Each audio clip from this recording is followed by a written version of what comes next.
The new American attitude further strengthened hardline opinion within the Soviet leadership, including Stalin's. 106. Their suspicions seemed to be borne out when Truman began to challenge communism in the Western sphere of influence from early 1947, and in the more radical South, this included military force. Congress was asked for aid to Greece and Turkey, and the Truman Doctrine promised American support for all free peoples, throughout the world, who are resisting attempted subjugation by armed minorities or by outside pressures. 107. In 1948 plans were also made for a military intervention in Italy if the Popular Front won the elections. Secret paramilitary groups were to be supported and Sicily and Sardinia occupied. 108. But, in general, the Americans relied on the carrot rather than the stick. In 1946 Kennan himself had described communism as a malignant parasite which feeds only on diseased tissue, and which could best be challenged by courageous and incisive measures to solve internal problems. 109. This was the principle that lay behind the European Recovery Program, better known as the Marshall Plan, announced in June 1947. The Marshall Planners were learning the lessons of the failures of laissez-faire free markets in the 1920s and nationalistic protectionism in the 1930s. To avoid a new Nazism, Washington elites believed international cooperation and free trade were essential. Also, the prosperity of the United States demanded European, and especially German markets. These economies therefore had to be restored through massive injections of aid, and protectionism resisted. But at the same time, the Marshall Planners were trying to reconstruct Western Europe along more leftist lines. Pure free market capitalism, they were convinced, would only push workers into the arms of the communists. The working class, which had remained so marginalized and insecure in the 1920s, had to be absorbed into the political system and given higher living standards. The Marshall Aiders' goal was a functioning market economy, but they were convinced that only state regulation and collaboration between labor and capital would create it. They therefore involved trade unions, as well as employers, in the planning. If both capital and labor were committed to growth and high living standards for all, they argued, the old class struggles of the past could be overcome. 110. The Marshall Plan was part of a general move towards a more regulated and egalitarian economic system, and at home Truman was determined to expand the welfare benefits of the New Deal, whilst increasing the military preparedness of the United States. The result was a new, massively expanded military welfare state. 111. Internationally, too, statist principles were to operate in a new financial system established at the Bretton Woods Conference of 1944. Efforts were made to return to the global markets of the pre-1914 era, but without unregulated capitalism and the discredited gold standard, which had put so many restrictions on wages and economic growth in the 1920s. The Americans ran a system of fixed exchange rates, with the dollar at the center, whilst a new institution, the International Monetary Fund, was established to help states in temporary financial difficulties. This was, then, a highly controlled system in which states had the whip hand, not private banks. It was remarkably successful in reviving the economies of the West, but it was founded on an implicit bargain. The United States secured powerful allies in the war against communism, but at the cost of helping to build up their domestic industries and to compete in world markets. In the longer term, America's competitors, and especially its former enemies, Germany and Japan, benefited at the superpowers' expense. But immediately after the war, the United States, massively wealthier than the rest of the world, could afford the deal. America was building a set of alliances, the so-called free world, strong and wealthy enough to resist communism. Marshall aid was not as important economically as its cheerleaders claimed, nor was the European economic crisis as dire as the Americans thought. But the plan had a profound political impact. It forced Western Europeans to choose between capitalism and communism. And it showed that capitalism had changed, it was finally trying to end European social conflict by making serious concessions to the working class. Liberals were now offering an attractive alternative to the Popular Front, a coalition that included reformist socialists but excluded communists. The Marshall Plan put all communists, including the Soviets, on the defensive. They knew it would be popular, but it came with strings attached, and Moscow rightly saw it as a mechanism that would pull Central and Eastern Europe into an American economic sphere of influence. The Americans offered participation to everybody, including the Russians and East Europeans, and initially Molotov thought that the Soviets might be able to neutralize Marshall aid, detaching it from American leadership. But when he discovered that this was impossible, he and Stalin concluded that America was determined to destroy Soviet influence in its buffer states. 112. The Czechoslovak Popular Front's enthusiastic reception of the Marshall Plan only proved to Stalin that it was designed to lure East Europeans out of the Soviet camp. The Czechoslovak Communist Prime Minister, Klement Gottwald, was summoned to Moscow and angrily instructed to denounce the Marshall Plan, as were all communist parties and all other countries under Soviet control. The Marshall Plan was decisive for Stalin, and convinced him that the emergence of two blocs was unavoidable. 113. America, he concluded, was trying to revive German industrial power and use it to build an anti-Soviet coalition in Europe. In response, he decided that Soviet security required the Sovietization of Central and Eastern Europe. He let local communists off their leashes, and the popular fronts were destroyed, one by one, most dramatically in the Prague coup of February 1948, when Gottwald forced Beneš to accept a single-party communist government. Local communists had no qualms about abandoning democracy. Jacob Berman justified the communists' undemocratic behavior decades later, when the communists themselves were being challenged by the Polish Solidarity trade union. You can also accuse us of having been in the minority, and yes, we were. And so what? That doesn't mean anything. Because what does the development of mankind teach us? It teaches us first of all that it was always the minority, the avant-garde, that rescued the majority, often against the will of that majority. Let's admit it honestly, who organized the uprisings in Poland? A handful of people. That's simply the way history is made. 114.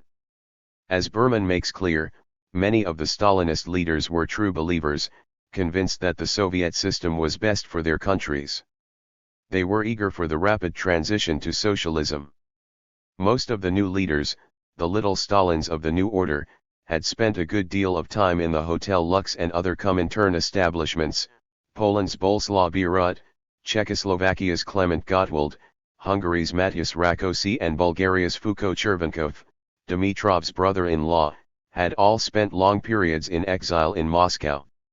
Only two were locals, Romania's George Dej, a railway engineer who helped to lead the party from a Romanian prison cell, and the now pro-Soviet Albania's Enver Hoxha, a teacher educated at the University of Montpellier, forced to become a tobacconist when sacked by the Italian occupying forces. This group of communist leaders was joined in October 1949 by Walter Ulbricht, another Hotel Lux resident, who led the new East German state, the German Democratic Republic. Germany and Austria had been split into occupation zones after the war, and the Americans, British, and French had precipitated the formal division of Germany in June 1948 by announcing plans to create a separate West German state out of their zones, introducing a new currency. Stalin had responded by cutting off Berlin, a jointly administered city within the Soviet zone, in an attempt to force the Allies to back down. Between then and the following May, the Allies organized a massive airlift to keep West Berlin from starving. But Stalin was ultimately not prepared to go to war, and his bullying tactics failed. Germany, the center of the struggle between classes in the 1920s, by the 1940s had become the cockpit of the struggle between systems. Stalin was determined to mobilize his new empire to meet the Western threat. Central and Eastern Europe's economies were to be rebuilt according to the Soviet model of the late 1920s and 1930s. Agriculture was to be collectivized, heavy industry built and consumption squeezed. Popular Front moderation was over. Governments drew up 5-year plans in all of the Soviet satellites in 1949-50, and as in the Soviet Union, this policy was combined with class struggle against kulaks and the bourgeoisie. The end of the Popular Fronts, and the creation of a communist empire in Central and Eastern Europe, was confirmed at the founding conference of the Commonform in the Polish town of Zgierska Porba in September 1947.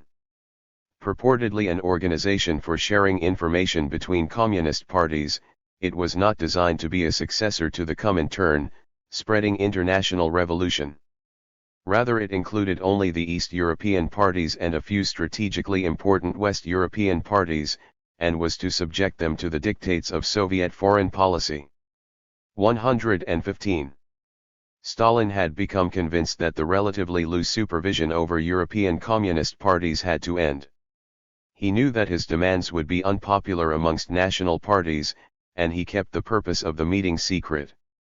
The Polish leader Gomulka made his dissatisfaction clear, but he had little effect. Parties were to be subjected to stricter supervision, and were to mobilize against the American threat. The popular fronts were dead, and in their place was a new doctrine of international struggle between two camps, the capitalist and the socialist. 116. In the East, the Marshall Plan damaged the communists, but they could rely on force to keep them in power. In the West, communists just had to do their best in very adverse circumstances. Even though the French and Italian parties were becoming powerful political forces in 1946 and early 1947, Cold War tensions undermined their position. In May 1947 they were expelled from the coalition governments, and the Commonform then commanded them to take a more militant line, not to foment revolution but to mobilize opinion against American influence. 117. In 1947, Stalin called on them to organize strikes, and the following year they were told to take part in peace coalitions against the United States. The communist parties were inevitably damaged by the new line. The Italian communist leadership, which stood to do very well in the 1948 elections, hoped that the Soviets would take a softer line on the plan or to offer their own aid as an answer to Marshall. 118. But the Soviets ignored them. As the Italians understood, the Marshall Plan and the Americans would play a central part in the Christian Democrats' election campaign. General Marshall himself threatened that all aid would be cut off in the event of a communist victory, and the Catholic Church mobilized Italian Americans to write over 1 million letters both to family members and to total strangers, warning of the communist threat. The Prague coup proved to be the final straw in frightening voters away from communism, and the Christian Democrats soundly defeated the leftist bloc. The Italian Communist Party remained the largest leftist party, but, like its French sister party, it would be banished from the corridors of power for several decades. The Finnish party was the last to leave government, in 1948. 9. On May Day 1950 a group of men in quasi-military garb, wearing armbands decorated with red stars, seized control of a small Wisconsin mill town, Mosinee. They set up roadblocks and arrested the town's mayor, Ralph Kronenwetter, dragging him from his bed at gunpoint, clad in polka-dot pajamas and dressing gown. The mayor accepted his defeat, and urged his fellow townspeople to surrender, standing in the newly named Red Square on a platform emblazoned with the slogan "The state must be supreme over the individual." The leader of the insurgents, the derby-hat Commissar Kornfeder, then declared Mosinee a part of the USSA, and issued a decree nationalizing industry, abolishing all political parties except for the communists, and banning all civic and church organizations. 119. This was communism American style, though a communism staged by the Conservative Veterans Organization, the fiercely anti-Soviet American Legion, rather than the PUSA. The citizens of Mosinee had to suffer the torments of communism for one day only. They were participants in one of the many political pageants of the era staged to demonstrate the dangers of the communist threat. Out-of-town legionnaires, dressed as communists, deliberately unfamiliar to locals, invaded Mosinee. After hearing a speech in which their leader declared, "We count the hours when the poor and downtrodden workers will rise and overthrow the whole rotten regime of the United States," they embarked on their campaign of repression. Recalcitrants, including 3 nuns, were put in concentration camps, libraries were purged. The film, Guilty of Treason, a drama about the show trial of the Hungarian Cardinal Mindszenty running at the local cinema, banned. Other, more commonplace aspects of the American way of life were also disrupted. Sports fields were confiscated, restaurants served only black bread and potato soup, and the price of suits and coffee more than quintupled. Rationing was enforced, and the Milwaukee Journal showed a 6-year-old looking dolefully at a shop sign that read "Candy for Communist Youth Members Only." The Mosinee occupation was organized by Legion officials, but ex-communists also played a leading role. Joseph Kornfeder was an immigrant tailor of Slovak origin, who had been a communist between 1919 and 1934 and had been trained at the Lenin School. He was joined in the performance by Ben Gitlow, a former general secretary of the PUSA who had been purged during Stalin's anti-rightist campaigns of the late 1920s. Mayor Kronenwetter, a Democrat, was initially unhappy about what he thought was a Republican idea, but he finally agreed to go along with the plan. The following month, a strikingly similar drama was shown, this time in the cinemas of the USSR. Miss Films, Conspiracy of the Doomed, was set in a generic East European country ruled by a multi-party popular front. 120. Again, a foreign-led conspiracy to stage a political revolution was at the center of the story. This time, though, the Americans were the villains. Mac Hill, the outwardly charming but cynical American ambassador, leads a sinister coalition intent on removing the communists from government and forcing the country to join the Marshall Plan. His collaborators include the Social Democrats, the Vatican and Cardinal Bernsch, the treacherous Christina, head of the right-wing Christian Unity Party, Tito's untrustworthy ambassador, and an American vamp, the Chicago journalist Kira Reichel. They hatch a number of dastardly plots, to assassinate the heroine of the film, the communist deputy prime minister Hanna Lichta, to bribe the population with the baubles of American culture, and to organize a food shortage to ensure complete dependence on the West. But the communists fight the coup, mobilizing the masses against the insidious dollar, in defense of moral virtue and national independence. They storm the parliament and drive out Mac Hill together with the reactionary parties, crying, "The Marshall Plan is our death. We don't want to wear the American dog collar." Both the Mosinee occupation and Conspiracy of the Doomed show the themes, and the flavor, of the new Cold War politics, both East and West. The era of the Popular Front is clearly over, and former allies are now deadly enemies. In the United States, communism is equated with fascism, whilst in the USSR social democracy has again become social fascism. In its place, the state enforces unity founded on a mixture of nationalism and universal ideological principles, Americanism and Soviet values. Any threats to this order are highly dangerous. Sympathy with the radical left in the West, or with liberalism in the East, had to be rooted out, as it might be connected with sinister conspiracies hatched by the rival superpower. Political elites used the ideological war for their own purposes, but no one person created it. The new obsession with ideological security explains the bizarre obsession with spies and conspiracies. And the outcome of that obsession was a lengthy interlude in the European Civil War. Internal struggles between classes had been recast as conflicts between geopolitical blocs. Both sides, then, tried to discipline society and mobilize it for the new ideological war.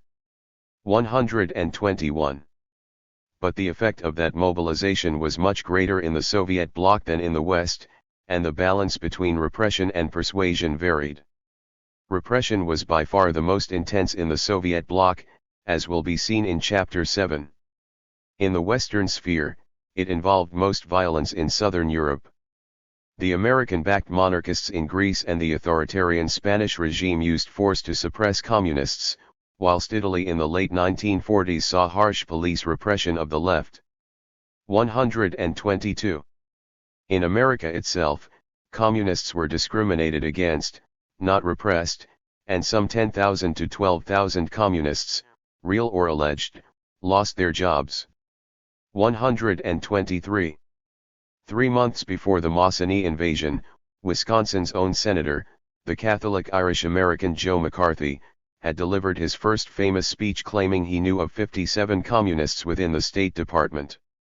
He soon became the symbol of the Red Scare that swept American politics, but he was one of a number of powerful individuals and organizations who launched purges of communists. 124. Truman himself instituted loyalty tests for his administration in 1947, though he disapproved of McCarthy. Employers and trade union anti-communists removed activists connected with communism. J. Edgar Hoover's Federal Bureau of Investigation employed an extra 3,500 people to investigate 2 million federal employees, and Congress's House Un-American Activities Committee launched 135 investigations between 1945 and 1955, including, most famously, into Hollywood. Moscow did have a network of spies operating in America, some at high levels, and it used the PUSA, whose activities it broadly controlled. However, the extravagant fears of communism in the period had more to do with fears about ideological security, and their use by various political forces, than the damage caused by spying. McCarthyism had precedence in the Red Scare of 1919-20, but the Cold War placed the issue of communism near the center of American politics. 125. So, although the onset of the Cold War brought with it the entrenchment of a New Deal-style economy, it weakened the American left. In 1942 polls showed that 25% of Americans favored socialism and 35% were open-minded. In 1949 only 15% supported it, whilst 61% were hostile. 126. In Western Europe, the anti-communist crusade was more muted. Western Europe did not see the extremes of anti-communist witch hunting, and McCarthyism in the United States only dented America's image in Europe. The 1953 tour of European capitals by McCarthy's minions Roy Cohn and David Skine, purging libraries in American embassies and other government institutions of dangerous leftist works like Henry Thoreau's classic Walden, went down especially badly. 127. Yet politics was profoundly affected by the Cold War. Communists were marginalized, and social democracy returned to the strong anti-communism of the immediate post-World War I period. Some West European socialist parties still included Marxist talk of class struggle in their programs, but in reality they were becoming profoundly reformist forces.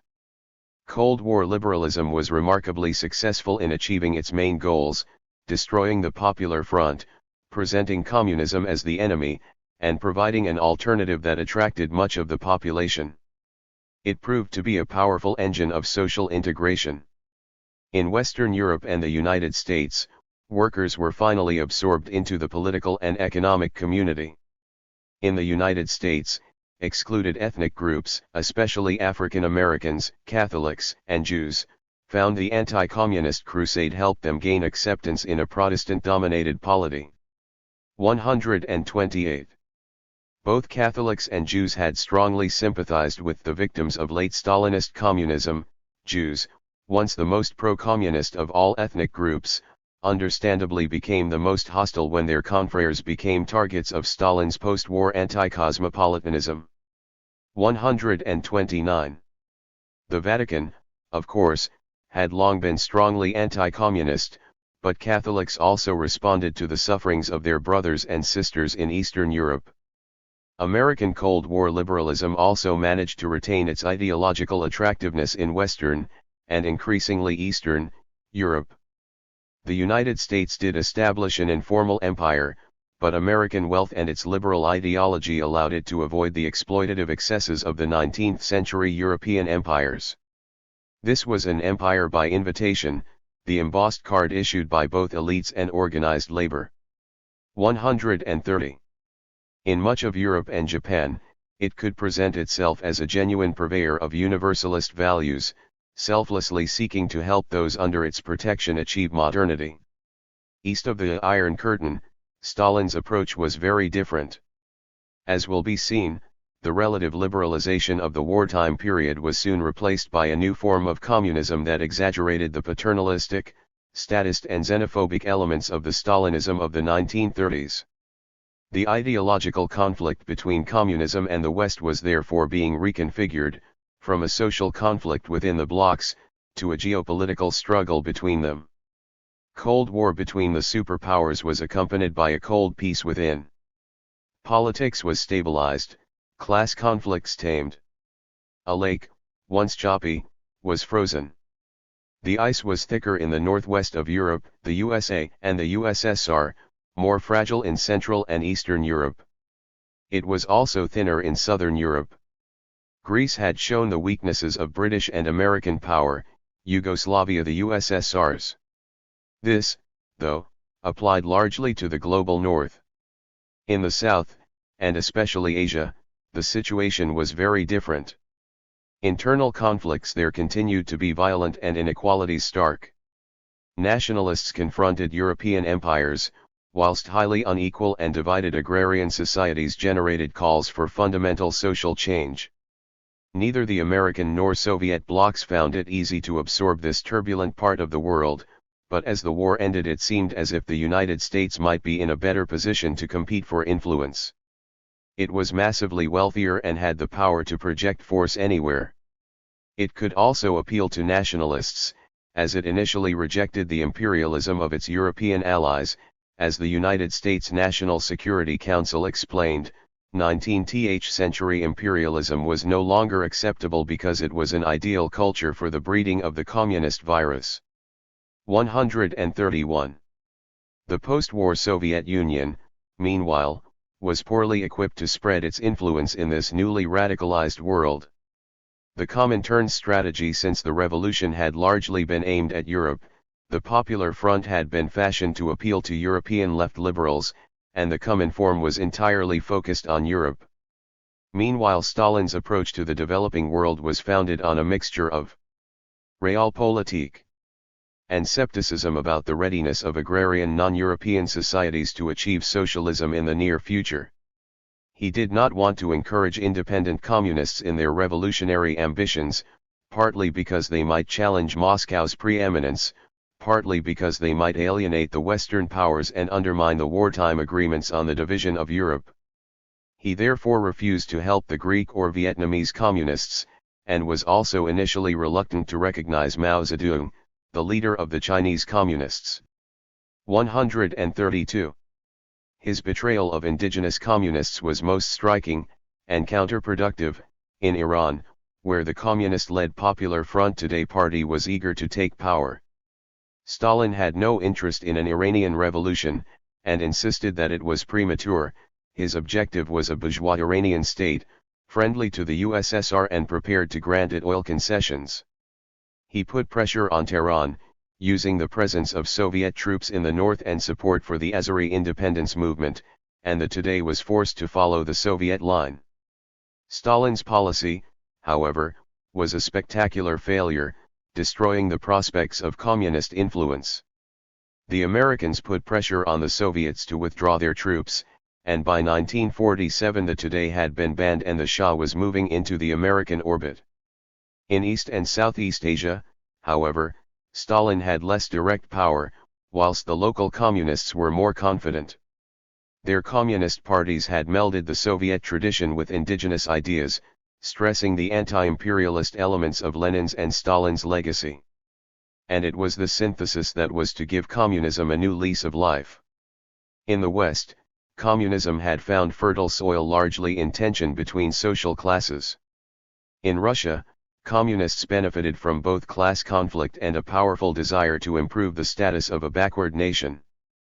But in Asia, the next center of global communism, it had emerged largely in a different context, the conflict between the empires of the West and the colonies of the South.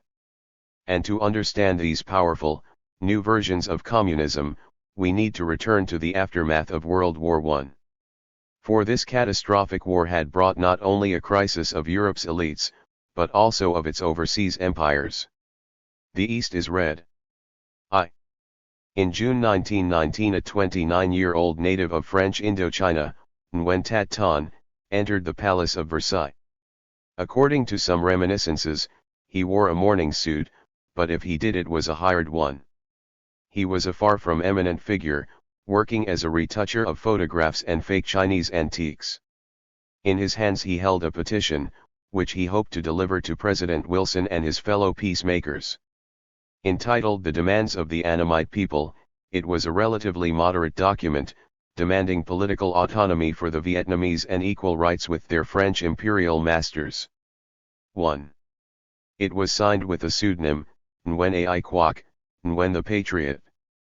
Nguyen had hoped that it would be included on the conference agenda, and he had some reasons for optimism. Towards the end of the war, Wilson had championed the principle of self-determination of oppressed peoples, and although he did not explicitly mention non-Europeans, colonial nationalists were optimistic it would be applied to them. But Nguyen merely received a polite letter from Wilson's senior advisor promising to draw it to his attention. Wilson probably never saw it, but even if he had it would have had little effect. Versailles endorsed self-determination for the European subjects of the old empires, but not for their colonial subjects. 2. Nguyen's response to this rebuff was to transfer his hopes from Wilson to Lenin. He soon joined the French Socialist Party and in December 1920 became a founder member of the French Communist Party. He then left Paris for Moscow in 1923, where he may have studied at the Communist University of the Toilers of the East or Stalin School, the Comintern School for Asian Communists and the sister institution to the Europeans Lenin School. 3. Within a few years he had become an important Comintern figure, and had accepted a new revolutionary nom de guerre. He who enlightens, or Ho Chi Minh. Ho Chi Minh was not the only Asian intellectual disappointed in Wilson. The Chinese Chen Duxiu hailed him in 1919 as #1 good man in the world, but went on to co-found and lead the Chinese Communist Party. 4. The young Mao Zedong, a political activist in provincial Hunan, found the betrayal at Versailles shattering, and set up a journal, the Siang River Review, in which he published his thoughts on the tragedy. Mao urged his readers to study the Russian extremist party which, he believed, was spreading revolution throughout South Asia and Korea, his first reference to Bolshevism. 5. Yet in truth, any alliance between Wilson and Ho Chi Minh was doomed to failure. Wilson was undoubtedly eager to keep European imperialism in check, but had little real interest in colonial peoples and their rights. He regarded them as underdeveloped peoples, who would very slowly move towards independence, presided over by benign Westerners. He particularly admired British imperialist methods and, more generally, was a cultural Anglophile. He would not have regarded tumultuous nationalist revolutions as the way forward. Moreover, as an American Southerner, he shared many of the racist assumptions of his background. It is therefore no surprise that he acquiesced in the demands of his European and Japanese allies. He accepted that their empires should survive, and, albeit reluctantly, agreed to the transfer of the eastern Chinese enclave of Shandong in China from the defeated Germans to the victorious Japanese. 6.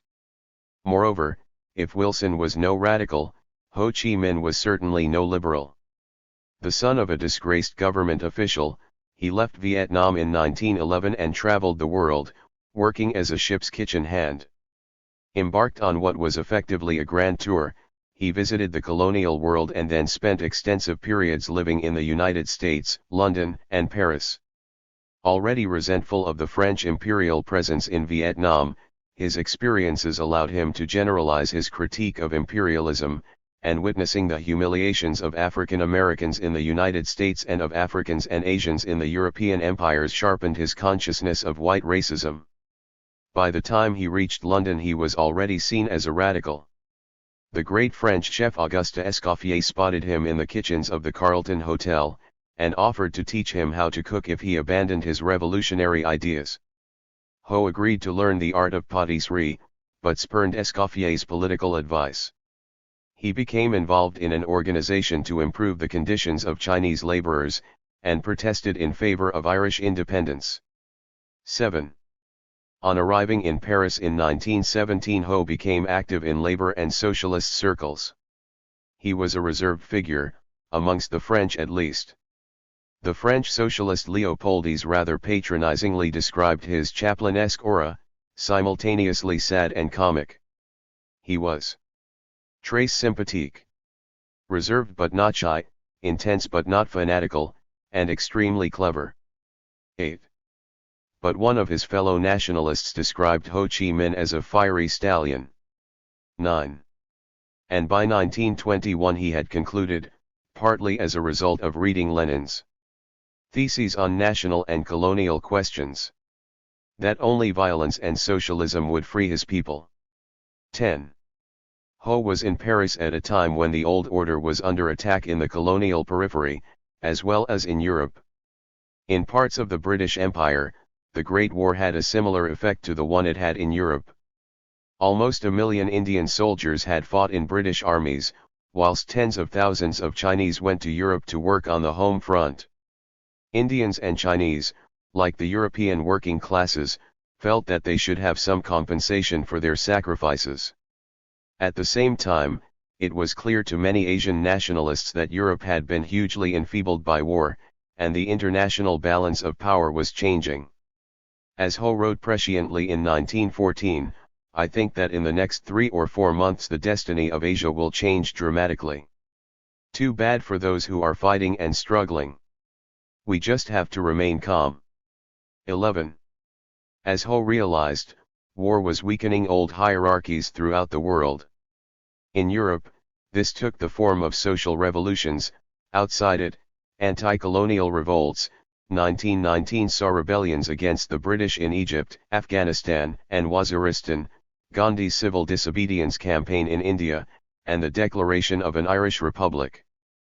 Further east, the Korean March First movement and the May Fourth movement in China protested against resurgent Japanese imperialism.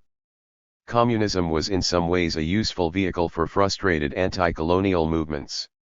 European empires generally operated through local collaborating elites, and the communist claim that domestic inequalities were closely connected with international injustice was a powerful one. Working classes were tiny, of course, but Lenin had justified revolution in backward Russia on the grounds that it was a semi-colony of Europe. Stalin was also a man of the colonial periphery, and was keenly aware of the importance of imperialism in the Bolshevik rise to power. The Comintern therefore soon threw its support behind anti-imperial movements. However, from the beginning, Asian communists encountered difficulties competing with nationalist movements that could deploy patriotic messages and fused local political cultures with modern state-building more effectively. Nor were they helped by the Comintern's sectarianism and exclusivity. Moscow was convinced that revolutionary prospects were best in Europe amongst the industrialized working class.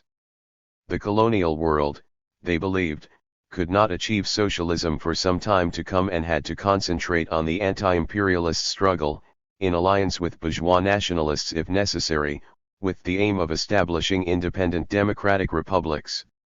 The first Congress of the Comintern in March 1919 had little to say about colonial upheavals.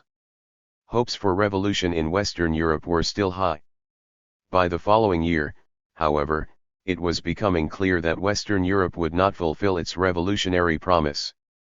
However, the Bolsheviks hoped that nationalist movements, especially in Soviet-ruled Central Asia, might provide vital allies at a time when their own regime was so weak. The Second Comintern Congress in the summer of 1920 therefore devoted a great deal of time to the colonial question, and many more non-European delegates were invited. Its conclusions were reinforced by another Comintern Congress, this time specifically devoted to the colonial question, held in the Caucasian town of Baku, the first Congress of Peoples of the East. It was attended by a diverse band of communists, radicals, and nationalists representing 37 nationalities, most of them from the former Russian and Ottoman empires. 12. It was in Baku that sharp divisions emerged between the Eurocentric Soviets and more radical Asians. Lenin, who opposed popular fronts so strongly in Europe, thought them the ideal recipe for backward Asia. Communists, he urged, should forge alliances with bourgeois nationalists and radical peasants to fight for freedom. Socialism proper had to be put off to the distant future. His analysis, however, was vigorously opposed by the more radical Indian Narendranath Bhattacharya. Before World War I, Roy had been a member of a Bengali anti-British terrorist organization. He had then fled to the United States and Mexico, where, during its revolution in 1917, he became a socialist, converted by the Russian communist Mikhail Borodin, and founded the first communist party outside the USSR. In 1919 he decided to go east, as he put it, to witness capitalist Europe collapsing, and, like Prometheus Unbound, the revolutionary proletariat rising to build a new world out of the ruins. 13. What he saw, though, was the failure of the Western revolutions. Whilst in Berlin in 1919-20, he realized the future for communism lay in the colonial world, and not in Europe. As he reminisced, having personally experienced the debacle of the German Revolution, I could not share the optimism that the proletariat in a number of countries would capture power as soon as the World Congress meeting in Moscow sounded the tocsin. The proletariat would not succeed in their heroic endeavor to capture power unless imperialism was weakened by the revolt of the colonial peoples. 14. From that time, Roy resolved to open up the second front of the world revolution in the colonial world. 15. It followed, in Roy's opinion, that communists should not just rely on bourgeois nationalists, who, he argued, were too closely allied with the feudal order. Instead they had to mobilize a potentially radical working class, which Roy insisted was developing in Asia. The argument between Lenin and Roy came to a head over their assessment of the Indian nationalist leader Mohandas Gandhi. Lenin saw him as a revolutionary, whilst Roy claimed, not implausibly, that he was a religious and cultural revivalist and was bound to be reactionary socially, however revolutionary he might appear politically. 16. Lenin began to question his old views of Asia. He decided against endorsing a single strategy and encouraged Roy to write his own theses, which the Comintern then approved together with his own. And over the next 8 years the Comintern followed an uneasy hybrid course combining both Lenin's and Roy's lines. Alliances with bourgeois nationalists were the preferred course, but at the same time the Comintern focused on workers rather than peasants. However, although a hybrid course would prove to be inspired, it was not this one. Indeed, it was only once the Comintern influence waned that local anti-colonial leaders, amongst them Mao Zedong and Ho Chi Minh, created a new and successful Asian model of communism. Like the communism Stalin had forged by the 1940s, it merged communism with nationalism. But unlike the Stalinist model, with its hierarchy so redolent of the Tsarist service aristocracy, it developed a more egalitarian radicalism and a more inclusive approach to the peasantry. By the 1930s and 1940s, this radical communist nationalism came to be enormously attractive to generations rebelling against their Confucian heritage. In 1919 China experienced what can perhaps be seen as a cultural revolution, as momentous in its impact as those espoused by Rousseau in the 18th century and Chernyshevsky in the 19th. And within 3 decades China was to become a second pole of communist influence to the east, spreading its revolution to much of the Confucian world and beyond. 2. One of the most famous works of modern Chinese literature is a short story by the writer Lu Xun. In The Diary of a Madman, written in April 1918, the narrator tells of his gradual realization that all of his fellow countrymen are in fact cannibals. I have only just realized that I have been living all these years in a place where for 4,000 years they have been eating human flesh. When I was 4 or 5 years old, he recalls, my brother told me that if a man's parents were ill, he should cut off a piece of his flesh and boil it for them if he wanted to be considered a good son. Determined to investigate, he begins reading histories of China, but he only sees the characters' virtue and morality, which are rapidly replaced by the characters' eat people. The story finishes with the madman desperately hoping that all is not lost. Perhaps there are still children who haven't eaten men? Save the children. 17. The Diary of a Madman is a scathing attack on Confucianism, the value system that had been the foundation of Chinese culture and politics for 2,000 years. Confucianism was a philosophy of order, hierarchy, and strict moral codes. At its heart was a model of society based on the paternalistic family. Subjects had to obey rulers, children parents, and women men. Everybody in the hierarchy had to behave morally, i.e., according to their station, and education, enormously important in Confucian thought, was principally intended to perfect behavior. At the summit of the social and political hierarchy was the emperor, governing through gentlemen bureaucrats who had passed lengthy examinations in classical literature and Confucian principles. Their mastery of Confucian texts, it was believed, bestowed on them the moral legitimacy to rule. Lu Xun's response to the society he lived in was typical of his generation of intellectuals, a rebellious anger, setting the frustrated outsider against a society of all-encompassing cruelty and hypocrisy. 18. Everybody in Lu Xun's universe is perceived as a link in a rigid chain of being, forced to be both oppressors and victims. As Lu Xun's younger contemporary Fu Xinian wrote, alas, the burden of the family. Its weight has stifled countless heroes. It forces you to submit to others and lose your identity. 19. But Confucianism did not just provide personal misery for China's ambitious youth. Lu Xun and his contemporaries believed that it weakened China, creating a slavish and enfeebled people. As another young rebel, Wu Yu, explained, the Confucian family system rendered 400 million people slaves of the myriad dead, and thus unable to rise. 20. The answer was a complete cultural revolution. This searing cultural and political critique is strongly reminiscent of those articulated by Chernyshevsky and in some respects Rousseau. For Lu Xun as for them, the cruelty of the family and the old hypocritical and repressive order was intimately linked with the weakness of the nation. Like Rousseau's France and Chernyshevsky's Russia, China was a once great imperium, now humiliated by its rivals. For centuries the Chinese state was relatively untroubled by its neighbors, and it did not need to develop the political structures and taxation system for a powerful military force. As a result, when the much more warlike European states arrived in the 19th century, the Chinese were forced to acquiesce in foreign colonization. The British, French and Germans secured footholds on the Chinese mainland, especially in Shanghai, enclaves where foreigners had privileges not granted to Chinese. Meanwhile, Japan, recently and dramatically modernized, had also become an imperial power, seizing control of southern Manchuria and the old Chinese vassal state of Korea. These defeats had brought a revolution against the Qing dynasty and with it the Chinese Empire, which collapsed in 1911.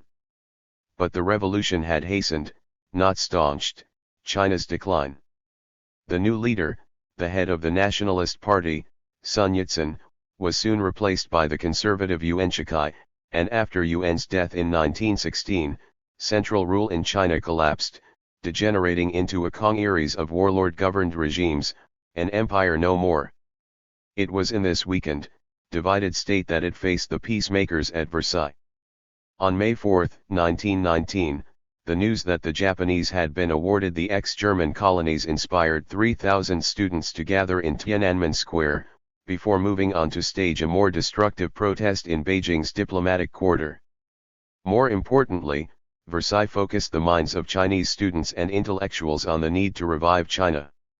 These were the people who were to become the founders of Chinese communism.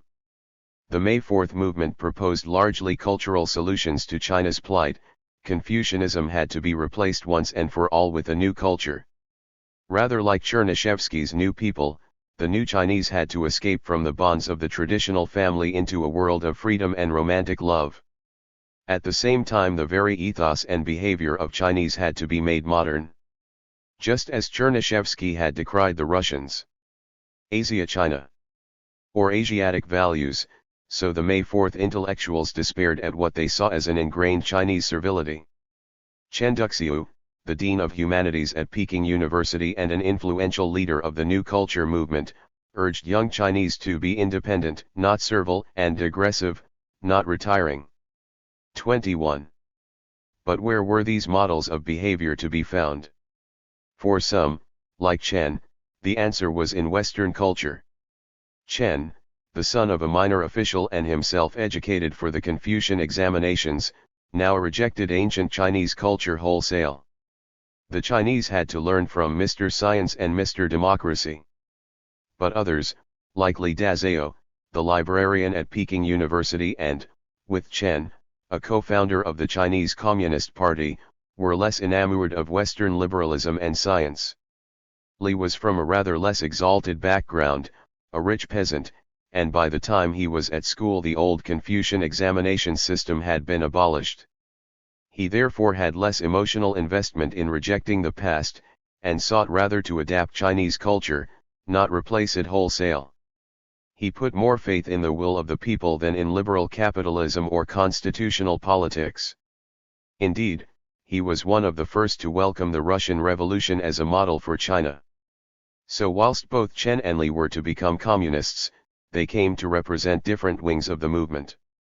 Chen's was closer to Lenin's modernist socialism, with their interest in modern, centralized organization. Li's was a more radical socialism, with a belief in the power of the people's will to transform society. 22. Backward China might not be economically ready for socialism, but as an oppressed proletarian nation it undoubtedly possessed the energy for revolution. Li's romantic version of Marxism was to be an enormous influence on a young visitor from Hunan, also from a rich peasant background, to whom he gave a job as assistant librarian on his first visit to Beijing in 1918, Mao Zedong. Interest in socialism and the Russian path intensified after the perceived betrayal by the West at Versailles. The Soviets themselves enormously enhanced their reputation in China when, in 1920, they abandoned all Russian claims on Chinese territory. But it was always likely that intellectuals would find Bolshevism more appealing than liberal talk of constitutions and rights. They may have been rebels against Confucianism, but they were products of Confucian culture, and admired socialism's commitment to self-sacrifice and social solidarity. 23. As recent ex-Confucians, they appreciated Marxism's claim to provide a complete understanding of the world and society, and also its lofty disapproval of commerce. And, of course, they also welcomed the important role it gave to an intellectual elite. The socialist vanguard was not too far from the Confucian literati gentlemen, spreading virtue through education and moral example. Communism flourished amongst urban intellectuals in other parts of the Confucian world as well. By the end of the 1920s, communists were at the forefront of the anti-Japanese nationalist movement in Korea, although they were soon repressed by the colonial authorities. 24. The fusion of Confucius and Marx was clearest in Vietnam, another region in the Confucian cultural sphere. As in China, a new generation questioned the Confucian verities of their parents. Trained at French-run rather than traditional Confucian schools, they began to criticize the old thinking and blame their culture for their weakness in the face of French oppression, and in 1925-6 Vietnam cities saw a rash of radical student demonstrations against French rule. Ho Chi Minh, from his base in southern China, exploited this dissatisfaction, but he also understood the importance of reconciling communism with Confucian culture. In 1925, with Comintern help, he set up the Vietnamese Revolutionary Youth League as a broad, cross-class party. He stressed nationalist rather than communist goals, though he also formed a secret inner group committed to the victory of Marxism-Leninism in the long term.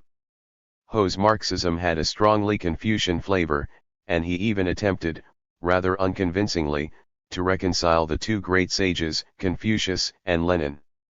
If Confucius lived in our days, and if he persisted in those views, he would be a counter-revolutionary. It is possible that the Superman would rather yield to the circumstances and quickly become a worthy follower of Lenin. As far as we Vietnamese are concerned, let us perfect ourselves intellectually by reading the works of Confucius and revolutionarily by reading the works of Lenin. 25. His Road to Revolution devoted a whole chapter to the ideal moral behavior of the communist. Lenin would never have used such an explicitly moralizing language, as morality was always to be subordinate to the needs of the revolution. Ho himself sought to be seen as a Confucian superior man, with all of his qualities. 26. And the leadership style of this Mandarin's son was in stark contrast to that of the rebellious peasant, Mao. In other parts of Asia it proved more difficult to embed Marxism in the local culture. Japan, although part of the Confucian cultural universe, had developed a more militaristic political culture than its bureaucratic Chinese counterpart. The ideal of a world ruled by scholar administrators who had mastered the laws of history was rather less appealing to its martial elites. The communists also found that in Japan, unlike China, Vietnam, and Korea, it was impossible to merge Marxism with nationalism.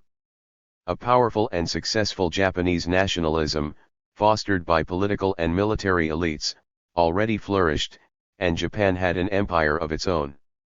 The Comintern was implacably hostile to the emperor cult, a central feature of Japanese nationalism.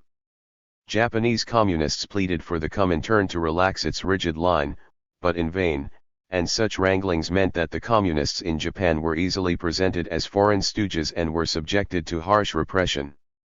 27. The Indian communists found it equally difficult to adapt to the local culture. Some, like Roy, exulted in rejecting Hindu mores such as caste, and communists were often depicted as an alien, foreign force as a result. They were also unlucky in their rivals, a relatively liberal British imperial administration, expert in dividing its opponents, and Mohandas Gandhi's Nationalist Congress Party.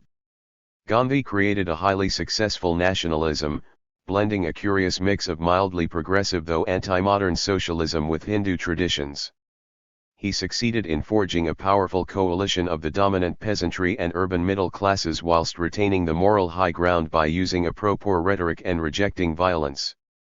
Intellectuals with some sympathy for the USSR and the modernist Marxism of the plan, like India's first Prime Minister, Jawaharlal Nehru, were persuaded to stay within Congress, and remained faithful to a fundamentally liberal view of politics. In the early 1920s, Japan, as the most industrialized country in Asia, had been seen by the Comintern as the most hopeful place to see a proletarian revolution. But by the mid-1920s, the Comintern's attention had moved to China. How, though, could a small group of students and academics, eager to transform Chinese culture, have any effect on such a diffuse society? Their initial strategy was remarkably similar to that of the Russian agrarian socialists of the 1870s. They tried to put their ideals into practice, by setting up work-study societies, which often involved communal living. They also tried to urge workers and peasants to boycott Japanese goods, or reform the Confucian family system. 28. However, they found that most ordinary people were not interested, and the work-study societies were also short-lived. For many, the May 4th movement seemed to have failed. Culture and education would change nothing. China remained weak and divided, its population ignorant and deferential, its rulers corrupt and selfish. Lu Xun's powerful story of 1921, The True Story of A.Q., expressed the despair of his generation. It is the story of a petty thief living in a village during the last years of the Qing Empire. He is a pathetic figure, frequently beaten and bullied by his neighbors, and he retains his self-esteem by bullying those who are weaker than him. After alienating the local gentry family, he moves to the city, where he joins a gang of thieves and hears about the 1911 Republican Revolution.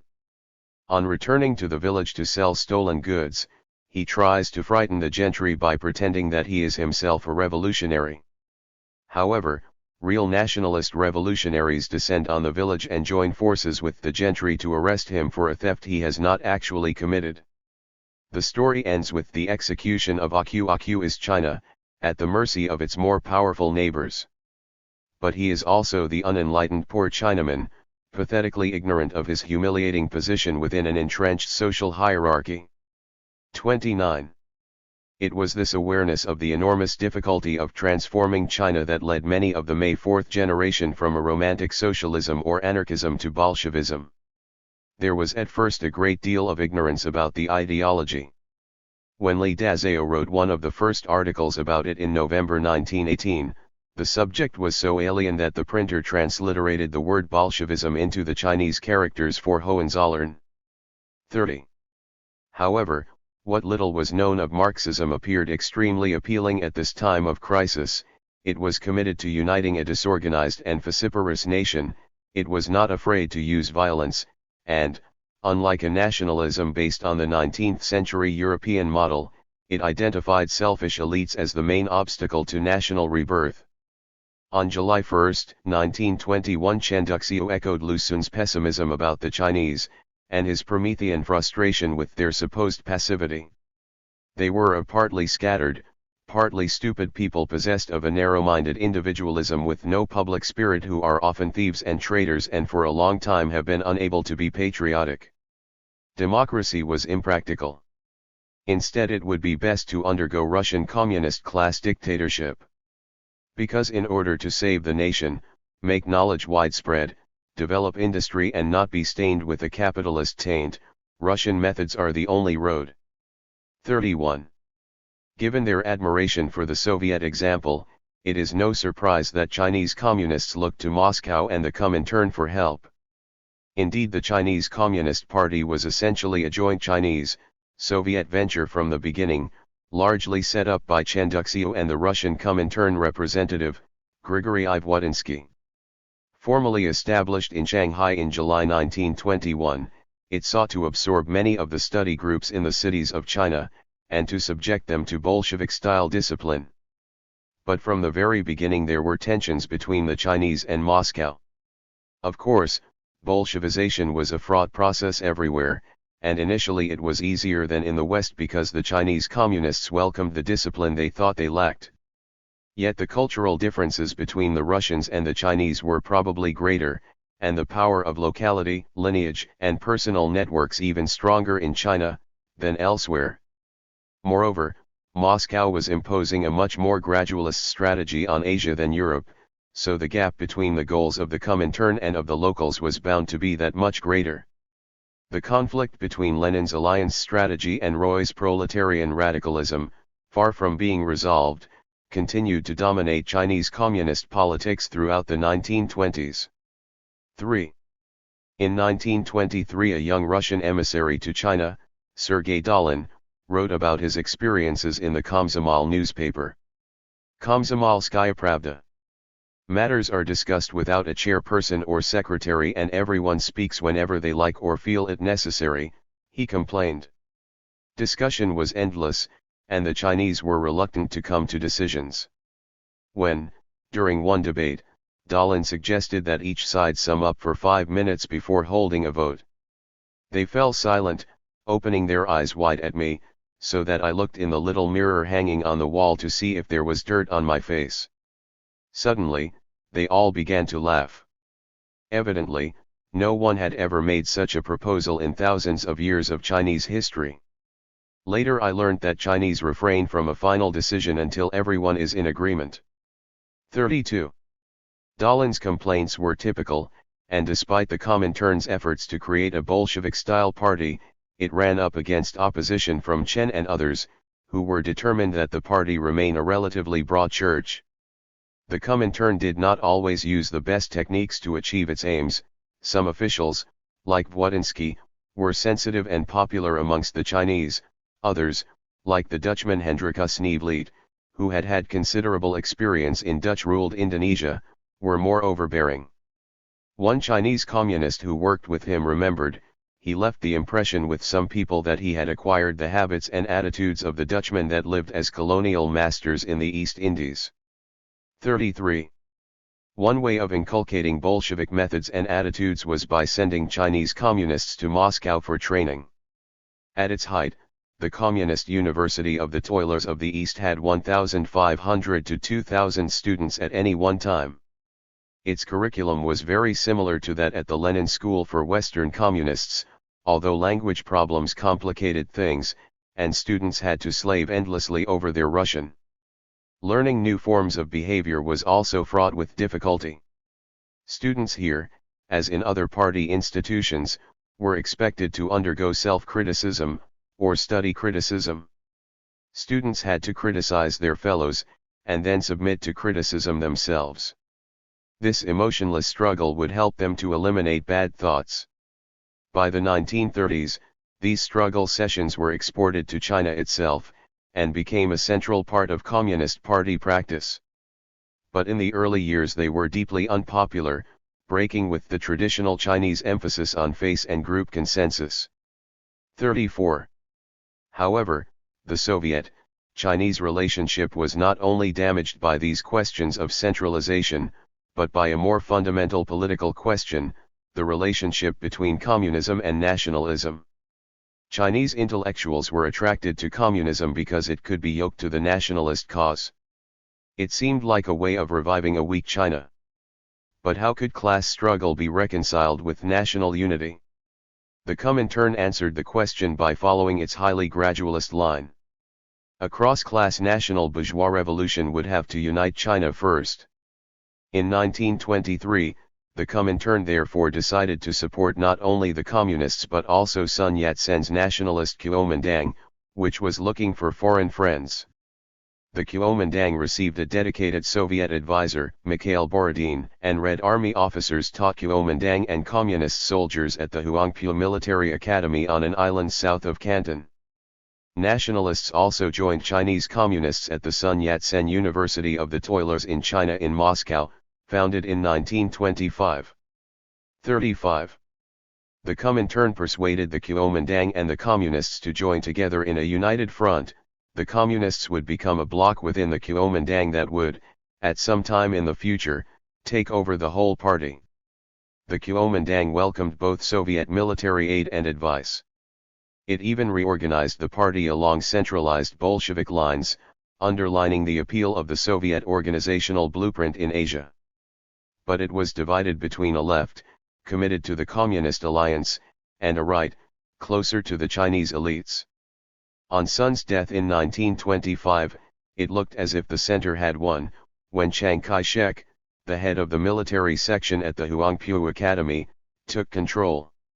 Chiang was at first a great admirer of the USSR, which he visited in 1923, and his son was a member of the Komsomol. But he never supported social revolution, and he soon found himself in conflict with the Soviet advisors and the Kuomintang left, whom he believed were conspiring against him. 36. Chen Duxiu and the Communists were initially reluctant to follow the Comintern's advice and join the united front with the Kuomintang. In 1923 Chen went along with the policy, but as the Kuomintang moved to the right, and local elites began to resist social reforms, he began to press for the end of the alliance. All selfish elites, including the gentry and the bourgeoisie, were now the enemy. China would only be strong and united when these elites were overthrown by the proletariat. The decisive move to the left came on May 30, 1925. A strike at a Japanese-owned factory was put down forcibly by the foreign-controlled, principally British or Indian Shanghai police. 12 workers were killed, and the May 30 movement, demonstrations and boycotts of foreign goods, spread throughout China's cities. The events seemed to be straight out of a Marxist-Leninist textbook. The links between imperialist and class oppression seemed crystal clear.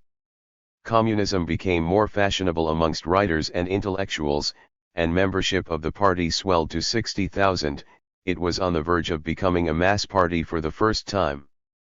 The Communists also enjoyed some success in organizing trade unions in the cities, and began to achieve real breakthroughs in the countryside. As Kuomintang armies took over ever vaster swathes of China, peasant associations took the opportunity to challenge their landlords' control, which worried the gentry who were the Kuomintang's natural supporters. The Communists, naturally, were eager to help. The Nationalists soon had their revenge. In 1926 Chiang Kai-shek launched his Northern Expedition, a military campaign to unite China and defeat the warlords. His National Revolutionary Army, trained and financed by the Soviets, marched up the Chinese eastern seaboard, sometimes defeating, but more often absorbing warlords. An important consequence was that the Kuomintang became even more reliant on the gentry and the military, and more hostile to social reform. As Chiang approached Shanghai, the Communists led a preemptive uprising of some 200,000 striking workers, seizing power from the local warlord ruler. But in the spring of 1927 Jiang's forces captured Shanghai and finally destroyed the United Front. With the help of businessmen, city fathers, the authorities in the international settlement, and the notorious Green Gang Mafia, Chiang arrested and killed large numbers of communists and their sympathizers. The Shanghai massacre marked a catastrophic end to the Comintern's attempts to manipulate Chinese politics, and it led to vicious recriminations in both China and Moscow. Chen Duxia was made the scapegoat and removed, but the destruction of the Chinese Communist Party really demonstrated the bankruptcy of both Lenin's and Roy's ideas. Stubbornly committed to Lenin's United Front, the Comintern had provided finance and training for the very army that was to massacre the party. But the Chinese Communists were also guilty of Roy's proletarian utopianism. They set about organizing urban worker revolution, even though the Chinese proletariat was tiny and workers often felt greater loyalty to secret societies and lineages than to their class. Moreover, the Chinese Communists lacked their own military force but believed they could hold their own against rivals armed at Comintern expense. Failed insurrections in Indonesia in 1926-7 also convinced the Comintern that urban revolutions were premature in Asia. The Shanghai massacre was followed by a White Terror. Communists were purged from the Kuomintang, and the remaining communists fled to the mountains, where they established communist base areas. There were over a dozen of these, but they were far from the centers of power. Comintern blunders seemed to have destroyed the communist prospects that only 2 years earlier seemed so rosy. But the defeat and the enforced sojourn in the countryside, far away from the Comintern's influence, were ultimately to be the making of the Chinese Communists. Expelled from the towns and persecuted by the Kuomintang, they were forced to refashion themselves. 4. In the winter of 1918 a 25-year-old man from the provinces sat in a crowded lecture hall in Peking University, at that time the center of the extraordinary intellectual and cultural unrest of the period. He was listening to one of the most westernizing leaders of the new culture movement, Hu Shi. At the end of the lecture, excited by these new ideas, he went up to Hu to ask a question. On hearing his strong southern dialect, Hu inquired whether he was really a student, and learning that he was, in fact, only a lowly library assistant at the university, gave him the brush off.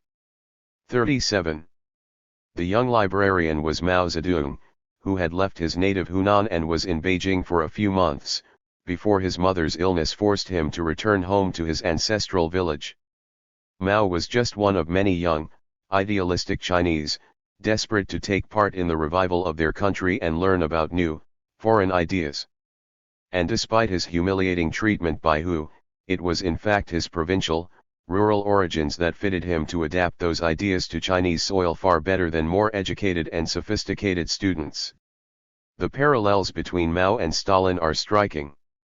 Both were from lowly backgrounds, and neither had spent much, or any, time in the West, and had to establish themselves amongst more cosmopolitan and better educated communists.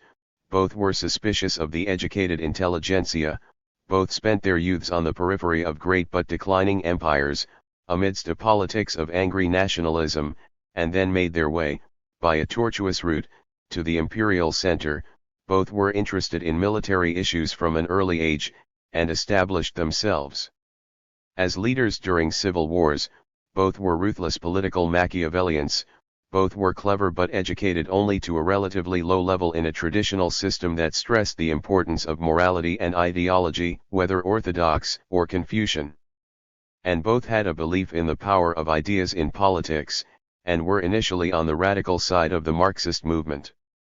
They were both also stubborn and rebellious, and had developed a deep contempt for their fathers. Mao saw his father as a narrow-minded, greedy tyrant, who exploited the poor. He refused to live with the wife chosen for him, and later he claimed that he had learnt the importance of rebellion from his relations with his father. Mao's interest in rebels is evident in his love of the water margin. The classical Chinese tale of the 108 bandit brothers who fought for the poor against unjust officials, a heroic romance reminiscent of the Koba tales Stalin was so attached to. He told the journalist Edgar Snow that he had much preferred them to the Confucian texts, and often read them in class, hidden by a classic when the teacher walked past. 38. Mao himself, like Stalin, would have known of peasant bandits near to home. As the Qing Empire decayed, Hunan, like Georgia, had its own bandits, secret brotherhoods that fought the landlords. But we should not press the parallels too far. Georgia of the 1870s and 1890s Hunan were very different places. Mao, unlike Stalin, was an eager participant in a movement of cultural revolution against a hierarchical Confucianism, the May 4th movement, and his attitudes to a whole range of issues, family, society, culture, were much more egalitarian and radical than his elder comrades. Whilst Mao shared Stalin's sardonic sense of humor and his use of coarse language, he was reserved amongst his peers. People who met him saw an intense, private figure. As the American writer and Manchester Guardian correspondent Agnes Smedley wrote of her first meeting with him in the 1930s. His dark, inscrutable face was long, the forehead broad and high, the mouth feminine. Whatever else he might be, he was an aesthete. As Zhu was loved, Mao Zedong was respected. The few who came to know him best had affection for him, but his spirit dwelt within itself, isolating him. In him was none of the humility of Zhu. Despite that feminine quality in him, he was as stubborn as a mule, and a steel rod of pride and determination ran through his nature. I had the impression that he would wait and watch for years, but eventually have his way. 39. When he was only 18, Mao had an opportunity to emulate his warrior heroes by enlisting in the Republican Army in Hunan's capital, Changsha, to defend the 1911 revolution. He was not involved in the fighting, but he still faced considerable hardships and risks. After 6 months he was demobilized, and had to decide what to do with his life. He thought about enrolling in a police school, registered as a trainee soap maker, and enrolled at a business school, which he left when he learned that the courses were all in English. He passed the exams for a prestigious middle school, specializing in Chinese history and literature, but found the regime too restrictive and disciplinarian. He finally ended up at a teacher training college, which he enjoyed, graduating in 1918. He used his years at the college to extend his reading. At a time when China was in intellectual and political ferment, he was typical of nationalist students of his time in seeking ways to revive China. Like members of the New Culture movement, he believed that the Chinese had to shed their servile mentality. Assertiveness and willpower were the answers. But Mao's solutions also had a distinctly military coloring, and he continued to see the world through the eyes of the young soldier and reader of heroic romances. In his first article, written in 1917, he wrote, "Our nation is wanting in strength, the military spirit has not been encouraged. The physical condition of the people deteriorates daily. If our bodies are not strong, we will tremble at the sight of soldiers. How then can we attain our goals, or exercise far-reaching influence?" 40. The discipline of physical exercise, which Mao himself practiced every day, would strengthen the will, and in turn willpower, combined with a proper moral outlook, would give the Chinese the strength to rise up against their imperial oppressors. Unlike the Confucian superior man, whose deportment was cultivated and agreeable, exercise had to be savage and rude. 41. Mao was perhaps justifying his own, rather earthy peasant character. But he was also combining a Confucian interest in ethics with a fashionable social Darwinism imported from the West. Mao's remedy for national decline was much the same as his French and Russian predecessors had been: to destroy the old elitist culture and forge the people into a quasi-military fraternity. Like many of his contemporaries, Mao began as a vague anarchist, but it is no surprise that he should have been one of the first to conclude that the Russian extremist party, as he called it, had the real answers. His observation of what he saw as the corrupt and selfish Hunan gentry convinced him that any reform that relied on them was hopeless.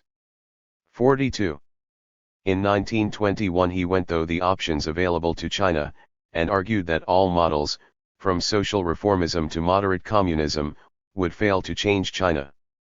Only extreme communism with its methods of class dictatorship can be expected to deliver results. 43. Mao soon became a successful Communist Party organizer in Hunan. He embraced the United Front strategy, and worked for the Kuomintang in the office of its Central Propaganda Department. But after the crisis of 1927, when the Communists were forced out of the towns into the countryside, Mao was well prepared to take advantage of the new conditions. His attention returned to the military, and soon he urged the Communists to build a military force to counter the Kuomintang.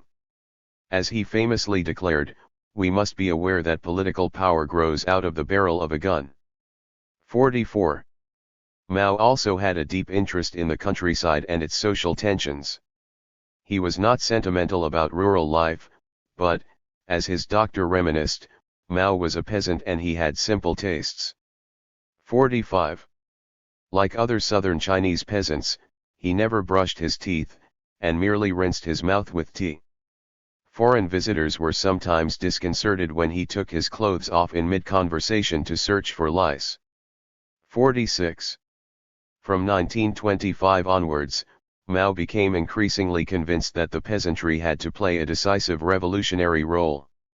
He never abandoned the Marxist doctrine that the working class and the party were the vanguard, and that socialist society would be modern and industrial. 47. But he argued that communist strategy should be focused on the countryside, because the feudal landlord class was the main bulwark of the warlords and the foreign imperialists. 48. Initially, Moscow took a dogmatic Marxist-Leninist line, opposing this emphasis on the peasants. But by the end of 1927, and with the disaster of its United Front policy clear, it had accepted the new strategy. Mao himself established a base in the Jinggang Mountains, before being forced to move it to the Jiangxi, Fujian border in southwestern China, near the town of Rujin. On November 7, 1931, the anniversary of the Bolshevik Revolution, the first communist state in China was inaugurated, the Jiangxi Soviet Republic.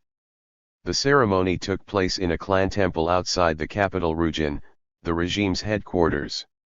A parade was organized, which included a figure symbolizing a British imperialist with two prisoners in chains, India and Ireland.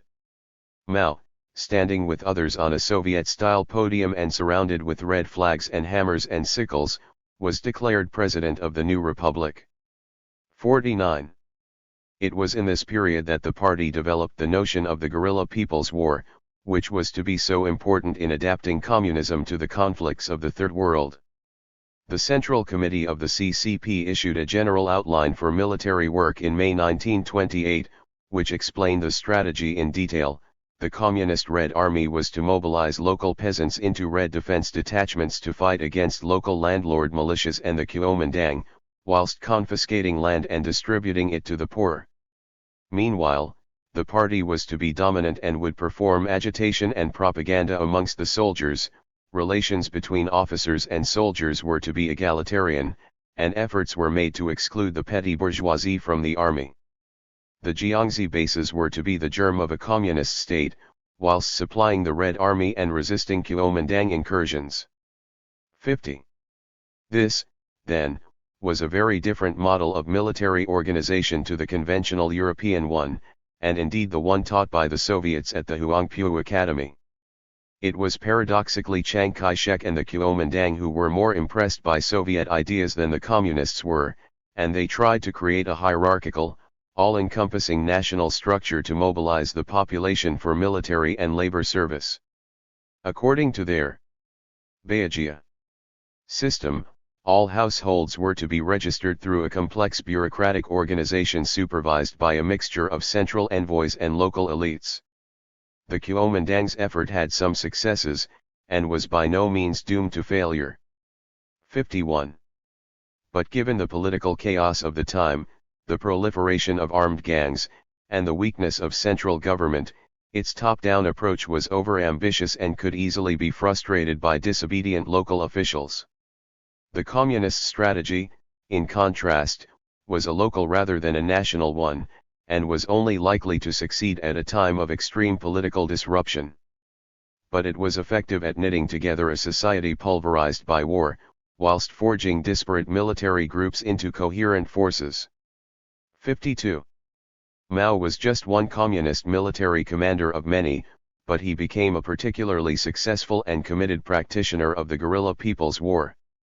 He had joined Zhu De, a former mercenary and opium addict who had gone to Germany and then returned, a secret communist, to train officers in the Kuomintang. Mao learned about military science from him, and together they formed the Fourth Red Army, which became an effective guerrilla force. Rather than confronting a stronger enemy in conventional battle formation, their strategy was to retreat, luring their enemy into their heartland and attacking them when they were far from their supply lines. Meanwhile, Mao applied himself to a thorough sociological analysis of the peasantry. He saw the peasantry as a sea of sympathy and sustenance, essential if the communist fish were to swim freely. But he realized that the crude Marxist class divisions of rich, middle and poor peasants would not help him, and might even alienate the rural population. In 1930, therefore, he carried out a massive and exhaustive survey of the peasantry of several areas, including Sunwoo. 53.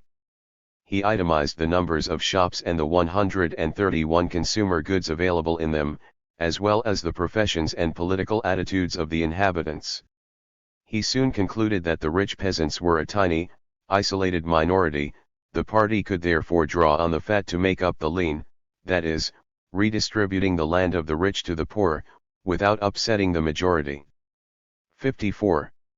Even so, Mao had no qualms about using violence, and organized red execution teams to kill landlords and other counter-revolutionaries. Communist rule could therefore be violent and chaotic. The communist armies that arrived in Jiangxi and other base areas were ragtag groups of intellectuals, Kuomintang defectors, bandits, criminals, workers, and peasants. They were then confronted with the task of imposing their control over a fractured political landscape whilst simultaneously trying to resist frequent Kuomintang attacks. Meanwhile, secret societies, lineage brotherhoods, rival villages and a plethora of Kuomintang and communist militias all competed for power. The leadership itself was also highly divided, as was the norm in the Communist Party.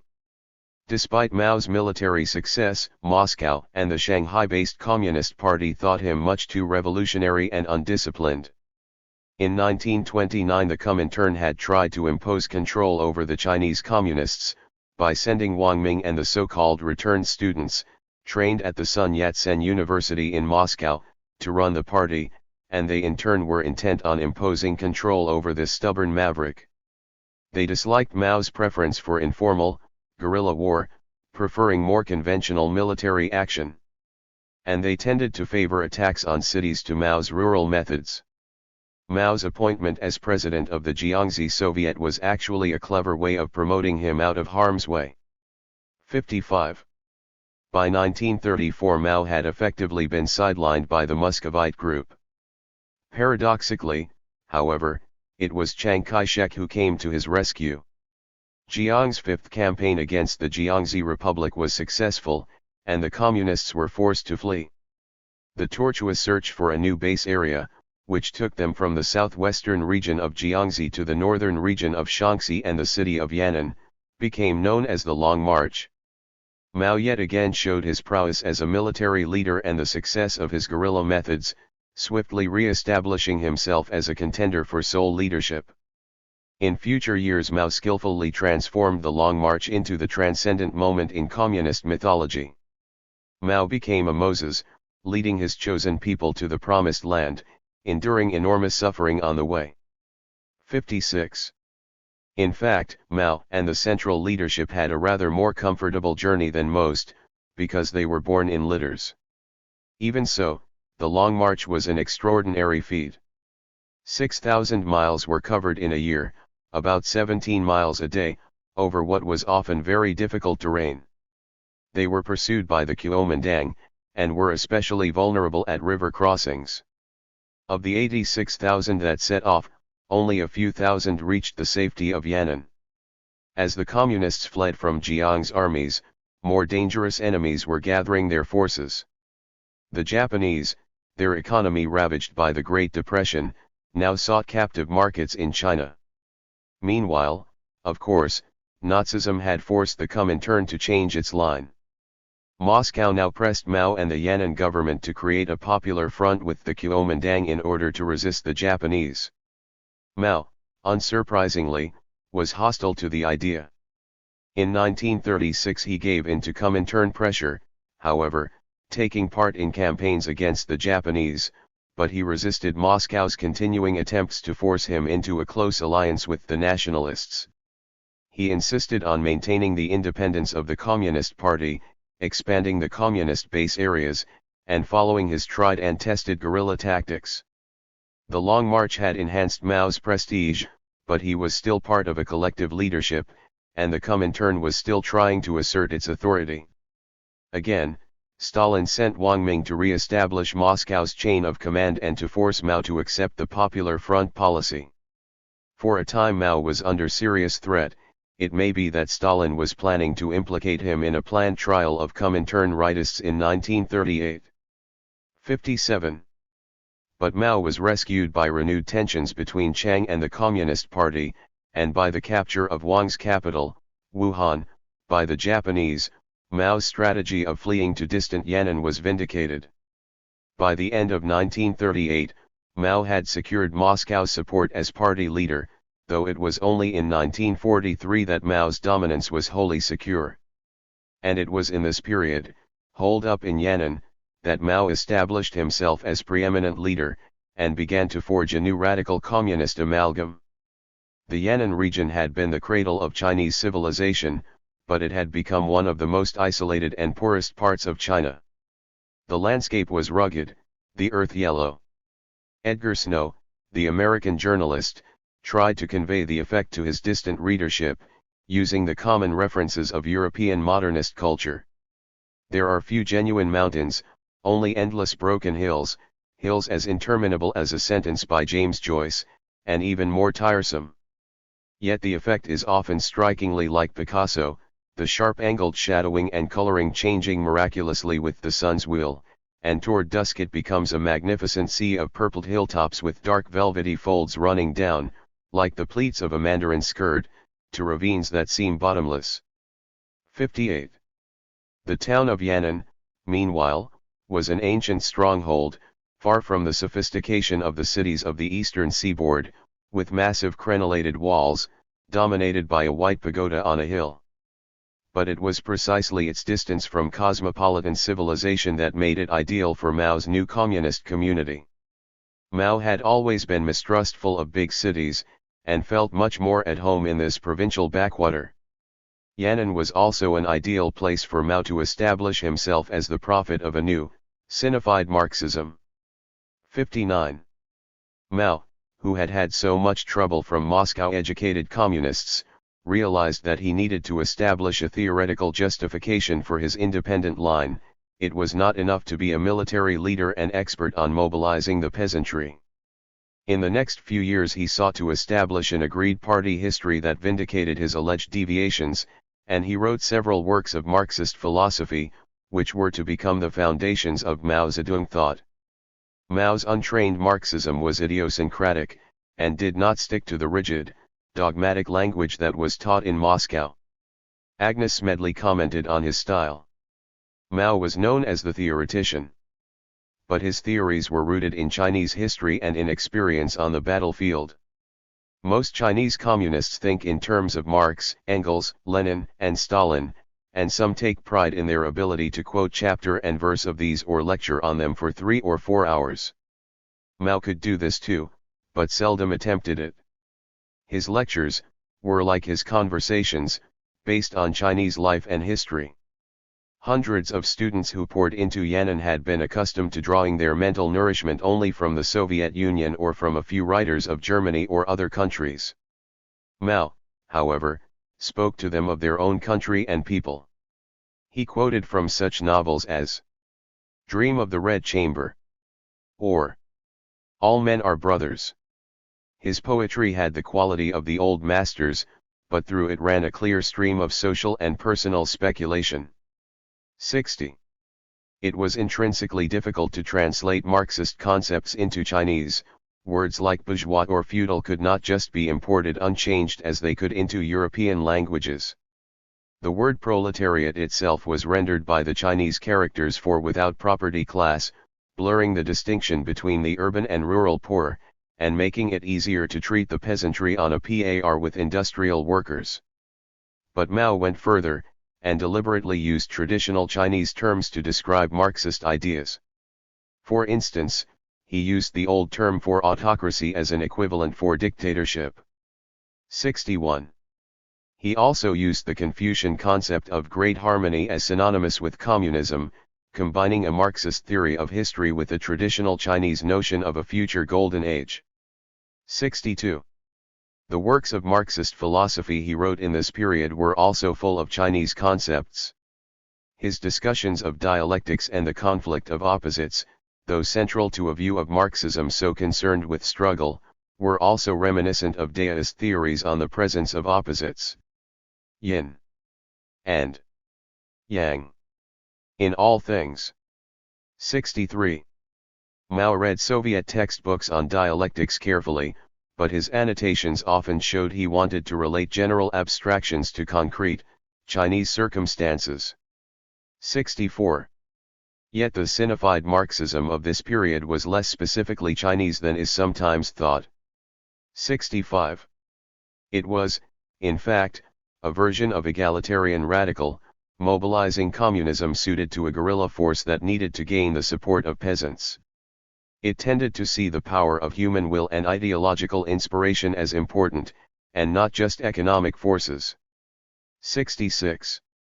It argued that peasants could be as revolutionary a force as workers, and it embraced the principle of the mass line, the notion that the party had to practice socialist democracy and learn from the masses. 67. In practice, the communism that prevailed in Yan'an combined idealism and pragmatism. It was a strongly egalitarian system. Everybody, even leaders, was expected to perform some form of manual labor, and lived in the drafty caves outside the town. New arrivals at Yan'an were housed 8 to a cave, and life consisted of productive work, military training, theatrical performances and, perhaps most importantly, long, intense political discussions in study sessions. There were inequalities. Mao's cave was larger than most and had excellent views, and salary differences did exist. 68. These hypocrisies attracted criticism from some of the more idealistic urban intellectuals who had flocked to Yan'an, hoping to find the radical equality they had demanded during the May 4th movement. Some complained of the absence of political principle and passion amongst Yan'an's officials. Others, especially the writer Ding Ling, protested at officials' attitude towards women. Despite claims to the contrary, women were not treated as equals in Yan'an. 69. Although Ding Ling did not say so openly, the promiscuous Mao, who had a callous attitude towards his many wives and girlfriends, was a major culprit. However, compared with its Soviet communist counterpart of the later 1930s, Yan'an's culture was puritanical and egalitarian, as was fully on show in the Yan'anites' dress. Men and women wore either military uniforms or the Sun Yat-sen suit, a military-style outfit based on the Japanese student uniform, and popular amongst both communists and Kuomintang officials. Nevertheless, the communists, whilst puritanical, could not be doctrinaire, because they needed the support of the peasantry as a whole. They therefore made every effort to avoid alienating local elites. The three-thirds system of government allowed traditional bosses to retain some influence, giving communists only a third of seats on village councils, with the second third reserved for non-communist progressives, and the final third open to anybody, as long as they were not Japanese collaborators. Most of the richer peasants were also allowed to keep their land. The poorer, meanwhile, benefited from lower rents and taxes, and seemed to have welcomed the guerrillas who were sent to live and work amongst them to improve the local economy. Yannen's combination of ideological flexibility and activism seems to have attracted support among both peasants and elites. 70. Initially, the atmosphere amongst the communists in Yannan itself was also relatively tolerant. But with the outbreak of the Japanese War in 1937 and the influx of new recruits from widely diverse backgrounds, Mao insisted on greater ideological unity, and he became especially suspicious of the bourgeois individualism of intellectuals from Kuomintang areas. From 1939 onwards he followed Stalin's example in using ideological texts as tools to make party officials conform, ordering the translation of Stalin's 1938 short course of Communist Party history and writing his own supplements on the Chinese experience. Senior officials were then expected to read and learn the texts. However, by 1942 Mao had decided that the whole party had to be trained, to rectify their thoughts. Only if communists truly internalized the ideology would they have the commitment to win the war and establish communism.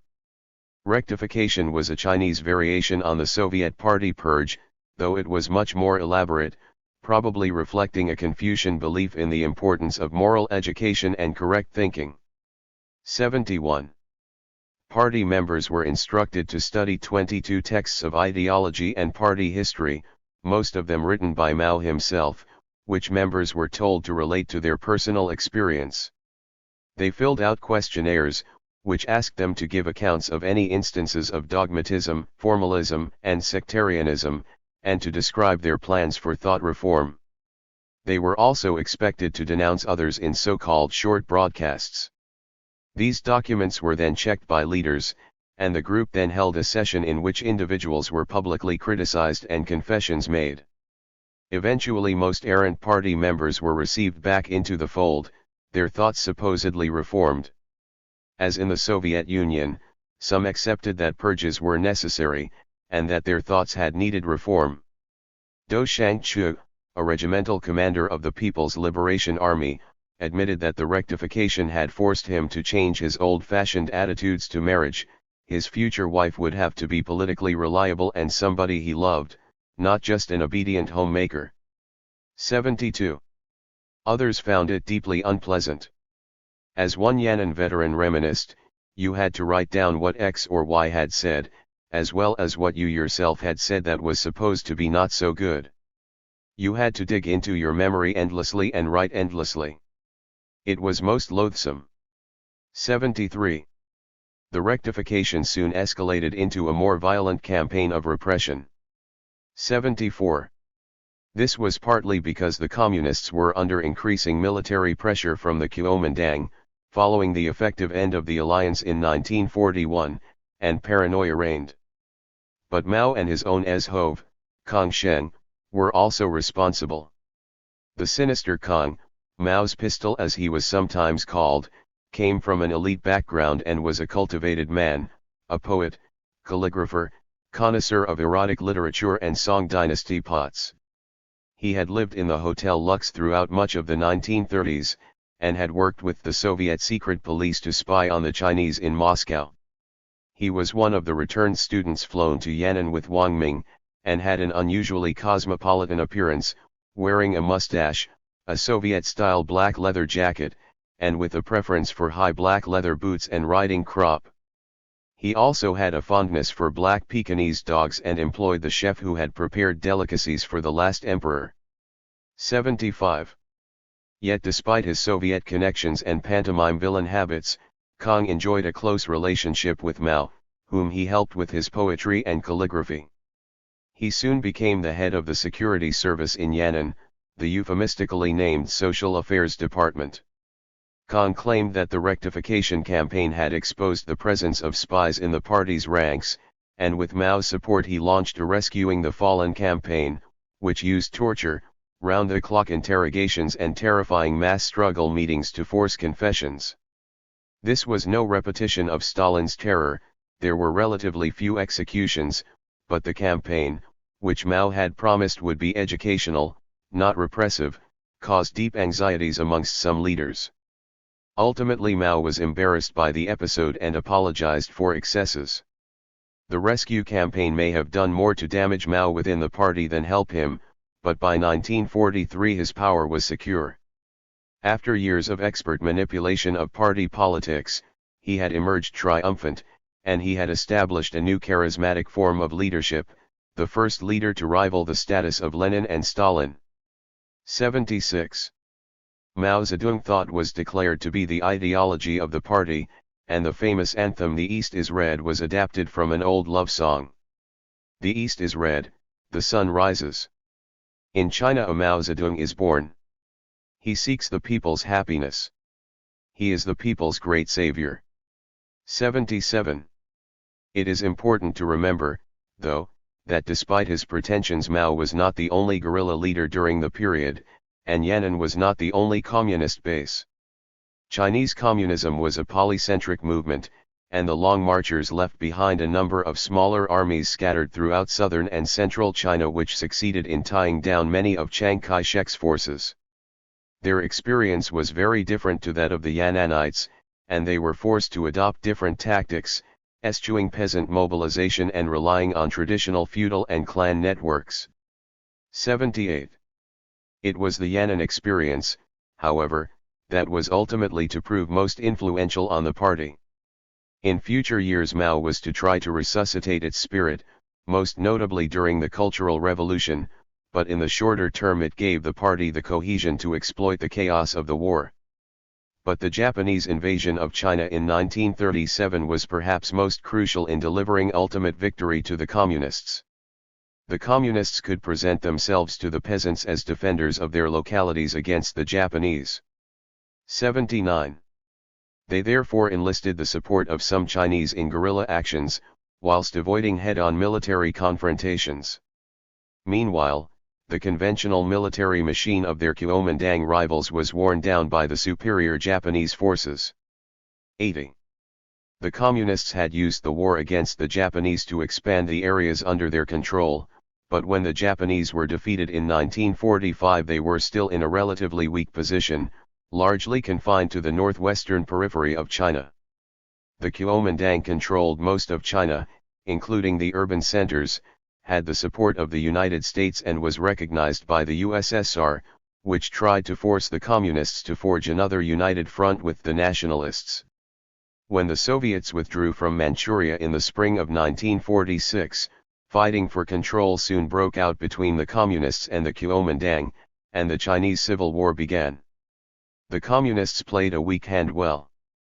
They benefited from renewed Soviet help, but they also had some success in mobilizing peasants against landlords with promises of rent reductions, though it did take some time to persuade them to break with tradition and challenge their landlords. 81. From 1946, Mao pressed for radical land redistribution in communist-occupied areas, and this undoubtedly helped the People's Liberation Army to secure support and recruits in some areas, especially the north. Communist work teams arrived in villages and set up poor peasant associations, with whose help they would try to determine the class of the villagers. They would then encourage poor and middle peasants to participate in struggle meetings, in which they would speak bitterness against, and often physically attack, their landlords. In one village in the northern Shaanxi province the main target was Sheng Jinghe, the wealthiest man in the community, who had grown rich from money lending and skimming from gifts to local temples. When the final struggle began, Jinghe was faced not only with those 100 accusations but with many more. Old women who had never spoken in public before stood up to accuse him. Even Li Mao's wife, a woman so pitiable she hardly dared look anyone in the face, shook her fist before his nose and cried out, "Once I went to glean wheat on your land. But you cursed me and drove me away." Jinghe had no answer to any of them. He stood there with his head bowed. That evening all the people went to Jinghe's courtyard to help take over his property. People all said he must have a lot of silver dollars. So then we began to beat him. Finally he said, I have 40 silver dollars under the Kong. We went in and dug it up. The money stirred up everyone. We beat him again and several militiamen began to heat an iron bar in one of the fires. Then Jinghe admitted that he had hidden 110 silver dollars. Altogether we got $500 from Jinghe that night. All said, in the past we never lived through a happy new year because he always asked for his rent and interest then and cleaned our houses bare. This time we'll eat what we like, and everyone ate his fill and didn't even notice the cold. 82. As this episode shows, long festering resentments could explode into violent anger, and peasants sometimes behaved in a more radical way than the communists intended. 83. In areas occupied by the communists, richer peasants were often influential supporters, and the communists could not afford to lose them. And in southern China, where the communists were weaker, there was much less conflict between rich and poor. Other leaders, and especially Mao's number 2, Liu Shaoqi, pressed, successfully, for a less divisive approach. 84. Liu was born near Mao's native village in Hunan, and knew him as a youth. But he was better educated and more cosmopolitan than Mao, and went to study in Moscow at the Stalin School in the early 1920s. Like Mao, he had had his arguments with Moscow in the 1930s, but he remained on the modernist side of the Marxist divide. He saw the rational, bureaucratic state he had witnessed Lenin trying to build as the model for the new China, not Mao's sect-cum guerrilla band. By late 1947 Mao himself agreed that class struggle had to be moderated in the name of national consensus. Rent reductions could be more effective in dividing the peasantry from the Kuomintang. 85. The peasantry, then, was difficult to mobilize, and the party's propaganda, featuring serried ranks of peasants marching to power, red banners aloft, was far from the truth. Most peasants were observers of, not participants in, revolution, and many obeyed the communists because they were punished if they did not. 86. Much more important in Mao's victory were the communist fighters themselves. It was youth, rather than poverty, that predicted peasants' willingness to join the communists, though the party itself discriminated against the wealthier, and by the end of the Civil War the ranks of the party largely comprised poor peasants. 87. The most systematic contemporary study of Chinese Maoist guerrillas was carried out by the American anthropologist Lucien Pai, who interviewed 60 Chinese former communist insurgents, most of them party members and low-level officials, in British Malaya in the early 1950s. 88. The communists he encountered were an exceedingly alert group of people with very active minds. 89. Most were from a lowly background, though they were not from amongst the poorest. They were better educated than the norm, and were eager to better themselves. Yet their prospects were limited. Most were skilled workers, many on foreign-owned rubber plantations, and had little chance of betterment. 90.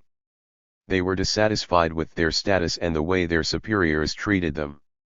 They were also trying to realize their ambitions in a rapidly changing world.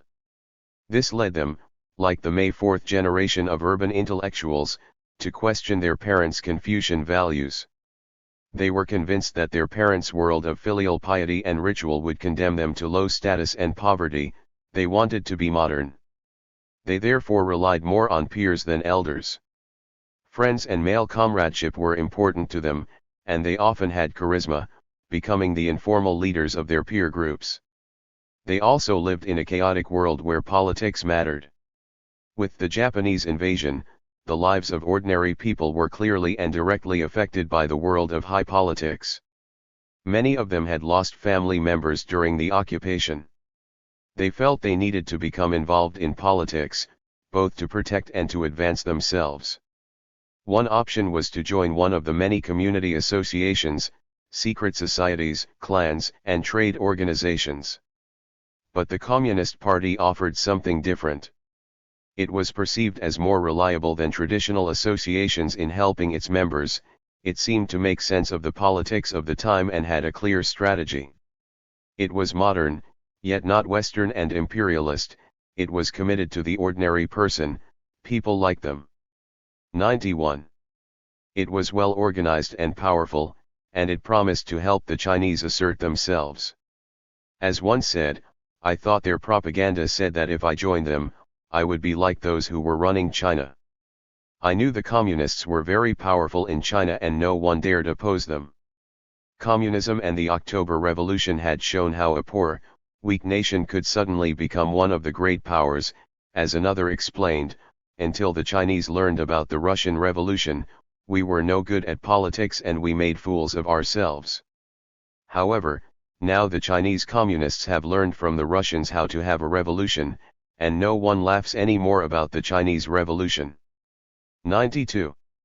Once they joined the party, communists felt they had influence in the world. It was as if I climbed on the back of a tiger, one declared.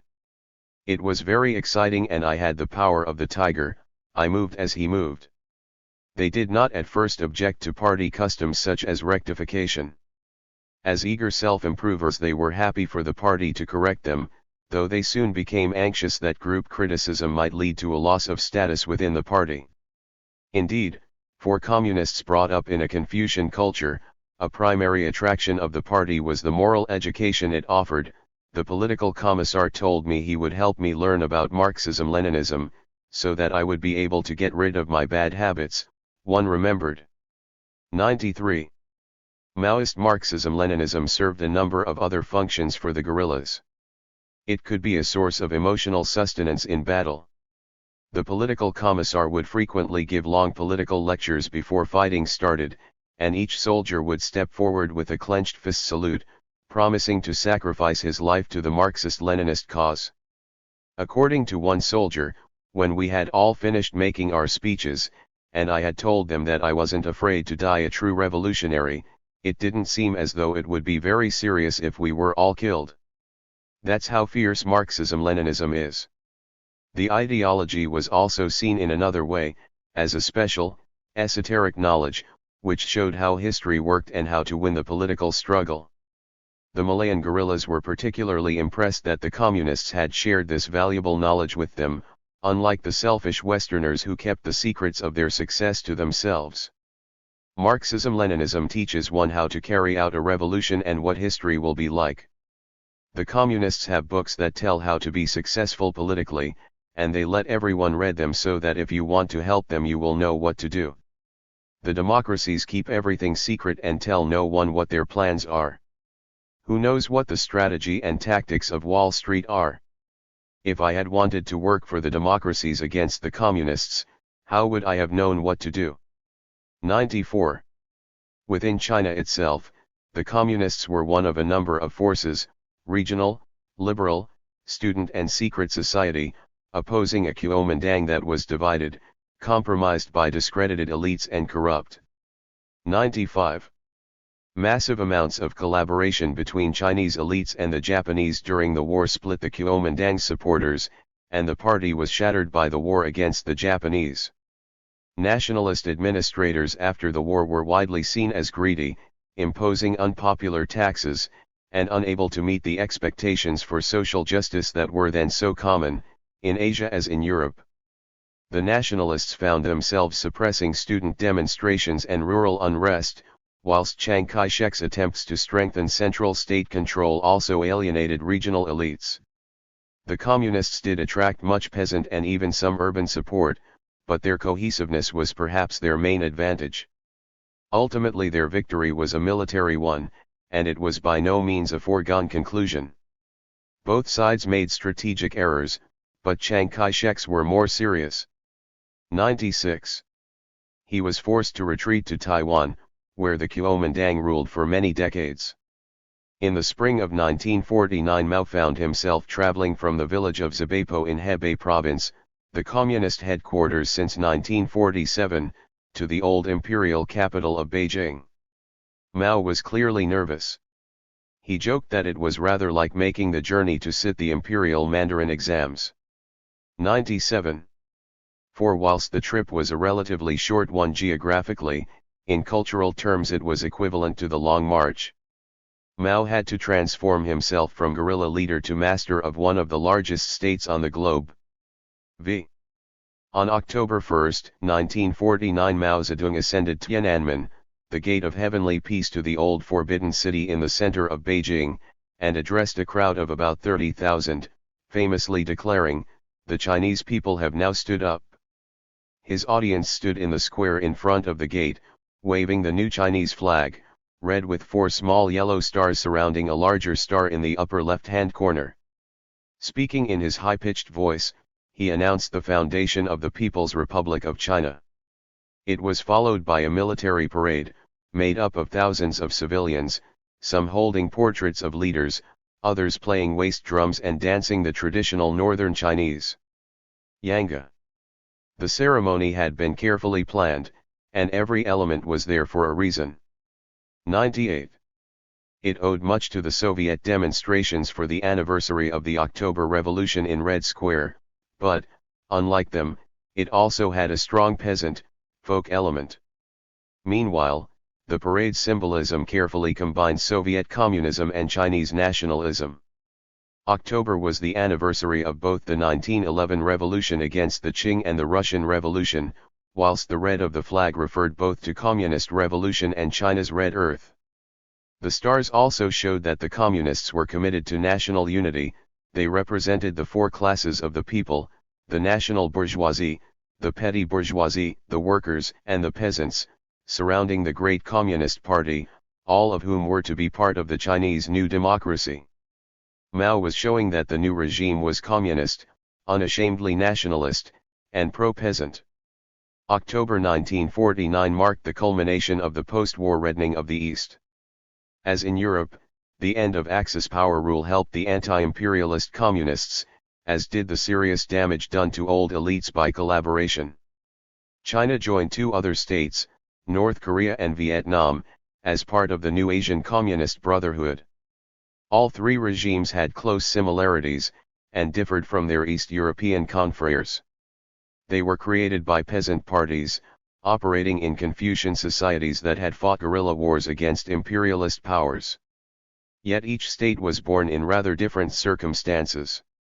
If China was Asia's Yugoslavia, a communist state born out of an anti-imperialist guerrilla war, North Korea was closer to East Germany, a regime largely created by superpower. Realpolitik and partition. The Vietnamese Revolution, meanwhile, had a strong urban element, and had similarities with its Russian predecessor. The North Korean regime was created under the auspices of Soviet troops. The Americans had proposed that Korea be divided on the eve of the Japanese surrender in August 1945, allocating the portion north of the 38th parallel to the Soviets and the south to themselves. The North then followed an East European path, a popular front followed by communization. In February 1946 a communist-dominated central government was established, led by Kim Il-sung. However, we should not press the East German parallel too far, for the regime soon secured a good deal of autonomy. Kim Sung-ju was born in a village near Pyongyang in 1912 into a Christian family. His father was a member of a Christian Korean nationalist organization, and may have been imprisoned by the Japanese.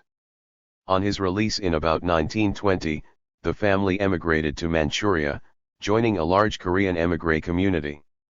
Kim's cultural background was therefore eclectic.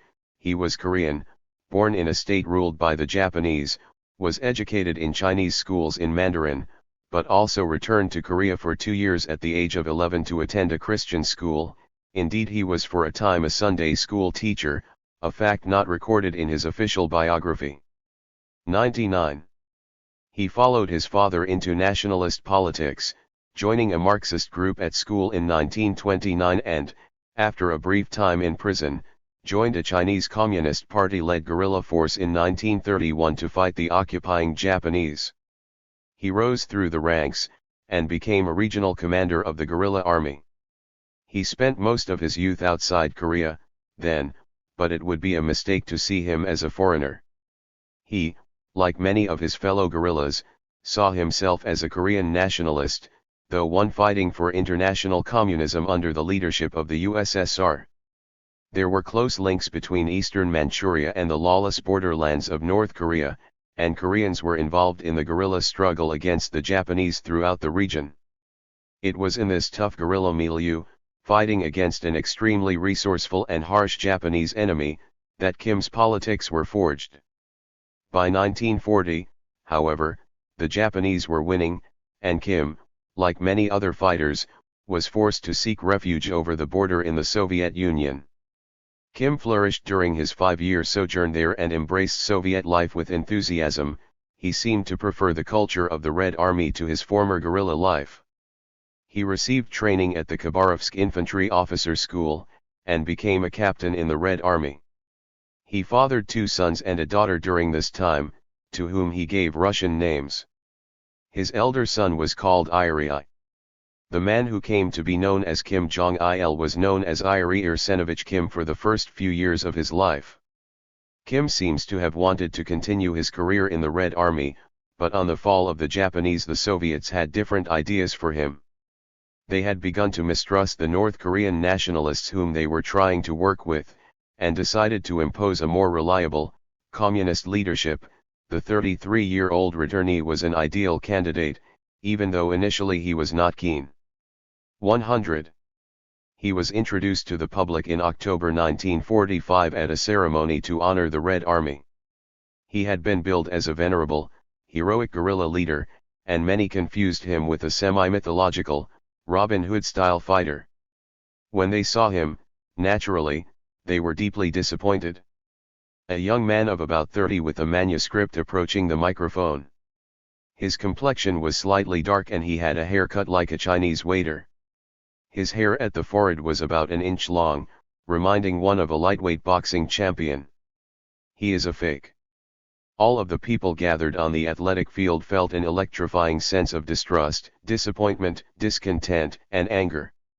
Oblivious to the sudden change in mass psychology, Kim Il-sung continued in his monotonous, plain, and duck-like voice to praise the heroic struggle of the Red Army.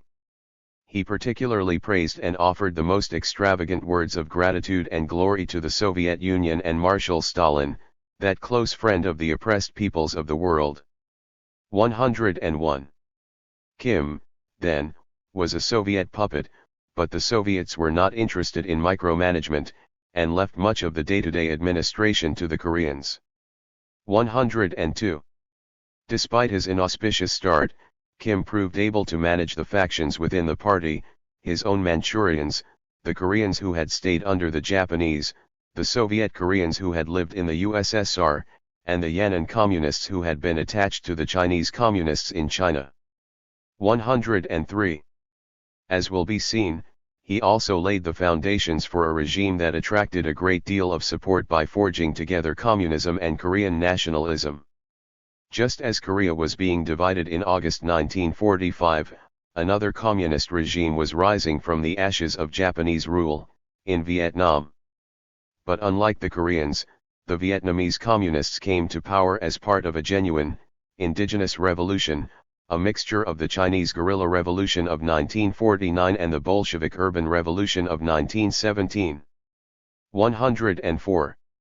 Ho Chi Minh had always been a radical in the Comintern, on Roy's side of the debate with Lenin, but he had become increasingly dissatisfied with the Soviet obsession with the urban working class. With Mao's success from the mid-1930s, Ho learned from the Chinese experience, distancing himself from the old Moscow template. He visited Yan'an in 1938, and then sent 2 young party members, Vion Wenjup and Pham Van Dong, there to a CCP school. 105. The Vietnamese soon began to follow the Chinese recipe. They formed a base area in the border regions to the north, created a guerrilla army, and in 1941 transformed the communist movement into a nationalistic, cross-class popular front force, now called the League for the Independence of Vietnam, the Viet Minh, with an extensive rural organization. They then began to plan a peasant uprising against the French imperial administration, which was cooperating with the Japanese. Communists were told to merge with the peasants, dress like the locals, and translate Viet Minh manifestos into vernacular verse.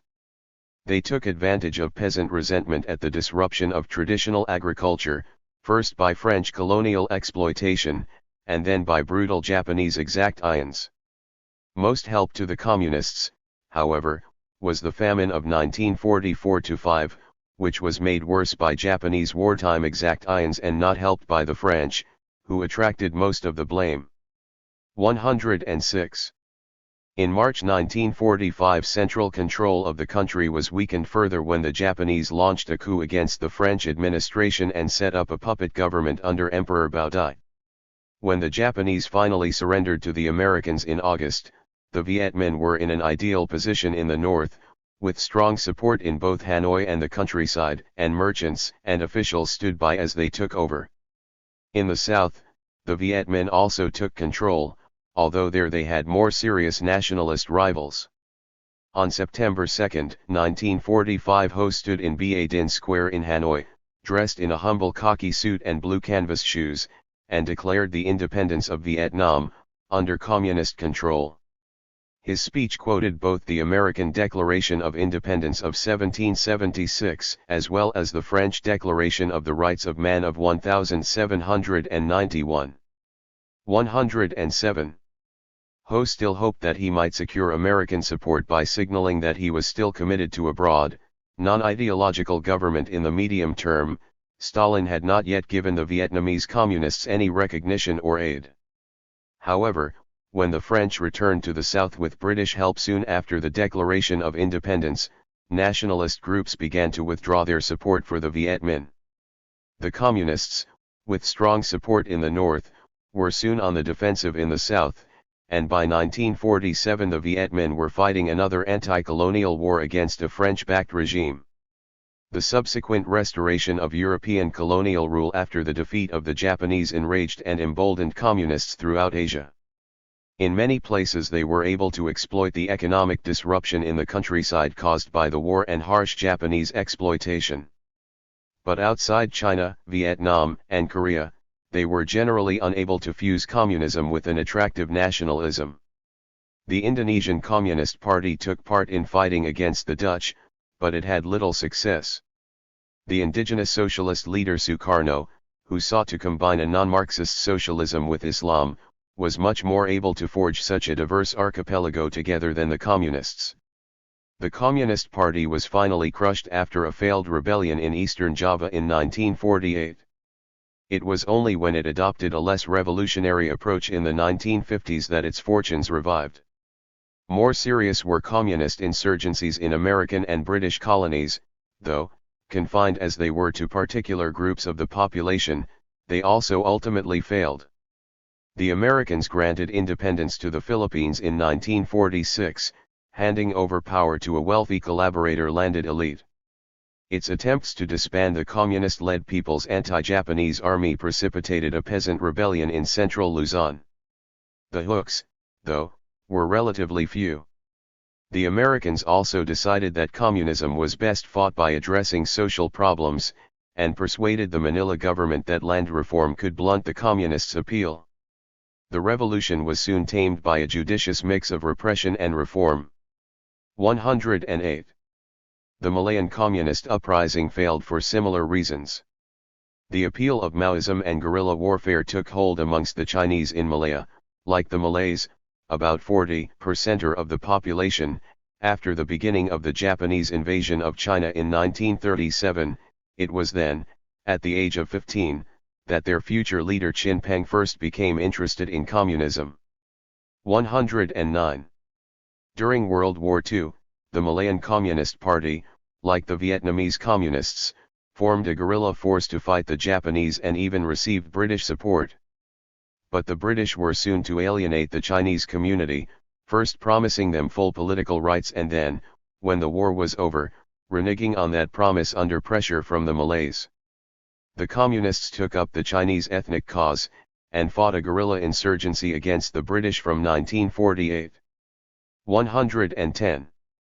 They were, however, at a disadvantage compared with the Viet Minh. Their support was largely limited to the Chinese, especially the poor, excluded rural population without secure land rights, and the British, like the Americans in the Philippines, generally took a more conciliatory line than the French and the Dutch. They sought to win hearts and minds of potentially communist villagers. 111. And as well as declaring their intention of giving Malaya independence, they embarked on the costly resettlement of 500,000 Chinese squatter peasants into highly defended new villages, which gave them higher living standards and starved the guerrillas of support. Despite these setbacks, Communists had established a powerful position in East and Southeast Asia by 1950. On the face of it, they had benefited from the very forces that had helped Communists in Europe in the 1940s. They were at the forefront of a struggle against imperialist occupiers and their collaborators amongst local elites. They had also used similar guerrilla or partisan strategies, retreating from the cities into the countryside and harrying their more powerful enemies. But the outcomes were very different, much depending on the role of the Red Army. In the West, communist parties were defeated electorally and returned to political isolation. The Central Soviet zone embarked on projects to build Soviet-style socialism, and in southeastern Europe and Asia, more independent, radical communisms emerged. The communist bloc was therefore highly diverse, much more so than many in the West appreciated at the time. Even so, for a few years from 1949, communist regimes, most of them closely allied with Moscow, ruled a third of the Earth's population. Few would have predicted such an extraordinary outcome only 8 years before, when the Nazis were at the gates of Moscow and communism was on the verge of collapse. Empire. Like Shelley's Ozymandias, all great imperial rulers have built monuments to celebrate their power, from the Roman emperors' aqueducts and triumphal arches to the grand memorials and Gothic railway stations of the British Empire. The Soviet Empire was no exception. Despite the removal of most of the Marx and Lenin statues that adorn the former communist world, remarkably prominent monuments are still scattered throughout the former Soviet sphere of influence. The most recognizable of all are the Stalinist tall buildings. These colossi of Stalinist Gothic were planned between 1948 and 1953, and had Stalin lived longer there would have been many more. 8 were planned for Moscow, though only 7 were actually built. The most monumental is the massive 5,000-roomed Moscow State University building on the Lenin Hills. Similar enormous buildings, gifts from Comrade Stalin, were planned for the satellite states. Only one, the Stalin Palace of Culture and Science in Warsaw, was completed. But the ex-communist world contains a number of smaller versions, from the Hotel International in Prague to the Soviet Friendship buildings in Beijing and Shanghai. Scores of other grand buildings were also built in a similar style. Amongst the most striking were the Casas Sintei in Bucharest and the Stalin Allee in East Berlin. 1. These symbols of communist power were the points d'appui of the Soviet sphere of influence at its most extensive, when it encompassed much of the Eurasian landmass, from the Baltic to the South China Sea in the period between Mao's victory in 1949 and the Sino-Soviet split in the late 1950s. Moscow's tall buildings also tell us much about post-war Stalinism. Gargantuan hybrids of Manhattan skyscraper Gothic and neoclassical bombast, studded with ornamentation from the medieval Muscovite past, they combined modernity, empire, and nationalism. 2. But they also indicated a politics that was increasingly emphasizing local, mostly Slavic cultures over internationalism and universalism. 3. Stalinist buildings in every state tried to incorporate, in a minor way, national forms, whether Byzantine features in Romania or Renaissance motifs in Poland and Czechoslovakia. They were also designed to boost the prestige and power of elites. These offices and apartment blocks were clearly not designed to provide housing for the cramped masses after the destruction of war. All of these massive structures were stone embodiments of a post-war high Stalinism, an exaggerated version of the order first seen in the mid-1930s, both paternalistic and technocratic. The remnants of radical, anti-bureaucratic Marxism, still evident even during the terror, had now largely disappeared. This hierarchical model was also applied to the whole of the Soviet bloc.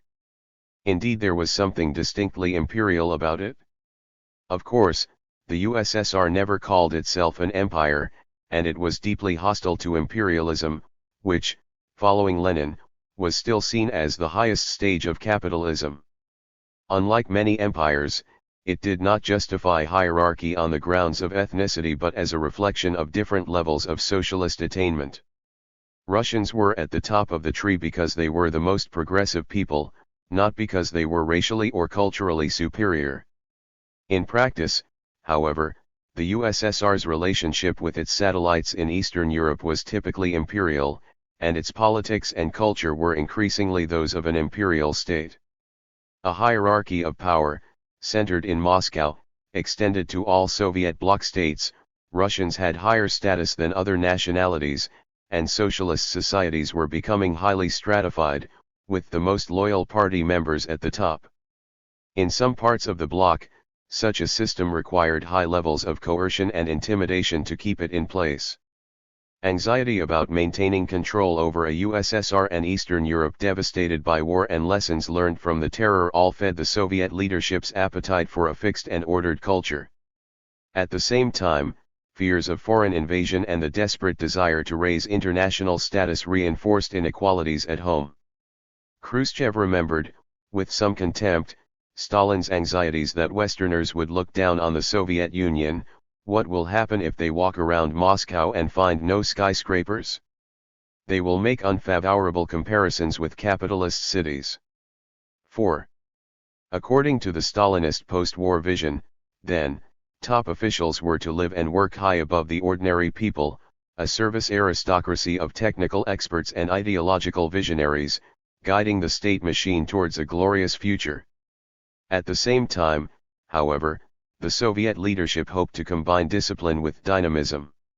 Alongside the tall buildings, the communist bloc regimes built vast squares to accommodate huge parades of supposedly enthusiastic people. Assembling the people, or as many of the people as possible, in elaborate state festivals and marches was, of course, reminiscent of Jacobin France. But the ceremonies of the late Stalin era acquired a particularly Soviet coloring.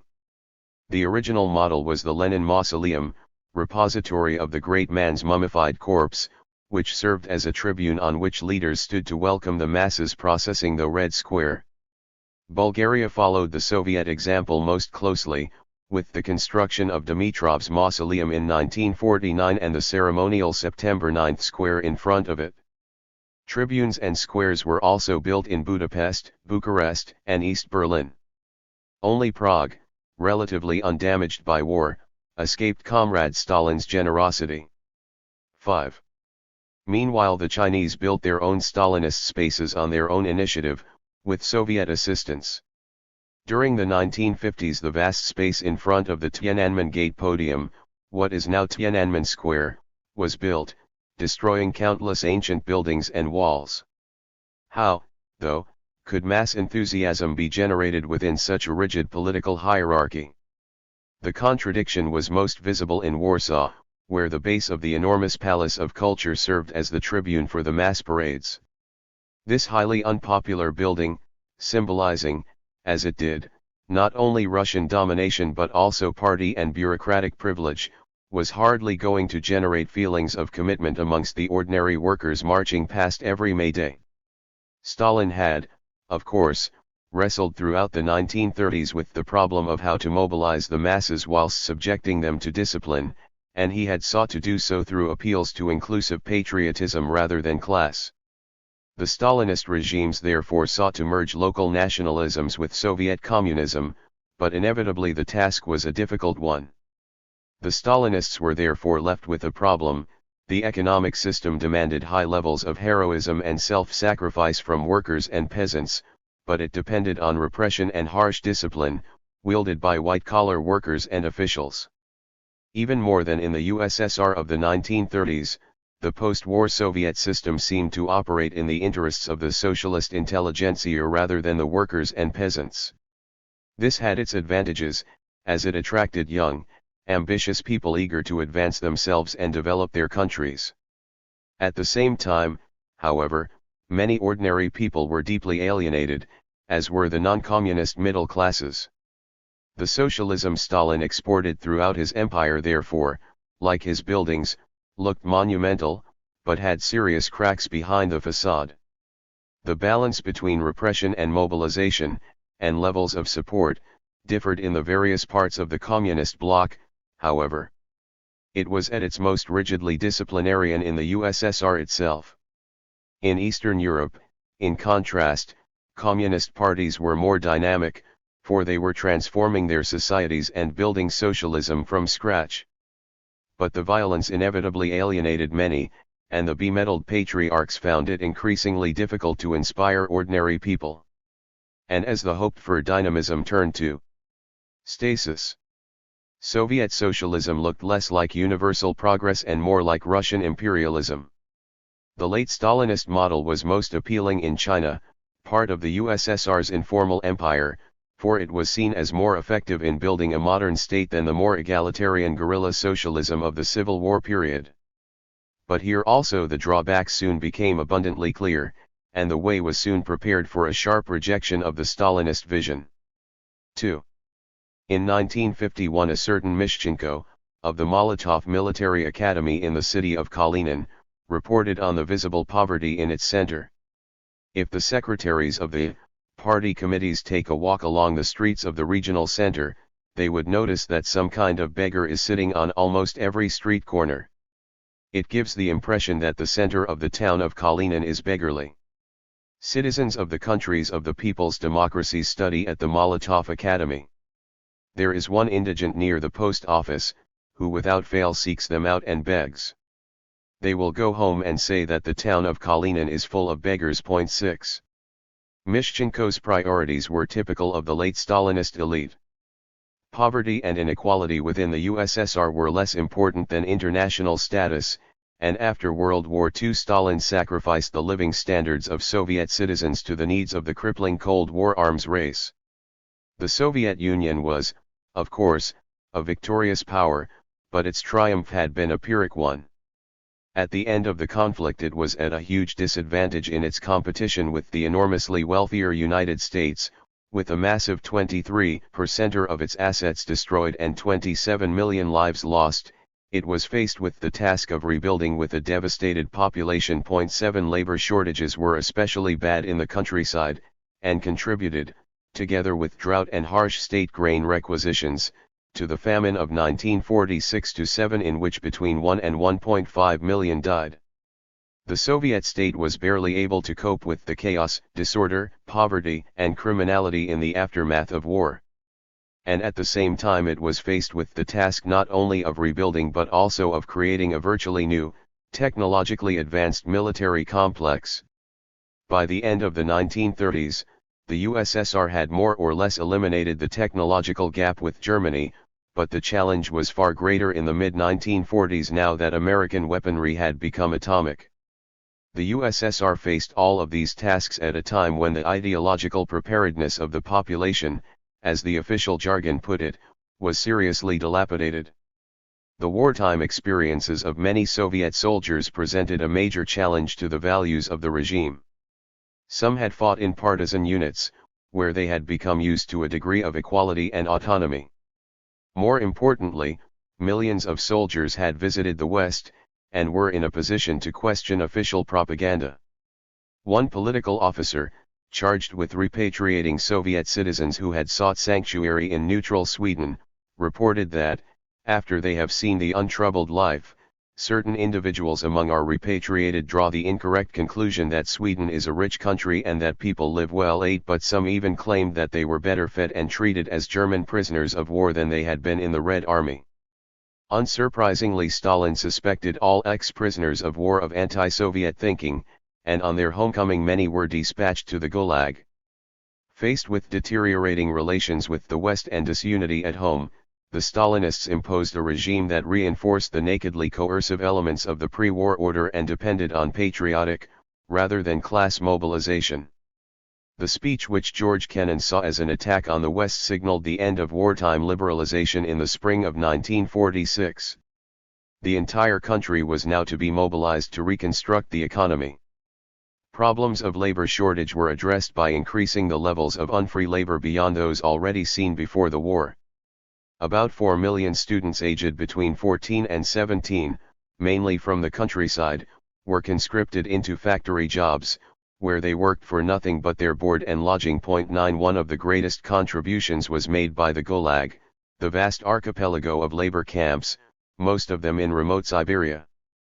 Prison labor had also played a major part in the economy in the 1930s, but the system now became much more extensive under their post-terror boss, the secret police chief Lavrentiy Beria. The whole prison system, which is estimated to have included some 5 million in 1947, provided some 20% of the industrial labor force and over 10% of the USSR's industrial output. 10 But Stalin's firm belief in the economic importance of the camps was wrong. They were extremely wasteful and unproductive, inevitably given that conditions were so poor and the prisoners treated so callously. Certainly, in comparison with the mid-1930s, the Gulag was more technocratically organized, but this was hardly a rational way to run an economy.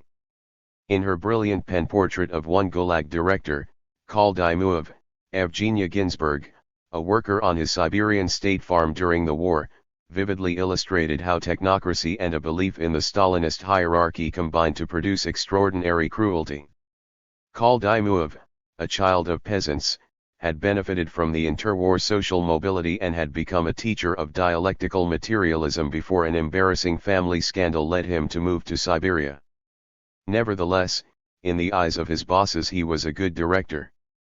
Judging from fulfillment of the plan, he made quite a respectable job of running a state farm in the taiga with its convict labor force, used to run his enterprise on a work-intensive basis, relying on slave labor and a rapid turnover of worked-out contingents. He was totally oblivious to his own cruelty. Take, for example, his dialogue with Erlov, our zootechnician, which one of our female workers who was forking manure near the dairy farm happened to overhear. "What about this building? Why has it been left empty?" inquired Kaldymov. "It had bulls in it," Orlov replied, "but we have had to put them elsewhere. The roof leaks, the eaves are iced up, so it isn't safe to put cattle in it. We will be doing a proper repair job on it in due course. It's not worth wasting money on such a pile of old lumber. The best thing would be to use it as a hut for women." "What are you saying, comrade director? Why, even the bulls couldn't stand it and began to fall ill here." "Yes, but they were bulls. No question, of course, of risking the bulls." This was not a joke, nor a witticism, nor even a sadistic jibe. It was simply the profound conviction of a good husbandman that bulls were the foundation of the state farm's life and that only extreme thoughtlessness on the part of Orlov had prompted him to put them on an equal footing with female prisoners. In his sanguine swinishness, his fixed belief in the solidity and infallibility of the dogmas and quotations he had learned by heart, Kaldymov would, I think, have been fearfully surprised if anyone had called him to his face a slave owner or slave driver. The Jacob's ladder that supported on its lowest rungs the prisoners and near the top the wise and great one, with the official cadre members like the state farm director somewhere in between, seemed to him utterly irreversible and sempiternal. His firm conviction of the unchangeability of this world, with its hierarchy and its accepted rituals, could be sensed in every word and gesture of the director. 11. Given these attitudes to prisoners, it is no surprise that millions died of starvation and overwork. Figures remain uncertain and one based on official archives, of 2.75 million for the whole Stalin era, is certainly too low. 12. Conditions, though not quite so harsh in ordinary factories, were certainly grim, with workers much poorer than before the war. Prices were raised and rations cut in September 1946. In many ways, the regime was returning to the strategies of the late 1920s and early 1930s, forcing workers to finance industrialization through low living standards, but the methods were different. The leadership eschewed populist appeals for fear of undermining managers. And whilst Stakhanovism survived, the leadership largely relied on coercion. Managers were given more powers over workers than in the 1930s, and labor discipline was harsh. Workers were no longer free to change jobs, and anyone who tried to was liable to be punished for labor desertion. However, the system was less draconian in practice than the legislation suggested. Managers did not always enforce their powers because they needed the cooperation of the workforce. Moreover, there was remarkably little sign of labor unrest. Workers undoubtedly resented the post-war hierarchical order, but protests were muted, and demoralized workers and peasants tried to evade controls by going slow or running away from their jobs. 13 A letter of complaint sent to Moscow gives a sense of the dire conditions and the inequalities in the city of Vodsk. In the city from early morning all the people are on the search for water, the pumps don't work, we take water from the open manholes wherever they are. For a population of 50,000 we have only one functioning bathhouse. There are huge queues to get into the bath and they are only made up of the damned directors of the city. 14. As this complaint suggests, the early 1950s were a much better time for bosses. Efforts by the police to control them were discouraged, and corruption flourished. From 1946 Stalin did launch ideological campaigns of purification against deviations amongst the socialist intelligentsia, but rather than anti-elite, they were nationalistic and xenophobic in content. The first victims of the post-war ideological campaigns were two literary journals, Leningrad and Zvezda, and two writers, the poet Anna Akhmatova and the humorist short story writer Mikhail Zoshchenko. In a major decree on patriotism in literature in August 1946, the ideological chief Andrei Zdanov described Akhmatova as a mixture of nun and harlot, a crazy gentlewoman dashing backwards and forwards between her boudoir and her chapel. Zoshchenko was denounced as a vulgar and trivial petty bourgeois, who oozed anti-Soviet poison. But the center of the charges was that they, and other literary figures, had slipped into a tone of servility and cringing before Philistine foreign literature. 15 However, it was the beginning of the Cold War proper in early 1947 that led to full-scale patriotic campaigns. Purge commissions, now given the distinctly retro name of honor courts, were set up in offices and bureaus to eliminate servility to the West. 16. This new cultural xenophobia blighted several areas of intellectual life, and most famously affected genetics, in the person of the notorious bogus biologist Trofim Lysenko. Lysenko came from a peasant family and had no scientific training, but he claimed that his practical knowledge as a peasant more than made up for the absence of formal education. During the late 1920s and 1930s he had been a beneficiary of the radical Marxist idea that ideologically inspired scientists from the people were superior to academically trained specialists. His main invention was vernalization, soaking and chilling winter wheat so that it would grow in the spring. The results were unimpressive, but Lysenko skillfully exploited the political atmosphere of the time. He also developed an ideological justification for his new approach.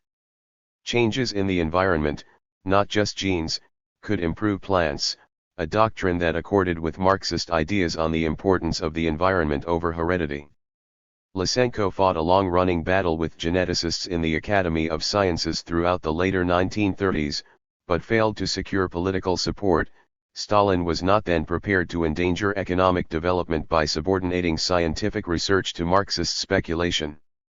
However, by the summer of 1948, at the height of the Berlin crisis, he was more willing to sacrifice science to patriotism. At that point Stalin was determined to establish a clear difference between a progressive Soviet science and a reactionary bourgeois science. 17 Soon after this Lysenkoism became the new orthodoxy, blighting Soviet biology for 2 decades.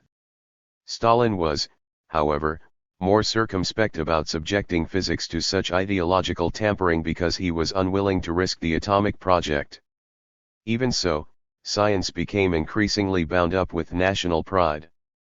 The Great Soviet Encyclopedia informed its readers that Alexander Mazeysky, not the Wright brothers, built the first aeroplane, Grigory Ignatieff invented the telephone, A.S. Popov the radio, V.A. Monosen and A.G. Polatabnov penicillin, P.N. Iablokov and A.N. Lodygin the light bulb. Stalin and his propagandists were of course tending the seed of a nationalism they had planted some time before, in the mid-1930s. This was not Russian nationalism pure and simple, but a Soviet-Russian amalgam, intended to integrate all official Soviet nationalities into a single harmonious whole. But the Russian element in the mixture became far greater after the war, and in one respect particularly it came strikingly close to the state nationalism of Tsar Nicholas II, its anti-Semitism. Jews, as an ethnic group, had not been victimized by the Soviet regime before World War II, and were not specifically targeted by the 1936-8 terror. Indeed, as has been seen, Jews were one of the most pro-communist peoples in the USSR, and throughout the world. As a highly educated and urban group, they were also overrepresented in the upper echelons of professional and cultural life. Nevertheless, Stalin frequently manifested crude prejudices about many ethnic groups, including Jews. Khrushchev, hardly a model of political correctness himself, described him as having a hostile attitude towards the Jewish people, recalling Stalin's mimicking of a Jewish accent in the same way that thick-headed backward people who despise Jews talk when they mock the negative Jewish traits. 18 But this was no ideological racism, Nazi style. Jews were numbered amongst Stalin's closest associates. Anti-Semitism was, he said in 1931, an extreme form of racial chauvinism, the most dangerous rudiment of cannibalism. 19 And during the war, the Soviet leadership set up the Jewish Anti-Fascist Committee, a typical Popular Front-style organization designed to attract worldwide Jewish support for the Soviet war effort, chaired by Solomon Michoels. Even so, the war strained relations between Jews and Slavic nationalities, the sufferings of the Jews at the hands of the Nazis, and their collaborators, intensified the sense of their ethnicity, whilst the revived Russian nationalist messages of the period encouraged a popular anti-Semitism. 20. Initially the Soviet leadership was happy merely to indulge this traditional anti-Semitism. But Stalin took more extreme measures when international politics intervened. The USSR had supported the foundation of Israel in 1948. The Zionists, after all, were socialists, and many had been born in the Russian Empire. Stalin hoped that Israel would become a bridgehead for Soviet influence in the Middle East. But he also worried that Israel might act as a magnet for the loyalties of Soviet Jews. The arrival of Golda Meyerson in Moscow, born in Kiev but brought up a 3-hour drive from Mosinee in Wisconsin, as the first Israeli ambassador to the USSR caused particular anxiety when it provoked spontaneous Jewish demonstrations of support. And when it became clear in 1949 that Israel was firmly in the American sphere of influence, Soviet Jews were transformed, overnight, into potential fifth columnists, and became victims of discrimination and even repression. Like the Germans, Poles, and Koreans in the 1930s, they were seen as conduits for foreign influence, in this case Israeli, and therefore American. According to Stalin, Jewish nationalists believe that their nation has been saved by the United States. 21. Many were caught up in the witch hunt. The Anti-Fascist Committee was closed down, and Michoels murdered by the secret police. The film Circus was re-edited and Michoels' performance of the Yiddish lullaby verse excised. Jews who embraced Yiddish culture were now bourgeois nationalists, those who were more assimilated were rootless cosmopolitans. Various conspiracies were discovered, some leading figures were arrested, including Molotov's Jewish wife, many more lost jobs or were unable to continue their studies. Most worrying for Soviet Jews was the discovery of a supposed plot by a spy group of doctor murderers. These monsters in human form, all of them Jews, had allegedly assassinated Soviet leaders, including Zdanov. The so-called doctor's plot was made public at the beginning of 1953, months before Stalin's death. Fortunately for Soviet Jews, the anti-Semitic campaigns did not survive him. Some have seen these events as a fresh outbreak of the purges of the 1930s. They did have some similarities with the ethnic cleansings of the earlier period, but they were very different from many of the repressions, which had at their core the revival of class struggle. They were much more targeted and there were many fewer victims. Also, the new message now being broadcast was of patriotic unity, not class division. These purges then were not a threat to the vast majority of party bosses, technical experts, and other previously suspect elites. Stalin had learned the lessons of the 1930s terror. Never again would he allow mass criticism from below, nor would he try to mobilize the population with campaigns for ideological purity. The carrot of unequal wages and the manager's stick was replacing appeals to worker heroism. The new balance of power between elites and masses was reflected in the continuing embourgeoisement of culture. Paintings dwelt lovingly on elaborate lampshades and curtains, and soft pink replaced red as the dominant color. Novelistic heroes were no longer puritanical scourges of bureaucracy, but bluff and easygoing pragmatists. Whilst the appearance of a piano in a 1920s novel was always a sure sign that its owner was a bourgeois enemy, in the 1940s and 1950s pianos were approved of as markers of culture and education. Even Pasha Angelina, the famous Stakhanovite woman tractor driver of the 1930s, had transferred her enthusiasms from the cultivation of wheat to cultivating her daughter's pianistic virtuosity. In 1948 she wrote a magazine article in which she related that her youngest daughter, the delightfully named Stalinka, wanted to follow in her sister's footsteps. "Mama, Mama, when I grow up like Svetlana, will I play the piano too?" "Of course you will." I listened to Stalinka with excitement and happiness. My childhood was different, I couldn't even think of music. 22. It would be misleading to see late Stalinism as a restoration of the Tsarist Ancien regime, populated with a new elite. This was a much more modern society, integrated, socially fluid and welfarist, than Tsarist Russia. But after the war, Stalin went further than many other communist leaders in jettisoning the remnants of radical socialism and embracing hierarchy, bolstered by Ancien regime trappings and symbols. It was this model that was, at least in principle, exported to the USSR's empire and its spheres of influence. However, the circumstances in Eastern Europe were rather different. East European communists were introducing a wholly new social and political system, and inevitably pursued a more revolutionary politics, eliciting much opposition, but also some enthusiasm for the new order, at least for a time. 3. The Joke, the Czech writer Milan Kundera's 1967 novel, is the story of Ludvík, a bright and popular student during the Stalinist period of Czechoslovak history, whose life is ruined by a minor mistake. He is a keen party member, and a true believer, though his motives are mixed. The intoxication we experienced is commonly known as the intoxication of power, but I could choose less severe words. We were bewitched by history, we were drunk with the thought of jumping on its back and feeling it beneath us.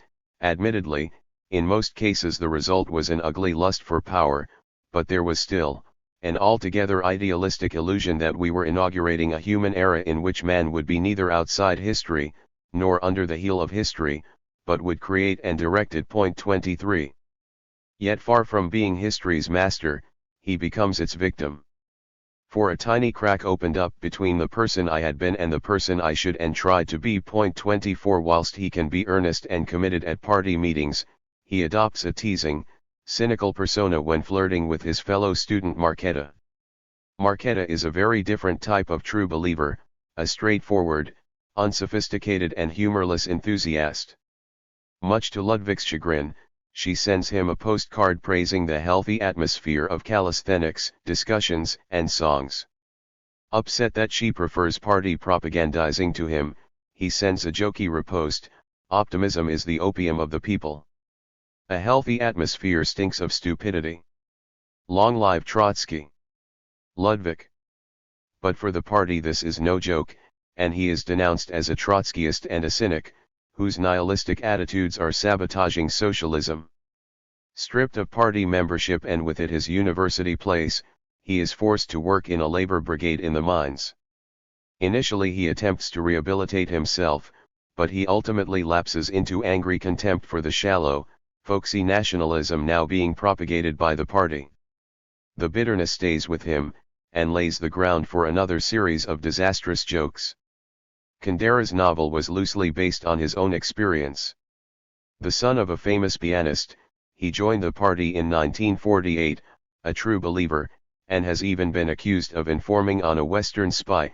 He was then expelled in 1950 for making a politically incorrect comment.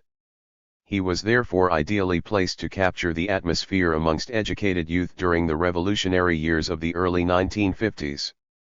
For whilst the old Popular Front generation of communist leaders was either assiduously conforming to the Moscow line or enduring purges and show trials, a younger group of enthusiastic communists was coming to the fore. In part this was typical of the swing to the left in many countries amongst an anti-Nazi post-war youth, East and West. But their place on the periphery of a more successful Western Europe also explains their choices. The Stalinist model could appeal to young and educated people in developing countries, for whatever its failings it seemed to provide a recipe for catching up. The conservative counts and generals and liberal professionals who had ruled most of Eastern Europe between the wars had been strikingly unsuccessful in improving their economies. After the disasters of the interwar period, when the poor, weak, and divided countries of the region had been at the mercy of an aggressive Nazi Germany, loss of liberty seemed to some to be a price worth paying for development and Soviet protection. Moreover, communism promised free education and an expanded state with large numbers of professional jobs, precisely what the ambitious, self-improving middle classes were seeking after the deprivations of depression and war. Some groups with a middle-class background did suffer under late Stalinism. Class quotas were applied to education. The playwright and future dissident Václav Havel was one of the victims. Others suffered more directly in deportations and other persecutions. In 1951, for instance, many thousands of bourgeois were deported from Budapest to make way for workers in the new industrial plants. 25 But high Stalinism never permitted class struggle to threaten economic productivity. The educated generally retained high status as long as they were loyal. And except in Poland and East Germany, the old middle classes were remarkably successful in clinging on to their dominant positions. In Czechoslovakia there was relatively little anti-bourgeois discrimination. In Hungary there was some, but in 1956 60 to 70% of professionals still came from the old middle and upper classes. The regime, desperate to fill technical jobs, was often happy to turn a blind eye to the airbrushing of biographies. One girl, expelled from grammar school because she was labeled a member of the dangerous element of the bourgeoisie, the X-class as it was informally called, was told that if she worked as a laborer for a time she could shed her bad background and return to school. 26. The Captive Mind, an analysis of the thinking of the Polish intelligentsia by the dissident Czesław Miłosz, explored these mixed motives, a sense that history was on communism's side, a moral commitment to national development, and self-advancement. He described the attitude of Alpha, a well-known writer. Alpha did not blame the Russians. What was the use? They were the force of history. Communism was fighting fascism, and the Poles, with their ethical code based on nothing but loyalty, had managed to thrust themselves between these two forces. A moralist of today, Alpha reasoned, should turn his attention to social goals and social results. The country was ravaged. The new government went energetically to work reconstructing, putting mines and factories into operation, and dividing estates among the peasants. New responsibilities faced the writer. His books were eagerly awaited by a human anthill, shaken out of its torpor and stirred up by the big stick of war and of social reforms. We should not wonder, then, that Alpha, like the majority of his colleagues, declared at once his desire to serve the new Poland that had risen out of the ashes of the old. 27. For people like Alpha and Marketa, therefore, the regime seemed to be the harbinger not only of modernity, but also of morality. The Stalinist social model elevated self-sacrificing labor over all else. Production, not selfish consumption, was to lie at the center of life. As if to prove the point, the numbers of shops fell and advertising entirely disappeared. And what shops there were became billboards for the regime of labor. The facades of the shops in Warsaw's 1952 Marzalowska residential district bore a huge narrative sculpture, depicting the heroic workers who had built the complex. There was no representation of the products sold inside. 28 Production also lay at the center of the massive new socialist cities of the period, like Nauhuda outside Krakow in Poland, and Stalinvaros in Hungary, both built around huge steel works. 29 In the latter, the whole city plan was arranged around the twin poles of political and productive power. At one end of the main street lay the party headquarters and city hall, and at the other the steel plant.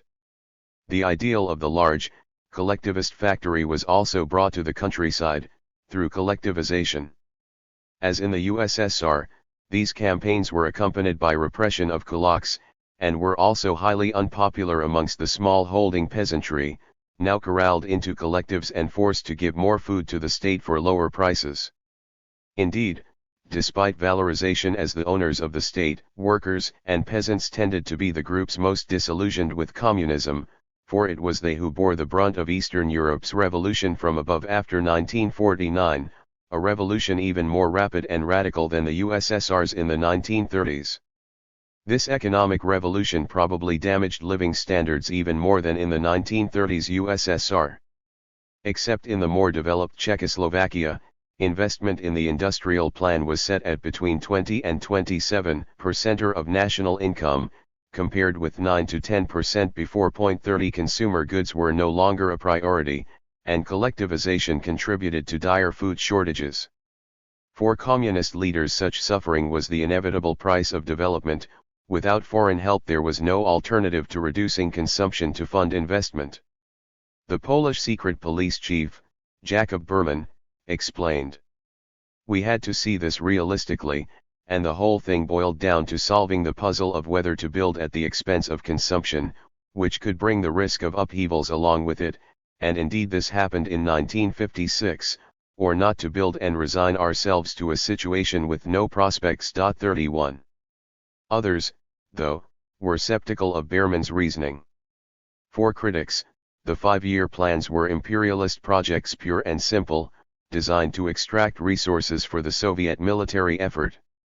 The huge sums taken by the USSR in reparations reinforced these views, between $14 billion and $20 billion. 32 Most of these reparations came from East Germany, but all the satellites' economies were affected.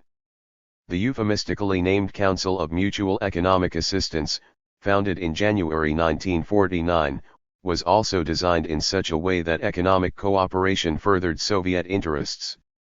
The perception that the USSR was an imperial power, squeezing the economic lifeblood from its East European colonies, was deeply damaging to the communist regimes in those countries. Communism had always been most successful when it could enmesh itself within local nationalisms, and the Stalinist regimes did try to present themselves as indigenous. However, their attempts to drape themselves in national colors were often unconvincing, and soon, as Kundera demonstrated, even loyal communists developed a bitter contempt for the Russians. As Czeslaw Milosz wrote, many Polish intellectuals privately harbored an unbounded contempt for Russia as a barbaric country.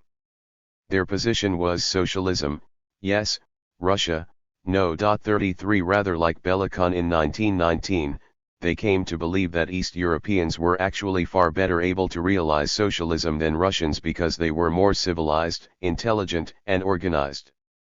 But unable to say so openly, they hypocritically praised Russian literature, songs, and actors at every turn. The harsh political controls could be especially unpleasant and humiliating for East European communist elites. Show trials and purges were initially used against non-communist rivals. The most notorious case was the trial of the Bulgarian Agrarian Party leader, Nikola Petkov, in 1947, whose confession had to be published posthumously because he refused to cooperate at his trial. It was the defection of Yugoslavia's Tito from the Soviet bloc in 1948, though, that brought about the wave of repressions and trials. Tito's lèse-majesté was a serious challenge to Soviet control, and there was a real possibility that other communists would follow him. Wolfgang Leonard, for instance, escaped from Berlin to Belgrade, after a severe attack of political tummy ache as he called it. He now decided that Stalinist communism, with its special party canteens and housing, was unbearably hypocritical. 34. Moscow responded by launching violent campaigns to root out potential Titoid influences in East European communist parties. Communists who had not spent some time in exile in Moscow were at particular risk. NKVD experts in staging show trials were sent to the satellite states to share their expertise in repression. The show trials and purges of alleged Titoites were particularly intense in those countries near Yugoslavia, Hungary, Bulgaria, Romania, and Albania.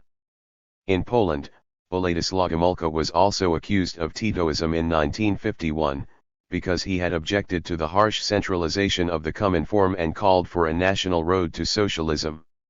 He, though, escaped execution. Together with anti-Titoism, Stalin and his secret police brought with them anti-Semitism. And many East European regimes were often happy to seek popular support by scapegoating Jewish communists. Anti-Semitic campaigns were especially pronounced in Poland, East Germany, Romania, and Czechoslovakia. In the latter, the number 2 in the party, Rudolf Slansky, was accused of both Titoism and Zionism. His show trial in November 1952 was meticulously scripted and prepared, and indeed a dress rehearsal was recorded in case one of the defendants should retract his confession. 35. Repression was, however, difficult to direct and control. As in 1936-8, Moscow was interested in political biographies and ordered the East European parties to investigate the pasts of communists who might be susceptible to Titoism or who had prior links with the West. But the outcome of those investigations could be shaped by locals who wanted to settle personal scores or do favors to friends, as they had been in the terror of the 1930s. The East European terrors therefore had a logic to them, yet they also appeared unpredictable and arbitrary, creating confusion and fear. In East Germany, for instance, several communists found themselves under suspicion because they had lived in exile in the West during the Nazi period. Perhaps, their accusers argued, they had been turned by Western spies.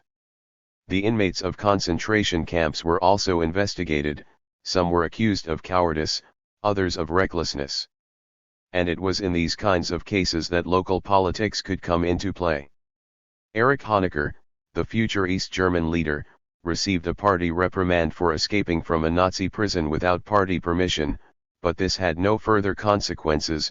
Franz Delame, however, a serious rival to Walter Ulbricht, found himself stripped of all his offices and threatened with a trial as a result of allegations that he had tried to stop an uprising in the Mauthausen concentration camp. 36 And in Albania and Romania, Enver Hoxha and George Georgiadej were able to turn Stalin's repressions into opportunities to strengthen their own networks of clients at the expense of loyal Moscow communists.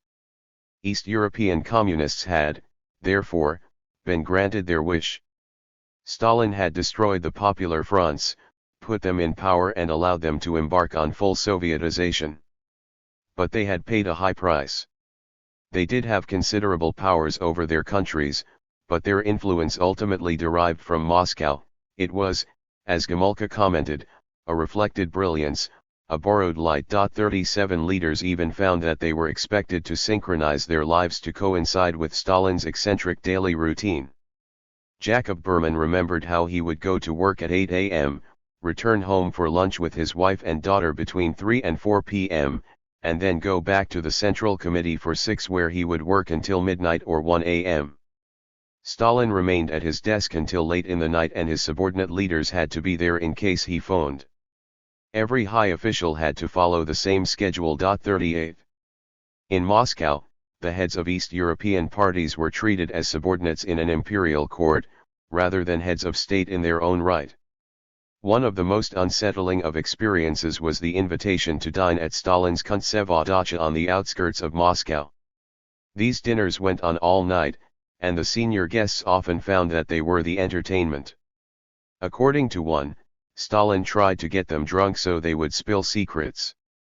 He also subjected them to practical jokes, For instance, arranging for tomatoes to be left on chairs so when the victim sat on it there would be loud roars of laughter. 39 On one occasion, Beria wrote the word prick on a piece of paper and attached it to Khrushchev's overcoat. 40 There was much hilarity when, about to leave, he put it on. The brittle Khrushchev was less amused. Film viewing and dancing were also regular features of the tense evenings. Berman, who kept his job in charge of the Polish security services despite being a Jew, was more indulgent of the bizarre soirees. He found they could be useful. Berman, once, I think it was in 1948, I danced with Molotov. Interviewer, surely you mean with Mrs. Molotov. Berman, no, she wasn't there, she was in a labor camp. I danced with Molotov, it must have been a waltz, or at any rate something very simple, because I don't know the faintest thing about dancing, so I just moved my feet to the rhythm. Interviewer, as the woman. Berman, yes, Molotov led, I wouldn't have known how. Actually, he wasn't a bad dancer. I tried to keep in step with him, but what I did resembled clowning more than dancing. Interviewer, what about Stalin, whom did he dance with? Berman, oh, no, Stalin didn't dance. Stalin wound the gramophone, considering it his duty as a citizen. He never left it. He would just put on records and watch. Interviewer, so you enjoyed yourselves? Berman, yes, it was pleasant, but with an inner tension. Interviewer, you didn't have fun, really? Berman, Stalin really had fun. For us these dancing sessions were a good opportunity to whisper to each other things that couldn't be said out loud. That was when Molotov warned me about being infiltrated by various hostile organizations. 41. Not all communists were as tolerant as Berman. The widow of the Czech minister Rudolf Margolius remembered, our lives, permeated by insecurity, became hopeless drudgery. Even the president, Clement Gottwald, had taken to drink, drowning his pangs of conscience, so the gossip went. 42 As the realities of the high Stalinist order became clear, many early enthusiasts became disillusioned. 4. The Cold War and behavior of the Soviets in Eastern Europe also damaged the Western communist parties. Communists remained a significant force in only 3 countries, France, Italy and, to a lesser extent, Finland. They attracted a triple alliance of industrial workers, intellectuals, and a traditional peasantry determined not to be absorbed into the free market. 43. Elsewhere these conditions were absent, and communism soon withered, especially in Northern Europe, where the Social Democrats had a strong presence. The French and Italian parties, Western Europe's biggest, also suffered declining membership numbers after 1948. In France, membership estimates show a fall from some 800,000 party members in 1948 to 300,000 to 400,000 between 1952 and 1972.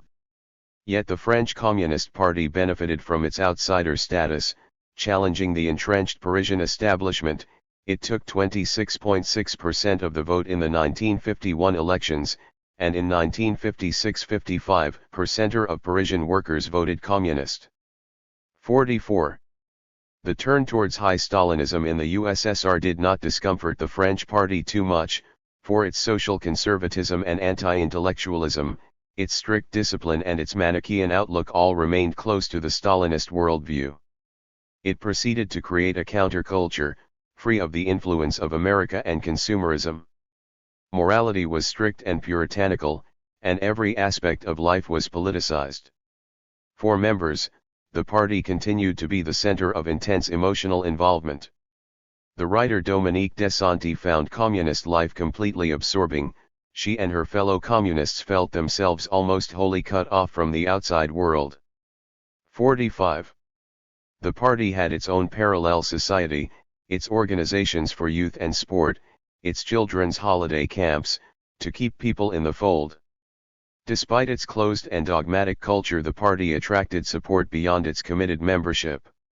Some of the most famous intellectuals in France became fellow traveling sympathizers, even, paradoxically, existentialists like Jean-Paul Sartre, whose philosophy celebrated individual responsibility. There were a number of reasons for this apparent contradiction. The communists' resistance record was undoubtedly important, as was their influence amongst the virtuous proletariat, and, oddly, their anti-intellectualism. 46.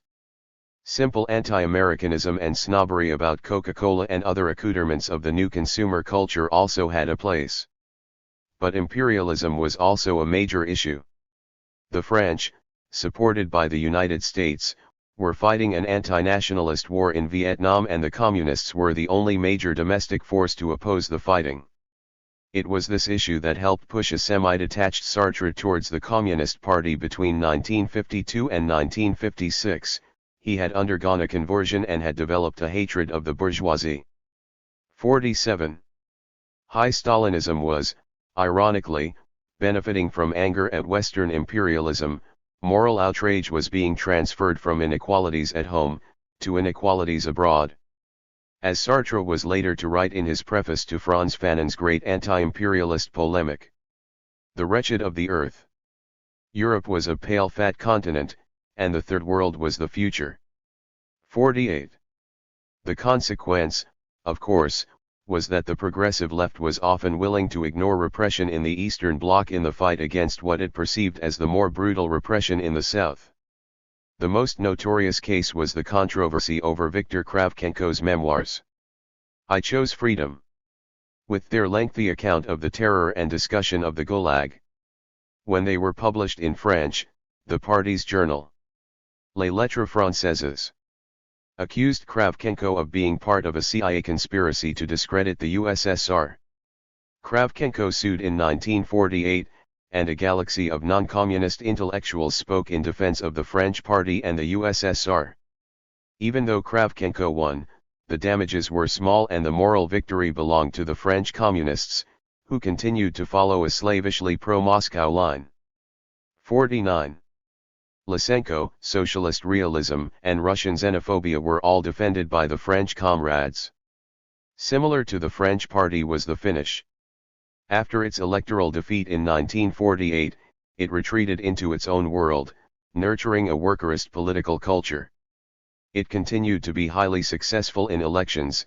In 1958 it took 23.3% of the vote and became the largest parliamentary group. 50. If the French and Finnish leaderships followed Moscow's change of line happily, their Italian comrades were much less content about it. Palmiro Togliatti's old strategy of cross-class alliances was now heresy, and he was forced to bow to the Kremlin, fearful of being ousted by his more orthodox rival Pietro Secchia. He remained leader, but the Stalinists were in the ascendant in the party organization, and Stalin's portraits could be seen much more commonly in party offices than Gramsci's. 51. Yet in many ways the Cominform's Manichaean approach to politics suited the times. The Catholic Church, with the Christian Democratic Party and the organization of Catholic laypeople, Catholic Action, became the center of a militant opposition to communism, and in July 1949 Pope Pius XII excommunicated all communists. The Church continued to present elections as a choice between Christ or Antichrist, rather than conventional political parties, and communists in turn feared the emergence of a pro-Catholic fascist regime, rather like Franco's in Spain. 52. The Communists and the Catholic Church therefore faced each other as rivals, each with its own self-enclosed social and political world. 53. In this atmosphere of confrontation, the popularity of Stalin was perhaps not surprising. The two largest communist parties of the West therefore survived the crisis of 1947-8 as major political forces. They lost support, but politics was polarized enough to sustain them in their bunkers. Stalin's two camps view of the world still made sense to many, even though his behavior made it more difficult to admire the USSR. On the other side of the Soviet sphere of influence, in China, meanwhile, the Communists also found Soviet high-handedness and realpolitik difficult to stomach. But there the Soviet model was much more attractive, promising an alternative to backwardness, division, and foreign occupation. V. In December 1949, Mao boarded a train and prepared to take his first journey abroad. His destination was Moscow. The 10-day trip was kept secret until his arrival, and the strictest security was observed. The train was escorted by 2 others occupied entirely by soldiers. In front and behind, guards were also posted along the entire route. Mao was accompanied by only a small delegation, but he had also brought an eclectic selection of presents for Stalin, ranging from white cabbage and radishes from Shandong to embroidery and cushions from Hunan. Whether Stalin ate and appreciated the cabbage we do not know. 54. The new master of Red China, now 56, was to meet the great Vajda of world communism for the first time on the occasion of Stalin's 70th birthday. Mao hoped to secure aid and recognition and a new Sino-Soviet treaty, to replace the one signed by Chiang Kai-shek and approved by the Americans and British at Yalta in 1945. Despite its significance, though, the trip was far from the slick PR opportunity of the modern state visit. Indeed, it was one of the most bizarre encounters of the post-war era, as the 2 protagonists danced a tense pas de deux. Over the course of 2 months, trouble started at the railway station, when Stalin failed to welcome Mao in person, against the usual protocol. The leaders did speak later that day, but Stalin made it clear he was reluctant to conclude a new treaty.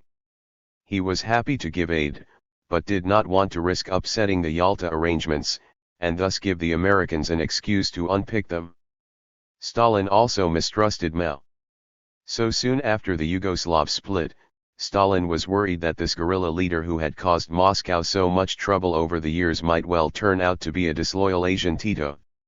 Mao was sent to a state dacha, bristling with bugging devices so that Stalin could observe him and make up his mind. On one occasion he sent Molotov to find out what kind of guy he is. A patronizing Molotov reported back that he was a shrewd peasant leader rather like the 18th-century Russian rebel Pugachev. He was naturally not a proper Marxist, and had not even read Capital. Even so, Molotov's impression was broadly positive. Mao, left stewing in his own juices, as his Russian minder put it, became more and more frustrated. Used to the privations of a guerrilla army, he hated the trappings of Western comfort, moaned about the European pedestal toilet, and ordered that his soft mattress be replaced with hard planks. He repeatedly tried to arrange another meeting with Stalin, but in vain. "Am I here just to eat, shit and sleep?" he complained. He even told colleagues that he was under house arrest and might never be allowed back to China. Stalin did, however, make a fuss of Mao at his birthday celebrations in the Bolshoi Theater. Mao was placed at Stalin's right hand, and was the first foreign leader to speak. Stalin clearly realized that he had a great deal to gain from association with a man who had brought communism to a quarter of the world's population. Eventually, fearing that Mao might do a deal with the Americans, Stalin agreed to the treaty. Mao was forced to make concessions, accepting an independent Mongolian People's Republic, but he had got his way. Soviet aid and advisors went to China. The Chinese recognized the Soviets as their elder brothers. However, the tension continued. Mao decided to recognize Ho Chi Minh's government in Vietnam, and Stalin felt he had to do the same, even though he did not want to antagonize the French. Stalin also continued to suspect Mao of colluding with the Americans. After one frosty meeting, Stalin invited Mao, with a number of Soviet Politburo members, to his dacha for one of his bizarre soirees. He tried to break the ice in his customary way, by starting up the gramophone and presiding over an all-male dancing session. But Mao was not in the mood to party. As his translator remembered, although 3 or 4 men took turns trying to pull Chairman Mao onto the floor to dance, they never succeeded. The whole thing ended in bad odor. 55. A couple of weeks later, the Soviets compounded the embarrassment by inviting the Chinese to Reinhold Gleyer's 1920s ballet about revolutionary China. The Red Poppy. It told the story of a Soviet Marine who met a Shanghai prostitute, and then converted her to Marxism-Leninism. Mao, hearing of the patronizing plot and the dubious title, did not attend. It is just as well he did not. His secretary, who went in his stead, was deeply offended by the yellow face paint worn by the Russian dancers playing Chinese characters. To him it seemed that the Chinese were being portrayed as monsters. In this fraught visit we can see the acute tension between Stalin's aging communism and the younger, radical communism to the east. There were, of course, strong reasons for the USSR to seek close relations with China, despite the long-standing difficulties between Stalin and Mao. Communism in Asia gave Stalin real opportunities. He already had a close ally in North Korea.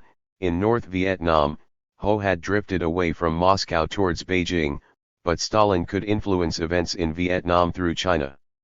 And whilst Mao was difficult to manage, he still recognized Stalin's suzerainty over the world communist movement. Mao, moreover, however frustrating he found the Soviets' patronizing attitude, still saw them as the source of the magical blueprint for transforming China. Stalin's short course of party history continued to be an enormously important text for Mao. In Yan'an its stress on ideological unity and conformity had been uppermost, now it was just as valuable as a route map for development.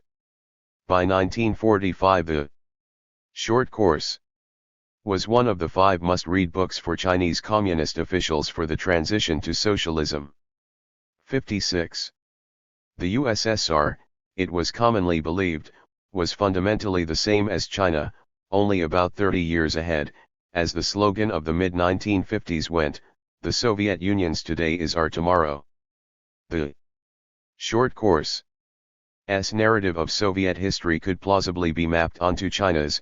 There had been a revolution and civil war, and now was the time for an NEP-type period. Then would come socialist industrialization, collectivization, and finally the struggle to complete the building of the socialist society. China, it was widely believed, would follow the same stages, though the timetable was rather more controversial. In 1949 the Chinese, and Soviet, leadership were agreed that the time was not ripe for socialist ambition. China, Mao and his colleagues believed, was still vulnerable to foreign invasion. And the Communists, who had not yet conquered Tibet and Taiwan, were therefore not yet ready for internal conflict. The Kuomintang officials of the old regime were kept in place whilst liberal intellectuals, with their valuable expertise, were treated well. Private ownership was retained, and whilst land was taken from landowners the objective was not equality but improvements in productivity through consolidating farm size. This was defined as the era of new democracy. The state was a people's democratic dictatorship under the guidance of the proletariat but including the bourgeoisie. Purges were confined to only the avowedly anti-communist. As in the USSR in the 1920s, there were different views about how rapid China's journey to socialism would be. Those with the closest connections with Moscow, Liu Shaokai, his ally and fellow Hunan SM Moscow-educated communist Ren Bishi, and Zhou Enlai, all hoped that new democracy would last between 10 and 15 years, during which time they could build a state and economy on the Stalinist model. 57. Liu was an especially important influence. He visited Moscow in June 1949, before Mao's trip, and toured scores of ministries and institutions to learn how they worked. He then returned to China with some 220 Soviet advisors primed to set up Chinese organizations in the Soviet image.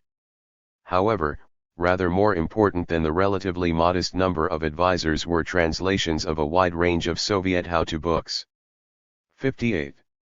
It was from these handy socialist manuals that the Chinese learned how to run factories and offices.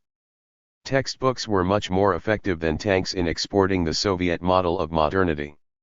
Liu's visit to Moscow turned out to be much more harmonious than Mao's, as he shared a much closer affinity with Stalin. Mao, in contrast, with his nostalgia for the guerrilla socialism of Yan'an, continued to prefer radical solutions. He was impatient to push history forward towards industrialization and socialism. As in the USSR of the late 1920s, the threat of war helped the radicalization of Chinese politics. In April 1950, Stalin, uncharacteristically, agreed to support Kim Il-sung's invasion of South Korea, and when, after initial North Korean successes, the Americans landed and drove them back, the Chinese reluctantly agreed to intervene. 59. The war continued for over 2 years.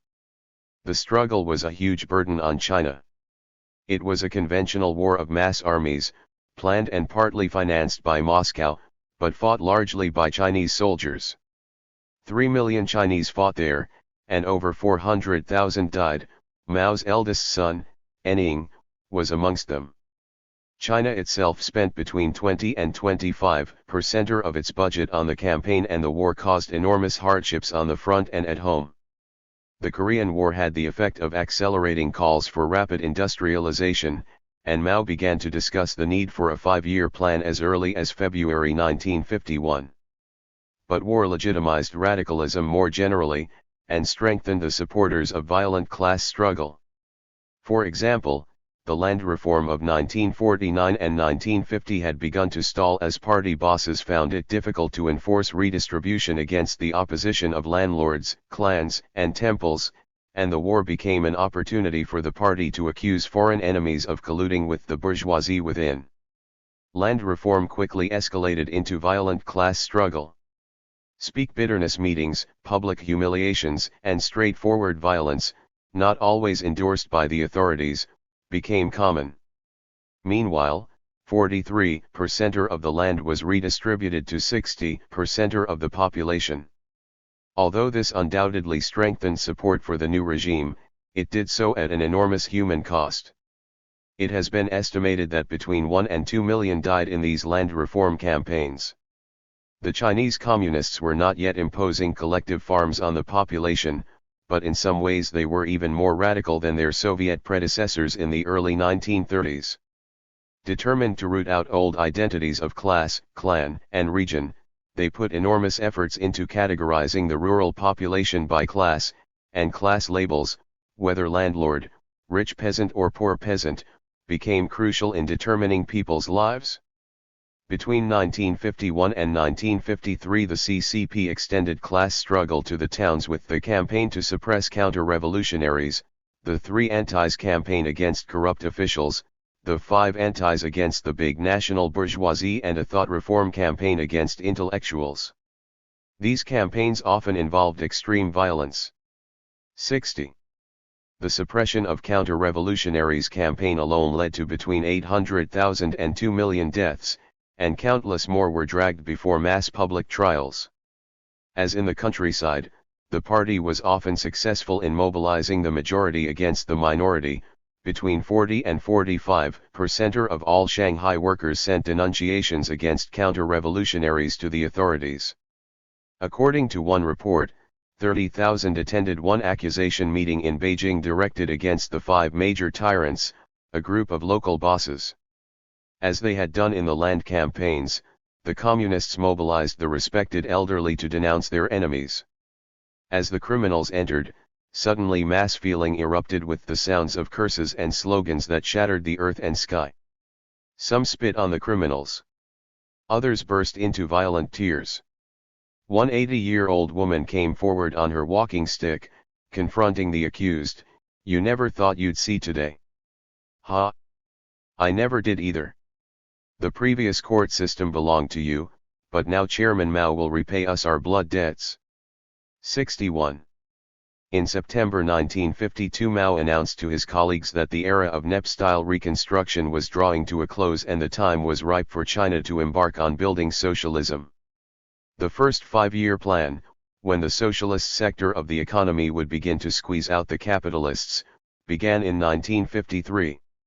Shortly thereafter, in 1955, collectivization was launched. Now that he had decided on a full-blown 5-year plan, Mao was happier to accept the need for a move towards the high Stalinist model. In February 1953 he declared there must be a great nationwide upsurge of learning from the Soviet Union to rebuild our country. 62. The graded hierarchies of the Soviet service aristocracy were now introduced wholesale. Engineers were the new kings of the workplace, whilst the party organization was marginalized. Enormous industrial plants were started with Soviet help. But most striking were the changes to the People's Liberation Army, as Soviet-style ranks and insignia replaced the old Civil War guerrilla style of army. The Stalinist model was not, however, followed to the letter. The Chinese, so reliant on peasant support, were unwilling to exploit the peasantry too harshly in the interests of heavy industry. Overall, though, the USSR became the accepted model, and the enthusiasm for all things Soviet soon penetrated beyond the party elites.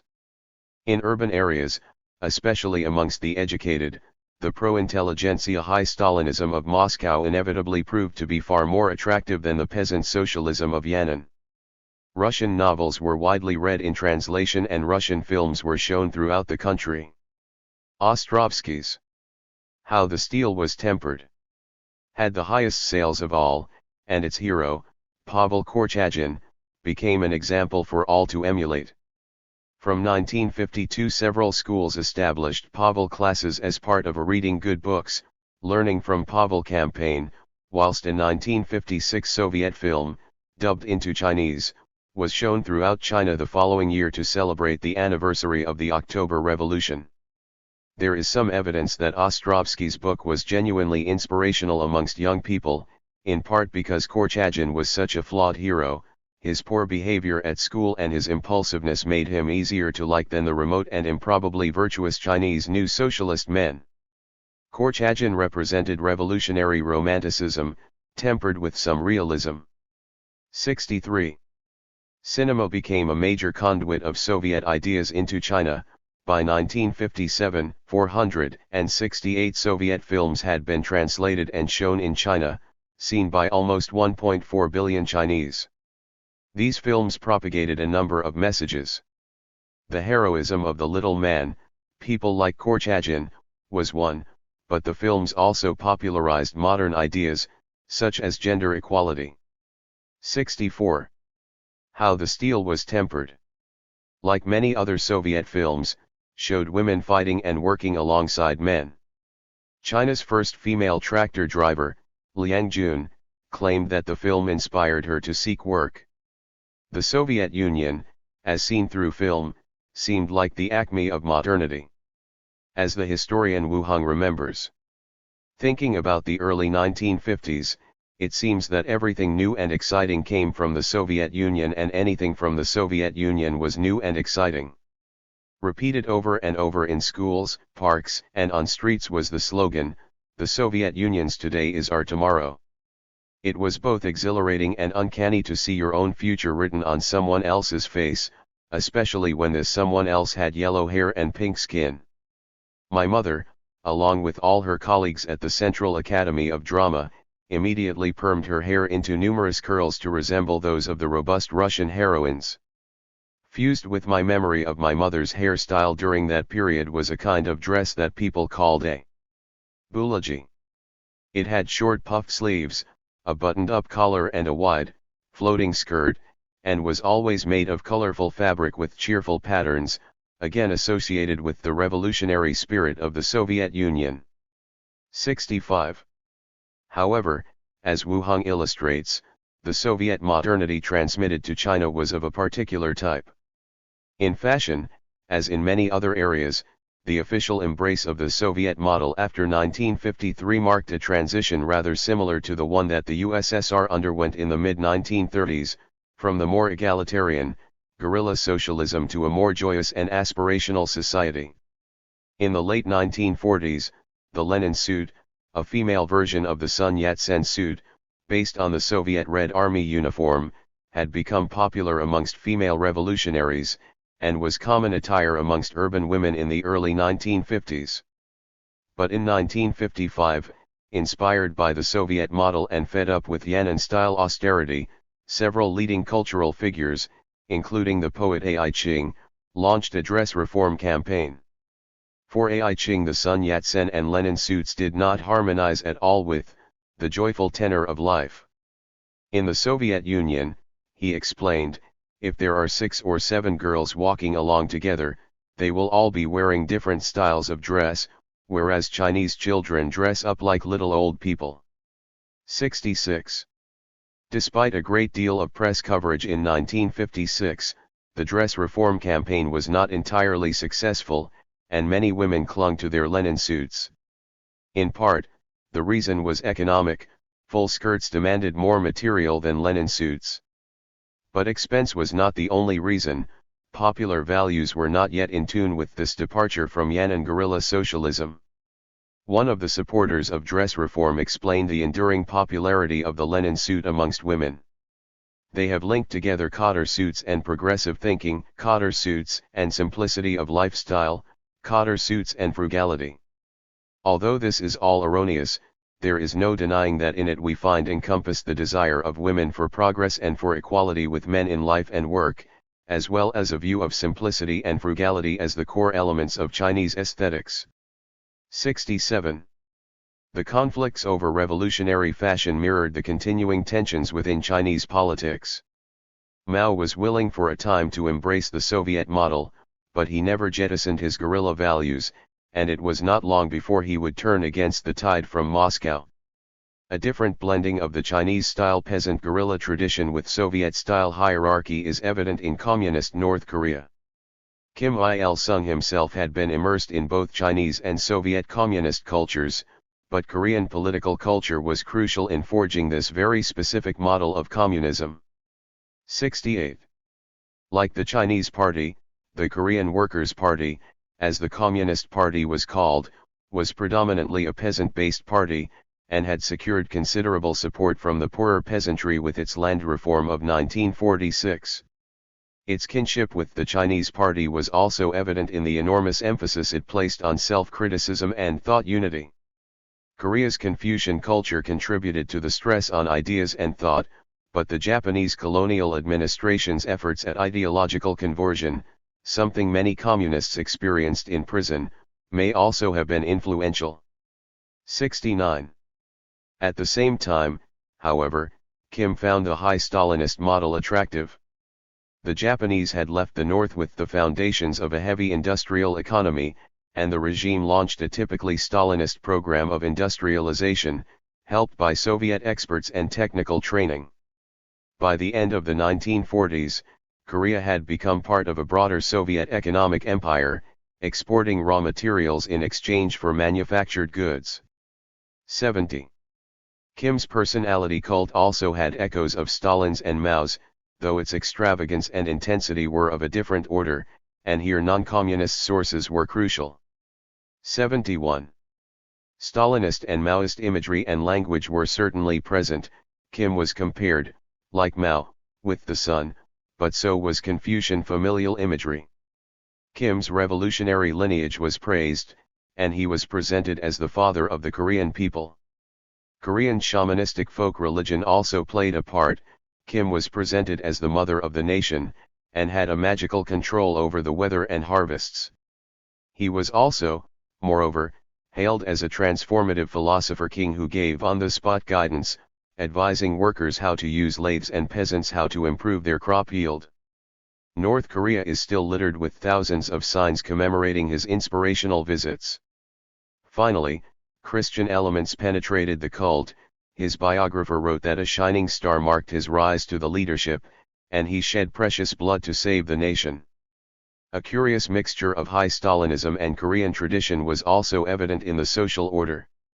The post-war Stalinist model of the factory was replicated, complete with Stakhanovism and sharp wage differentials, but the inequalities and social distinctions were to become much more rigid than in the USSR or China. Korean political culture may have been influential here. Although influenced by Confucianism, the Korean Joseon dynasty had preserved the hereditary aristocratic elite, unlike in China, where Confucian ideas of educational merit were much stronger. 72.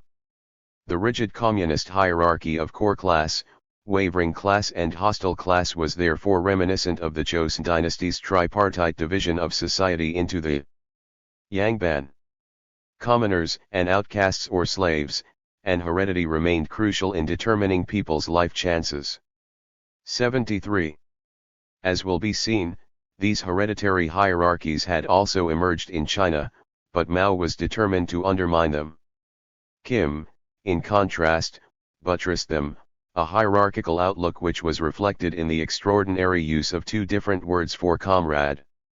Tongmu, for equals, and Tongji, for superiors.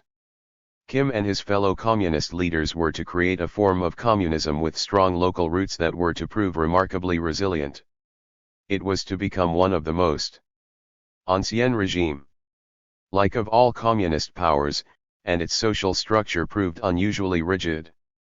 But all communist societies in the late Stalinist period had strong elements of hierarchy, and they inevitably undermined the hopes of many potential supporters for a new era of modern social relationships and justice. 6. At the age of 17, Edmund Chmielewski left his home village in central Poland to join a youth labor brigade and work in the new socialist city of Nowa Huta, outside Krakow.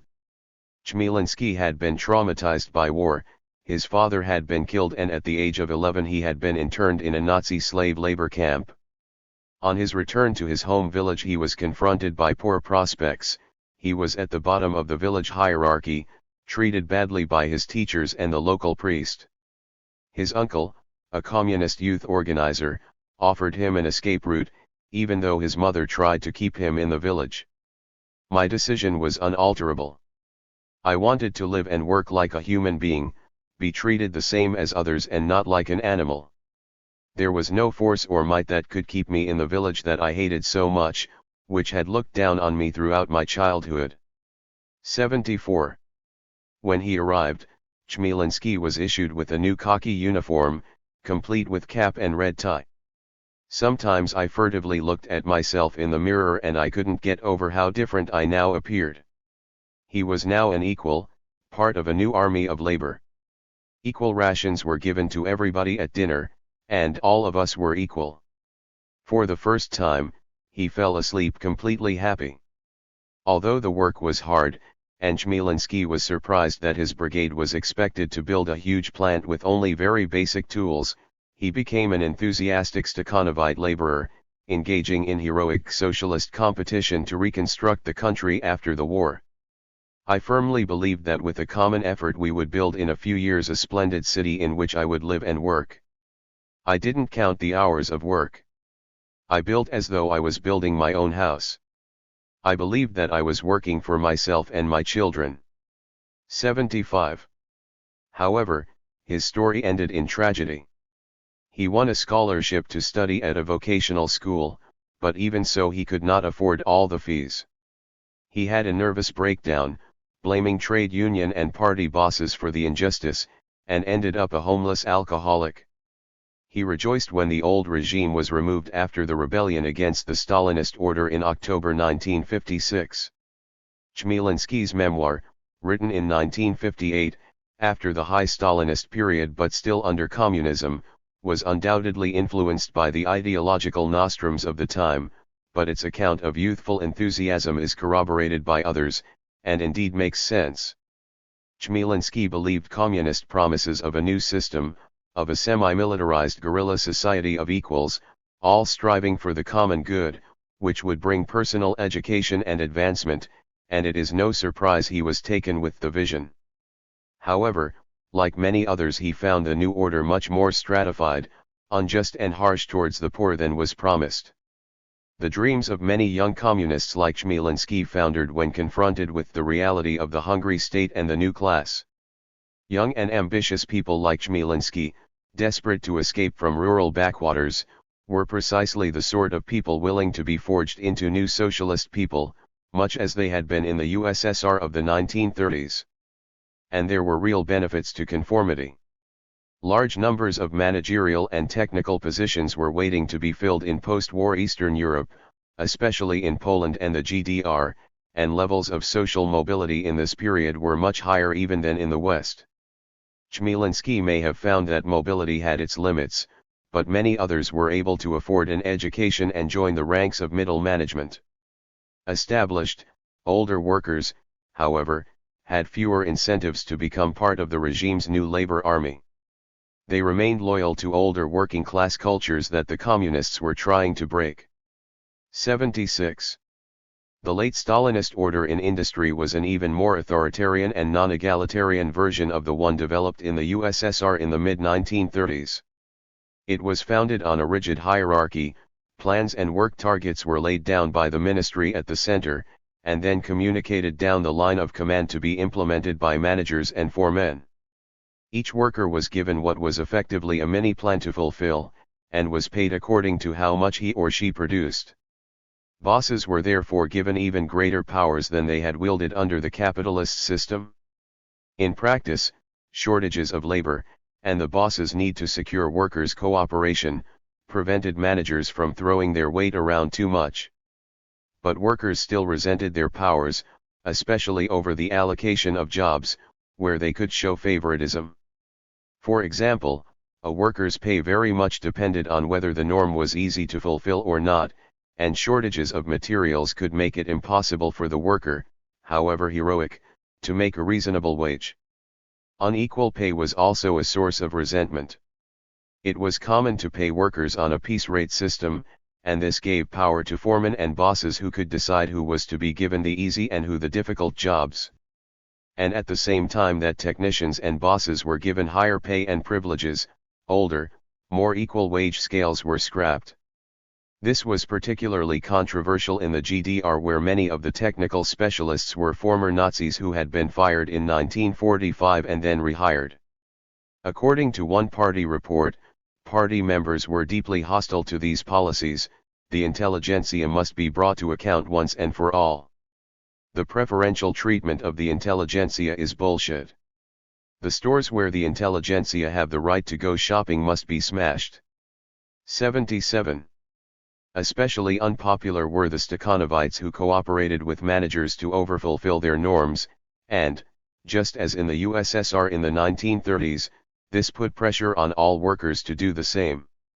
One worker at the United Lighting and Electrics factory in northern Budapest, János Stankovics, had been deported to the USSR after 1945 and worked in a Soviet factory, where he became a Stakhanovite worker. On his return to Hungary, he resisted becoming a Stakhanovite there as well, telling party agitators that Stalin could stick his shift up his arse. "I worked for him for 3 years for free, I wasn't even given proper clothes, I was freed, and why should I work for him again?" He was now in serious trouble, and had no option but to cooperate and become a Stakhanovite, and he received the higher wages that came with it. His fellow workers were naturally angry that he was prepared to overfulfill the norm, telling him to go back to the Soviet Union, if you like it so much there. 78. The communists could, of course, justify this inequality according to Marx's ideological scheme. In the lower phase of socialism, the principle to each according to his work would operate. But, understandably, many saw the new order as a betrayal of the socialist values the party proclaimed so loudly, and Marxism gave them a ready-made language of protest. One anonymous letter of January 1949 from a worker to Hilary Mink, the Polish Minister of Industry, signed a follower of the teachings of Marx and Engels, declared: "You announce that the factories in which we work are our exclusive property, only ours, and how does it turn out that we are only miserable servants with a lower wage rate than in private factories? And after all, if this is our property, then the income which the factory gives should be divided among the workers, and we would pay a tax like the private factories pay.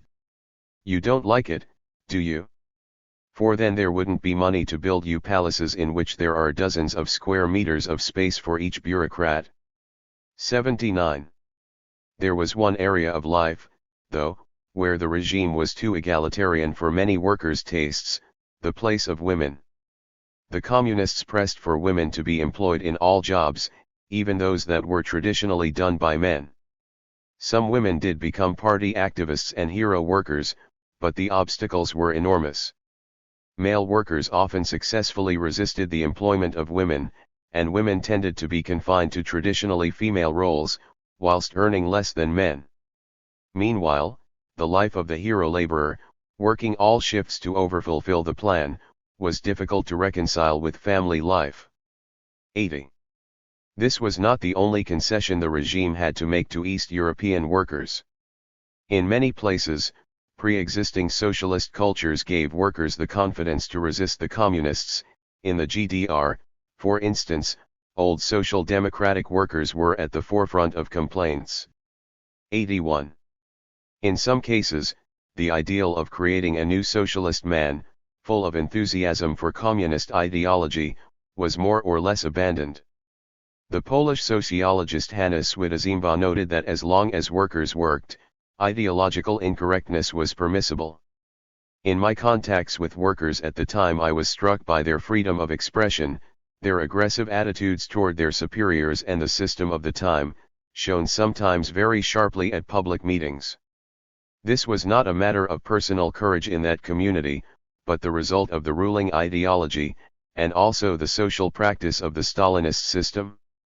In contrast with the intelligentsia, who were expected to follow the party line, the duty of the workers instead was essentially work, the realization of the 6-year plan. Views and opinions could be expressed without punishment, and instead the slightest sign of real refusal to work could be dealt with under many different types of regulations. 82.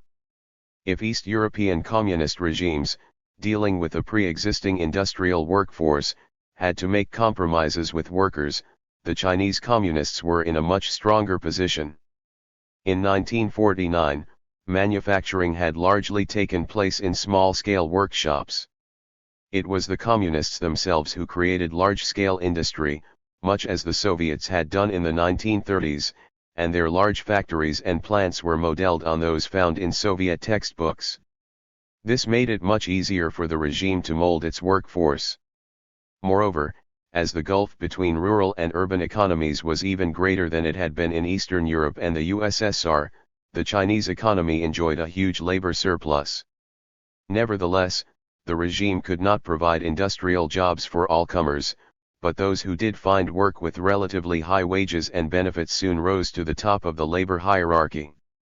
Below them was a group of less privileged and unprotected workers in smaller plants, whilst at the very bottom came the mass of the peasants, who after 1955 were effectively tied to the land. Realizing their privilege, the urban working class proved far more receptive to the party's intensive propaganda effort. Despite this, many aspects of high Stalinism became deeply unpopular in Chinese factories.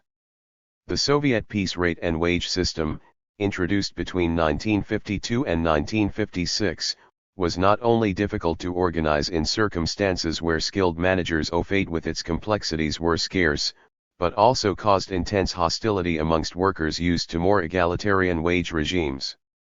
A rigid, Soviet-style 8-grade scheme that was applied throughout China's various regions was endlessly criticized for its arbitrariness. Efforts to categorize the labor force according to the 8 grades reached absurd lengths. The managers of one Shanghai department store tried to determine salespeople's skill levels by giving them a blind taste test designed to assess their judgment of a range of tobaccos. Non-smokers were naturally disgruntled. 83. Meanwhile, the powers given to managers fed smoldering resentments, especially in the case of formerly private sector firms where the old capitalist owner was officially dubbed a new socialist manager.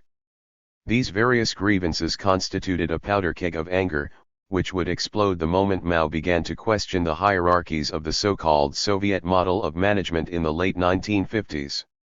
This kind of crisis came much earlier in Eastern Europe, as the governing regimes ratcheted up pressure on workers whilst real wages fell. In Hungary, for example, wages declined by an estimated 16.6% between 1949 and 1953. Workers tended to express their dissatisfaction indirectly, for example by going AWOL, frequently changing jobs, and foot dragging. But occasionally full-blown strikes would break out, necessitating forcible repression. 31.6% of those imprisoned in Czechoslovak jails for political crimes were workers. 84. By the early 1950s, it had become clear that the communists' attempts to mobilize workers into their new army of labor had stalled badly. If they were so singularly unsuccessful in their appeals to the supposed labor vanguard, it was hardly likely that the backward peasantry would prove more willing recruits to the new communist project. 7. In April 1952 a Chinese traveler, far more humble than either Mao or Liu, visited the Soviet Union. Geng Changsuo, a peasant from the village of Liuzhong, first reached Moscow, where he enthusiastically celebrated May Day in Red Square, and then traveled to Ukraine, where he and his delegation inspected various collective farms, including the model October Victory Collective. Geng and his fellow Chinese were flabbergasted by the riches on show, the water, electricity, plentiful food, and clean solid houses equipped with telephones. Geng was even more impressed by what was presented as the source of this wealth, the miraculous tractor, which achieved what 150 Liuzhong peasants with 150 animals and 150 plowshares would struggle to complete. 85. Geng was an earnest party member, committed not only to helping his own family and clan, but the village as a whole. He neither smoked nor drank or gambled, and with his low, confident voice and down-to-earth manner, he was the ideal communist village leader. During the war he had organized a voluntary cooperative of poor peasant families who pooled their resources and were able to diversify into rope production, which they then sold on local markets. The cooperative prospered in the early 1950s as more and more families joined, and Geng soon attracted the attentions of the party leadership. From 1951 Mao had been trying to coax Chinese peasants into embracing fully socialized agriculture, and Geng, after his state-sponsored study tour in the USSR, returned a convert and true believer, not only in Soviet collectivism, but more generally to the Soviet version of modernity. Advertising his passion for all things modern, he shaved off his beard and mustache, sported Western-style tailoring, and began to learn to read and write.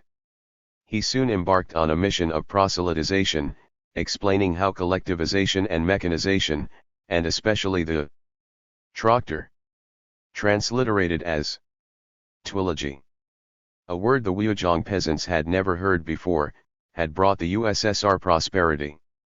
These same villagers were exhorted to join an expanded, village-size cooperative. 86. When Mao pressed for full Soviet-style collectivization in the summer of 1955, Geng became one of the first collective farm chairmen. However, the policy was a step too far for Geng and his fellow peasants, and the collective farm proved to be a very different proposition from the much less ambitious peasant cooperative. Peasants' income, which had hitherto come from selling their produce, now came entirely in the form of wages from the labor they gave to the collective farm. Under this system only a few large families with many wage earners could earn the income they had enjoyed before. Moreover, the Chinese drew directly from the Soviet model, using the collectives to extract more and more resources from the countryside for industrial investment. Peasant living standards suffered accordingly. Even so, Geng and the other Liuzhong leaders, desperate to retain their status as model villagers, banned all private plots, and pressed on with full-scale collectivization. More revolutionary, perhaps, than even its economic consequences was the political impact of collectivization. The power of Geng and people like him over peasants' lives now became vast. Village leaders exercised exclusive control over all of the land, they allocated jobs to peasants, and they gained privileged access to all state resources. One popular verse tersely captured the new relationship between rank and resources. First-rank folk have things sent to the gate. Second-rank folk rely on others. Third-rank folk only fret. 87.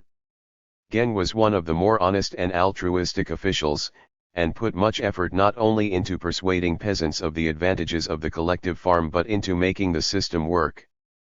Education was expanded, and unlike many villages, Liuzhong acquired, for the first time, a rudimentary welfare system.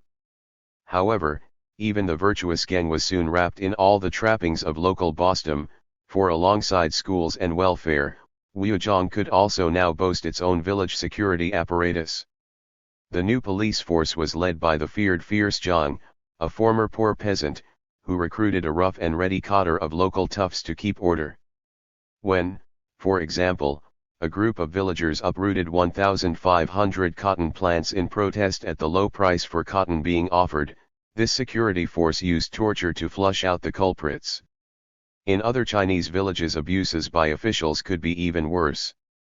Now village leaders' powers fused with traditional patriarchal attitudes into a new quasi-feudal code, which could include an informal droit de seigneur over mainly poor women. Rapes were widespread.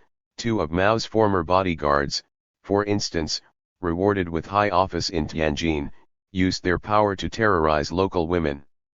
They were ultimately executed for their crimes, but many others escaped justice.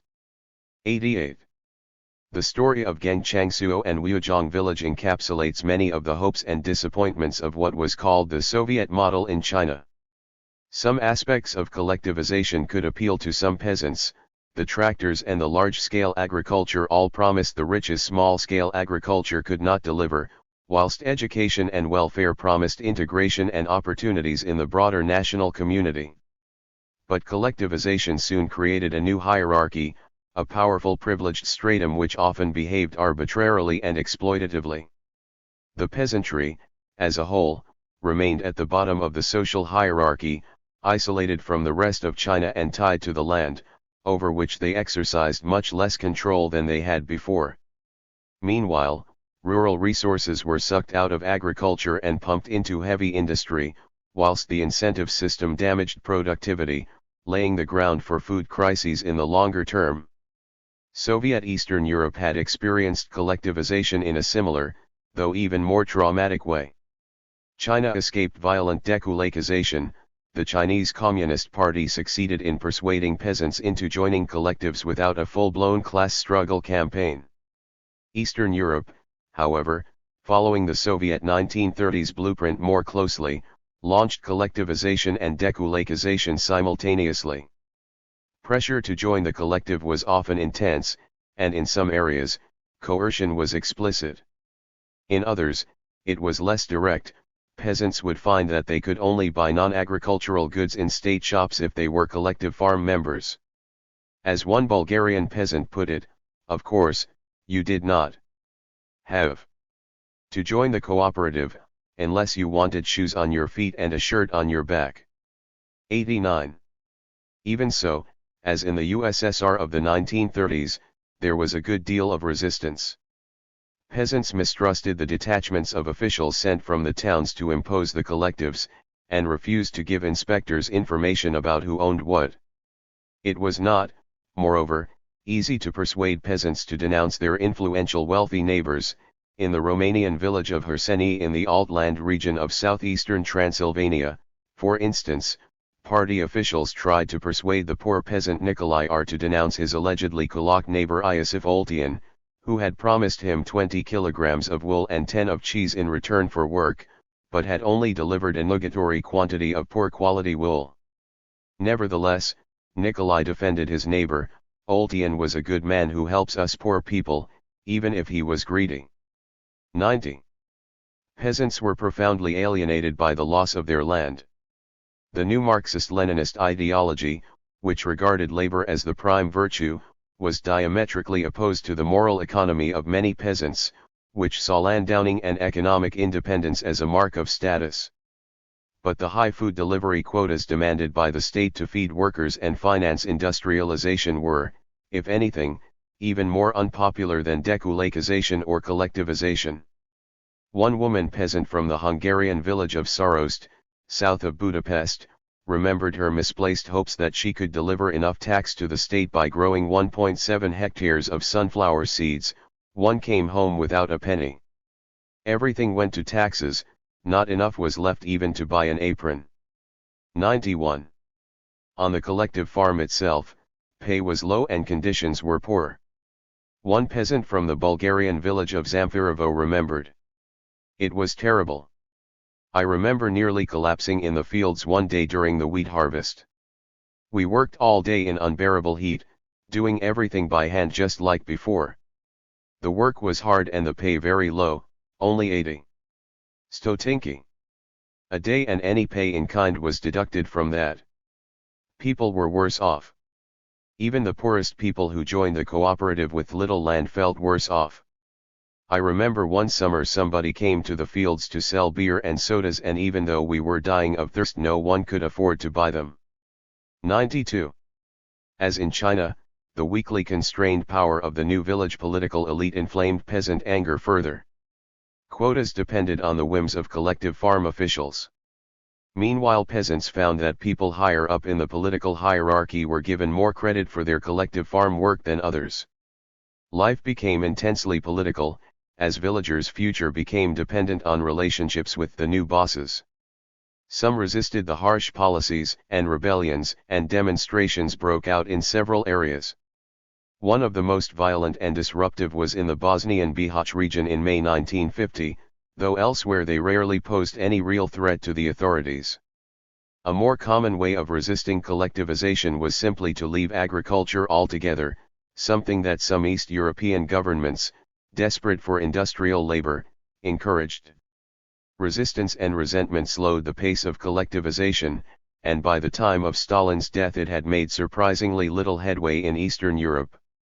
In Czechoslovakia, for instance, only 43% of the agricultural population were employed on collective farms of some sort, whilst in Poland the figure was a mere 17%.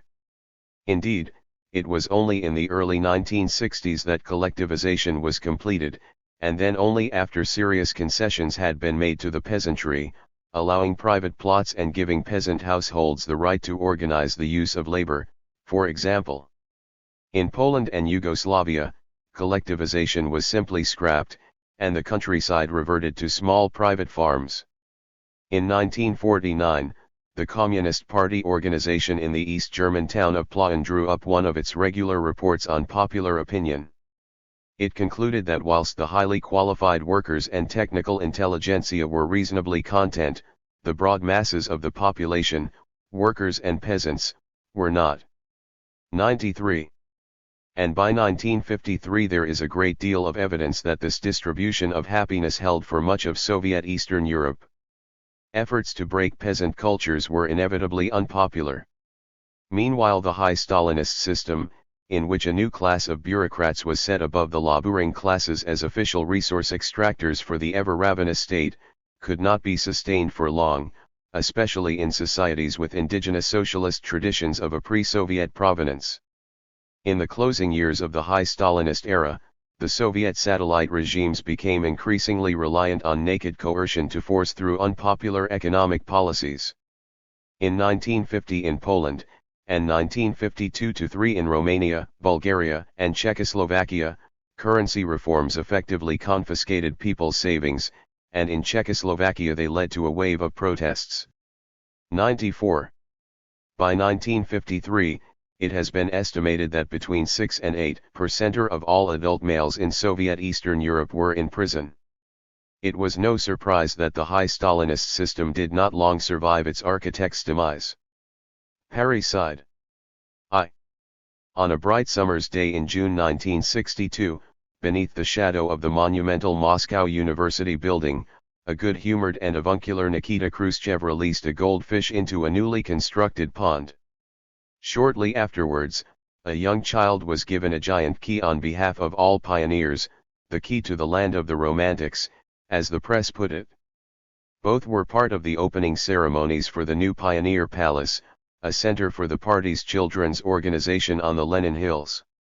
The massive 56-hectare park and large, airy building were to be a children's wonderland, a children's republic, where the children are masters and adult discipline was to be as light as possible.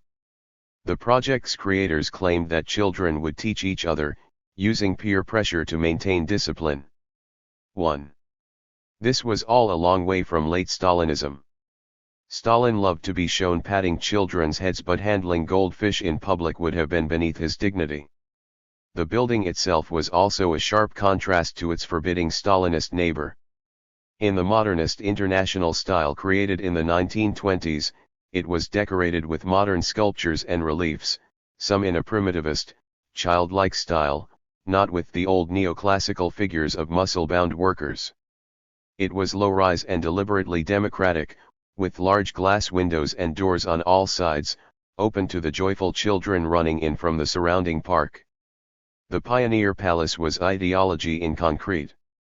It showed the form of communism Khrushchev wanted to take the place of high Stalinism, modern and internationalist, free of the archaic nationalism of the early 1950s. 2. And yet also romantic, full of the possibilities of human creativity. According to the journalists of Komsomolskaya Pravda, it was built by people who are romantics, and this romantic pioneer style of life must splash over the walls of the palace. 3. It was centered round the welfare of its people, rather than the power of the state. Most importantly, though, it was to be a building for children free of parental restraint. It embodied the values of equality and fraternity and was to be inhabited by children who disciplined themselves. Khrushchev loathed the old aristocratic, status-obsessed Stalinist style. He thought the Moscow University building was church-like, an ugly, formless mass. 4. Khrushchev was only one of the communist leaders to seek an alternative to the harshness and hierarchy of Stalinism. Once the old patriarch of communism was dead, the heirs realized that the old system must change. Coercion was no longer working and growing privileges and inequality were causing anger. At the same time, the legacy of mass violence and the Stalinist party's continuing commitment to struggle against enemies were narrowing the regime's base of support. The system had to become more inclusive. More generally, many reacted powerfully against the Stalinist economic determinism, the view that everything, including values, morality and human lives, had to be sacrificed to building a modern, industrial society. The old cruel dogmatism, they argued, had to be replaced by a more humane socialism. What, though, was this to mean in practice? Some called for a more pragmatic communism of limited markets and individual rights. This was especially appealing in Soviet Eastern Europe, but most party leaders were not ready for this compromise. For it would undermine the ruling party and threaten its leading role in politics, whilst challenging the old command economies. Others sought a more technocratic, modernist model. Another answer, more appealing to communist leaders, was to seek to broaden the regime, whilst restoring its revolutionary dynamism. The band of brothers had to be reassembled and the spirit of collective will revived. The great ideological innovators of the 1950s, Tito, Khrushchev, and Mao, all embarked on a great leap backwards to the radical Lenin of 1917 or even the romantic Marx of the 1840s. Yet the photographs of the Pioneer Palace's opening ceremony present a rather different picture to the image of relaxed self-discipline depicted in Komsomolskaya Pravda. To the modern eye the atmosphere looks distinctly militaristic. Uniformed children stand in ordered ranks, bearing flags and drums. And here lay the difficulty facing Stalin's sons. Whilst their ideal might have been a people working creatively and cooperating in an easy spirit of peace and harmony, they hoped to achieve this whilst constructing powerful states and efficient economies. In the absence of market incentives, a resort to semi-military mobilization therefore remained attractive. This was Mao's solution, and a military, guerrilla communism, complete with accompanying class struggle, became the foundation of his strategy. Khrushchev was determined to avoid violence, but even he found it impossible to pursue a radical communism whilst escaping the bullying, military party culture of his youth. Only Tito really broke from it, but at the cost of drifting towards the market and into the Western sphere of influence. It is therefore no surprise that the death of Stalin brought not peace, but a thaw that exposed some of the frozen tensions within the communist world, whilst fragmenting his vast empire. Indeed, the 15 years after Stalin's death were some of the most turbulent in the communist history and the most dangerous of the Cold War, when the world came closest to nuclear conflagration. The first challenge to Stalin's orthodoxy, though, had come whilst he still lived, with the break with Tito in 1948. 2. In his memoirs, Milovan recalls. One day, it must have been in the spring of 1950, it occurred to me that we Yugoslav communists were now in a position to start creating Marx's free association of producers. The factories would be left in their hands, with the sole proviso that they should pay a tax for military and other states' needs that remained essential.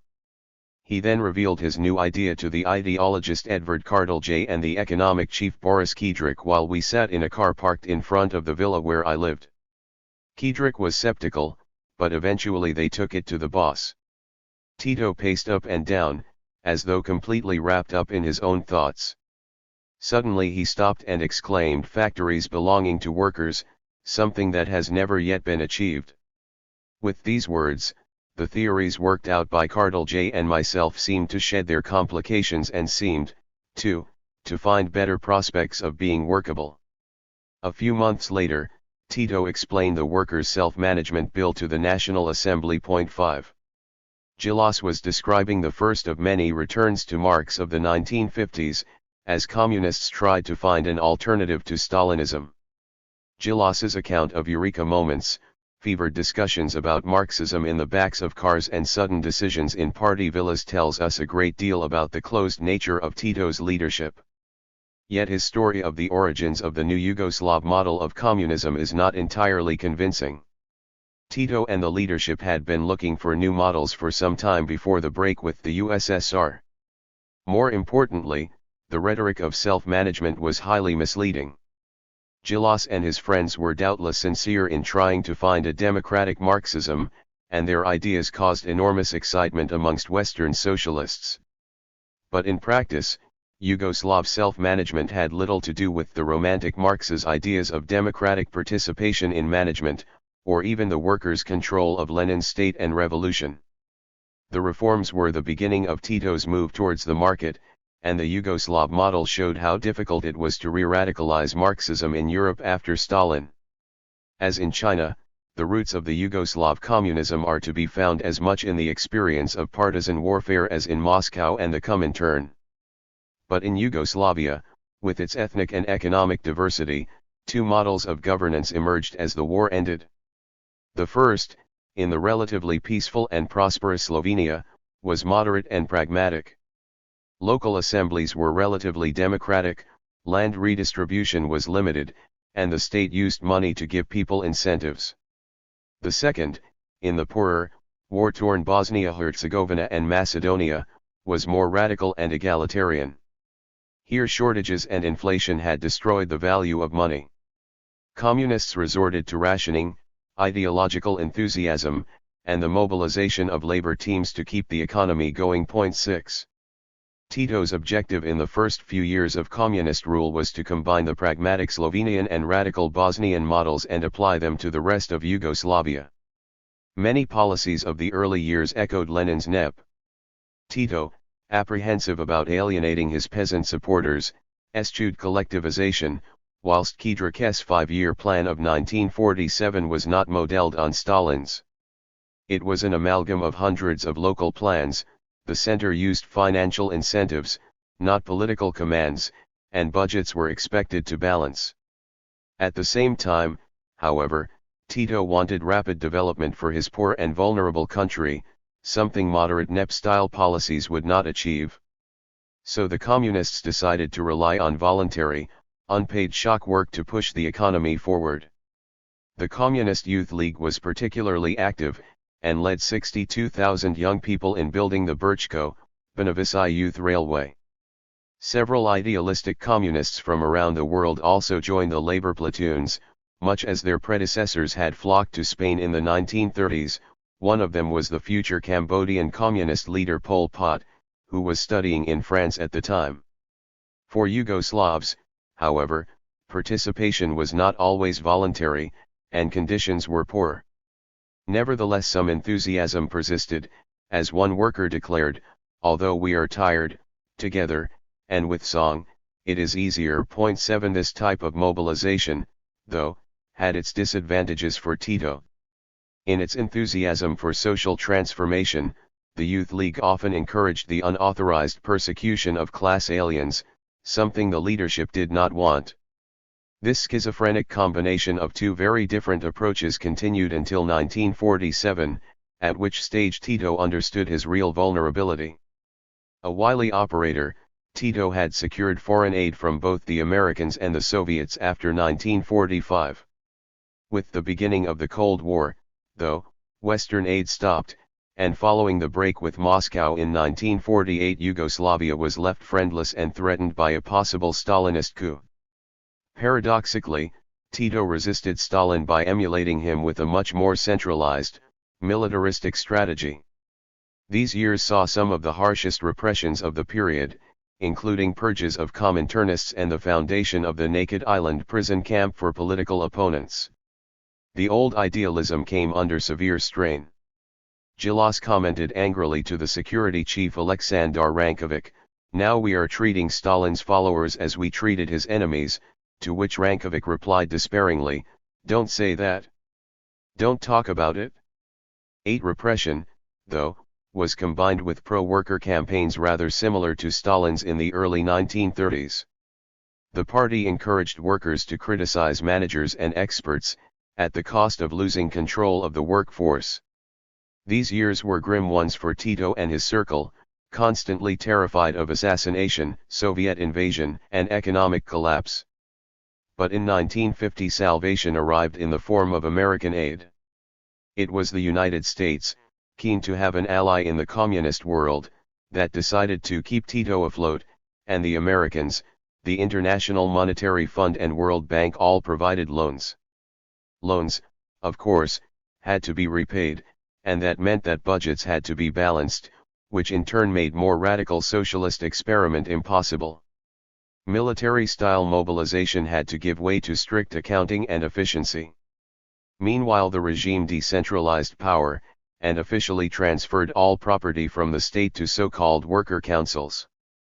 The Yugoslav Communist Party was renamed, in a bow to democratic sensibilities, the League of Communists of Yugoslavia. But this was still a one-party state, and worker self-management was not management by workers at all. In practice, managers and officials were in control, and they had to keep within budgets set by the center. This much trumpeted democratization of the workplace was actually a reversion to the Slovenian wartime model, and far from being a return to Marx, this was ruled by managers and financial controls.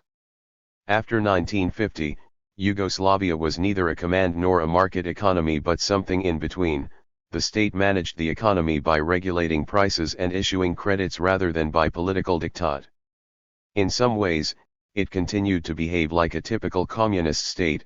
The regime poured money into heavy industry, and used redistribution to soften inequalities, especially between the richer Croatia and Slovenia and the poorer Macedonia and Montenegro. But it had scrapped collectivization, and was, to all intents and purposes, part of the Western economic world. For a time, this mixture of markets, socialism, and American aid was remarkably successful, and in the 1950s Yugoslavia posted the highest growth rate in Eastern Europe. The country was also the most open and liberal of all communist states. Western tourists visited and Yugoslavs worked abroad, bringing back Western influences with them.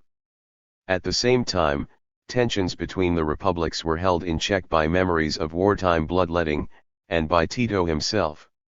Tito, Serbian Orthodox and Croat, embodied Yugoslavism, and his almost monarchical style appealed to many, even as it alienated others. Gilas, a Puritan and intellectual, excoriated Tito's vanity and love of luxury, his 32 palaces, his lavish banquets and receptions, his permatan, dyed hair and dazzling false teeth. 9 But he conceded it had a rationale. By taking up residence in palaces, by ruling from them, he attached himself to the monarchic tradition and to traditional concepts of power. Pomp was indispensable to him. It satisfied his strong nouveau riche instincts, it also compensated for his ideological deficiency, his inadequate education. 10. Gilas was expelled from the Central Committee for his democratic scruples in 1954. But he acknowledged that Tito's monarchical style appealed to a rural population accustomed to traditional forms of authority. Tito's regime, caught as it was between the East and West, the urban and the rural, presented a remarkably diverse set of faces to the world. To the urban intelligentsia, party idealists, and the Western left it was the home of an authentic democratic Marxism. To the United States and Western business, it had reconciled socialism with the market, and to the peasants, it was a government of ancient heroes. Folk poets celebrated the break with the Soviet bloc in pseudo-epic verse. O Rakosi, where were you when Tito spilled his blood? You rested in the coolness of Moscow whilst Tito fought the war. Pretend now to be a democrat. If a battle develops again, the old story will repeat. Our Tito will be the leader, and you will hide again. 11. As will be seen, beneath the prosperity and Tito's bravura confidence, all was not as happy as it seemed. Nevertheless, by 1956 Tito could afford to be satisfied. Since the perilous and gloomy days of 1948-9, he had steered Yugoslavia towards independence and wealth. He had even gained international prestige with his own special form of Marxism. He became a major figure in the non-aligned movement of states outside the Soviet and Western alliances, and by 1955 he had made peace with the USSR. The transition from the Stalinist model was to be rather more traumatic in other East European states. 3. On the morning of March 1, 1953, after a boisterous evening of food, drink, and cinema that lasted until 4 a.m., Stalin was discovered on the floor of his bedroom. He had suffered a severe stroke. Members of the party's inner circle, Georgy Malenkov, Beria, Khrushchev, and Red Army boss Nikolai Bulganin, were called to his bedside, but it was some time before they summoned the doctors. This may have been deliberate. They had become increasingly worried about Stalin's unpredictability and vindictiveness in his final years. But it is more likely that they were too frightened to act. 12. In the poisonous atmosphere of the Soviet leadership, overt ambition and pushiness could attract severe punishment. The extreme centralization of power Stalin had spent so much of his life perfecting may well have killed him. Stalin's death came as an emotional shock to friends and enemies alike. For Stalin was not just a political boss, he was the embodiment of a whole system, ideological, cultural, political, and economic. Fyodor Berlatsky, later one of Khrushchev's main advisors and, privately, no admirer of Stalin's, tried to sum up his mixed feelings. His death shook everyone in the Soviet Union to the core, even if the emotions it aroused were varied. Something that had seemed unshakable, eternal, and immortal was gone. The simple thought that a man had died and his body had to be consigned to the earth hardly entered anyone's head. The institution of power, which lay at the very foundation of our society, had crumbled and collapsed. What would life be like now? What would happen to us and to the country? 13. Berlatsky's thoughts were probably shared by many of the middle-aged lieutenants of world communism who attended the funeral, including Tolyatti, Thérèse and Zhou Enlai, as well as the Soviet inner circle. All were aware that the USSR was in a poor state. Living standards were low, there was little new housing, and consumer goods were scarce. Agriculture was a disaster, harvests were poorer than before World War I, and much of the nation's food was produced outside the collectives on the tiny proportion of land given over to individual plots. The prison system was massive, and Beria, charged with making the Gulag pay, despaired at the cost of managing the 300,000 guards and the low productivity of the prison labor. 14. Riots and protests in the camps were common. In early 1954, inmates in the Kengur prison in Kazakhstan took over the camp for 40 days before being eventually subdued by tanks and aerial bombing. Relations with the West were also tense, forcing the regime to expend scarce resources on guns, not butter. The Korean War dragged on, only repression kept Eastern Europe stable, and the USSR lagged behind the United States in air power and nuclear capability. Stalin's successors all agreed that his security-obsessed worldview had merely caused fear and resentment abroad, and had ultimately undermined Soviet security. There was, however, no agreement on what was to replace Stalin's old order. Of the influential leaders that succeeded Stalin, Beria, Malenkov and, very much in the rear, the poorly educated party secretary, Nikita Khrushchev, Beria and Malenkov had most in common. They were on the modernist side of the party, and believed that repression and persecutions, especially of intellectuals and experts, were counterproductive, economically and politically. On Stalin's death they probably worked together to install Malenkov as head of the state apparatus and senior leader. It was Lavrentiy Beria who took the initiative in the days after the funeral, and he immediately launched a radical program of change. At first sight, he was an unlikely reformer. As Ezhov's successor as head of the secret police, he was directly involved in torture. But he was a talented administrator and was largely responsible for the success of the Soviet atomic project. He also had a deep contempt for the party apparatus. It was full of useless pratlers and parasites. 15. Power, not agitprop, would make the USSR great.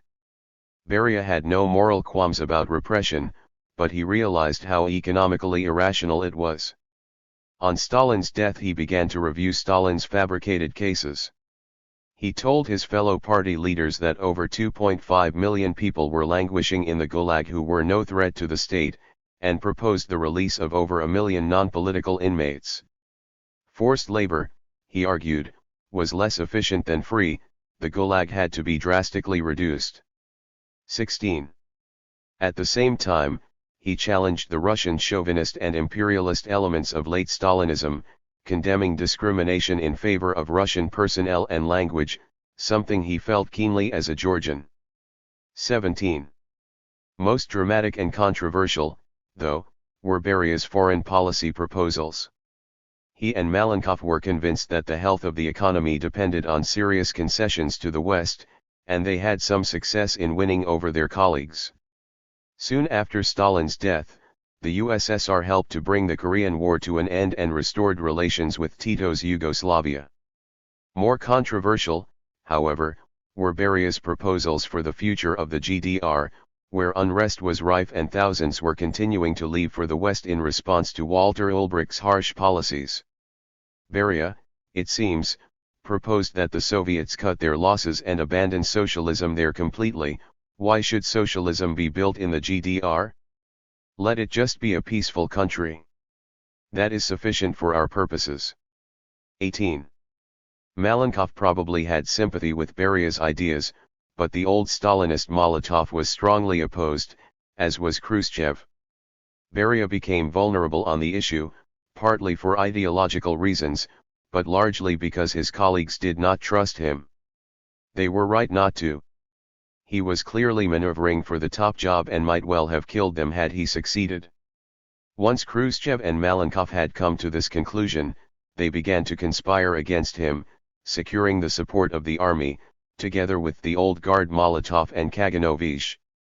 Charged in a typically Stalinist manner with being a British spy, Beria was executed as an enemy of the people. The triumvirate had become a duumvirate, and Khrushchev and Malenkov were now left to fight it out. Malenkov came from an old officer family, and was academically successful. He had a technical education, and, according to his son, saw himself as an enlightened autocrat, the leader of a Soviet technocracy. 19. Sophisticated and intelligent, the patrician British ambassador Sir William Hayter recorded that whilst there was something creepy about his appearance, like a eunuch, he was quick, clever, and subtle, an extremely agreeable neighbor at the table. 20. Malenkov's outlook was a broadly technocratic, modernist one. The plan would remain, but the regime would motivate people to work by offering higher living standards and financial incentives, not by repression, and so investment had to be reallocated from heavy industry and defense to consumer goods. Industry also needed to be more efficient, and that required less party interference in the economy and a slightly more liberal attitude towards the intelligentsia. Malenkov encouraged scientists to vent their grievances, which predictably provoked a flood of attacks on Lysenko and Stalin's ideologized science.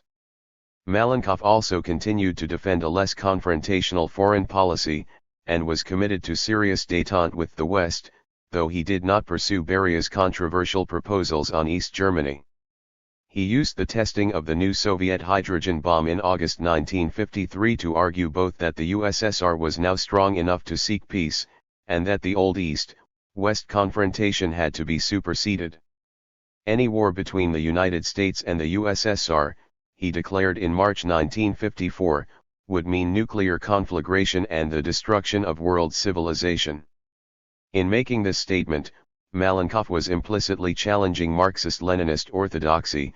In these new conditions, he was calling for a new world of pragmatism, in which the United States and the USSR engaged in long-term coexistence and peaceful competition between the two systems, rather than Stalin's international class struggle between two hostile camps. 21.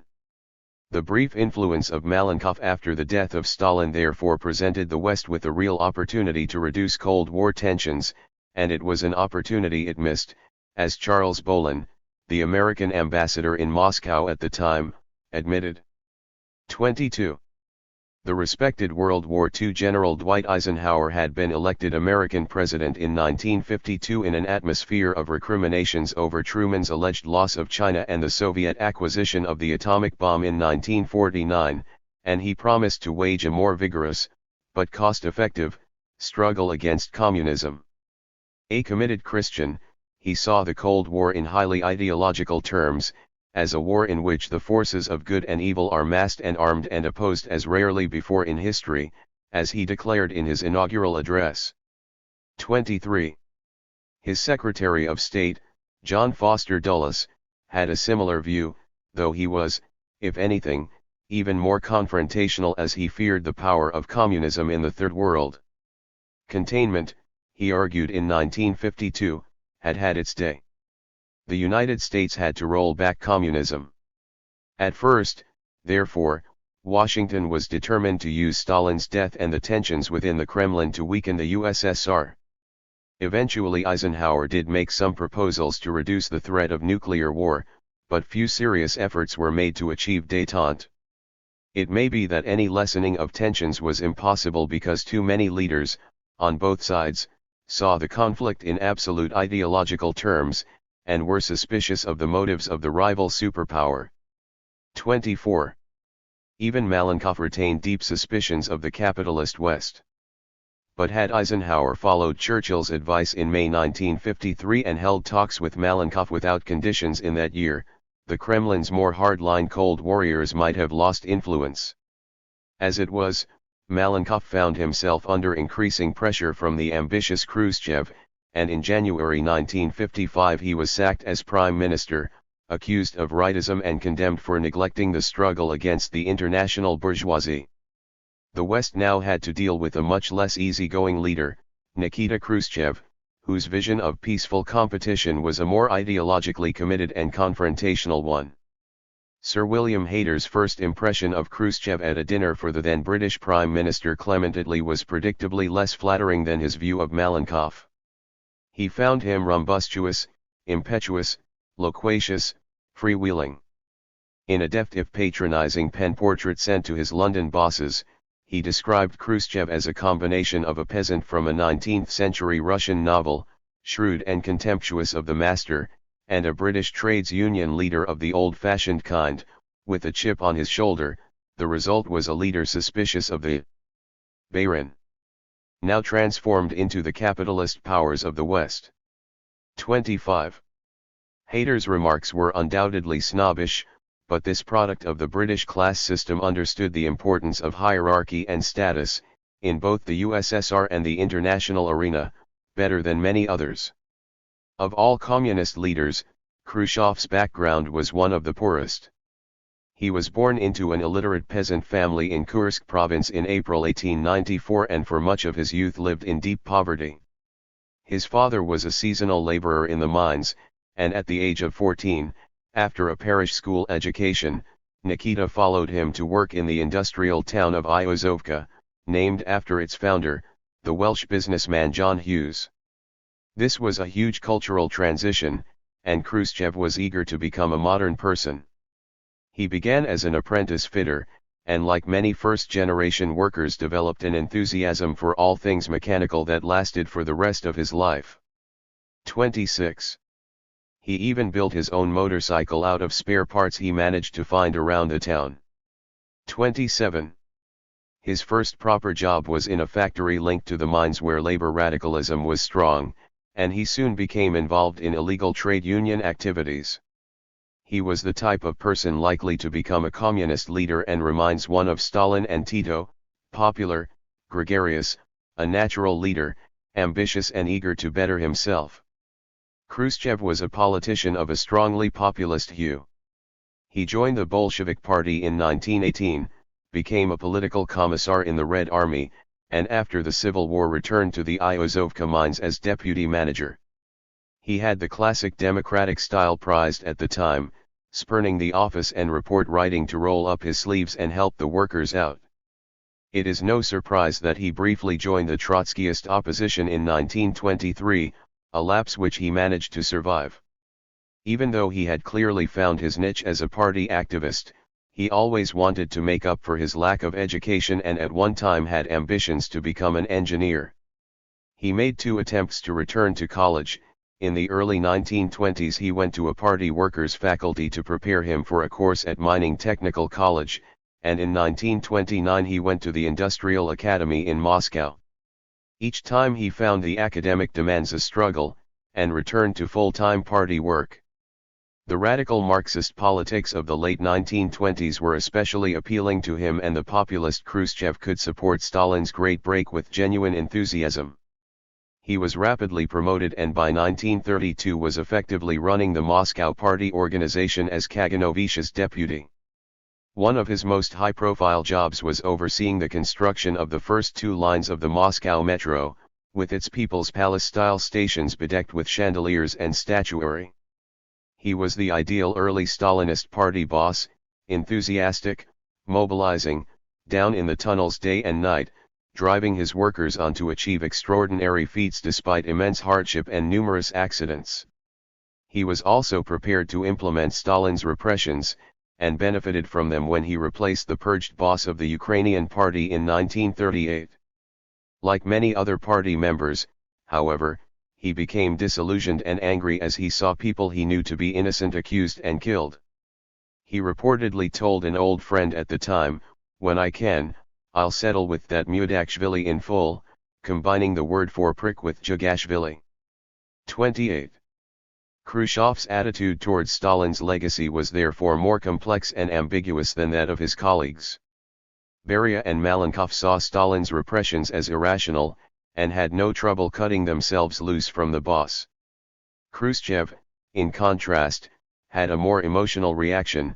Berlatsky remembered that he was always moved by the fate of individuals, and frequently launched into long, guilt-ridden monologues on the victims of the terror. 29.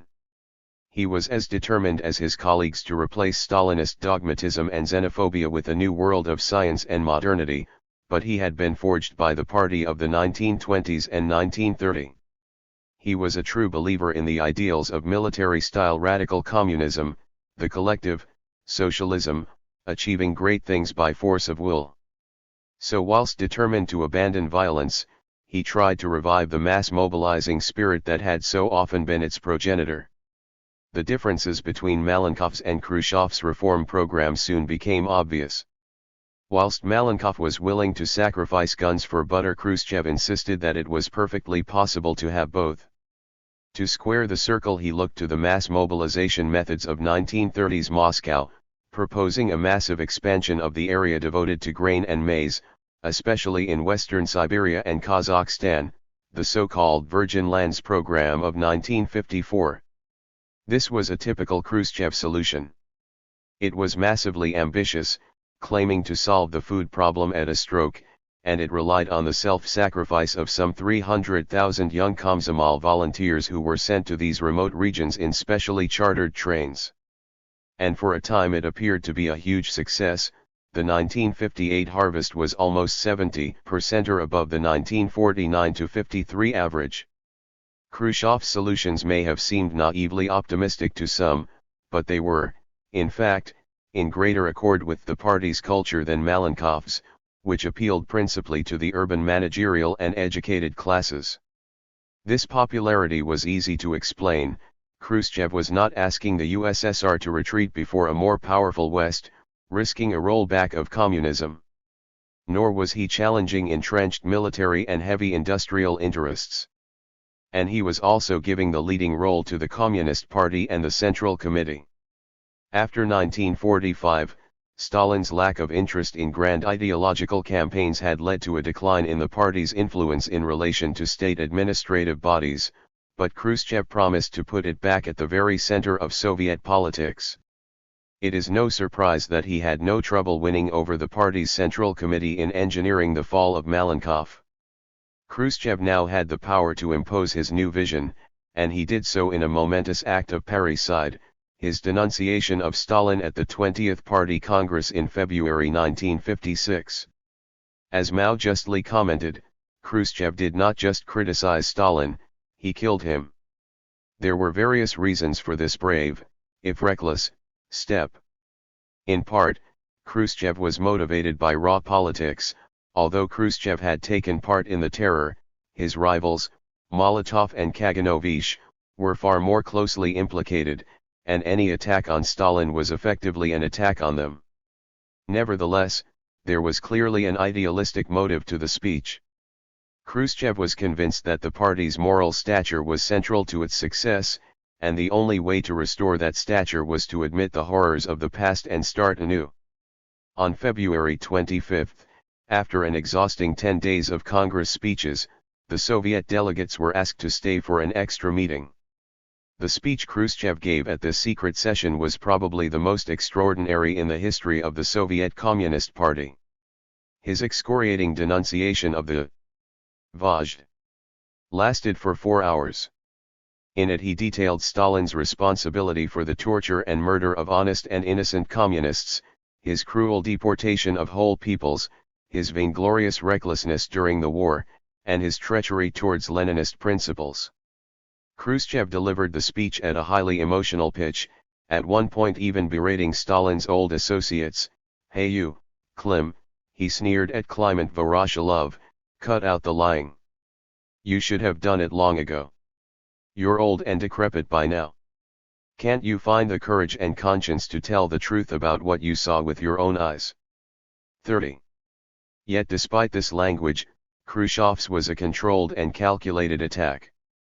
Stalin alone, with his cult of personality, was responsible for the terror. He had gone to the bad from the mid-1930s, after which he had built the foundations of the Stalinist system. The party had been his victim, and now he had gone, it would be resurrected, pure in spirit. 31. It was evident that neither the party, nor the plan, nor the collective farm would be threatened by Khrushchev's denunciation. The audience was stunned. Accustomed to achingly dull speeches larded with ideological clichés, they could not believe their ears. Aging party bosses, realizing its incendiary impact, reached for their heart medication. But the speech was also, of course, fundamentally implausible, for it would be extremely difficult to condemn the post-1934 Stalin without also discrediting the whole system which he, and Lenin before him, had built. Moreover, as Khrushchev well knew, the secret speech could not be confined to Communist Party circles and was bound to become widely known. Soon there was a rash of demagogic speeches and Stalin's statues were vandalized. Meanwhile demonstrations broke out in Georgia, in defense of its disgraced son. 32. But the greatest impact, predictably, was on the region where the hold of Soviet communism was at its weakest, in Eastern Europe. 4. In 1953 a Russian theater company staged a production of Hamlet in Budapest. Even though few would understand the Russian language performance, this was an important ceremonial occasion, when the imperial power would demonstrate its generosity and cultural prestige to the cream of Hungarian society. On this occasion, the communist ideology chief, Joseph Rive, was in attendance. This time, though, there was one major difference from the past. Although the old communist leaders were still in power, Stalin was dead. A journalist, sent to cover the performance, remembers. Everybody knew that nobody would understand anything, but it was packed, and I was there from the radio. We were behind Rivet's box and there was a scene where the ghost is talking to Hamlet and the actor was just repeating, "Gomlet, Gomlet." And there was an incredible murmur of, "Gomlet, Gomlet, Ediciuta, Dave Chasey." Everybody in the audience thought they alone were murmuring that stupid thing, and then the actor also said, "Gomlet, Gomlet, Ediciuta, Dave Chasey." That was the Russians in 45. Ediciuta, Dave Chasey. I'll never forget Rivet's face, it lengthened and paled. Then the entire audience was whispering, "Gomlet, Gomlet, Ediciuta, Dave Chasey." 33. This may have been a minor revolution, but it was a revolution all the same. The Hungarian intelligentsia were telling the Soviets what they thought of them. They were not the high-minded missionaries of a superior civilization they claimed to be, they were crass imperialists, no different from the Red Army occupiers of 1945 who had seized Hungarians' valuables, including their watches, as war booty. In Hungary, especially, such anti-imperialist mutterings amongst the middle classes following Stalin's death were predictable. Hungary, along with Poland, presented the most united opposition to Moscow.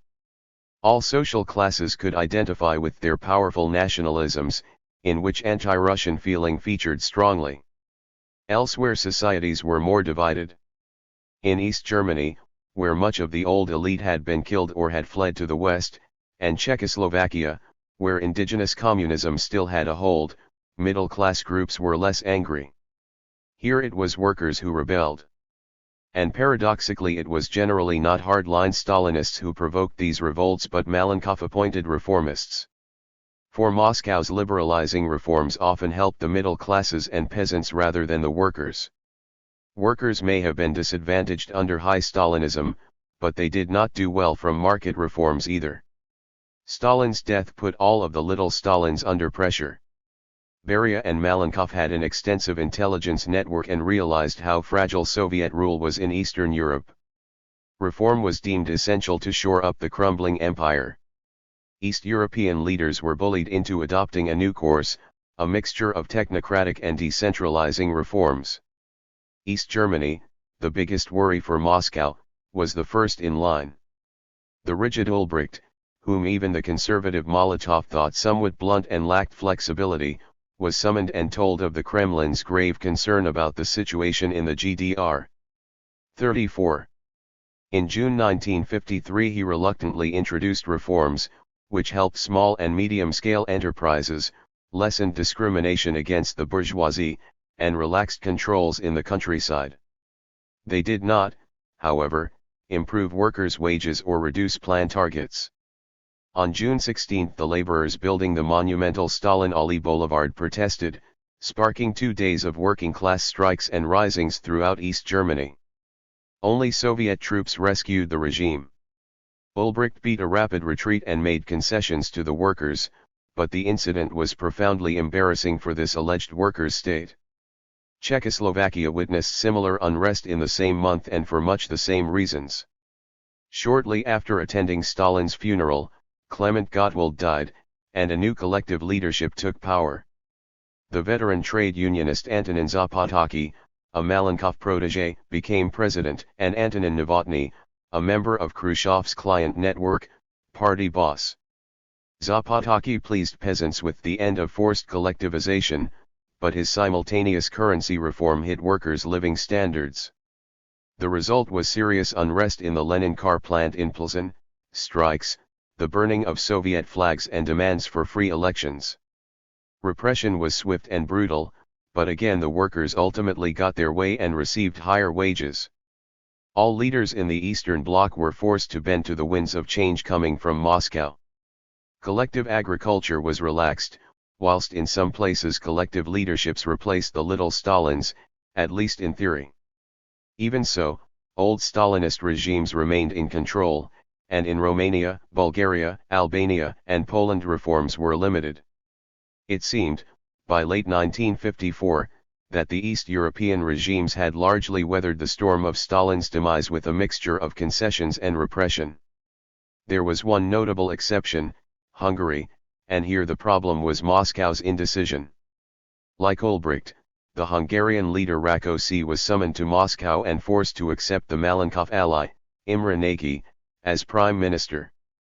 Nagy, his avuncular bourgeois appearance only marred by a luxuriant Stalin-style mustache, was a veteran Comintern official who, like Bela Kun, converted to Bolshevism whilst imprisoned by the Russians during World War I and was a resident of Moscow in the 1930s. Unlike Kun, however, he was a more pragmatic Marxist and a follower of Bukharin's pro-peasant ideas. 35. A struggle between Nagy and Rákosi ensued, Nagy seeking to push through the new course and Rákosi, supported by much of officialdom, seeking to sabotage it. The conflict ended in 1955 with Malenkov's, and with him Nagy's, fall and the return of Rákosi. But the obvious instability at the top quickly spread to all classes and bred popular dissent. The Hungarian intelligentsia, who had been relatively passive, high up in Stalin's imperial edifices, now seemed willing to join the workers. The young poet Sándor Kőry expressed their feelings of guilt in 1953, remembering how he had lived on the topmost heights ignoring the harsher reality of his people staggering among overfulfillings and miraculous plan targets. 36. The apparent stabilization of the old order in Eastern Europe after Stalin's death was therefore rather fragile.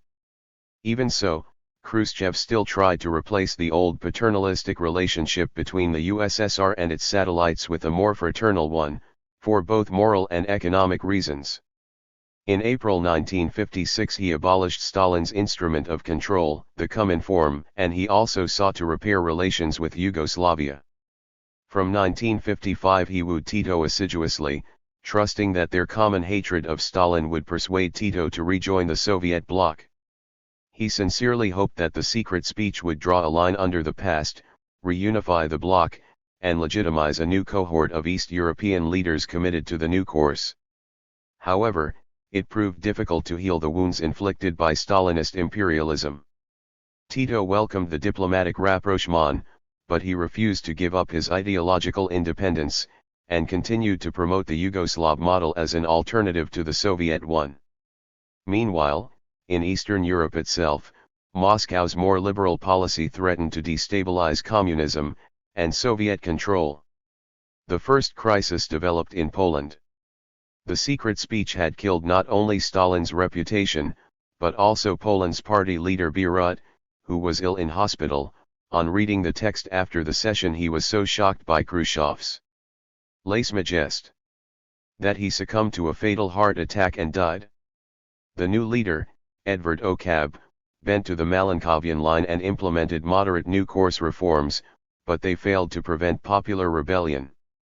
As in East Berlin and Pilsen, it was workers who started the protests, this time in Poznan.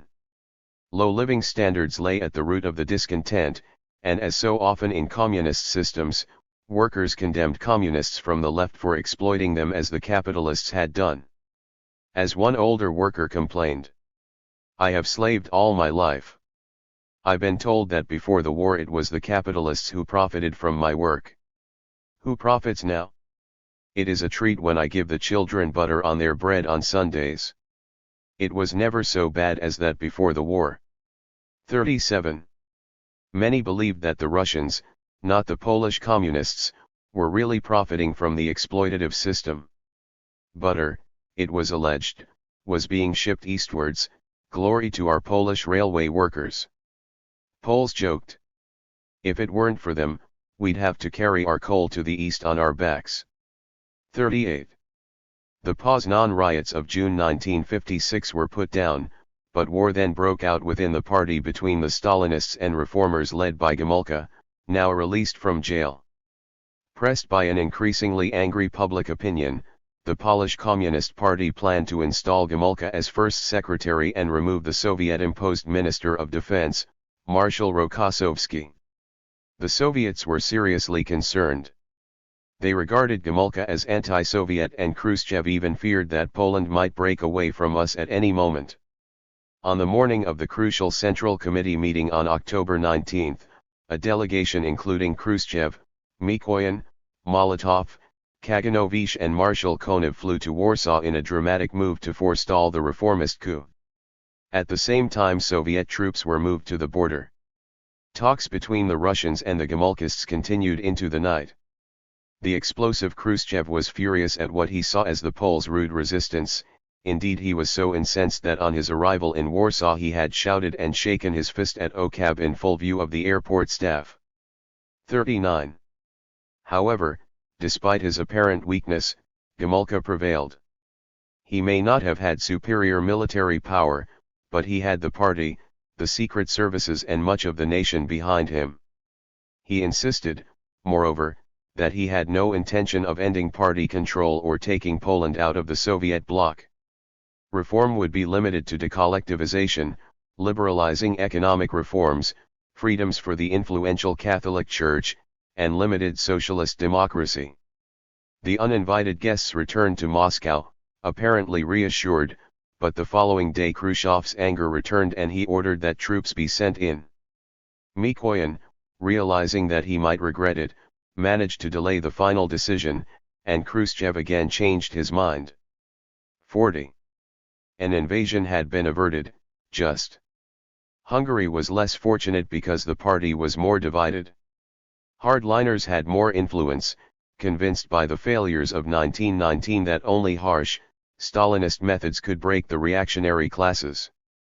The reformist communists, unlike their Polish comrades, therefore did not have the power to defuse popular discontent.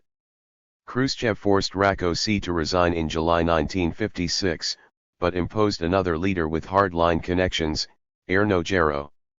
Unrest continued, and on October 23 demonstrating workers raided the civil defense weapons stores in their factories. Gero panicked, and Soviet troops were called in, which only stoked the unrest.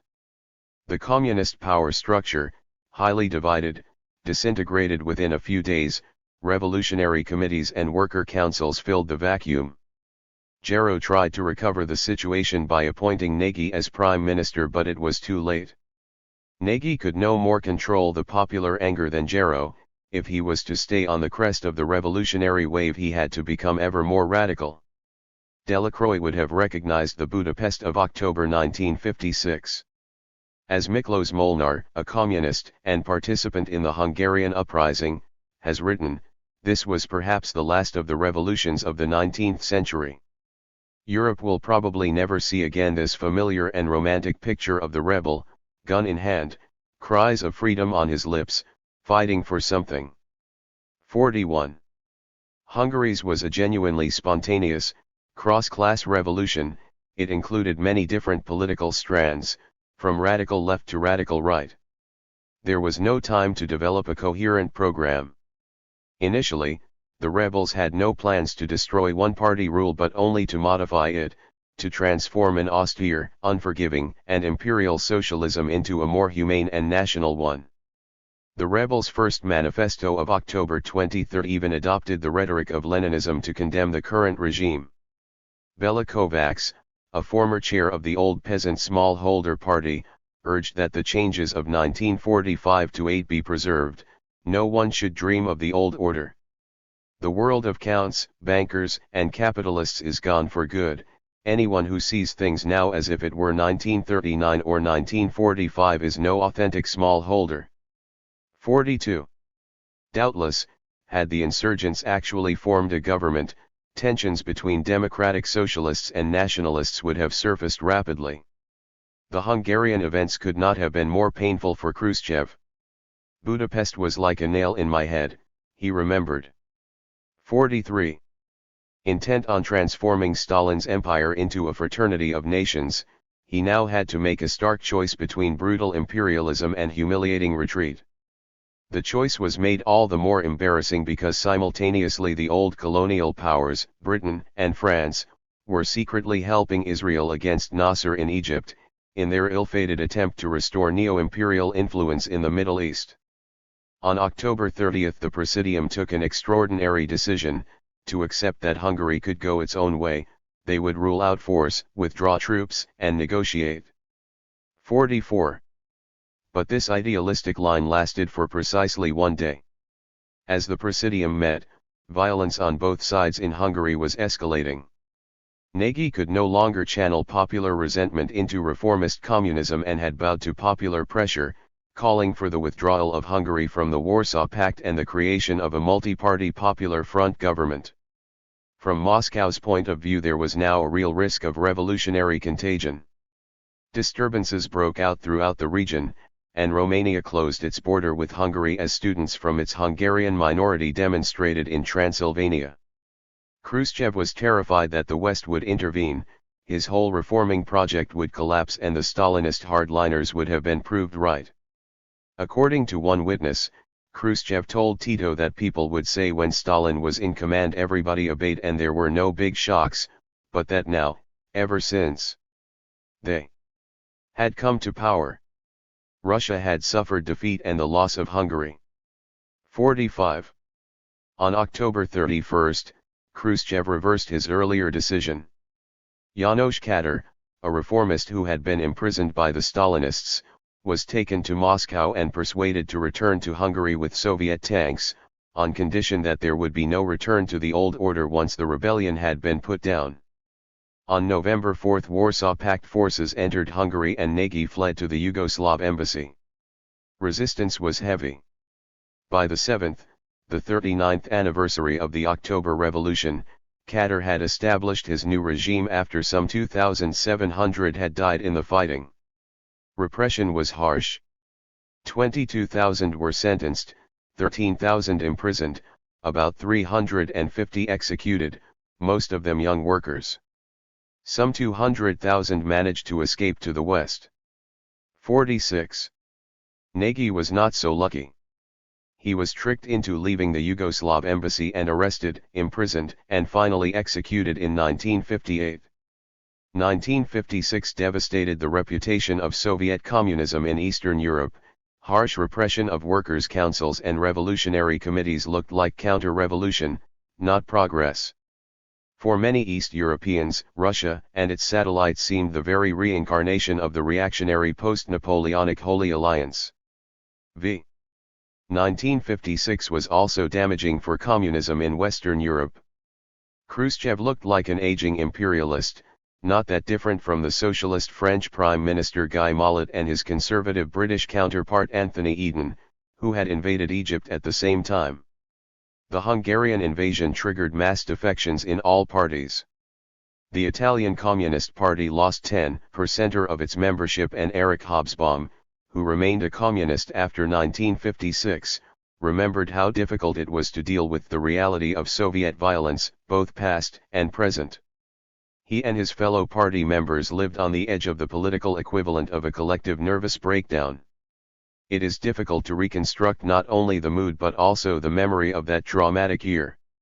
Even after half a century my throat contracts as I recall the almost intolerable tensions under which we lived month after month, the unending moments of decision about what to say and do on which our future lives seemed to depend, the friends now clinging together or facing one another bitterly as adversaries. 47. The party that had the greatest difficulty, though, was the one most closely identified with high Stalinism, the French. Maurice Thérèse did his best to limit the effect of the secret speech. He had, in fact, been shown it before it was delivered but kept its contents secret. When it was published 5 months later he even denied its authenticity. The French party was eventually forced to accept that Stalin had made errors, but insisted that he had also achieved much. The term the party of Maurice Thérèse was abandoned, redolent as it was of Stalin's cult of personality, but communist leaders supported the invasion of Hungary, precipitating the defection of Sartre and other intellectuals. The French party remained workerist, loyal to the USSR and relatively closed, though it did make some concessions, finally accepting that a peaceful transition to socialism was possible. Thérèse even moved towards a form of alliance with the socialists, and on his death in 1964, Waldeck Rochath established a much more consensual leadership style. By 1968, the party's membership was creeping up again, to 350,000. Italy's Togliatti, predictably, had a very different response to de-Stalinization. He welcomed Khrushchev's speech, and indeed went further in his critique. The Soviet model, he declared, was no longer to be obligatory. The communist world should become polycentric, allowing a number of diverse approaches to communism. The denunciation of Stalin in 1956 weakened the hardliners, but Togliatti now had to hold the ring between reformists surrounding Giorgio Amendola, who called for the party to forge alliances with the socialists, and a left wing associated with Pietro Ingrao that favored a more populist and radical politics. Both sides were demanding a more inclusive party, but this tension, between a more pragmatic, parliamentary road, and a more radical, participatory Marxism, was to divide the party for some time to come. The party retained a large membership, and its culture remained vibrant and relatively inclusive at a local level. At its heart lay the festival. Initiated to finance and distribute the party newspaper. El Unita.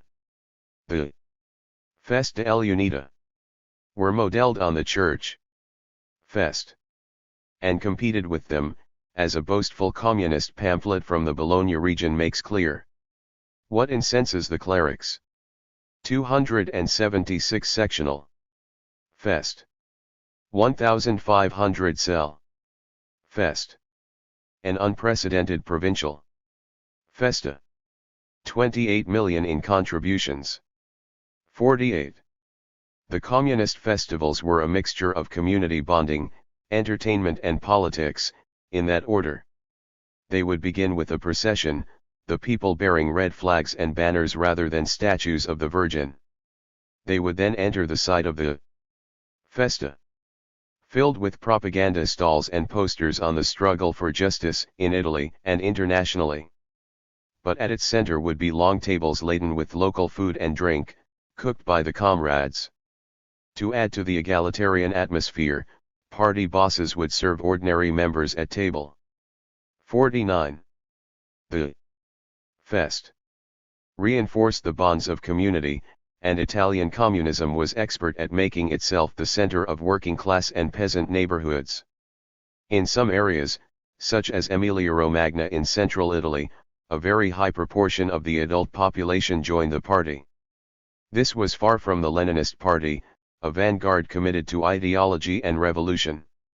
One joined the party to indicate broadly defined socialist values, and because your friends and neighbors were also members. The party might also be able to help out with housing and welfare. The Italian party had similarities with the 19th-century German Social Democrats. Excluded from power at the top, it abandoned revolutionary goals, and created its own cultural world. Even so, from the 1950s economic change began to erode the party's support, which had hitherto relied on traditional impoverished groups such as Central Italian sharecroppers. 50. Its culture also came under assault from a new consumerism, and it did not always respond well to the challenge. Togliatti had concentrated on securing high cultural prestige and winning over intellectuals, and the communists were less willing to make concessions to popular culture than their rival Catholics. So, whilst they did organize a series of beauty contests for the coveted title of Miss New Life, their contest was less popular than the church's. Communist intellectuals were unable to hide their suspicion of consumerism and popular music, raging, for instance, against the music of Elvis Presley and the hysteria and paroxysm it allegedly caused. 51. Despite the events of 1956, both the French and Italian communist parties remained powerful political forces.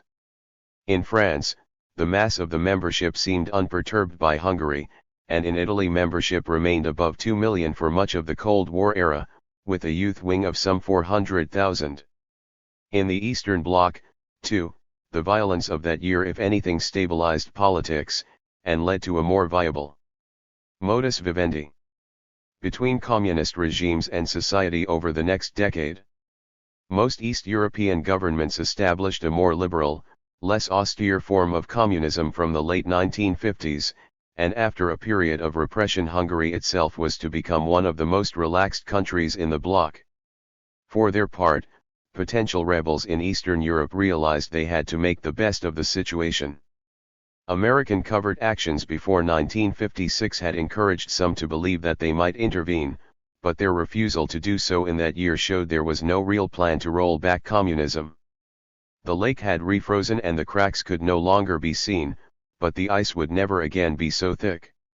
Eastern Europe was the first region to be stabilized after the revolutionary period that followed Stalin's death. Yet it was some time before the turbulence in the USSR itself was to come to an end. The forces Khrushchev unleashed in Eastern Europe were so powerful he had to use violence to suppress them. But he had barely started his project to transform the Soviet Union. 6. On May 13, 1957, Khrushchev attended a day-long discussion of Soviet writing at the Writers' Union, a sign of the extraordinary seriousness with which the party treated literature.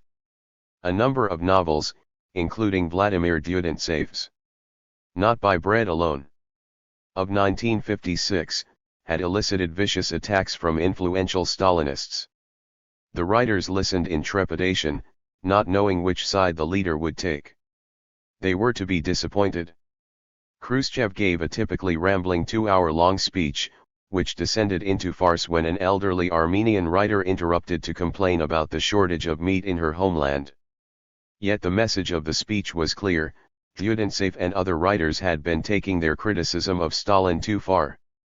It was evident that Khrushchev had not read the book, but had been briefed on it by conservative advisers. Mikoyan tried to convince him that Dyudentsev was actually on Khrushchev's side, but failed. He stuck to the view that the novel was slandering the Soviet system. But within 2 years he had changed his mind. Though still critical of the novel, he now declared that it was, nevertheless, ideologically acceptable. 52. It was no surprise that Khrushchev should have spent so much time worrying about Not by Bread Alone. It was an extraordinarily popular novel. Everywhere, in the subway, in the streetcars, in the trolleybuses, young people, adults, and seniors were reading it. Mounted police, fearful of unrest, patrolled meetings organized by readers to discuss it. Journals were flooded with letters calling for a purge of the targets of the book, the bureaucrats. Some used language strongly reminiscent of the 1937 terror. A bricklayer from Tashkent wrote that the novel showed the need for struggle against hidden enemies, the survivals of capitalism in the people's and our own mind. 53. It is unsurprising that Khrushchev and his advisers found the novel so difficult to categorize, for it was a roman authis, which understood and sympathized with Khrushchev's almost romantic ideas, but also explained why it would always fail. The novel is the story of Lopatkin, an idealistic young physics teacher of the late 1940s. He designs a machine for the centrifugal casting of drain pipes, but although the machine is excellent, he is thwarted at every turn by Stalinist bureaucrats. Chief villain is the ambitious careerist Drozdov. Drozdov is a typical Stalinist of the post-Stalin imagination. He is socially aspirant and a lover of luxury who refuses to associate with ordinary people.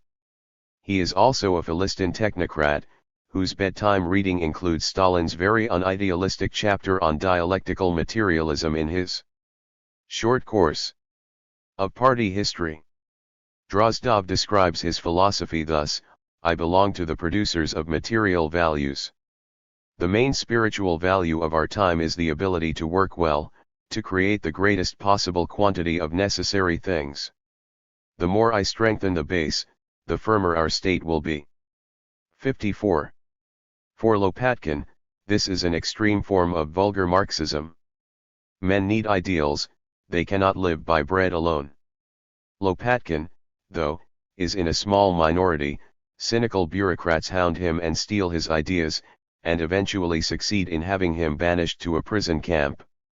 Whilst he is there, his friend Professor Galitsky constructs his machine and shows that it works, and when he is released, he is rehabilitated and given a prestigious job. But the corrupt circle of bureaucrats, a hidden empire, as Dyudentsev calls it, remains in power, as materialistic and cynical as ever. They accuse Lopatkin of being a selfish individualist. Now he is a success, Why doesn't he re-enter the Soviet collective of good old boys, and buy himself a car and a dacha? 55. The novel ends with Lopatkin leaving industry to enter politics, vowing to fight the bureaucrats. Not by bread alone. Was typical of the novels of its time. It condemned the callous technocracy it saw as typical of late Stalinism, and called for a new romantic Marxism of creativity, feeling, and democracy. This was also the message of Ilya Ehrenberg's The Thaw of 1954, whose title came to define the whole period. The theme chimed with Khrushchev's view that in everybody lay an innate creativity. If only officials encouraged it to flourish, economic miracles would ensue. In many ways, of course, this romantic message was close to Stalin's campaigns against bureaucracy in the late 1920s. But Tyudintsev, like Khrushchev, refused to return to the old class struggle rhetoric of the 1930s. As in the past, the villains were the bureaucrats, but the hero was now an educated person, not a horny-handed worker. Even so, the novel's overall message was deeply disturbing for Khrushchev. Tyudintsev was implying that the elite could not be reformed. The system would be saved by individual creativity. The Soviet collective had been corrupted by greed and selfishness. It turned out that Tyudentsev's pessimism was more realistic than Khrushchev's utopianism. Khrushchev hoped to revive the idealistic campaigns of the 1920s and 1930s, stripping them of class conflict and workerist exclusivity whilst purging them of the old Stalinist austerity. But he and his allies found themselves confronting a bureaucracy intent on preserving its power, a population more interested in bread than Marxist enthusiasm, and a disaffected intelligentsia, often idealistic but slowly losing its faith in the virtues of the collective spirit. Khrushchev outlined his new vision of communism in a long speech at the 22nd Party Congress in 1961. Like Tito, he was appealing to a radical Marxism with some elements of romantic utopianism, and it is notable that editions of the early romantic Marx were now appearing in Russian for the first time. For Khrushchev, Lenin, and Stalin had, in effect, postponed communism to the distant future.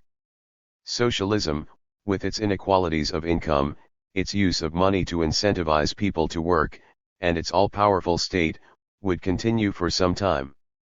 But Khrushchev was impatient, and believed the Soviet people had waited long enough. In 1959 he set up a commission to look into how the USSR might speed up the journey to communism. It came up with a new party program, which predicted that the party would build communism in the main by 1980. Khrushchev had hoped that the program could promise all of Marx's desiderata, the withering away of the state included. But wiser heads prevailed, and all talk of withering was removed. Communism in the 1961 USSR denoted a combination of collectivism, a society in which work would become genuine creativity, and consumption. Even so, this was a far cry from the romantic thinking of the 1840s. Society would be disciplined, but that discipline will depend not on any coercive means, but on fostering a feeling of duty to fulfill one's obligations. 56.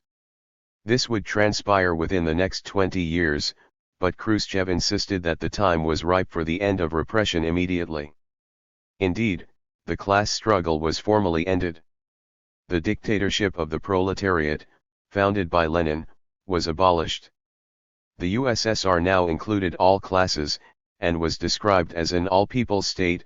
One class, the proletariat, and its vanguard, the party, no longer lorded it over the others. How, though, could Khrushchev reconcile the dream of creative work and the promise of outpacing Western living standards? Marx's communism did indeed promise material abundance, from each according to his ability, to each according to his need. But the principles of Western consumerism had more to do with desires than need. Also, Western consumer culture, with its focus on the home, the nuclear family and the individual, was deeply corrosive of communist collectivism. The Czech Zdeněk Mlynar understood how dangerous Khrushchev's new consumerist goal was for the communist system. Stalin never permitted comparisons of socialism or communism with capitalist reality because he argued that an entirely new world was being built here that could not be compared with any preceding system. Khrushchev, with his slogan "Catch up with and surpass America," changed the situation fundamentally for the average Soviet citizen. After that, a comparison was indeed made. He wanted to strengthen people's faith in the Soviet system, but in fact the practical comparison with the West had the opposite effect and constantly weakened that faith. 57. The scale of the task confronting Khrushchev became evident in the dramatic kitchen debate between Khrushchev and U.S. Vice President Richard Nixon in 1959. As part of Khrushchev's new peaceful competition between ideologies, the Americans were allowed to stage an exhibition in Moscow's Sokolniki Park, which included a Model 6-room ranch house, its kitchen packed with the latest appliances. The two leaders, equally brittle and belligerent, found themselves confronting one another. Khrushchev was rattled when told that a typical American steel worker could buy this $14,000 house. In a reply that convinced no one, he blustered, "You think the Russians are dumbfounded by this exhibition? But the fact is that nearly all newly built Russian houses have this equipment. You need dollars in the United States to get this house, but here all you need is to be born a citizen." 58. Khrushchev did what he could to make the boast come true. The most visible signs of change were the thousands of new low-rise apartment buildings in the towns. They were small and cheaply built, they soon acquired the nickname Khrushchev, merging Khrushchev with the word Trushchev. But this was an enormous advance on Stalinist housing policy, which had poured resources into a few high-prestige skyscrapers, leaving ordinary people to live in cramped communal apartments, sharing kitchens and bathrooms. Khrushchev's goal was to give every family its own apartment. Yet he was insistent that greater consumption should not engender petty bourgeois individualism. The authorities encouraged public dining rooms, neighborhood committees, apartment block wall newspapers and open-door days, when families would invite anybody from the building to drop in and engage in wholesome sociability. Sewing and knitting were discouraged as dangerously individualistic activities. 59. The modernist buildings themselves were an implicit attack on old high Stalinism. The USSR now endorsed a version of the modernism of the 1920s and 1930s, the high point of international communism. It was engaged in an ideological competition with the West, and needed to present a more modern and cosmopolitan image. 60. The fussy, elaborate style of late Stalinism was regarded as petty bourgeois, Philistine kitsch, the type of art liked by the crass Drozdov and his Philistine chums. Officials even launched campaigns to persuade ordinary Soviet people to throw out their sets of miniature carved white elephants, an ornament as popular amongst Soviet households as the china flying ducks that populated Western living rooms in the 1960s. 61. The greatest symbol of the modernity of the communist project, however, lay not in the boxy apartments that clustered around the metropolises of Eastern Europe, but in the Sputnik satellite floating in the vastness of outer space. The Soviet space project had its origins in early scientific utopianism, and especially in the work of the pioneering theorist of space travel Konstantin Tsiolkovsky and his Society for Studies of Interplanetary Travel, founded in 1924. In the 1930s, Marshal Tukhachevsky championed the cause of rocket science. But with his disgrace in 1937, many of his scientist protégés were imprisoned and some even executed. In the early 1940s, the baton of the space project passed to Malenkov, and the scientists, including several previously arrested as enemies of the people, were now recruited for the atomic missile project. By the 1950s, the entire program, which had benefited enormously from hardware and expertise developed by the Nazis, had come under the protection of Khrushchev, who hoped to transform the Soviet armed forces and end its reliance on soldiers and tanks. The world became aware of the first spectacular success of the Soviet rocket program when, on October 4, 1957, radios broadcast the beeps from the first Sputnik artificial satellite. More triumphs were to follow, the first journey into space by an animal, and then, most impressively, the first human space journey by the pilot Yuri Gagarin in April 1961. Khrushchev marked Gagarin's mission with the most lavish public celebrations since 1945 and could not hold back his tears at the ceremony. For him, the success of Gagarin's Vostok 1 rocket was proof that the USSR had become a modern country. The Americans were rattled. The Democratic Senator Henry Scoop Jackson, a militant Cold Warrior, declared that the Sputnik launch was a devastating blow to American power and called on President Eisenhower to announce a week of shame and danger. Convinced that there was a huge manpower gap between Soviet and American scientists, Jackson and his allies persuaded a tight-fisted president to sign the National Defense Education Act into law. Federal spending on education doubled and included massive funds for science and the study of the communist and developing world, laying the foundations for American preeminence in higher education and advanced research.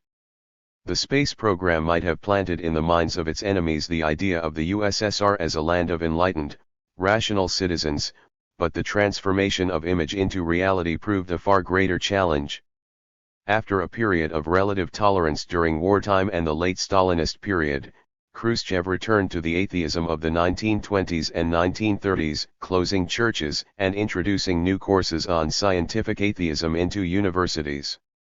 Party propagandists, in their efforts to spread atheism, declared the Gagarin journey proof positive of God's non-existence. The Soviet Union, then, had spectacularly reclaimed its earlier status as the acme of modernity after the dark ages of post-war obscurantism. But how was modernization, of both defense and living standards, to be paid for? Khrushchev's solution lay in his new, more inclusive and nonviolent form of mobilization. He was convinced that would achieve much more than either Stalin's bullying or capitalism's incentives. He relaxed the old disciplinarian regime in factories, and workers were given more freedoms in the hope they would work harder. He was also determined to shake up complacent officialdom. But this emphasis on inclusivity and participation did not amount to the end of the privileged position of the Communist Party. Indeed, he expected the party to take a leading role in mobilizing the masses. One of his first initiatives was to scrap the industrial ministries, the home of the arrogant Drozdovs as he saw it, and give power to local party bosses through new regional economic councils. Khrushchev expected that party people, as ideological enthusiasts, would be much better able to enthuse the masses than the state bureaucrats. The old 1930s campaign style was back. Party officials, desperate for promotion, made impractical promises to achieve economic miracles. Even the disgraced Lysenko returned, as Khrushchev believed his promises to improve wheat output. Predictably, Khrushchev's faith in the rapid leaps was sadly misplaced. His first campaign, the Virgin Lands Grain Program, had run aground by 1963, as the land planted was prone to drought, and was less fertile than average. Promises of enormous feats of production were shown to be fraudulent. The party leader of the Ryazan region promised to triple meat production, and was made a hero of socialist labor on the strength of his utopian plans. But it was then shown that he was actually buying meat from neighboring regions and passing it off as his own. When exposed, he committed suicide in shame. Nor did Khrushchev's attempts to recast the relationship between officials and workers meet with success. He replaced Stalinist repression and individual peace rates with new collective incentives, but with little success. Workers did not feel inspired to work harder when they, individually, had little control over the performance of the factory as a whole. 62. Meanwhile, Khrushchev found that party bosses were no more capable of inspiring heroism in ordinary people than state bureaucrats. A disillusioned Khrushchev, like Stalin in the 1930s and Gorbachev in the 1980s, increasingly moved from seeing party bosses as allies against a recalcitrant state bureaucracy, to blaming them for the failures of his grand projects. These party men were as conservative as the Drozdovs in the old economic apparatus, he complained, arguing that the answer was an infusion of new blood. He ordered that a fixed proportion of officials be compulsorily replaced at each party election, and divided the party apparatus into two, one in charge of agriculture and one industry. Both of these reforms were deeply unpopular amongst party officials, who understandably saw them as a threat to their jobs and status. Khrushchev's early popularity also declined as he failed to meet his economic promises. Food price rises in 1962, designed to improve incentives and living standards for the peasants, hit workers, triggering strikes and unrest in many Soviet cities. Most serious was a strike at the Budennyi electric locomotive plant in the Caucasus town of Novokirksk. Workers complained that they could no longer afford meat and sausage. One official told them, in an inversion of Marie Antoinette's advice, they should be satisfied with cheap liver pasties, and the workers replied with a new slogan, "Make sausage out of Khrushchev." 63. Echoing Bloody Sunday in 1905, the strikers marched to the town center, loyally bearing portraits of Marx, Engels, and Lenin, and were confronted by soldiers. Shooting started when they refused to leave, and 23 were killed. Khrushchev was worried that the unrest would spread if it was left unchecked. 64. Novokirksk had brutally illustrated how conditional workers' support was. The urban educated classes, Khrushchev's most fervent early supporters, also soon fell out of love with their hero. Ludmila Alexeva, a teacher who was later to become a dissident, remembered the circle of friends of her youth, her compania. They saw themselves as descendants of the intelligentsia of Chernyshevsky's era, but unlike them weren't burdened by guilt before the common people, since we were just as poor and deprived of rights as our compatriots who hadn't reached our level of education. Alexeva pointed to an increasing split between the educated, urban middle classes and the party. She recalled how her friends were divided into two groups. The physicists were the descendants of the modernist Marxists, but were now deeply skeptical of all ideology, all this blather about social justice, democracy, equality, the people, proletarians of the world unite. Look where it got us, there's nothing to eat. We are up to our throats in shit, and you are still chit-chatting. 65. The lyricists, in contrast, were scornful of this obsession with atoms and neutrons. These romantics wanted to know about the meaning of life and how to live. Amongst this group a few remaining enthusiasts for Marxism could be found, though theirs was an eclectic unofficial Marxism, a mishmash of Karl Koski, Rosa Luxemburg and the Frankfurt School's Herbert Marcuse. Both Alexeva's physicists and lyricists had initially found much in Khrushchev's de-Stalinization to admire, but they were soon disillusioned. Khrushchev, like Beria and Malenkov, accepted that the rigid dogmatism of the Stalinist era had been destructive, and that the regime had to have a more inclusive attitude towards the technical intelligentsia. He allowed work to be published which would never have seen the light of day before, like Solzhenitsyn's powerfully bleak account of a Gulag prisoner's life.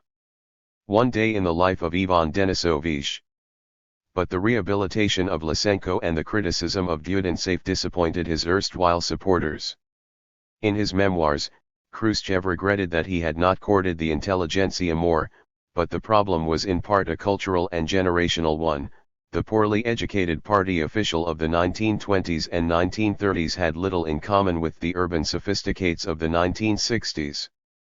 The clash of cultures is well illustrated by his tirade at an exhibition of modern art in Moscow. "You're a nice-looking lad, but how could you paint something like this? We should take down your trousers and set you in a clump of nettles until you understand your mistakes. You should be ashamed. Are you a queer or a normal man? We have a right to send you to cut trees until you've paid back the money the state has spent on you. The people and the government have taken a lot of trouble with you, and you pay them back with this shit." 66. More dangerous for Khrushchev than the relatively quiescent intelligentsia, though, were his fellow leaders. They found his ambitious goals, ideological enthusiasm, and impulsive behavior deeply threatening.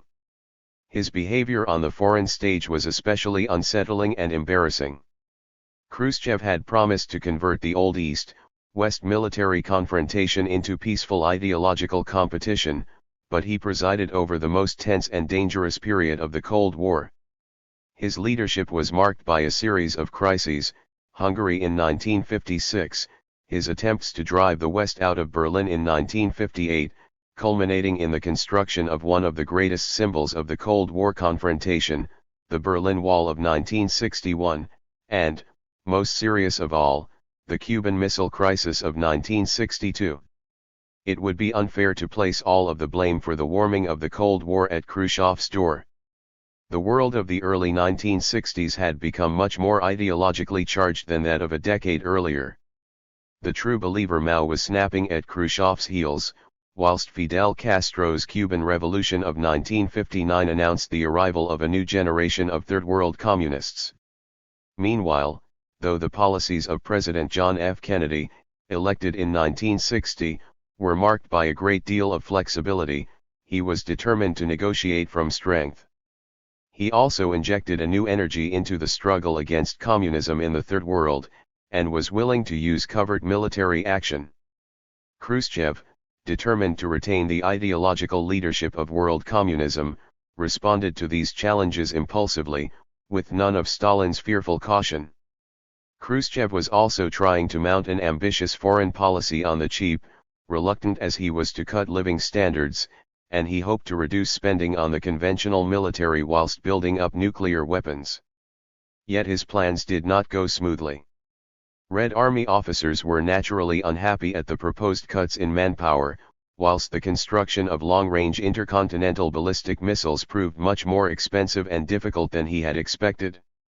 In 1962, a year of disappointing economic performance, price rises, and social unrest, Khrushchev had to find a cheap and quick way of improving the strategic balance, at a time when the United States was installing missiles in Italy and Turkey. His solution was to put one of our hedgehogs down the Americans' trousers, as he vividly put it, placing intermediate and medium-range missiles in newly communist Cuba. 67. It was American technological superiority, though, that unraveled Khrushchev's plan. Spy planes revealed the build-up, and American and Soviet ships confronted each other in the Caribbean. The superpowers were eyeball to eyeball, as Dean Rusk said, and the world was the closest it has ever been to nuclear catastrophe. Khrushchev blinked first, and the ships retreated. He extracted some concessions from the Americans. They withdrew the missiles from Turkey and promised, informally, not to attempt another Cuban invasion. But Kennedy insisted that the Turkish missile deal not be made public, and so Khrushchev was unable to rebuff criticisms that he had humiliated the USSR. He had lost face within the Soviet leadership, before the Americans and the Chinese, and faced the anger of the Cubans. The Cuban Missile Crisis proved to be a turning point in the Cold War. Warnings of the dangers of nuclear weapons, made by Malenkov and others in the mid-1950s, could no longer be ignored. Meanwhile Khrushchev, and the USSR's leadership of world communism, was deeply damaged, and within 2 years he was facing a plot against him. Yet his foreign policy failures were not the only reason for his weakness. His conflicts with party bosses were also important. Khrushchev believed that his policies were not working because they were being undermined by self-interested officials. His colleagues suspected, probably rightly, that he was planning a purge of party bosses by organizing elections to which they would have to submit. On October 13, 1964, Khrushchev returned from the Caucasus to a meeting of the Presidium, where his colleagues condemned him for his unreliability and voluntarism, and called for his removal. Khrushchev did not fight, and even tearfully accepted some of the criticisms. He peacefully went into retirement on health grounds. His successors, led by party boss Leonid Brezhnev, Prime Minister Alexei Kosygin and Nikolai Podgorny changed course. Promises of imminent communism were abandoned. Populism gave way to the power of officials, and Khrushchev's term for the USSR, the all-people state, was abandoned. Brezhnev returned lifetime job security to insecure officials. Khrushchev's nonviolent version of the radicalism of the 1930s had failed. Vyudintsev's invisible empire had struck back. As the Lenin Hills Pioneer Palace was opening its doors in 1962, it was already clear that the peaceful version of radical Marxism it expressed was failing. The Communist Party was clearly not going to enthuse the people and drive them to work harder. It was no longer the messianic organization of the late 1920s, and the declaration of class peace at home and abroad ensured it was even more difficult to engage popular enthusiasm. Confronted with an enemy, whether within or without, people are often willing to make sacrifices, but Khrushchev did not want violent class struggle, and the West was not an immediate threat. Khrushchev was increasingly forced to behave like a Soviet Father Christmas, promising treats and abundant consumption, rather than as a Marxist Moses, leading his people to a land of justice and equality. The early 1960s was still a time of optimism and faith in socialism. But by throwing down the gauntlet to Nixon at the kitchen debates and explicitly setting out to compete with the West over living standards, Khrushchev had only succeeded in planting the seeds of future ideological decay. Khrushchev always saw himself as a radical, and his disgruntled Central Committee colleagues agreed. But to communists forging a new wave of revolutions in the developing world, Khrushchev seemed to have lost his revolutionary elan. He had backed down over Cuba, and by rejecting class struggle he had deprived communism of its moral and emotional energy. The most vocal critic of Khrushchev's revisionism was Mao, for the Chinese party still believed that it was building socialism, and harsh measures were still required. Also, China had not suffered anything as traumatic as the Soviet Great Break or terror of the 1930s, and class struggle still seemed virtuous and necessary. China, though, was soon to make up for its lack of experience. In the following decade it was to suffer disasters unprecedented in the communist world. 7. Between 1958 and 1959, as part of China's utopian Great Leap Forward into modernity, a grand architectural project was completed, Beijing's 10 great buildings. 5 of them were museums and exhibition halls, the other 5 included Beijing's railway station and government hotels and guest houses. Even though this was 5 years after Stalin's death and the Soviet bloc had embraced modernism, the style adopted in Beijing was unashamedly Stalinist, though leavened with Chinese features such as pagoda roofs. These, though, were not the elaborate wedding cake buildings of 1950s Stalinism, but were closer to the more austere Soviet architecture of the mid-1930s, more like the 1937 Paris Pavilion. 68. As in architecture, so in politics, whilst the Chinese rejected the rigid hierarchies of the late Stalinist style, they were closer to the radical Marxism of the early Stalin. Mao was ambivalent about Khrushchev's act of parricide. On the one hand, he disliked the paternalistic culture of high Stalinism as much as Khrushchev did. Relations between the Soviet Union and China, Mao complained, had been akin to those of father and son, cat and mouse. 69. Stalin had behaved like an old-style Confucian Mandarin and Khrushchev's secret speech was like a liberation movement. Mao also at first liked the forthright Khrushchev, recognizing in him a fellow rough and ready Marxist from the provinces. It was good, Mao asserted, when comrades from the localities replaced comrades from the center, because at the local level the class struggle is more acute, closer to natural struggle, closer to the masses. 70. However, as this observation revealed, he had fundamentally misunderstood Khrushchev. Khrushchev may have been a radical, but he had abjured class struggle, whilst Mao most certainly had not. Mao's view of Stalin, though critical, was never as harsh as that of the Soviet leadership. In February 1957 Mao formulated a more favorable, and remarkably precise, assessment of Stalin. He was 70% a Marxist, 30% not a Marxist. Moreover, Mao was not pleased that Khrushchev had embarked on his act of parricide alone, without consulting the fraternal parties.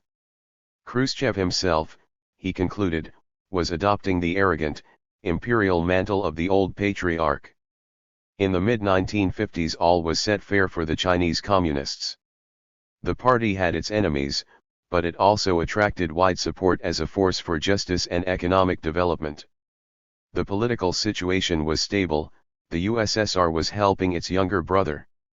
Soviet aid, which had been relatively modest under Stalin, had swelled, and in 1959 it amounted to an extraordinary 7% of Soviet national income.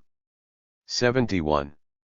Mao showed his continuing vigor, despite his 62 years, by taking 3 well-publicized long-distance swims in the Yangtze River. Something, though, had to be done to flatten the old hierarchies inherent within high Stalinism. Mao looked anxiously at the rebellions sweeping Eastern Europe between 1953 and 1956, and was determined that they should not erupt in China. He and other Chinese communist radicals had been unhappy about emerging inequalities for some time.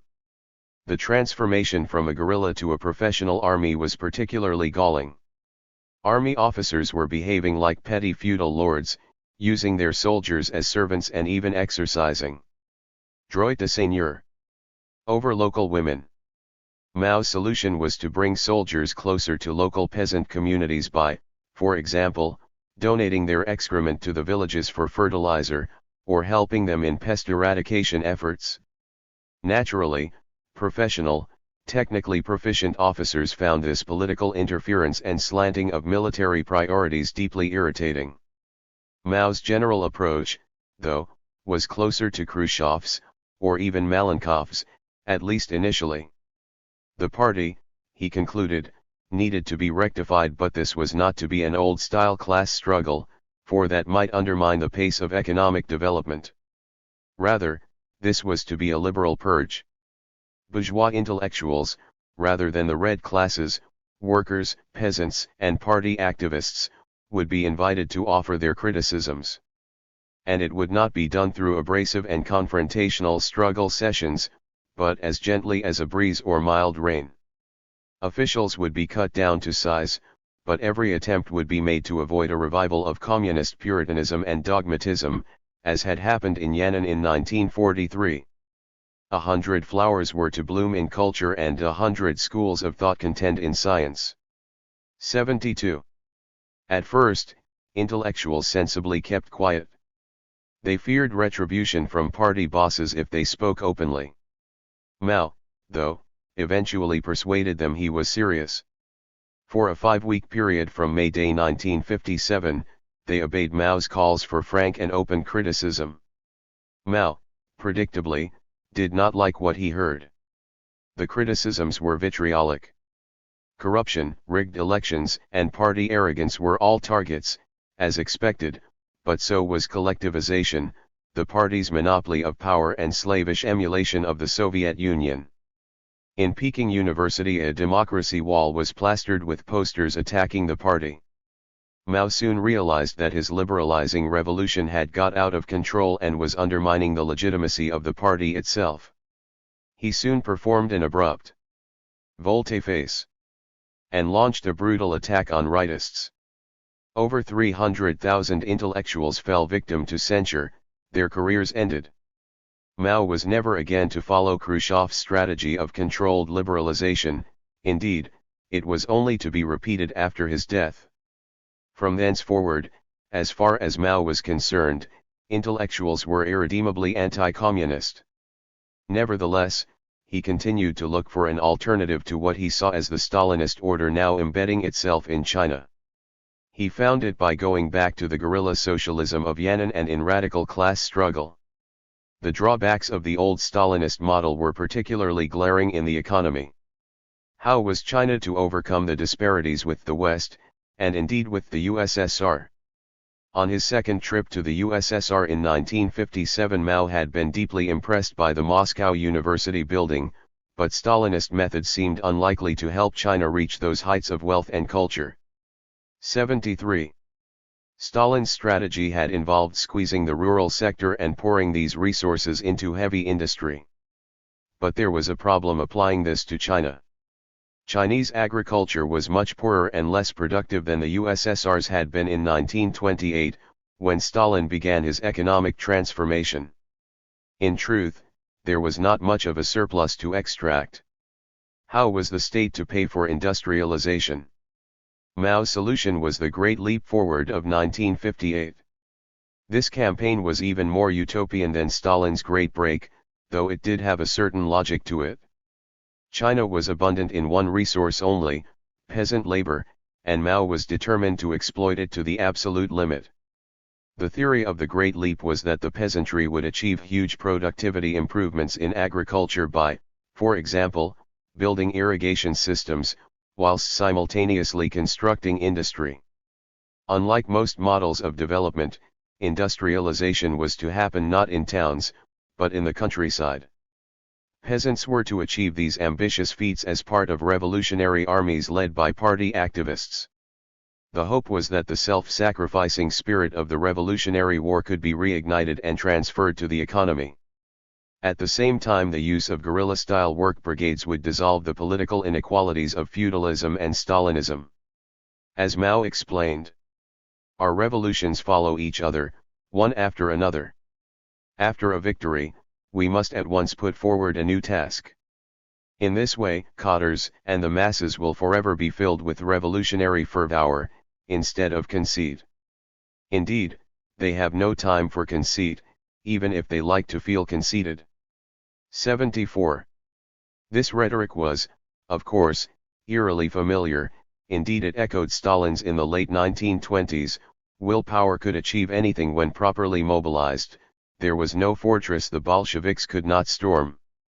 But Mao's ambitions were far in excess of anything even Stalin could have imagined.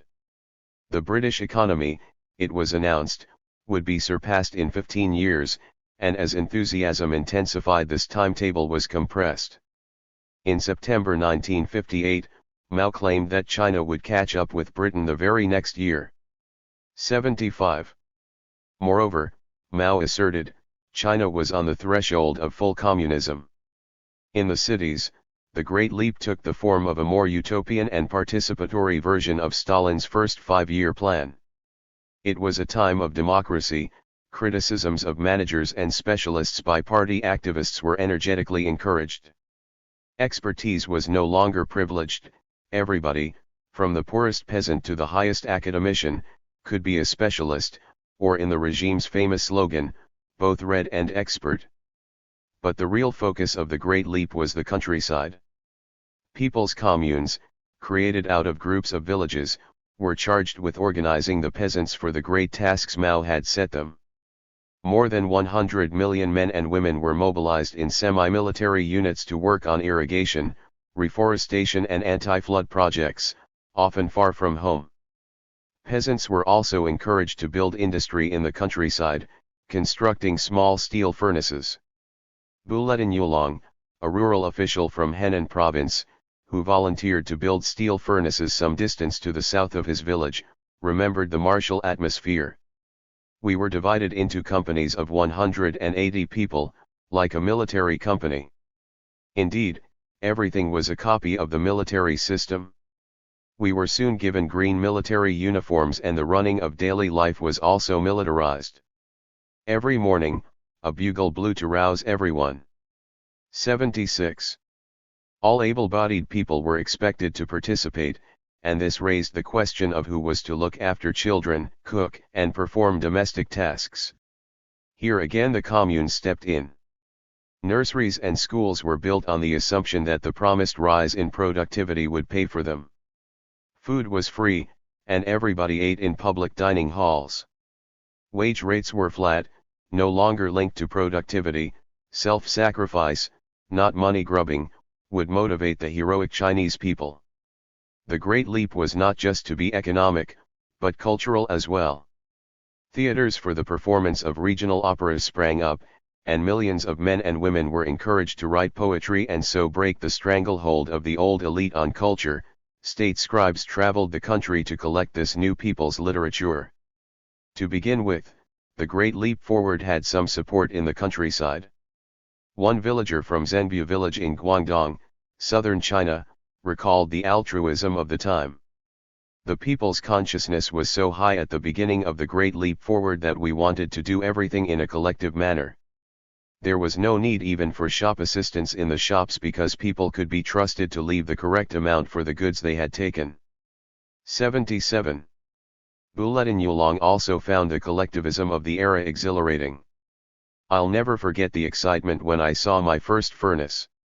Our output was hardly high, yet a big celebration took place in Zagu. Firecrackers were let off and drums beaten. Some read out their poems. Our spirits rise higher than the rockets. Our will is stronger than the iron and steel. We are counting the limited days until we overtake Britain and America. 78. But rapidly disillusionment set in. So many were working on irrigation projects and steel production, there were not enough hands to bring the harvest in. Meanwhile, free dining in communal halls contributed to food shortages. Also, the backyard steel furnaces produced substandard steel, and targets were only fulfilled by confiscating pots and shovels and melting them down. This was only one symptom of the effect Mao's wild optimism was having.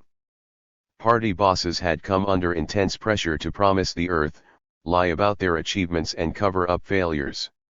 Mao seems to have fallen for all this fraudulent activity. His doctor, Li Zisui, recalls how they both took a train trip into the Hebei countryside and marveled at the transformation they saw. Peasant women, dressed in colorful clothes, were at work tending luxuriant crops, whilst everywhere they looked steel furnaces lit up the skies. But Dr. Li soon realized that this was a giant Potemkin village. The furnaces, it transpired, had been specially constructed along the route, whilst rice had been brought from distant fields and temporarily replanted to give an impression of abundance. Paddy fields were so overplanted that electric fans had to be brought in to keep the air moving through the rice and stop it from rotting. As Li commented bitterly, all China was a stage, all the people performers in an extravaganza for Mao. 79. Most of Mao's colleagues went along with the Great Leap, convinced by the vastly inflated successes reported by local officials. But by early 1959 doubts were setting in, and even Mao was worried. When he visited Shaoshan, the village of his birth, he was saddened to discover that the local Buddhist shrine, much visited by his mother, had been destroyed, the bricks had been taken to build a backyard furnace and the wood used as fuel. 80. Mao made some adjustments in May. The communal dining halls, for instance, were no longer compulsory. Nevertheless, the leap continued, and when the head of the army, Marshal Peng Dehui, called for a retreat in July 1959, Mao, stung by the criticism, insisted on re-radicalizing it. Peng was condemned for rightism, and officials were again pressured to open communal dining halls. The waste therefore continued, and at the same time the peasants were forced to pay taxes levied on falsely inflated production figures. 81. Huge resources were now being extracted from agriculture. Industrial investment soared from 38% in 1956 to a massive 56% in 1958, much of it at the expense of the peasantry. The result was a catastrophic famine. According to some estimates, between 20 and 30 million people died between 1958 and 1961, one of the most devastating famines in modern history. 82. By 1960, the party leadership, including Mao, had accepted that the Great Leap had been a disastrous failure. And a further blow was delivered to Mao's prestige by the break with the USSR. Mao's guerrilla radicalism made Khrushchev look like an arch-reactionary, especially in foreign policy. Mao berated Khrushchev for his doctrine of peaceful competition with the West, and for his willingness to ally himself with non-communist Third World leaders, like Nehru in India. Chinese forces shelled the island of Quemoy, occupied by Chiang Kai-shek's nationalists, and Mao even declared that full-scale nuclear war would not be such a disaster, socialism would rise from the rubble. The Americans' bomb was a paper tiger. Alarmed by Mao's recklessness, Khrushchev refused to assist him in a nuclear weapons program. By 1961 the communist bloc was irrevocably split. Mao's position after the end of the Great Leap in 1961 resembled Stalin's after the Great Break in 1931-3. He realized that his vaulting ambitions and populism had caused chaos. He also accepted that retreat from radicalism towards a more technocratic form of communism was necessary. The Great Leap was abandoned. Most of the backyard steel furnaces were dismantled and 6% of the land was given back to peasants for cultivation as private plots. Liu Shaoqai, Deng Xiaoping, and Zhou Enlai, more modernist Marxists, took control, whilst Mao lost both face and influence. The new collective leadership's main objective was to restore order after the chaos of the leap. Democracy campaigns were abandoned, peace rates returned, expertise was valued again, and old elites were re-established in the countryside. The inequalities that Mao had inveighed against crept back. Local bosses reasserted their authority much as their Soviet predecessors had done in the mid-1930s, with police and paper. Passports, identity cards, and files recorded details of every individual, including those essential pieces of information, class and political background. Since the revolution, people had been categorized as members of the 5 red types, or of the 5 black elements. When, from the mid-1960s, local parties began to take more control of the economy, these categories began to matter a great deal. A university education, a good industrial job, or the risk of being sent down from the town to the countryside to work as a peasant all depended on which of these categories one occupied. The Chinese leadership was inadvertently creating a new communist ancien regime, where everybody was allocated an unchangeable status, with the proletariat at the top and the black elements at the bottom, at least in the towns. Class discrimination happened to some extent everywhere in the communist world in the early phases of the regimes, but it was more systematic in China than in the Soviet bloc. This was because both communists and society differed in each region. Lineage, clan, and patronage were more dominant in China than in the USSR, and communist leaders, many of them former members of the anti-patriarchal May 4th movement, believed these traditions were at the root of China's backwardness. They therefore used rigorously imposed class labels as a way of breaking the old order. But once they became the rulers, red clans emerged, and used the class label system to entrench their power. But as the ancien regimes often discovered, fixed, inherited status hierarchies fueled resentment. All those who were excluded from the red establishment, whether people with a bad class background or the migrant workers who lacked the secure jobs and welfare benefits of tenured workers, had reason to feel angry with a rigid system they could not change. The Chinese Communist Party was paradoxically creating a new alliance of revolutionary groups that had every reason to stage a revolution against the new communist class, and the leader of that revolution was to be none other than Mao himself. By the mid-1960s, Mao had become deeply unhappy about the policies of Liu Shaoqai, Deng Xiaoping, and Zhou Enlai. These leaders were, he believed, presiding over new inequalities based on class inheritance, differential wages, and educational merit. Mao, in contrast, never abandoned his guerrilla socialism and his belief that China could only be revived by altruism and self-sacrifice. Mao identified his legacy with equality in China, and became more radical with age. What, he fretted, would happen after his death? Would the communism he had created be hijacked by right-wing revisionists within the party, as had happened in Germany in the 1890s or the USSR after Stalin? As he said to Ho Chi Minh in 1966, "We are both more than 70, and will be called by Marx someday. Who our successors will be, Bernstein, Kosky, or Khrushchev, we can't know. But there's still time to prepare." 83. Challenges from abroad, as the Vietnam War threatened to spread to China, also convinced Mao of the need to return to guerrilla communism. He decided that he had to root out the forces of the right, partly by purging officials at the top, but largely by changing the attitudes of the whole of society. Patriarchal hierarchy, clan domination, technocracy and money grubbing were to give way to the reign of virtue, when people worked altruistically, for the good of all. Such were the goals of Mao's most disastrous campaign, his Great Proletarian Cultural Revolution. As the 16 points that launched the campaign in 1966 declared. Although the bourgeoisie has been overthrown, it is still trying to use the old ideas, culture, customs, and habits of the exploiting classes to corrupt the masses, capture their minds and endeavor to stage a comeback. The proletariat must change the mental outlook of the whole of society. 84. In some ways, then, Mao was following Stalin's path in the 1930s. Having led disastrous economic leaps, both had been forced to restore order, which in turn entrenched officials and other leaders. Both then tried to increase their power over the party, by undermining any potential rivals in the leadership.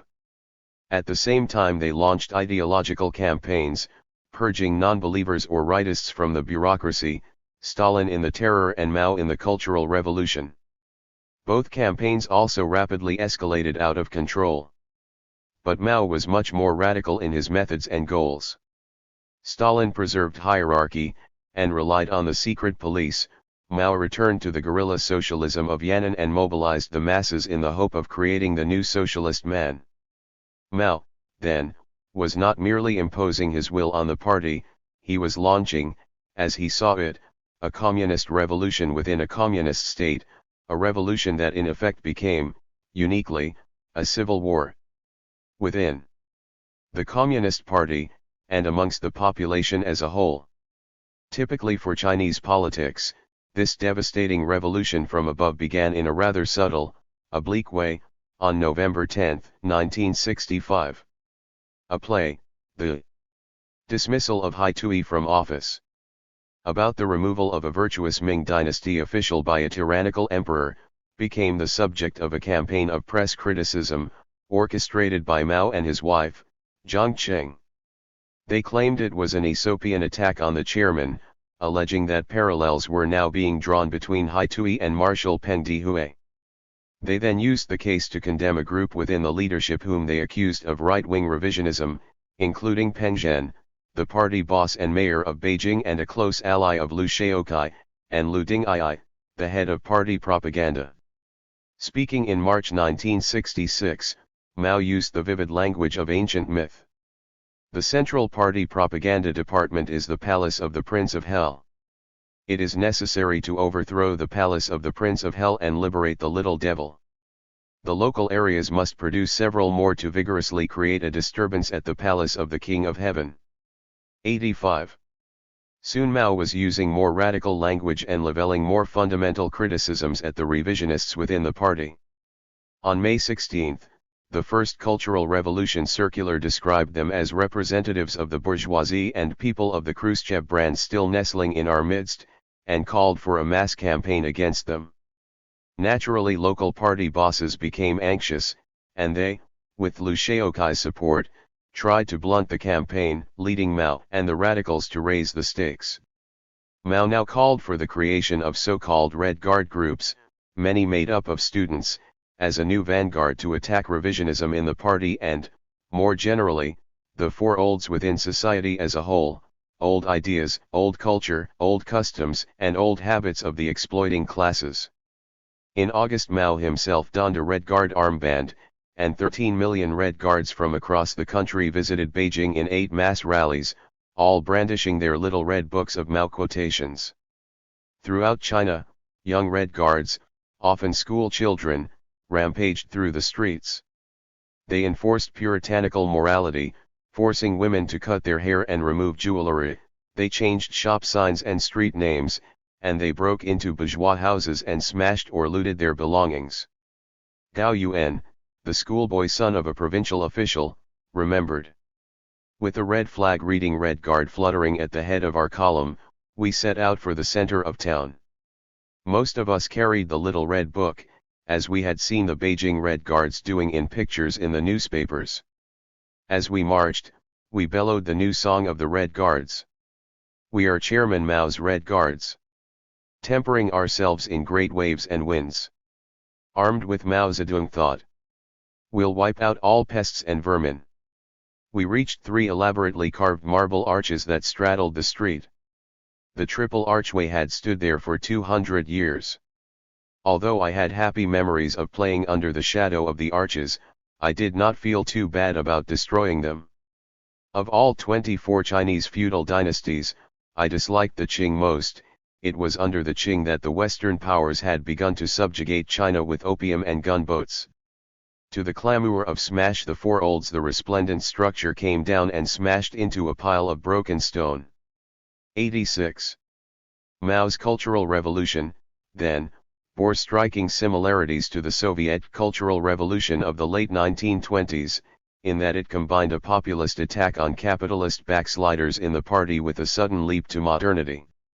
Culturally, the impact was devastating, just as the closure and demolition of churches in late 1920s Russia had been. However, cultural figures, most vocally Mao's wife, Jiang Qing, also made serious efforts to create a new Chinese culture. Traditional opera was an early target of these cultural modernization campaigns. Jiang complained that opera, a very popular art form, was full of cow ghosts and snake spirits, and false values such as capitulation to feudal power holders. She encouraged communist writers to write new works, in which emperors, ministers, scholars, and maidens were replaced with heroic workers, peasants and soldiers. 87. These revolutionary operas, though heavily influenced by Soviet revolutionary romanticism, were also saturated with older stylized models, especially in the accompanying music. In 1966 Kang Sheng declared that 5 modernized operas, together with 2 ballet dramas and a symphony, now constituted China's 8 model performances. The Magnificent Eight were shown endlessly to Chinese audiences, both on stage and on film. Initially, the operas were popular, however, because relatively few were produced, audiences were soon seeing the same operas again, and unsurprisingly boredom set in.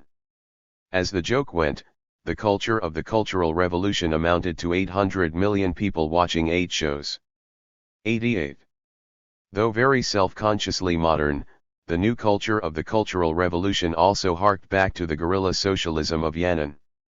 7 of the 8 model performances concerned the Chinese revolutionary experience, and their heroes and heroines were often soldiers dressed in Revolutionary-era fatigues. Indeed, military uniforms soon became the height of fashion, especially amongst the young. As one who lived through the period remembered, real army uniforms were few. I was 10 at that time, and pestered my mother for a uniform. All she could do was buy some wrapping cloth, and dye some for me and my brothers. 89. The Cultural Revolution's guerrilla socialism was, then, a sharp departure from Stalinism. Society was to be completely reordered, with the virtuous at the top, not the well-educated or the well-connected. Prestige based on educational achievement was an early target. Now not only feudal hierarchies but also meritocracy had to yield to a type of virtuocracy. 90. The ideal was now one of extreme altruism, and even the formerly lionized fictional hero Pavel Korchagin was now censured by Chinese critics for his self-indulgent romanticism and complaints about his illnesses.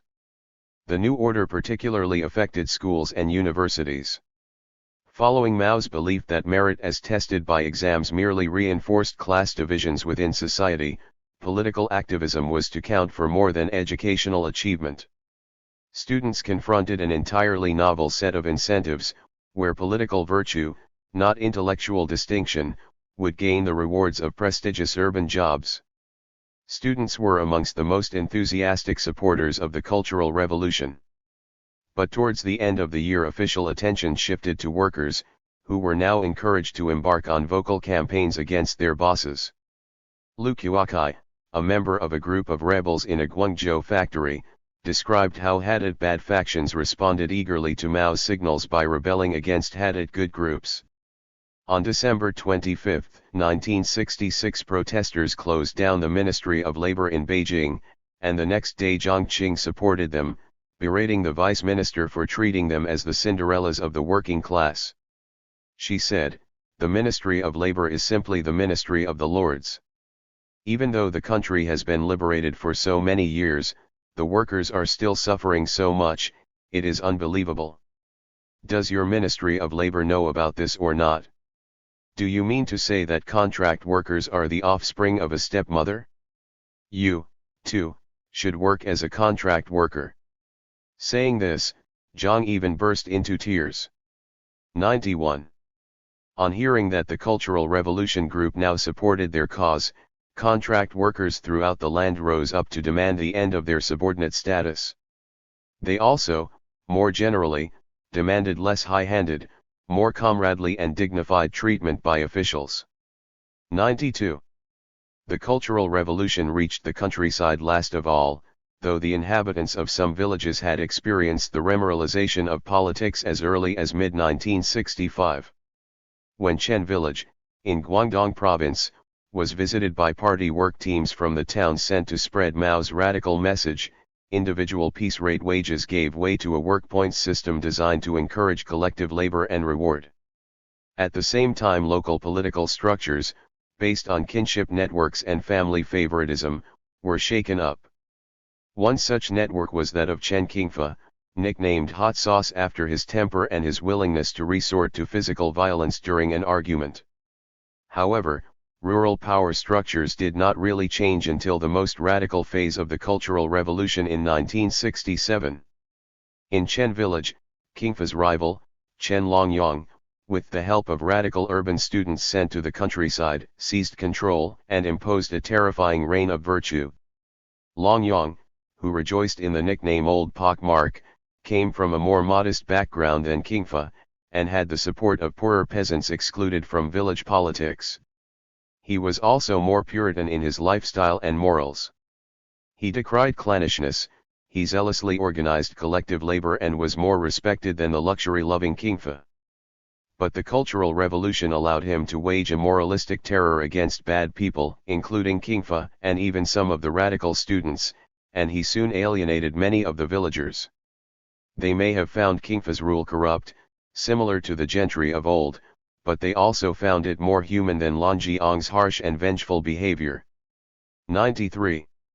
Mao and his allies, however, did not always find it so easy to replace the Qingfas with the Longyangs. Local bosses successfully protected themselves by deflecting the Cultural Revolution campaigns away from themselves and onto class alien outsiders, much as their Soviet predecessors had done in 1937. Mao's attacks on the bourgeoisie were deliberately misinterpreted as a campaign against the black bourgeois classes, who had long suffered discrimination, rather than one against their own class of newly bourgeois red groups. So, for instance, worried local bosses set up their own Red Guards, made up of Red students, to persecute the old black bourgeoisie and their offspring. The campaigns of class discrimination were pursued with fanatical consistency. Visitors to restaurants were forced to complete questionnaires on their class origins, whilst bourgeois surgeons were afraid to operate on proletarians in case the procedure went badly and they were accused of class revenge. 94. Party officials justified these highly self-interested distortions of Mao's campaigns by reinterpreting Mao's warnings of revolutionary decay using the dogma of blood pedigree theory. Blood pedigree was the notion that virtue was not only a class-specific but also an exclusively inherited characteristic. The red classes and their children were genetically good, whilst the black classes were forever tainted across the generations. Class was reinterpreted as something akin to caste or race. The theory was summed up in a verse couplet. If the old man's a hero, the son's a good chap. If the old man's a reactionary, the son's a bad egg. 95. This, of course, was the exact opposite of what Mao had in mind. He and his radical supporters condemned blood pedigree theory as futile, and stated that class was about attitude, not blood. It was, Mao insisted, possible for the black classes to be more virtuous and proletarian than the red ruling groups. Indeed, he argued, it was the Reds who were fast becoming a new privileged class, similar to the old bourgeoisie. However, Mao, like Trotsky, never categorically declared that the party elite had become a new bourgeois class, for to do so would have been tantamount to calling for a full-blown revolution against the Communist Party, endangering the entire regime. 96. Mao was, therefore, always studiedly ambiguous. Though he encouraged the black classes, he never wholly disowned the Reds. Such equivocation contributed to chaotic civil war, with both sides insisting that only they were following the true will of the chairman.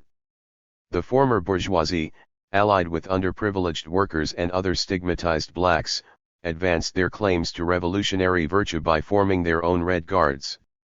And Wen Jiang, the son of a lowly seaman who was studying at Fudan University, Shanghai, decided to join one of the rebel Red Guard groupings to counter the violence of the establishment Red Guards, known as Scarlet Guards. Before the movement, I had been quiet, obedient, and almost shy in class, but only because my free and reckless nature had been suppressed. Given the opportunity, I grew radical, daring, and enthusiastic. I can't deny there was a selfish element, a desire to show off, in my becoming a rebel leader, but it was mostly a conviction that the son of a working-class man should be allowed to participate in revolution. 97. On August 24, 1966, An's Red Guards were thrilled when a large poster with Mao's declaration bombarded the headquarters appeared on the campus. As he remembered, we regarded it as a victory for our rebel groups, for it was a call to attack the elite, and near midnight, 1,400 of us marched off in high spirits to invade Shanghai's Drama Academy at the invitation of its rebel minority. 2 days later, however, the establishment Scarlet Guards staged a massive 40,000-strong rally, claiming Mao supported them, and decided to go to Beijing by train to see Chairman Mao and understand the real situation. He was assured by the Red Guards of Peking University that the chairman was indeed on the rebels' side, and he returned to Shanghai, full of radical zeal.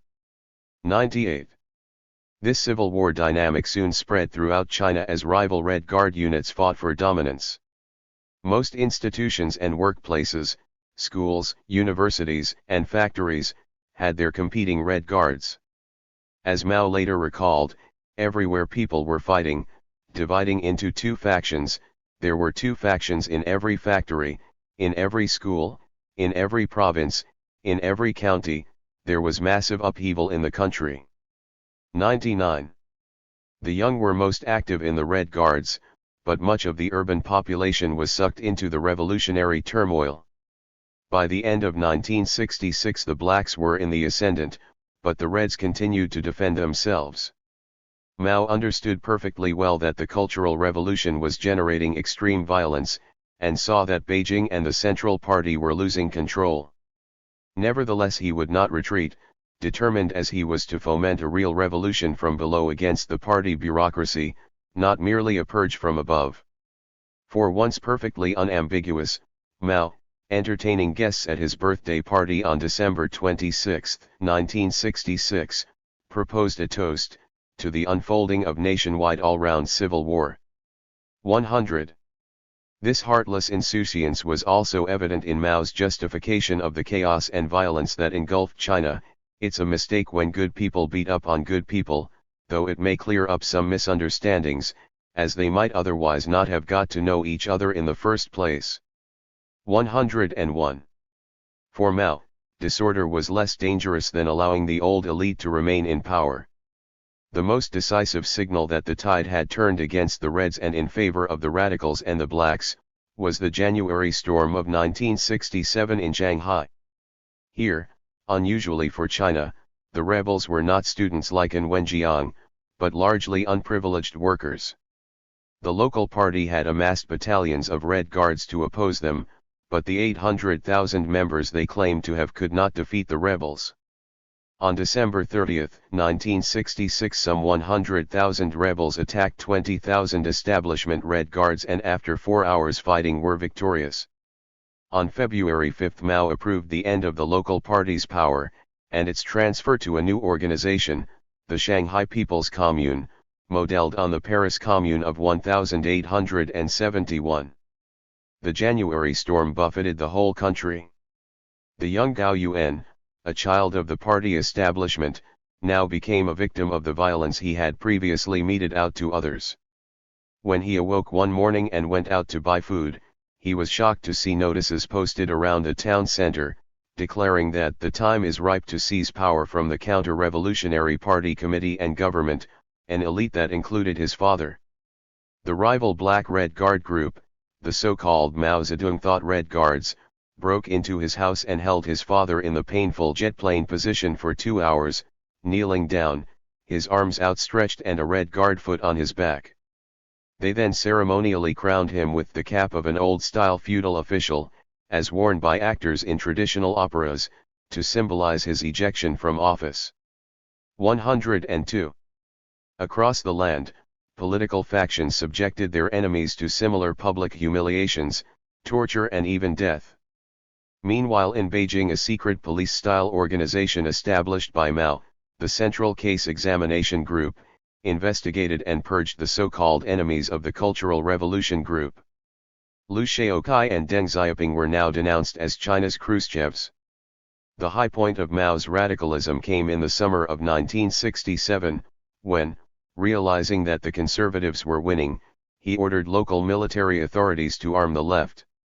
The results were predictable. The casualties in local battles between conservatives and radicals rose to the thousands.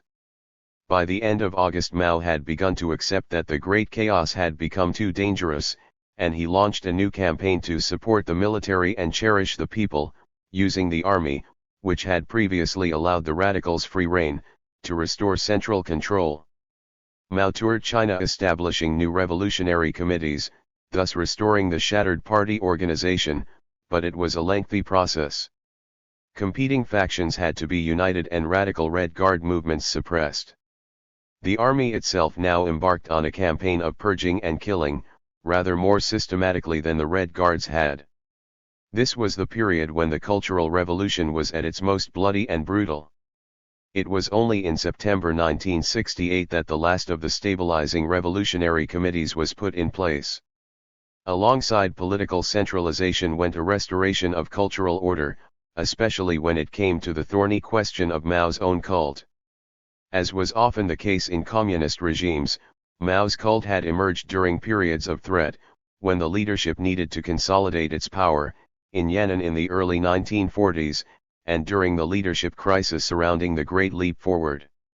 However, with the Cultural Revolution, the leadership began to lose control of a cult that was becoming ever more extravagant, far outstripping that of Stalin. 103. As political power crumbled, rival Red Guards outdid each other to show loyalty to the chairman, and competitive sycophancy pushed the cult to extreme levels. In some places life became dominated by expressions of loyalty to the chairman. Quotation gymnastics were held, in which participants competed to show their knowledge of quotations from Chairman Mao. And many meetings began with a loyalty dance. Some rural expressions of devotion had even more explicitly ritual or religious overtones, with the building of quotation pagodas housing instruction tablets. Mao's words were being treated as if they were Buddhist sutras. The Cultural Revolution leadership in Beijing disapproved of the uncontrolled use of the cult, recognizing that it was really being used to further the ambition of local bosses, and so ultimately weakening Mao. As Kang Sheng explained, at present the loyalty dance is being danced everywhere. They say it is loyal Chairman Mao, but in reality it is opposing Chairman Mao. There further exists loyalize this, loyalize that, wasting the nation's wealth. This is loyal oneself, giving oneself political capital. 104. Soon, the army made serious efforts to control the cult, imposing rigid codes and practices on its use and thus depriving it of spontaneity. The new 3 loyalties and 4 boundless loves movement encouraged revolutionary committees to establish strict liturgies, setting out precisely how citizens should show their devotion to Mao. Most extraordinary were the authorities in the Hebei city of Shijiazhuang, who prescribed a detailed set of rituals for all shop sales staff. Before shops opened in the morning, they were to seek instruction from the chairman's works, and in the evening they were to report back on the day's events before a portrait of the chairman. They were also given a catechism of Mao's quotations, suitable for opening conversations between salesperson and customer. A sales clerk welcoming a worker customer, for instance, might say, "Vigorously grasp revolution," whilst the customer would respond, "Energetically promote production," completing the quotation. An elderly person, on the other hand, would be greeted with the phrase, "Let us wish Chairman Mao a long life," and would be expected to reply, "Long live Chairman Mao! Long live, long live!" Naturally, these rituals caused deep anxiety, for punishments could be harsh for those who made mistakes. One teacher from Fujian County in Hebei province was sentenced to 9 years imprisonment because he had initially written in his diary that a Mao quotation had given him boundless energy, and then changed the phrase to very much energy. In the cities, the 3 loyalties and 4 boundless loves movement ended in June 1969, and by then the worst of the violence was over. Nevertheless, many remained in prison or exiled to the countryside until the official end of the Cultural Revolution, with Mao's death in 1976. Estimates suggest that at least 1 million people died and many more suffered through torture or humiliation in the Cultural Revolution. The lives and the prospects of millions of others were blighted, as a generation of youths was deprived of education. Feng Jike, the son of a former banker, stressed the long-lasting psychological damage wrought by the persecutions. The greatest tragedy of the Cultural Revolution was its torture of people's souls. My father suffered badly. In the 70s, after countless struggle sessions, he developed a strange problem. At night, he would wake from his nightmares and begin to scream. It was a small place. When he screamed, no one could sleep. But he dragged on until 1989. 105. However, the Cultural Revolution had resolved absolutely nothing. Mao, like Stalin, had hoped to remobilize the country to build a new society, but only violent chaos had ensued. Political leadership in Beijing remained weak and the economy had been wrecked. The Cultural Revolution officially may have continued until 1976, but it was already clear as early as 1968 that the old radical class struggle waged against the communist bureaucracy had brought disaster to China and its people. With Sputnik's launch in October 1957, the international reputation and self-confidence of communist regimes reached their zenith.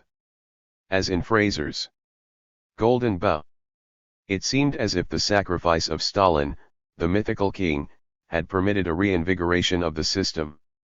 The use of rocket technology to conquer space for the whole of mankind suggested that communists really had devoted their energy to the service of peace and humanity rather than war and division. By the late 1960s, however, it was clear that efforts in Yugoslavia, the USSR, and China to expand the appeal of the regime beyond the rigid Stalinist party, whilst finding new forms of radical mobilization to achieve economic successes, had failed. Tito had, to all intents and purposes, abandoned mobilization and was beginning his journey to the market and the West.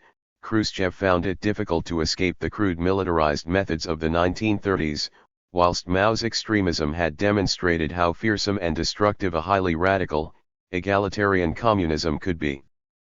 But at the same time as these 3 communist regimes were finding it difficult to transform their own societies, they found new opportunities abroad, in Latin America and in Africa in the throes of decolonization. And they were joined by a new communist competitor in the struggle for the hearts and minds of the Third World, Cuba. Guerrillas. Early in 1954, a young Argentinian was to be found in the center of Guatemala City peddling bulb-illuminated pictures of Guatemala's Black Christ. As the icon particularly appealed to the numerous poor Indians of the city, the trade was surprisingly lucrative. The idea of manufacturing the icons had originally come from Antonio Nico Lopez, a Cuban exile and sometime participant in Fidel Castro's failed coup of 1953. But it was the Argentinian Escobedo Guevara who sold them. Though a qualified doctor, Che had been unable to get a job, and he was forced to make ends meet however he could. In a letter home, Guevara described his sales patter: "I am selling a precious image of the Lord of Escapulas, a Black Christ who makes amazing miracles. I have a rich list of anecdotes of the Christ's miracles and I am constantly making up new ones to see if they will sell." 1. Guevara and Lopez were just 2 of an eclectic group of Latin American leftists, from Venezuelan social democrats to Nicaraguan communists, from opponents of the Argentinian strongman Juan Perón to rebels against the Cuban dictator Fulgencio Batista, who had come to see the new radical Republic of Guatemala.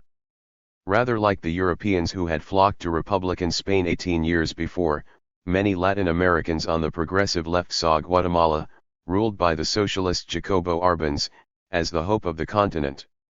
Guevara himself, still only 26, was a charismatic figure, brave or reckless depending on one's perspective. But he could also be a tough disciplinarian. He endorsed the Stalinist position on the legitimacy of violence, and his brusque and moralistic manner alienated some. This austere demeanor, however, was leavened by a self-satirizing sense of humor. One of his favorite literary characters was Cervantes' Don Quixote, the ridiculous would-be knight-errant, fighting for hopelessly lost causes. 2. Born to an aristocratic but now impoverished family, Che was a sickly child, whose severe asthma had turned him bookish. He often retreated to read in the family bathroom to escape his chaotic environment. Though physically fragile, he was determined to overcome his physical weakness through willpower and brainpower, and as a youth he set off on his now famous motorcycle tours of the Latin American continent, when he saw the enormous inequalities between indigenous Indians and affluent whites. However, for Che such inequalities were not merely about race, or even class. Like many Latin American intellectuals, he saw them as the consequence of imperialism and colonialism, and of the power of the United States over the continent, its companies' capitalist exploitation of natural resources, and its cadre of local dictators who maintained semi-imperial control. Pablo Neruda, the Chilean communist sympathizer and Che's favorite poet, captured this anger in his 1950 poem The United Fruitco, in which he painted a picture of swarms of tyrant flies feasting on the rotten fruit of imperialism and corruption. 3. It was Arbenz's attempts to nationalize the vast lands of El Polpo that had attracted many radicals to Guatemala, including Guevara. I had the opportunity to pass through the domains of United Fruit, convincing me once again of just how terrible these capitalist octopuses are.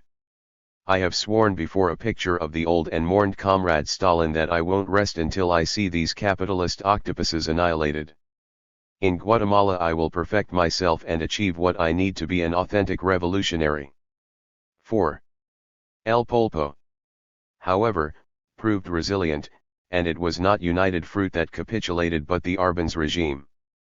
Local conservatives fought back, assisted by the American CIA, which directed a year-long campaign of political and military subversion against Arbenz. Guevara was determined to stay and defend the Guatemalan Revolution, braving the aerial bombing of Guatemala City just as the communists had defended Madrid. But Arbenz refused to fight and fled the country. Guevara himself, sheltering in the Argentinian embassy, only narrowly avoided arrest at the behest of the American Secretary of State, John Foster Dulles, who was determined to stop revolutionaries regrouping elsewhere. In September 1954 he fled to Mexico. The fall of Arbenz galvanized the Latin American left, just as the fall of Republican Spain had radicalized it in the 1930s, and communists took advantage. As in the 1930s, Moscow allowed communists to ally themselves with other bourgeois forces, and communists argued that their combination of modernity and hard-headed discipline could best rid their countries of foreign imperialism. For Che Guevara, certainly, Soviet-style communism provided the answers, and he criticized Arbenz for failing to embrace Stalinist ruthlessness and organization. His uncompromising approach might have been expected given his upbringing. His father had led campaigns to support the Spanish Republic and, as a child, Che had named their family pet dog Negrina after the pro-Moscow Spanish president Juan Negrin. 5. Even so, there were naturally enormous differences between 1950s Latin America, with its history of foreign interventions, and 1930s Europe, as there were between the communisms of the period. Communism had become a much more diverse movement, and the success of Asian communism offered an alternative, rural guerrilla model of revolution to the Third World. From the mid-1950s Moscow began to lose control of international communism to rival capitals, and Havana, following Castro's and Che's Cuban Revolution of 1959, was to be one of them. Che, who had once signed a youthful letter to his aunt Stalin to gradually became disillusioned with the Soviet tradition, and his nom de guerre certainly suggested he had a different revolutionary style. He was no man of steel, but a much more radical, even romantic Marxist. Che became an iconic figure, and for a time Cuba became one of the most attractive models for radical nationalists. But the Cubans were not alone. The parasital, post-Stalin regimes of Tito and Mao were competing fiercely to attract the new, nationalist Third World leaders. And under Khrushchev, the Soviets themselves were presenting a more idealistic face. They had also abandoned their old Stalinist sectarianism and adopted a more inclusive strategy, forging alliances with non-Marxist Leninist groups. This was a fluid era in which Soviets, Chinese, and Cubans supported an eclectic range of left-wing groups, radical Marxist guerrillas, Soviet-style modernizers, moderate communists willing to collaborate with nationalists, and non-Marxist nationalists. After a long period of Stalinist neglect, communism was now speaking to a wider audience in the Third World at a time when the West was also presenting a more attractive face under the leadership of John F. Kennedy. However, Cuba's guerrilla communism was no more successful in sustaining itself than the other romantic communisms of the 1960s, whilst the new communist activism in the Third World caused instability and frightened its opponents, leading to a backlash and a string of communist defeats. The era of optimism, on both sides of the ideological divide, was not to last. 2. Almost a year after the fall of Arbenz, on April 18, 1955, 29 delegates from Asian and African countries assembled in the West Javan city of Bandung to hear Indonesian President Sukarno's thunderous welcoming speech. Yes, there has indeed been a sturm über ASEAN, and over Africa too. Nations, states have awoken from the sleep of centuries. The passive peoples have gone, the outward tranquility has made place for struggle and activity. Hurricanes of national awakening and reawakening have swept over the land, shaking it, changing it for the better. 6. Sukarno's storm over Asia was a reference to Pudovkin's 1928 film of that name, a drama about a Mongolian descendant of Genghis Khan who, in 1918, switches allegiance from the imperialist British to the Bolsheviks. 7. There were, then, echoes of the old Comintern in Bandung, and, like the Baku Conference of Peoples of the East of 1920, it was seeking to unite the global South in the struggle against imperialism. However, this was categorically not a communist congress. The Mongolians had not been invited, nor had any other nationalities deemed too close to the Soviets, whether the Soviet Asian republics or the North Koreans. Of the communist regimes, only the Chinese and North Vietnamese were there. And whilst some of the leading delegates, India's Jawaharlal Nehru and Indonesia's Ahmed Sukarno, were socialists, they were indigenous nationalist socialists, determined to meld socialism with local political traditions, rather than Marxist-Leninists. Being nationalists, they also refused to identify themselves too closely with any bloc, whether Eastern or Western. Indeed, some delegates were strongly anti-communist. 6 of the 29 had recently aligned themselves with the United States and Britain. Carlos Romulo, representative of the Filipino regime that had recently suppressed the Communist Huk Rebellion, famously quipped, "The empires of yesterday on which it used to be said the sun never set are departing one by one from Asia. What we fear now is the new empire of communism on which we know the sun never rises." 8. The Chinese refused to accept that their Soviet allies had an empire in Eastern Europe, and the meeting was a fraud one, as delegates argued about the conference's attitude towards the superpowers. However, Zhou Enlai made a masterful attempt to charm the Bandung leaders, presenting China as a moderate, tolerant friend of the global underdog. He recognized that Marxism-Leninism was a rarity in the new decolonized world, and that compromises were required if China was to have any influence. Romulo complained that he behaved as if he had taken a leaf from Dale Carnegie's tome on how to win friends and influence people. 9 But Zhou had more respectable theoretical backing for his charm offensive than Dale Carnegie. The Chinese communists were in their ideologically moderate new democracy phase, and were happy to sanction communist alliances with bourgeois nationalists. Bandung saw the birth of the Third World as a new entity, independent of both the First West and the Second East. The conference agreed on the need to escape economic dependence on the First World, described by Sukarno as colonialism in modern dress, through economic cooperation. It also resolved to fight against the dangers of nuclear war. In his rousing speech to the conference, Sukarno urged the African and Asian South to deploy the moral violence of nations in favor of peace, standing up to the militarism of the two Cold War blocs. 10. The Bandung Conference marked the entry of an identifiable South into world politics, and the power of anti-imperialism. Though the old empires were clearly waning, many were clearly determined to hang on, or at least retain influence after decolonization by shaping the politics of the successor states. By the early 1960s, only a few states remained under white control, the Portuguese colonies, mostly in Africa, South Africa, and Rhodesia.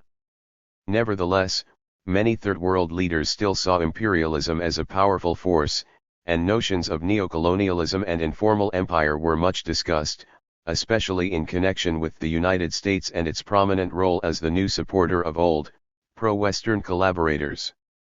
However, debates at Bandung also underlined how far Stalin's communism was tarred with the imperialist brush, opening the way for the Chinese and the Yugoslavs to challenge the USSR as the true and legitimate leader of global communism. Even more worrying for the Soviets was a meeting the following year on the Yugoslav island of Brijuni between Tito, Nehru, and Nasser. Their plans were made to turn the Third World into a foreign policy bloc with a plague on both your houses stance towards the superpowers. The founding of the non-aligned movement in 1961 in Belgrade was the result. 11. Khrushchev was swift to respond to the challenge. He and his ideologists were convinced that decolonization provided enormous opportunities for Soviet socialism. The USSR, he believed, could provide an attractive model to Third World nationalists, one that combined a long record of anti-imperialism, a commitment to social justice, and technological progress symbolized by the Virgin Lands Project and Sputnik.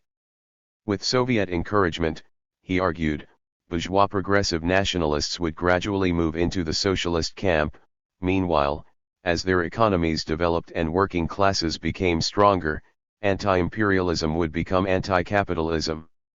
This transition, Khrushchev insisted, could be peaceful, it need not necessarily be a violent, revolutionary one, involving vanguard parties and class struggle. The progressive Third World was to be a zone of peace. 12. Shortly after Bandung, therefore, Khrushchev hurriedly organized a series of state visits to Yugoslavia, India, and Burma, aimed at restoring the Soviets' image amongst the anti-imperialist left. He also sent an emissary to the Middle East to forge links with Nasser.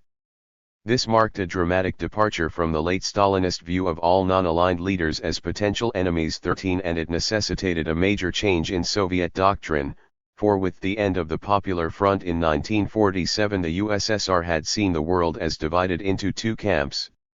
Khrushchev announced the end of the old Stalinist worldview at the 20th Party Congress in 1956.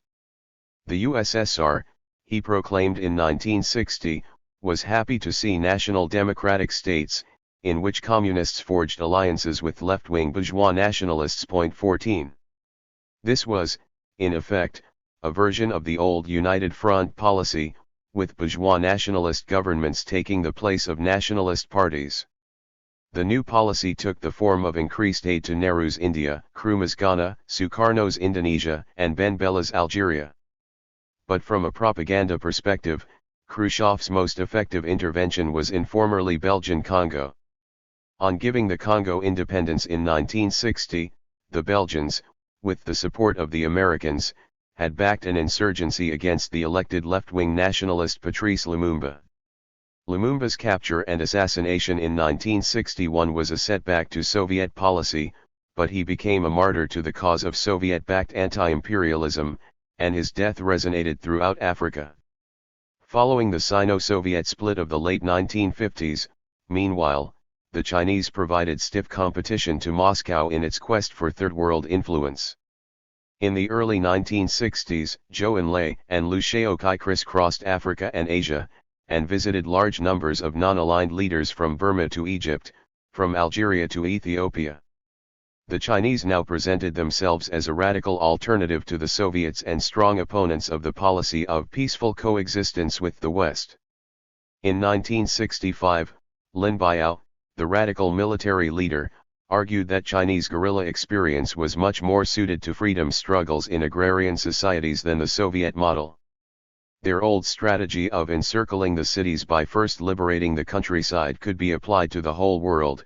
The West constituted the world's cities, whilst Latin America, Africa, and Asia were the world's countryside. 15 People's wars had to be fought against feudalism and imperialism. The Chinese message was an appealing one for many Third World communists. As the head of the powerful Indonesian Communist Party, Dipaidit, told a foreign communist delegation, communist regimes like the Soviet one would inevitably become rich fat cats at the expense of backward countries and will lose their revolutionary spirit.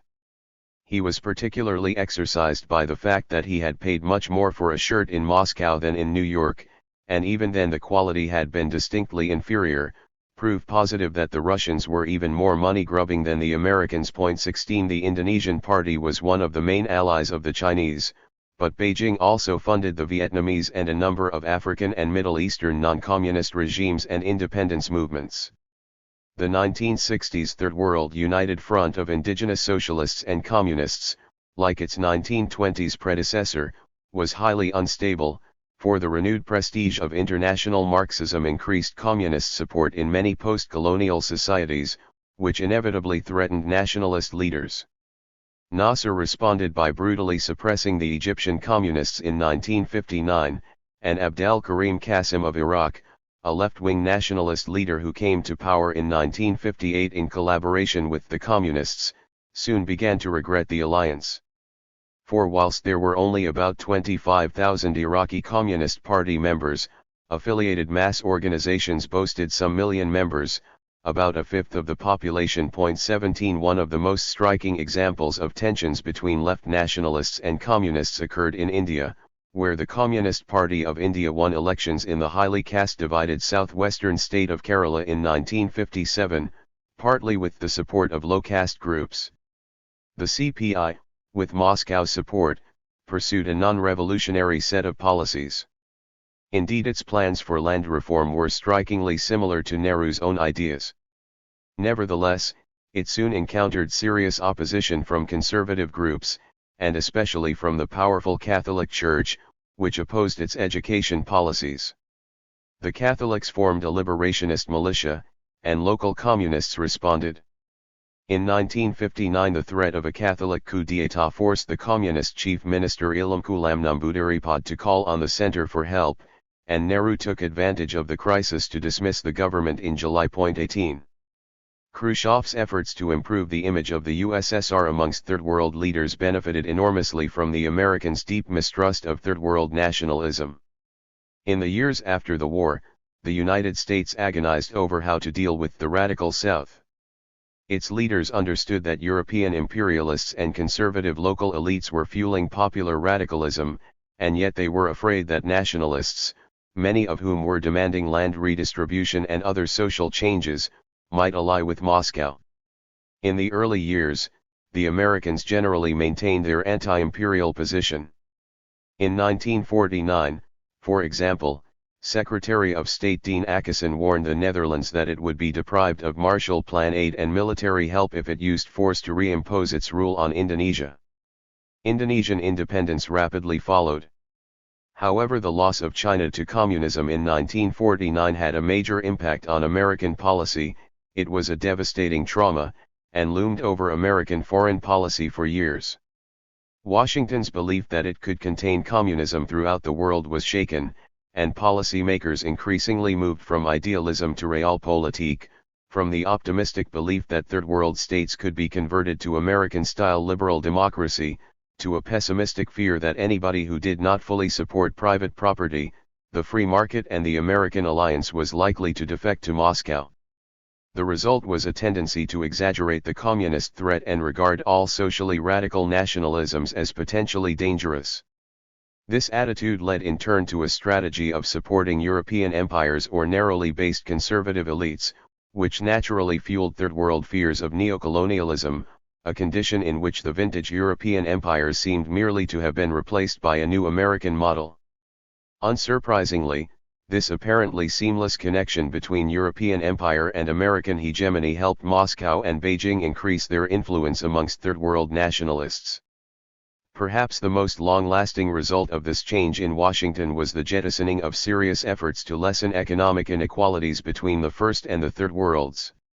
Whilst there was never any serious chance of a Marshall Plan for the South, the British liberal economist John Maynard Keynes had persuaded the Bretton Woods Conference of 1944 to extend the benefits of the new financial system in that direction, by establishing an international trade organization with the power to stabilize the commodity prices on which poor countries depended so greatly.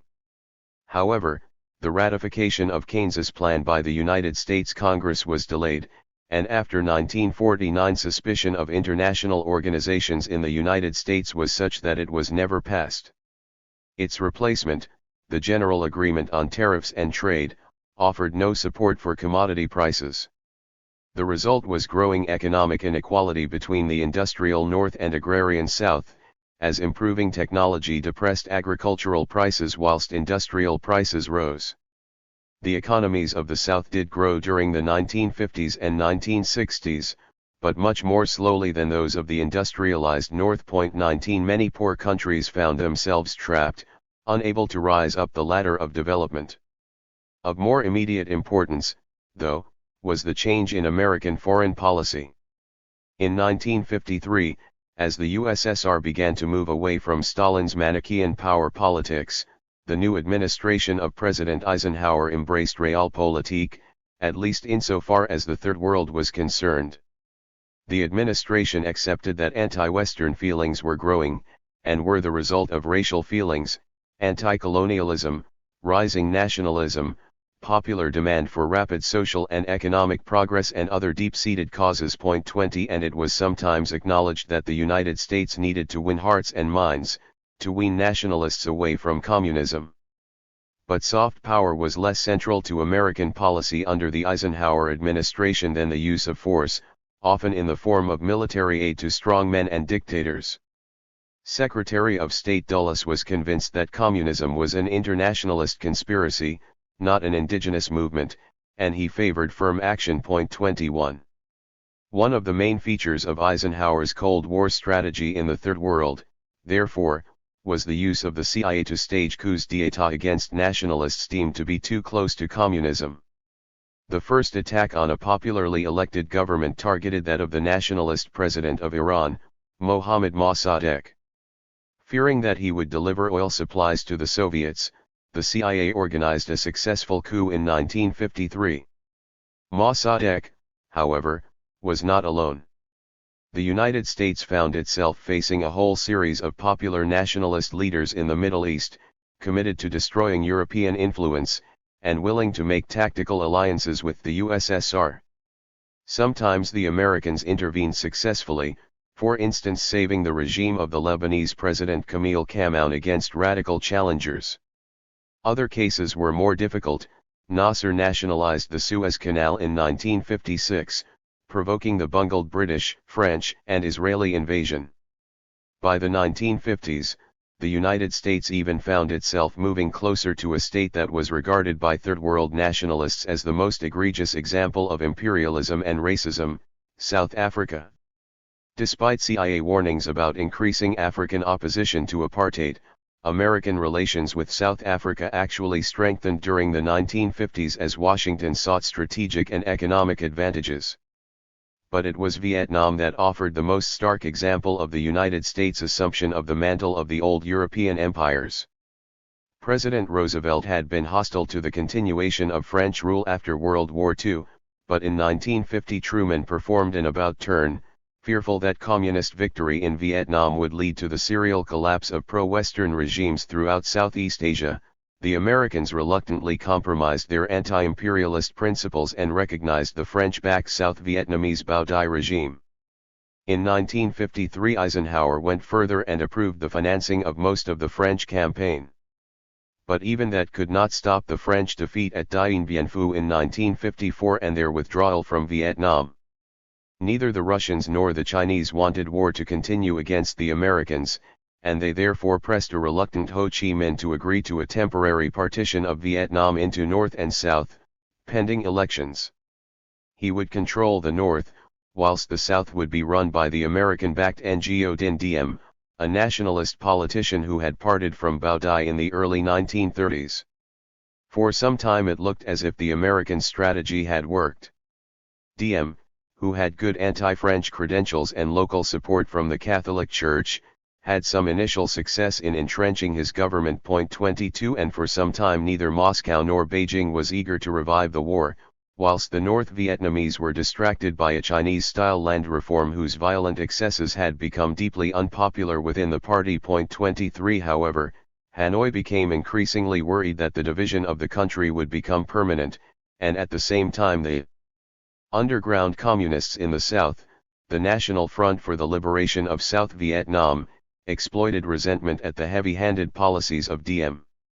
In 1959, under pressure from the Viet Cong, the North decided to escalate the war.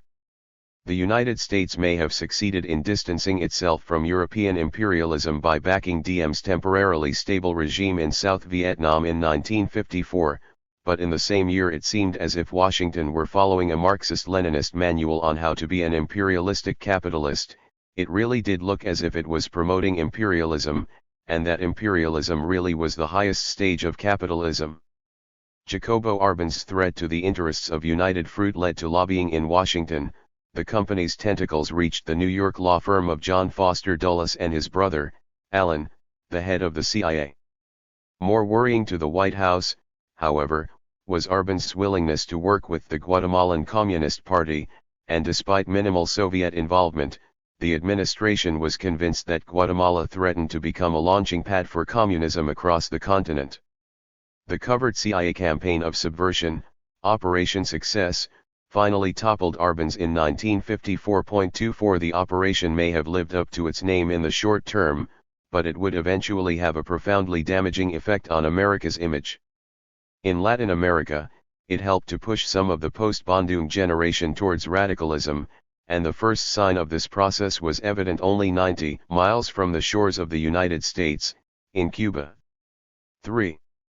As the Americans had feared, after his fall, Arben's radical supporters merely fled the country and continued their struggle elsewhere.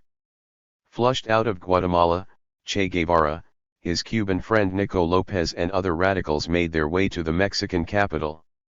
Mexico City hosted a number of revolutionaries, including Fidel Castro and his brother Raúl, who were in exile but planning to return to Cuba. Che, unlike Fidel, was now a convinced Marxist, but he was still willing to join Fidel's liberation movement. As Castro remembered, "Our little group there in Mexico liked him immediately. He knew that in our movement there were even some petit bourgeois members and a bit of everything. But he saw that we were going to fight a revolution of national liberation, an anti-imperialist revolution. He didn't yet see a socialist revolution, but that was no obstacle. He joined right up, he immediately signed on." 25.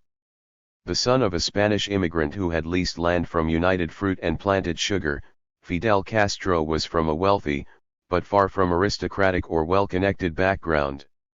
He was a rebellious child, and his politics were profoundly different from those of his Franco-sympathizing father. Nevertheless, he valued the military spirit of his Jesuit boarding school, and he enjoyed the kind of healthy, austere life I lived in those schools. 26. Whilst studying law in Havana, he became involved in radical politics, though he had little in common with the Cuban Communist Party, which had forged alliances with Batista in the 1940s. Rather, he joined the Ortodoxo Party with its roots in the radical nationalism of the 19th century poet cum revolutionary José Martí. Cuban intellectuals felt the power of American neo-imperialism and capitalism particularly keenly. Following the end of Spanish rule in 1898, Cuba was occupied for 4 years by the United States, and even after formal independence it remained tightly tied to its northern neighbor. Indeed, its economy was almost wholly integrated into that of the United States. It was highly dependent on income from sugar exports to the United States, and foreigners owned a large number of the plantations. Havana itself was a cosmopolitan city, full of American expatriates, who were blamed by nationalist moralizers for transforming the city into a center for organized crime, gambling, and sex tourism. It seemed to many educated Cubans that their country was trapped by sugar and the United States in a position of permanent subordination. Only radical change could restore its self-respect. The immediate target of the nationalists, however, was the corrupt American-backed dictator Batista. The Ortodoxo Party, with its demands for social and land reform, soon became Batista's main opponent. Castro proved a tireless revolutionary. After his exile following the failed 1953 coup, he rallied his small force, now dubbed the 26th July Movement, and returned from Mexico to Cuba in 1956, on the Granma, a rusty motorized yacht.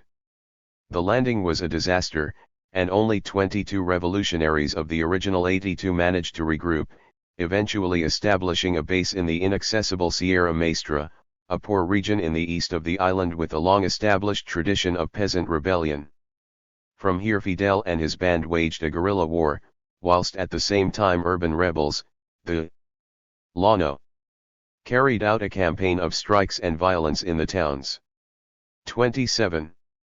However, the failure of the urban general strike in the spring of 1958 weakened the Llano and increased the power of Castro and the rural guerrillas.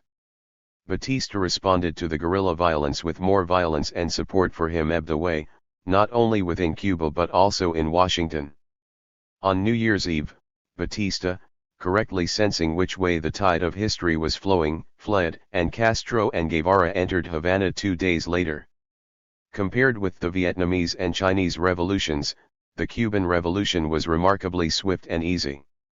The roots of Batista's support were shallow, whilst the opposition included a large, vocal urban middle class, and links between towns and the rural proletariat were stronger than elsewhere in Latin America.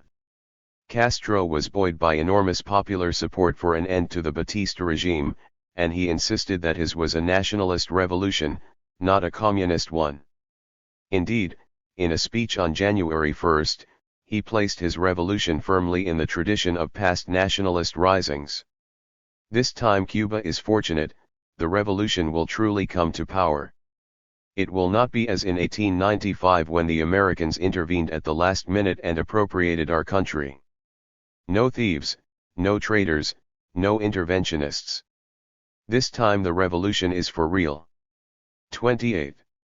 Castro announced a cabinet of liberals headed by Judge Manuel Urrutia, and declared that his regime would be humanist, not capitalist or communist. Unlike Raúl and Che, he was no communist. Indeed, Che wrote in 1957, "I always thought of Fidel as an authentic leader of the leftist bourgeoisie."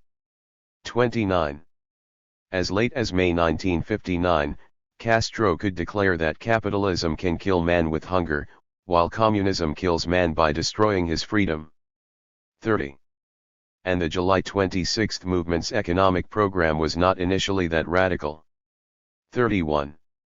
It proposed a relatively moderate land reform and the development of domestic import substitution industries to diversify away from sugar. Castro was clear that national capitalists, excluding the big landowners and foreign companies, were part of the revolution, and many capitalists saw great opportunities in the new regime's industrialization policies. Nevertheless, Castro's 1959 revolution was far more radical than his 1953 coup had been. Che Guevara, radical by temperament and immersed in Marxism, was clearly an important influence, and many of his views were shared by Raúl.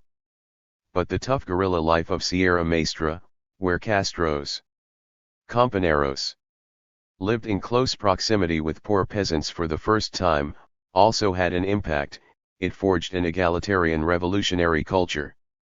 32. It was in Sierra Maestra that the guerrillas adopted their trademark unkempt beards, a badge of identity which became such an essential part of the revolutionary image in the 1960s and 1970s. 33. In contrast to 1953, therefore, the rebels of 1959 were committed not just to nationalism and industrialization, but also to ruling in the interests of the popular classes as opposed to the propertied classes economicas. 34. Unsurprisingly, the poor now harbored high hopes, and the guerrilla forms of mobilization that had emerged in the Sierra Maestra encouraged them.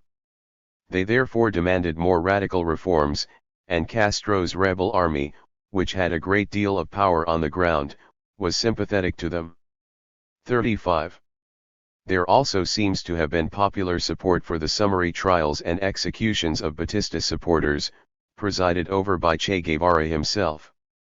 Some of Che's old Argentinian friends were dismayed by his transformation from curer of the sick into violent dispenser of revolutionary justice, but he was unapologetic, as he told one of them, "Look, in this thing either you kill first, or else you get killed." 36. Inevitably this radicalism alienated many, including liberals, the propertied and the United States. Washington was naturally suspicious of Castro's revolution, fearing his communist connections, but, initially reassured by his anti-communist statements, it had recognized his regime. However, Castro's emerging commitment to economic nationalism and land redistribution inevitably fueled conflict with Cuban-based American-owned firms.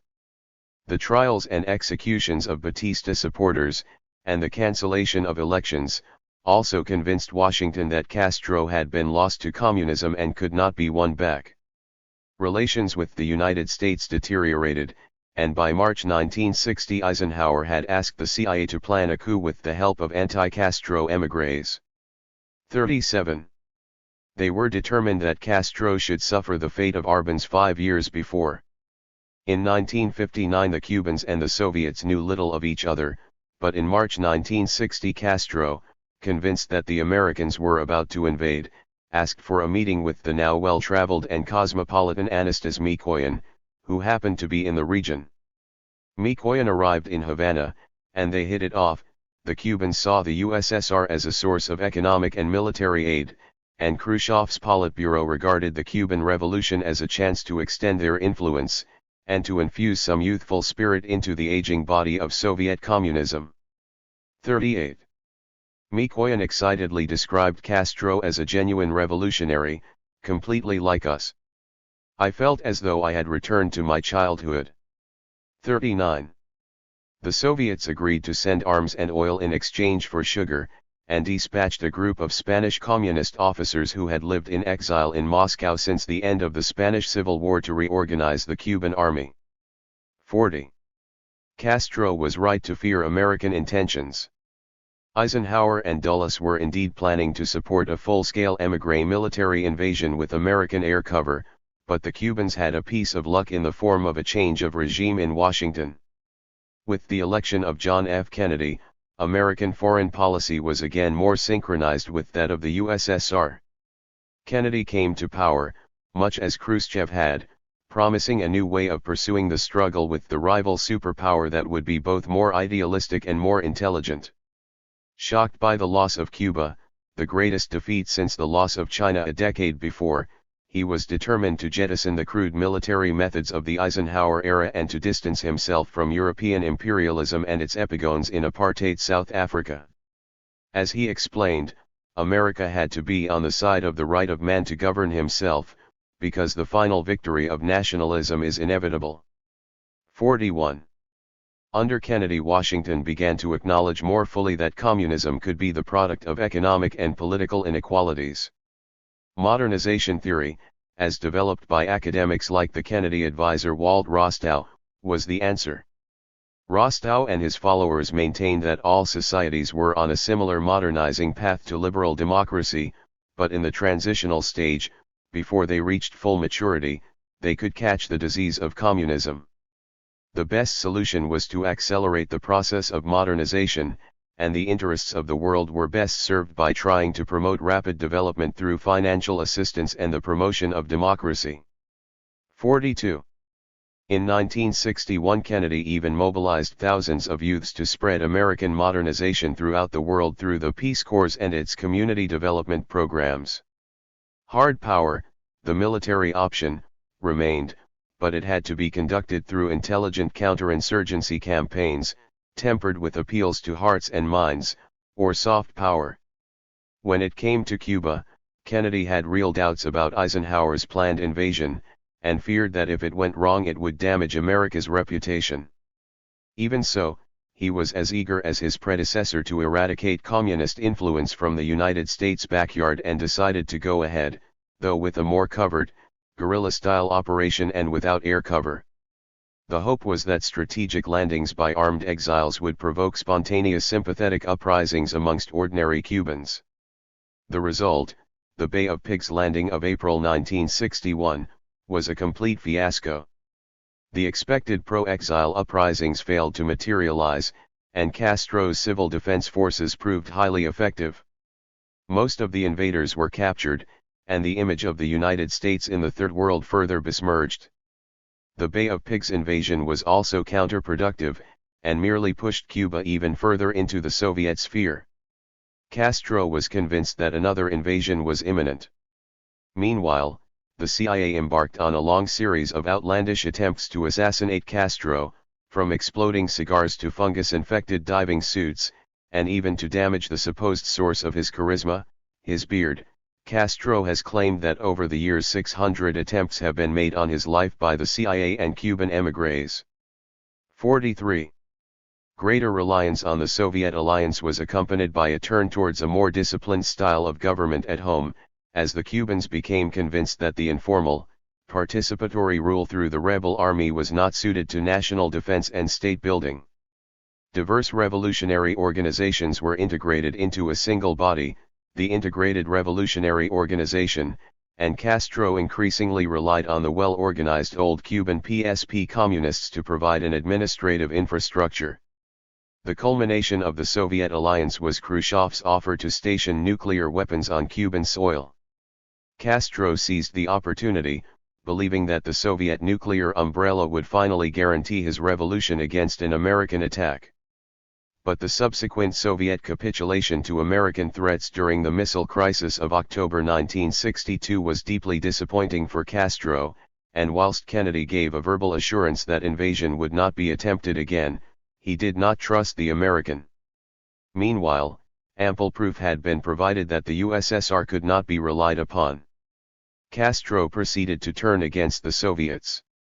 Earlier that year, Castro had asserted his control by purging the PSP communists, and along with Che Guevara he had made it clear that the harsh, technocratic Marxism which underlay the Stalinist model was no longer welcome in Cuba. Humanist Marxism, as Che called it, would be the alternative. This was a version of Romantic Marxism, though one that was not afraid to use an explicit language of morality. Che defined his Marxism with explicit reference to the young Marx, in whose works he was steeped. Economic socialism without communist morality does not interest me. We are fighting against poverty, yes, but also against alienation. One of the fundamental aims of Marxism is to bring about the disappearance of material interest, the what's in it for me factor, and profit from men's psychological motivation. If communism fails to pay attention to the facts of consciousness, it may be a method of distribution, but it is no longer a revolutionary morality. 44. In practice, the Cuban regime sought to blend the struggle against poverty and state weakness with mass participation, just as radical communists had in the past, through guerrilla communism. Citizens, or unselfish new men, were to be soldiers in an egalitarian, brotherly army of labor, giving their all so that Cuba might achieve extraordinary levels of development. This, then, was an ascetic communism. Cubans were mobilized to work for their homeland for little individual reward. But collective reward was a different matter, and huge efforts were made to improve education and health for the whole population, and especially for the countryside, which was the main beneficiary of the new regime. The literacy campaign of 1961 became one of the iconic movements of the era. Some 250,000 school and university students were trained, mobilized in literacy brigades and sent to the countryside for 6 months to live with peasants, where they would teach, and revolutionize, the illiterate. As so often in communist history, campaigns like these, appealing to youthful idealism, seem to have been enormously popular, whilst also transforming the lives of the illiterate. 45. One American visitor remembered the atmosphere of celebration when the students returned to Havana for a week of games, cultural activities, and parades. Dressed in the remnants of their uniforms, often wearing peasant hats and beads, and carrying their knapsacks and lanterns, the brigadistas swarmed into the capital, singing and laughing and exchanging stories of their experiences. The similarities between the joyous return of the literacy army and the triumphal entry of the guerrilla troops only 3 years earlier was not lost on the population. 46. Public expressions of joy, of course, were central to all communist regimes, as Milan Kundera showed so well. But it is no surprise that Cuba was especially appealing to the global left at the time.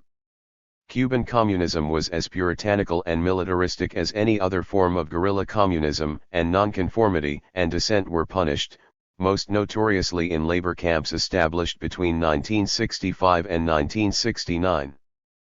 But in the early years the Cubans were more successful than many other communist regimes in emphasizing the enthusiasm and heroic spirit brought by militarism, at the expense of its more unpleasant features, violence and repression.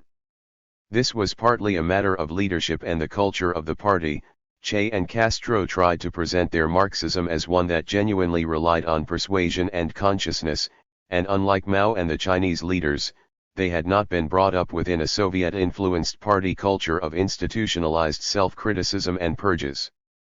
But it was also the result of the relative ease with which the revolutionaries took power, owing to the weakness of internal opposition. The peasants of the southern region of Escambray did rebel during a 6-year-long insurgency, which was put down by force. But many opponents simply left the island. After the revolution and between 1965 and 1971, many of the middle class migrated to the United States, with the agreement of both governments.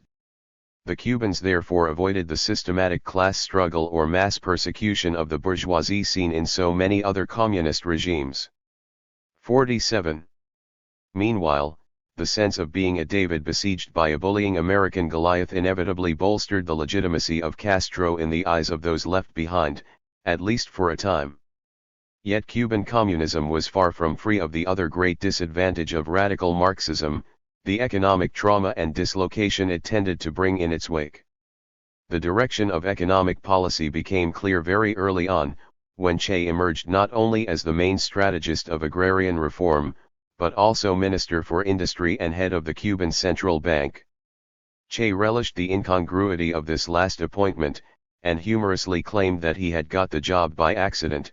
At the cabinet meeting to decide on the post, Castro had asked for a good economista to volunteer, and was surprised when Che put his hand up.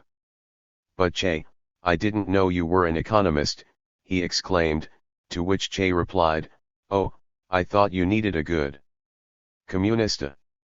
48. Che actually went on a crash course in economics, but the communist won over the economist. Like all voluntarists before them, Che and Castro insisted that harnessing popular willpower would permit Cuba to leap from agrarian poverty to communist plenty, and the regime pursued a highly ambitious policy of rapid industrialization. Predictably it ran into a combination of chaotic central planning, American sanctions and the loss of middle-class expertise to exile. Che himself later admitted that we dealt with nature in a subjective manner, as if by talking to it we could persuade it. 49.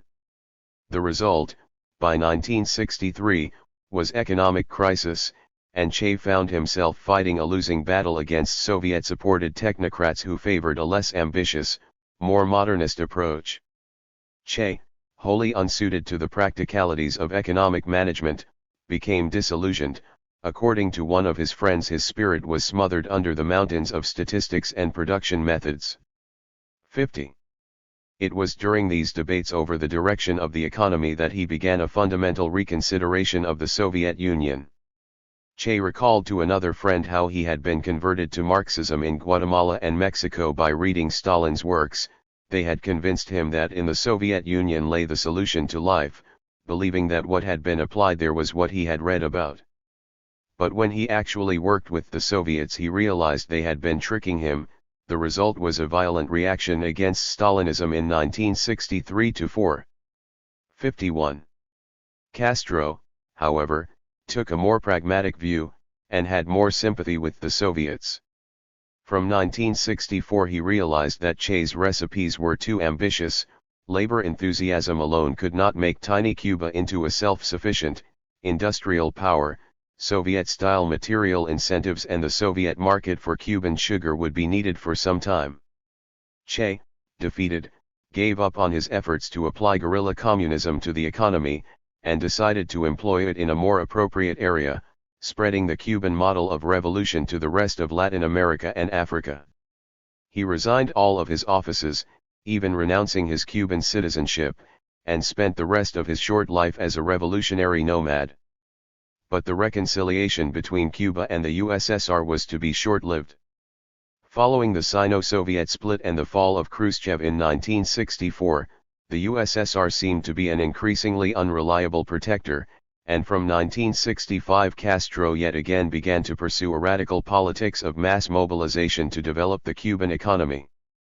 After zigzagging between radical and modernist Marxism, the Cubans were to retain their guerrilla model of economic development until the end of the decade, but they were now to do so under the auspices of a disciplined, vanguard party, the Cuban Communist Party, founded in 1965. The early experiments in participatory democracy of 1959-60 were finally at an end. Even so, the Cubans avoided following the more technocratic Soviet model for some time. They believed their revolution was uniquely democratic and suited to the developing world, and were committed to exporting it. 4. Shortly after the revolutionaries had taken power, Che Guevara dictated his thoughts on his experiences, and they were published in May 1960 under the title Guerrilla Warfare. This was partly a how-to manual. Guerrillas were instructed in the use of Molotov cocktails, as well as the best ways of bringing social reform to their peasant hosts. Advice was also given on what to wear and carry. A hammock, a piece of soap and notebook and pencil were all recommended. But Che was also defending a rural guerrilla strategy as an exemplar for all Southern revolutionaries, regardless of the peculiarities of the Cuban Revolution, and carefully ignoring the importance of the Cuban urban insurgency. Placing himself in the guerrilla communist tradition, from Mao's Yan'an to Ho Chi Minh's struggle against the French and the Americans, and explicitly distancing himself from the Soviet tradition, Che was arguing that the FOCO, the small, vanguard guerrilla band, could ignite revolutionary fires throughout the Third World. 52. The book was primarily written for revolutionaries in Latin America. In part, Castro and Che regarded it as their duty to help the oppressed throughout the continent. But there were also strong practical reasons to foment revolution abroad. As Castro explained, the United States will not be able to hurt us if all of Latin America is in flames. 53. Castro did signal that he would abandon his support for foreign revolution in return for peaceful coexistence with the United States, though it is unclear whether he would have kept to this promise. But whether seriously meant or not, his overtures came to nothing. Kennedy continued to support anti-Castro forces, and his successor from 1963, Lyndon Johnson, was even more unwilling to compromise. Efforts to spread the revolution were directed by Comandante Che Guevara. The Cubans trained more than 1,500 revolutionaries from the continent, but more important than practical help was the galvanizing example of Cuba itself. As a leader of the Venezuelan Communist Party remembered, the Cuban Revolution was like a detonator. 54. The ease with which the Cubans had taken power gave rise to extraordinary optimism. It seemed that the FOCO could swiftly seize power everywhere. One Venezuelan guerrilla recalled that he took to the mountains believing our war was going to be a Cuban-style war. We thought that the solution to our problems was no more than 2 or 3 years away.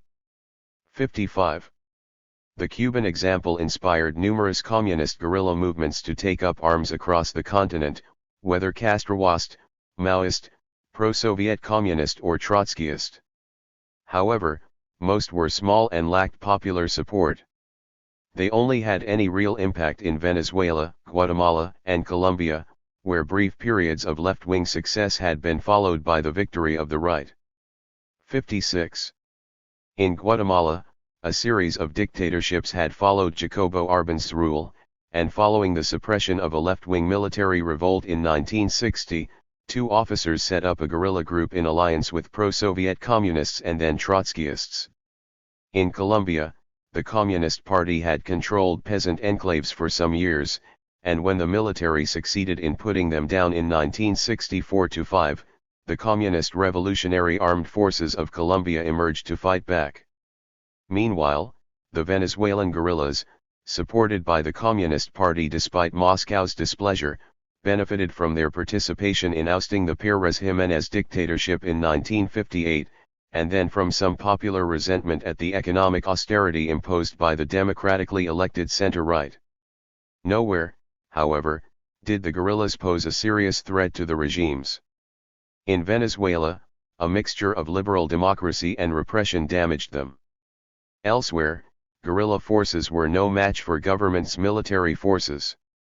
Kennedy and his successors were determined to thwart Cuban plans for revolution and poured money into local militaries, even if that meant setting aside his more ambitious plans for modernization and democracy.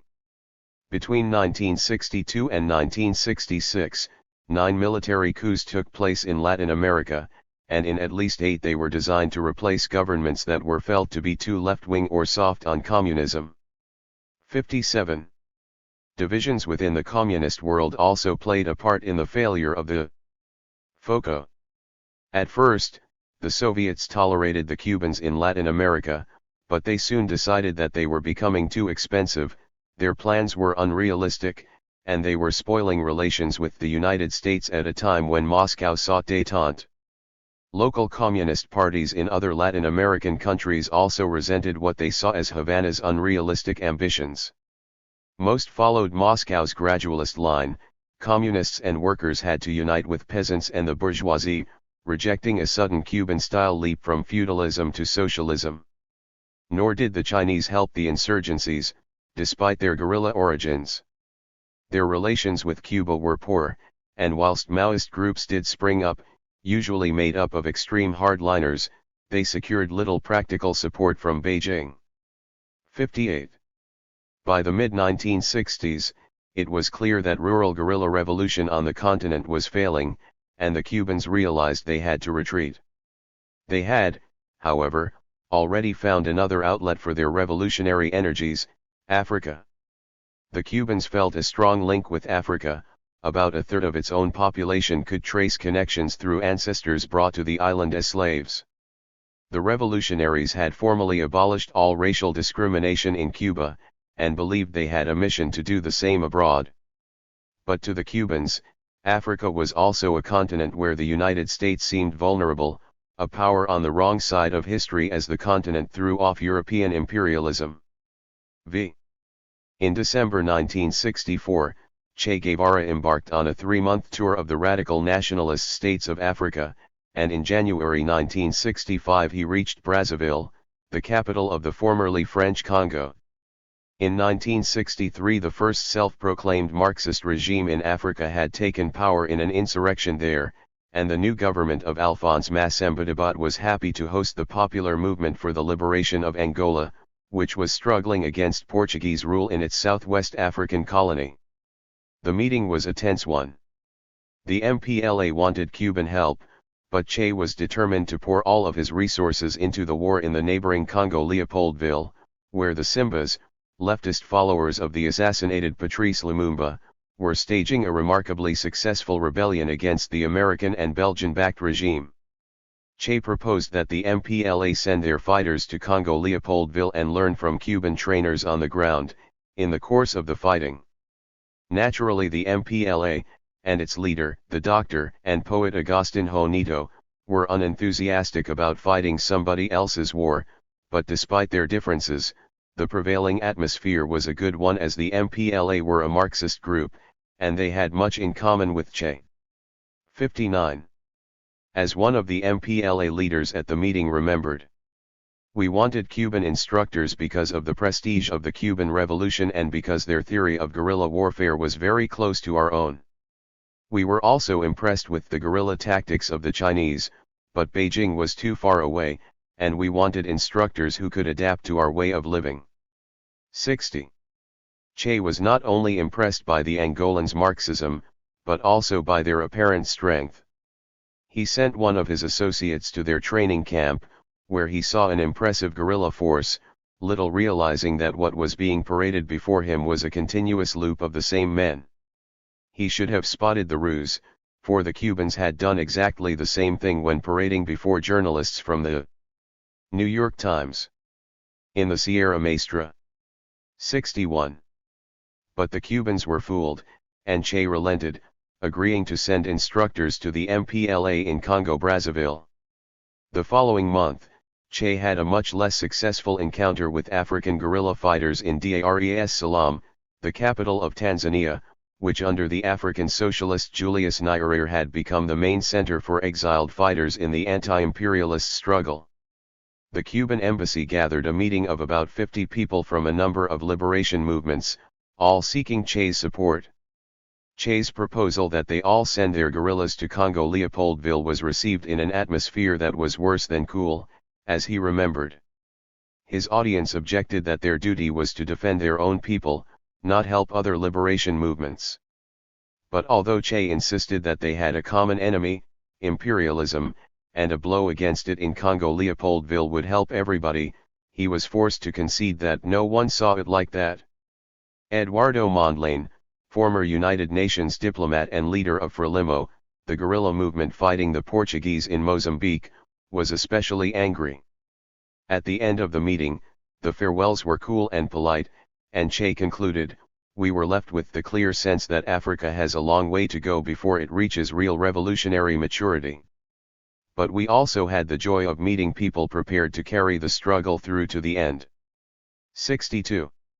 Che's efforts to persuade his audience to contribute to the Congo Leopoldville War were a failure, as was the expedition of black Cubans he led to help the Simbas. The insurgency was defeated in 1965, and the Cubans were driven out. But his encounters in Brazzaville and Dar es Salaam had given him a good idea of the state of the left in Africa, from the Marxist government of Brazzaville to the African Socialist state of Tanzania, from the Marxist insurgents in Angola to the non-Marxist guerrillas of Mozambique. His judgment, that nationalism in Africa was radically anti-imperialist but not mature, was broadly accurate. Nyerere was the most common type of nationalist leader in the independent parts of Africa of the early 1960s, a non-Marxist, indigenous socialist of the Bandung generation. African socialists had much in common with the Russian agrarian socialists of the 19th century. Just as the latter had seen Russian peasant society as a communitarian idol, so Nyerere and his fellow socialists believed that African society was naturally collectivist. Nyerere claimed that the idea of class and caste was non-existent in African society, and Africa's unique concept of familyhood would help the continent develop a special form of socialism. 63. Such philosophies were inevitably attractive to leaders who had inherited states riven by ethnic divisions from the European empires. For them, Marxism, with its love of class struggle, was much too aggressive a creed for their fragile new states, whilst the small vanguard party seemed to be unsuited to countries that were so divided along ethnic lines. The all-inclusive mass party was, for a time, much more attractive. Some African leaders did move towards a more Marxist politics, believing that only a more ambitious state would promote economic development and prevent continuing neocolonial subjection. European and American interventions also pushed African socialists to the left, and the Lumumba assassination played an equivalent role in Africa to the toppling of Arbans in Latin America. Guinea's Sékou Touré, Ghana's Kwame Nkrumah, Algeria's Ahmed Ben Bella, and Mali's Modibo Keita al., therefore, moved towards a more radical, quasi-Marxist politics. Africa's weaknesses, they were convinced, would have to be resolved by a more determined, centralized state. As Nkrumah explained, socialism is not spontaneous. It does not arise by itself. 64. By 1961, he had established an ideological institute to indoctrinate ruling party officials, and in 1964 he had launched a 7-year plan for industrialization. However, Ghana retained a mixed economy and foreign capital was welcomed. And whilst questioning their old optimistic African socialism, and welcoming Soviet, Chinese, and Cuban aid, these leaders were not ready to embrace a full-blown internationalist Marxism. Marxist influence was still weak in Africa, and it flourished only in particular conditions. The Marxist Congo-Brazzaville had an unusually large urban and literate population of civil servants and students, and they were receptive to Western ideas and responsive to the highly charged events in neighboring Congo-Leopoldville. Political forces also reflected a French prototype, and as in France the communists had a great deal of power over the trade unions. To these urban dwellers, a French-style Marxism promised modernity and independence. President Massemba Dibat was relatively moderate, but more radical Marxists, connected with the party's youth group, soon became influential as the regime tried to consolidate its power. By the middle of 1964 Congo had a single Marxist-Leninist-style party and an ideologically trained popular army. Moreover, on the failure of Che's mission to Congo-Leopoldville in 1965, some of the Cubans crossed the border to Congo-Brazzaville, and had a further radicalizing effect on the regime.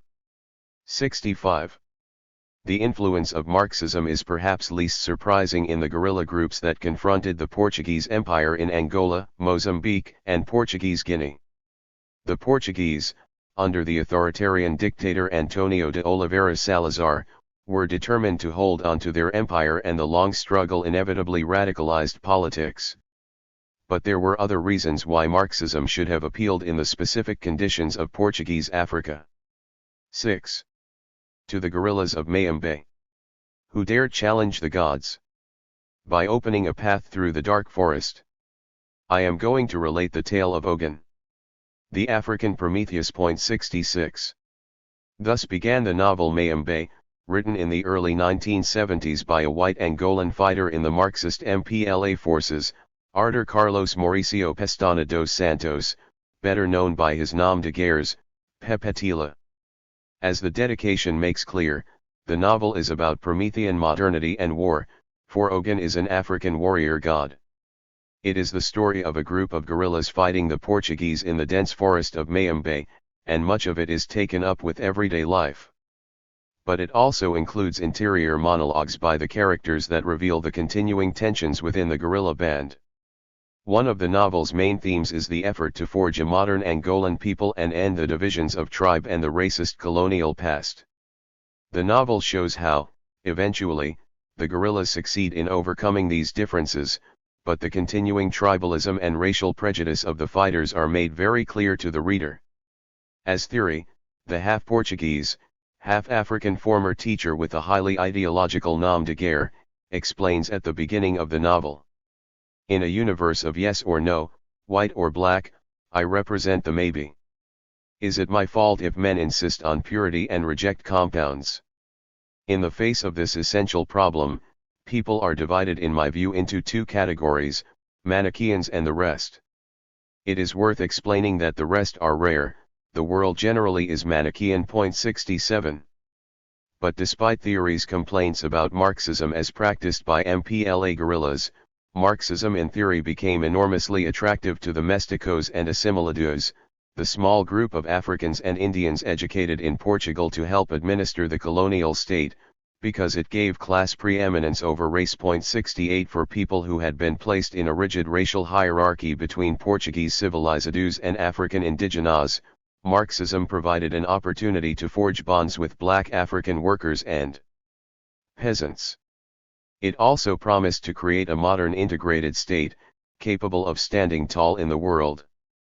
Moreover, After the war, the mesticos and assimilados had particular reason to be angry, for they faced competition for jobs from new immigrants from Portugal. At first, these nationalists' main interests were largely cultural, deportugalizing and re-Africanizing Angolan culture. But they were always self-conscious modernizers, seeking to create large, European-style states out of numerous tribal groups. It is therefore no surprise that they moved towards modernist, Soviet-influenced Marxism, especially as one of the few forces to oppose the Salazar regime was the underground Portuguese Communist Party, which established an Angolan party in 1954. And even though, like the French Communists, the party did not wholly condemn the empire or defend national liberation until 1960, many modernizing nationalists came into its orbit. 69. Marxism had a particular influence on the Portuguese Africans who studied in Lisbon, and especially on a group of friends who met regularly to discuss African affairs and included Agostinho Neto, the future leader of the MPLA, and the Cape Verdean agronomy student Amilcar Cabral, the future leader of the African Party for the Independence of Guinea and Cape Verde. However, their commitments to Marxism varied. Neto became a member of the Portuguese Communist Party and remained an orthodox, pro-Soviet Marxist throughout his life, whilst Cabral's Marxism was much more flexible. 70. On their return to Africa, it became increasingly clear that the Portuguese were not going to give up their colonies without a fight. In 1961, political activists and local youths in Angola's capital tried to release political prisoners from Luanda's Bastille, the São Paulo jail. They failed and the police stood by whilst the Portuguese settlers exacted an extremely bloody revenge. Nationalists now became convinced that they had little choice but to retreat to the countryside and resort to the gun. Apart from modernizing socialists, a host of other nationalist movements emerged, some seeking to create a supposedly traditional Africa of chiefs and tribes, and others promoting a particular ethnic group. In Guinea-Bissau, the pragmatic Cabral succeeded in absorbing all of these resistance fighters into his inclusive and highly successful PIG. Similarly, in Mozambique, the modernizing nationalist Eduardo Mondlane created a broad coalition in Frelimo. A former United Nations diplomat, Mondlane was much less influenced by Marxism and was closest to Nyerer's socialism. Frelimo was a coalition of three nationalist organizations, whilst Mondlane used his considerable diplomatic skills to smooth over ideological and ethnic conflicts. The MPLA, the most Marxist and pro-Soviet of all, was least successful in establishing itself as the single Angolan nationalist party, and it faced serious anti-communist rivals, the ethnic nationalist FNLA and then Jonas Savimbi's breakaway UNITA. 71. In the course of the 1960s, all three modernizing parties, the Angolan MPLA, the Guinean PIG and the Mozambican Frelimo, became more radical, marginalizing the traditionalist groups, whilst launching their own versions of Maoist guerrilla war. The MPLA moved to the left in 1963, and in 1964 Cabral defeated the traditionalists in the PIG. Even so, Cabral's Marxism was still relatively undogmatic, whilst Frelimo did not fully move into the Marxist camp until the early 1970s. In South Africa, too, communists developed a flexible Marxism so they could collaborate with African nationalists in the struggle against apartheid. The Communist Party of South Africa was a long-established one, and in the 1920s it had considerable success in attracting black African members. 72. However, by the 1940s it found its revolutionary proletarian ideology had little resonance amongst African workers, many of whom were rural migrants. 73. The increasing militancy of the African National Congress, and the apartheid government's banning of the Communist Party in 1950, led them to rethink their doctrine. The new, underground party, the South African Communist Party, formed in 1953, declared that South Africa suffered from a colonialism of a special type. Because there was no black bourgeoisie, it was possible for a proletarian communist party to ally itself with non-communist nationalists. 74. The SACP had given itself theoretical cover to enable it to forge an alliance with the ANC, and both parties had overlapping memberships. The SACP had considerable influence on the struggle against apartheid, despite its small numbers, and members of both parties, including the ANC's Nelson Mandela, formed the guerrilla organization Umkhonto we Sizwe, which began its campaign of political violence in 1961. 7. By the mid-1960s the guerrilla communism promoted by Mao, Ho Chi Minh and Che had therefore acquired a foothold in Africa, mainly in the Portuguese-controlled South, but elsewhere it struggled to survive, and it no longer seemed like the force of the future as it had in the late 1950s. Much stronger in this era were the non-revolutionary, United Front parties, which were prepared to collaborate with left nationalists. Such parties boasted the largest memberships in the non-communist Third World in the early 1960s. The Sudanese Party was the second largest, benefiting from its good record in the struggle for independence and commanding support amongst students, some peasants, and workers. 75. The Iraqis came third. But largest of all was DIPA-its Indonesian Communist Party, which had recovered after the 1948 Javanese debacle by adopting a more moderate, inclusive set of policies. It forged an alliance with Sukarno, and by 1965 it had an extraordinary 3.5 million members, whilst another 17 million or so joined its trade unions and other mass organizations. 76. On the face of it, therefore, it seemed that the great powers could be satisfied. The Soviet National Democratic State and Chinese New Democracy were paying dividends in delivering mass communist support, whilst the United States did not have to worry about a powerful revolutionary strain of communism. In reality, though, all three powers were deeply dissatisfied with the Third World United Fronts, because their global influence was largely dependent on nationalist leaders over whom they had no direct control, and who could defect to the other side at any moment. The United States was the most discontented, understandably given many Third World nationalist leaders' overt sympathy for the communist bloc. And Washington became particularly determined to change the status quo from late 1963, under Lyndon Johnson.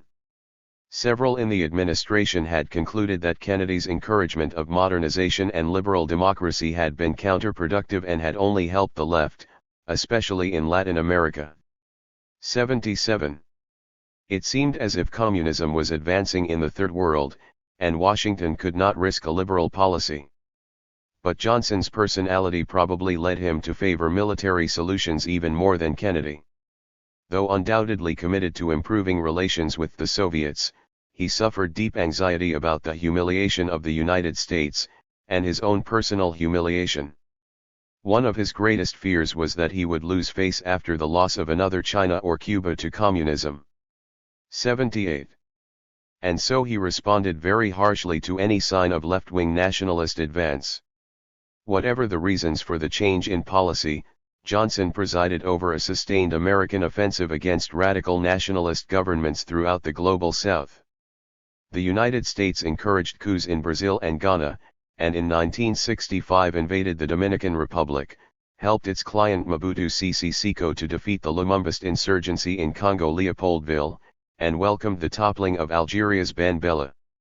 In the same year, most fatefully, Johnson responded to Ngo Dinh Diem's deteriorating position in South Vietnam by sending in ground forces and escalating the bombing campaign. The clearest, and most violent, attack on the Communist United Fronts, however, occurred in Indonesia. In 1963 Sukarno moved sharply to the left in response to popular unrest at famine and economic collapse, and angered that the Americans had accepted the foundation of Malaysia as an independent state. He strengthened his alliance with the Chinese without, and DIPA-ed its pro-Beijing communists within. The communists took advantage of their new power by launching a campaign of rent reduction for peasants, which in turn sparked off a violent reaction by landlords and anti-communist Muslim organizations. 79. The communists, who had no military force of their own, were forced to moderate the campaign, and they became increasingly anxious about the possibility of a military coup against Sukarno. Therefore, when a group of junior army officers mounted their own coup against the generals, the communists probably supported them, though the facts are unclear. 80. The rebel officers failed. The commander of the Army's Strategic Reserve, General Suharto, took control and proceeded to launch a violent campaign against the communists. Commandos were sent to kill suspected party members and sympathizers, and Suharto also exploited social tensions generated by the communists' rent reduction campaign. Whole villages were destroyed in the resulting massacres, and scholarly estimates of the numbers killed range from 200,000 to 1 million. 81. The United States was pleased to see the end of Sukarno, and it supported General Suharto in his violent campaigns against the communists. Meanwhile, for the communist bloc, and especially the Chinese, the destruction of the powerful Indonesian party was a disaster. The events had distinct echoes of the Kuomintang's massacre of the Chinese communists in Shanghai in 1927. And just as that catastrophe had led Stalin to reconsider the United Front's strategy of forging alliances with bourgeois nationalists, so the Indonesian events cast doubt on the collaborations which Zhou Enlai and Khrushchev had championed from the mid-1950s. The Soviets had been disappointed with the strategy for some time. Khrushchev's optimistic view that support for left-wing nationalist leaders would help the transition to Soviet-style socialism was clearly false. The Soviets had spent time and precious resources nursing leaders like Nasser, only for them to turn against their benefactors. Even the relationship with Castro had turned sour, and the series of defeats in Indonesia, Ghana, and Algeria only reinforced the conviction that the Soviet approach had to change. The Chinese, who had particularly close relations with the Algerians and Indonesian communists, were similarly dismayed. The response of the two communist powers was to withdraw from the Third World, for a while, but for rather different reasons. The Chinese became increasingly absorbed in the domestic politics of their own cultural revolution, and as a result of that upheaval their foreign policy became strident, uncompromising, and ineffective. In the USSR, meanwhile, the fall of Khrushchev had discredited Third World adventures, and Leonid Brezhnev had little interest in them. And when, in the late 1960s, the Soviets renewed their assault on the global bourgeoisie, they were to abandon Khrushchev's faith in United Front-style alliances in favor of orthodox Marxist-Leninists. 8. After his failure in Congo, Che Guevara abandoned Africa, seeking new revolutionary opportunities in Latin America. He returned to Bolivia, where he had traveled as a youth, and tried to apply his FOCO theory of guerrilla warfare there. It was, predictably, a failure, and in October 1967 he was tracked down, caught and executed by the Bolivian army with the help of the CIA.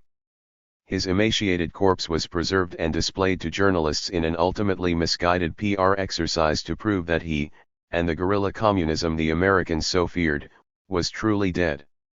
Walt Rostow wrote a triumphant letter to Johnson, asserting that the death of Che marks the passing of another of the aggressive, romantic revolutionaries like Sukarno, Nkrumah, Ben Bella. It shows the soundness of our preventive medicine assistance to countries facing incipient insurgency. 82.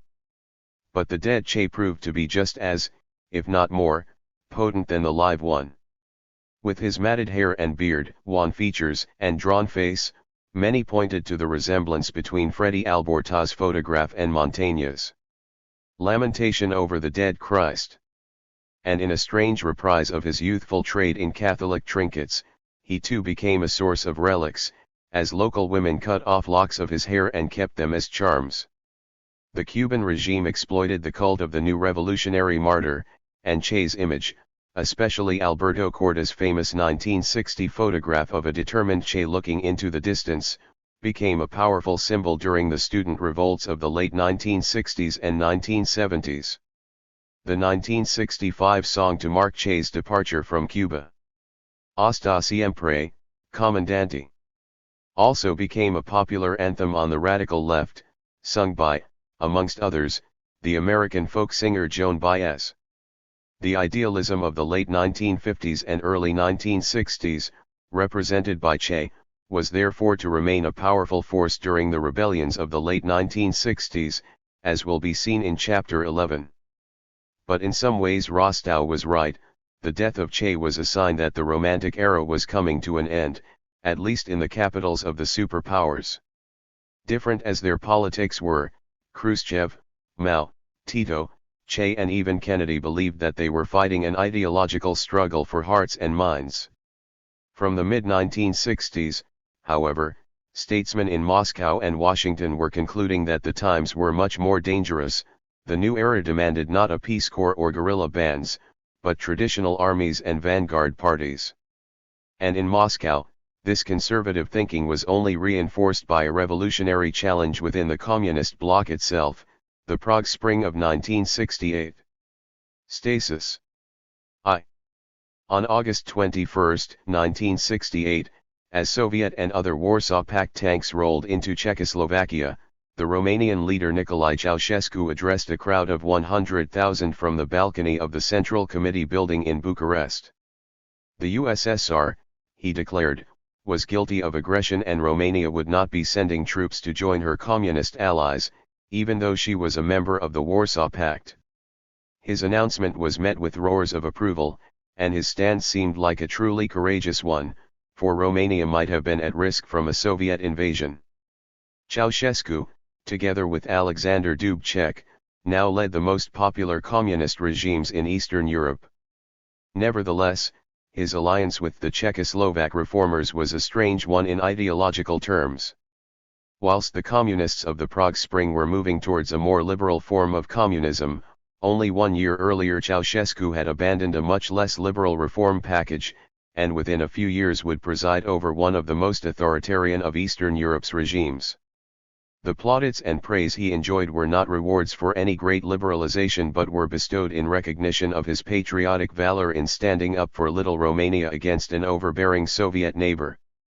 The drama of August 1968 revealed the crisis the communist bloc found itself in following the failures of Tito, Khrushchev, and Mao to revive communism by looking to various Marxist forms of democracy, with doses of militant radicalism and party-led mobilization. What was the way forward? The bloc fragmented. One group, including Romania, clung to a version of high Stalinism, complete with mobilization and harsh austerity, though they draped it in their own national colors. At the other extreme, communists like Dubček looked to a more pragmatic, even liberal Marxism which even allowed markets and pluralism. In the mid-1960s Moscow also tried to liberalize its economy to a limited degree. But the experiment was short-lived, and the Prague Spring discredited such experiments. By the end of the 1960s the nature of the Soviet bloc was best seen in the image of the tanks rumbling into Prague. It had lost any dynamism the system once had, and now devoted its energies to stability at any cost. 2. In 1974 Edgar Papu, a Romanian literary critic, wrote an article in the Bucharest Journal. 20th Century. That elaborated a rather far-fetched theory. He called his idea Romanian proto-Communism. Papu argued that, throughout history, literary movements and styles commonly believed to be West European in origin, the Baroque, Romanticism, the ideas and styles of Flaubert and Ibsen, could actually be found in Romanian literature first. Proto-Communism became an enormously popular idea in Romanian culture in the 1970s and 1980s, and was endorsed by Ceausescu himself. 1. Proto-Communism, of course, had been seen before, in the Soviet claims of the late 1940s that Russians had invented the telephone and the light bulb. This was no accident. Romania was essentially importing a version of high Stalinism. A politics of hierarchy and discipline was wedded to an economics of industrialization and an ideology of nationalism. It was joined in this strategy by Albania, on the other side of the Balkans. Both Romania and Albania were non-Slavic agrarian societies, both were far away from the flashpoints of Central Europe and the impracticality of Soviet invasion gave them room for maneuver, and both parties saw Khrushchev's Soviet Union as the new imperialist power, a threat to their national autonomy. Why did they have such a strange, counterintuitive view? Surely Stalin, not Khrushchev, was the imperialist. Khrushchev had indeed made real efforts to extend a new spirit of fraternity to Stalin's empire. The old diktats gave way to greater freedom for local communists. Stalin had treated East European party bosses as if they were vassals in a patrimonial court, and their visits to Moscow were almost private affairs, rarely publicized. Now the relationship was much more equal. Visiting party leaders were treated as heads of state on official visits, and were spared the humiliations and postprandial dancing sessions of the late Stalinist court. Khrushchev also abolished Stalin's old nocturnal timetable. Certainly, the Soviets continued to exert direct influence in their satellite security services and military, and they made it clear that there were boundaries to the freedom. Capitalism and a multi-party system were out of the question. But Khrushchev's reconciliation with Tito in 1956 marked a major change. The Soviets now accepted that Stalinist ambitions for a monolithic bloc were over, as they now declared. The paths of socialist development vary according to the country and the conditions that prevail there. 2. The economic logic of the bloc had also altered under Khrushchev to a less imperialistic direction. The old exploitation gave way to subsidies. 3. By the late 1950s it was the USSR that was transferring wealth to its satellites, not vice versa, most notably when Khrushchev gave János Kadar 860 million rubles worth of aid to prevent the Hungarian regime from collapsing during the anti-communist strike wave of 1956-7. The subsidies increased with time and by the 1970s and 1980s had become a serious drain on the Soviet economy. At the same time, however, Khrushchev began to take the economics of the Soviet bloc more seriously. He was not satisfied with Stalin's loosely articulated congeries of militarized buffer states. Inspired by the example of the European Economic Community founded by the Treaty of Rome in 1957, Khrushchev sought to create something more ambitious. In the early 1960s he tried to introduce a socialist division of labor into Comecon, encouraging the national economies to concentrate on areas where they enjoyed a comparative advantage. But to the poorer nations this policy really did look like imperialism. Stalin may have seemed like a pillaging imperialist to the developed states of northeastern and central Europe. But to the agrarian states of southeastern Europe, he had offered a route to wealth and independence, the command economy. Khrushchev, in contrast, threatened to condemn them forever to impoverished agrarian dependence, supplying food to the richer north. From the perspective of non-industrialized countries, Khrushchev's demand that they confine themselves to producing food and primary products for the needs of the Soviet economy would imprison them in permanent inferiority. The Romanian communists were always likely to find nationalism alluring because they had unusually shallow political roots. 4. Most communist leaders in the interwar period were from Romania's ethnic minorities, and when they came to power they were under intense pressure to establish some appeal to the majority population. The ethnic Romanian local communist Gheorghe Dej, a former railwayman, eventually seized the leadership, successfully outmaneuvering the Jewish Moscow communist Anna Pacher. While Stalin lived, Gheorghe Dej followed a slavishly pro-Soviet line. But weakened by the denunciation of Stalin in 1956, he increasingly looked to nationalism to bolster his regime.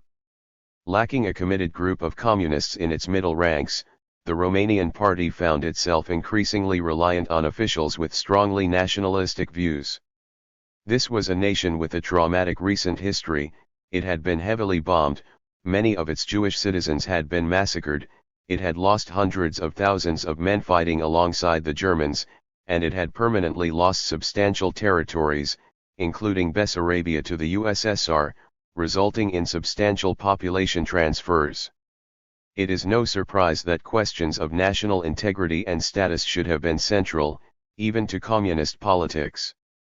Gheorghe Dej gradually began to distance Romania from the Soviet Union, negotiating the withdrawal of Red Army troops in 1958 and refusing to take sides on the Sino-Soviet split.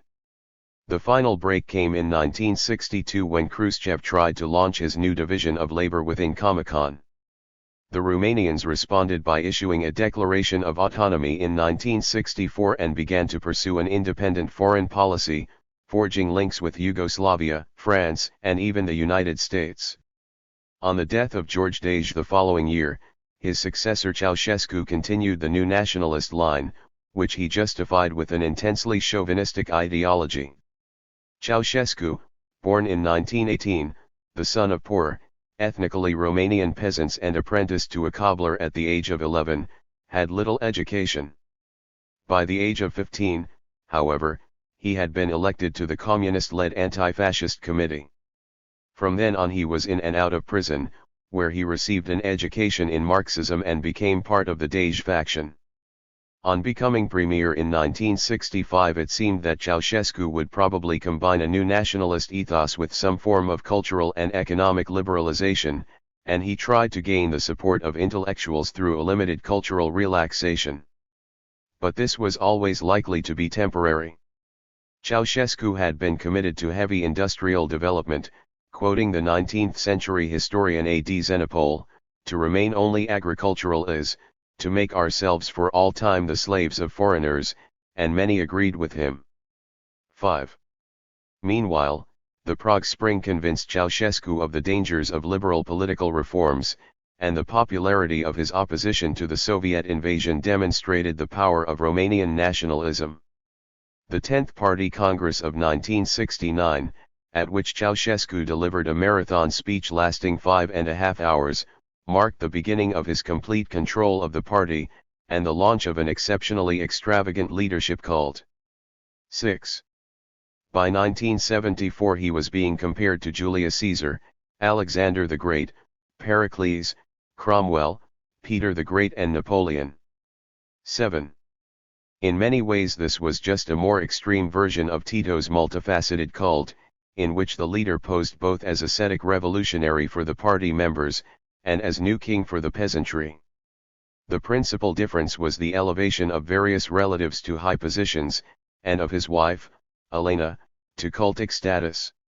This was, of course, typically monarchical, as the joke went, if Stalin had created socialism in one country, Ceausescu had established socialism in one family.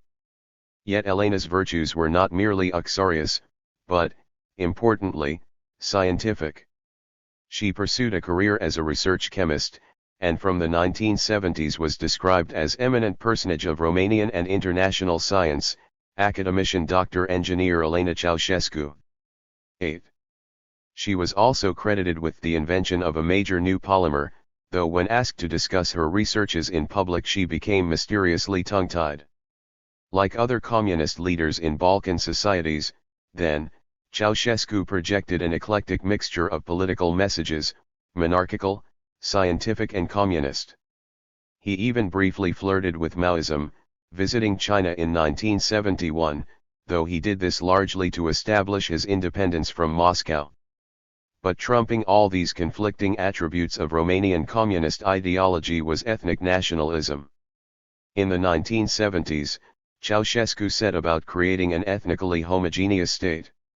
Jews were allowed to emigrate, as were Germans, whilst efforts were made to assimilate the resentful Hungarians. Ceausescu's chauvinism was clearly difficult to marry with Marxism, though the Romanians did their best, dredging up some obscure jottings by Marx which seemed to condone Romanian claims to Bessarabia. 9.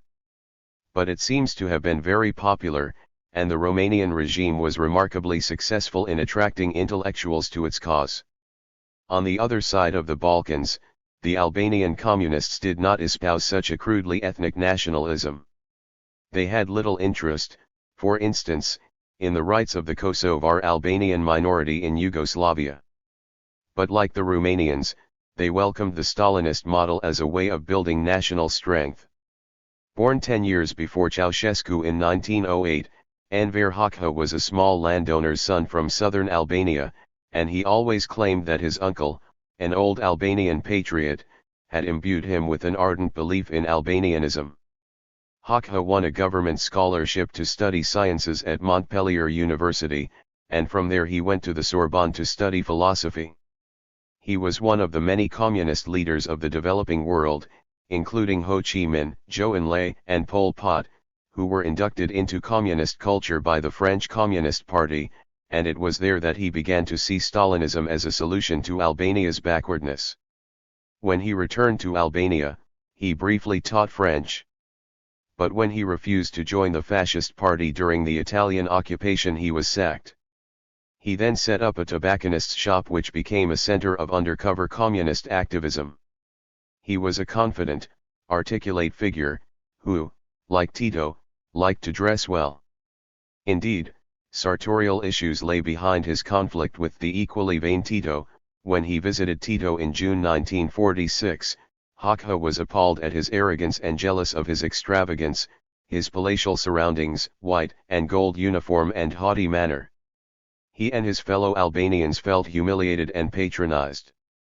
So whilst Tito complained about Soviet imperialistic arrogance, Hakha saw Tito as the real imperialist.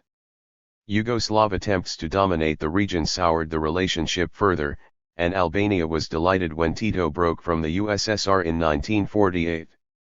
Inevitably, therefore, the Soviet-Yugoslav rapprochement of 1955 spoiled Soviet relations with Albania, and Hakha was further angered at Khrushchev's attempt, as he saw it, to consign Albania to the status of a permanent agricultural ghetto within Comecon.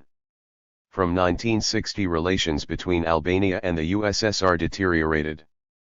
The formal break came in 1961, with Hakha denouncing Khrushchev in typically vituperative language as the greatest counter-revolutionary charlatan and clown the world has ever known.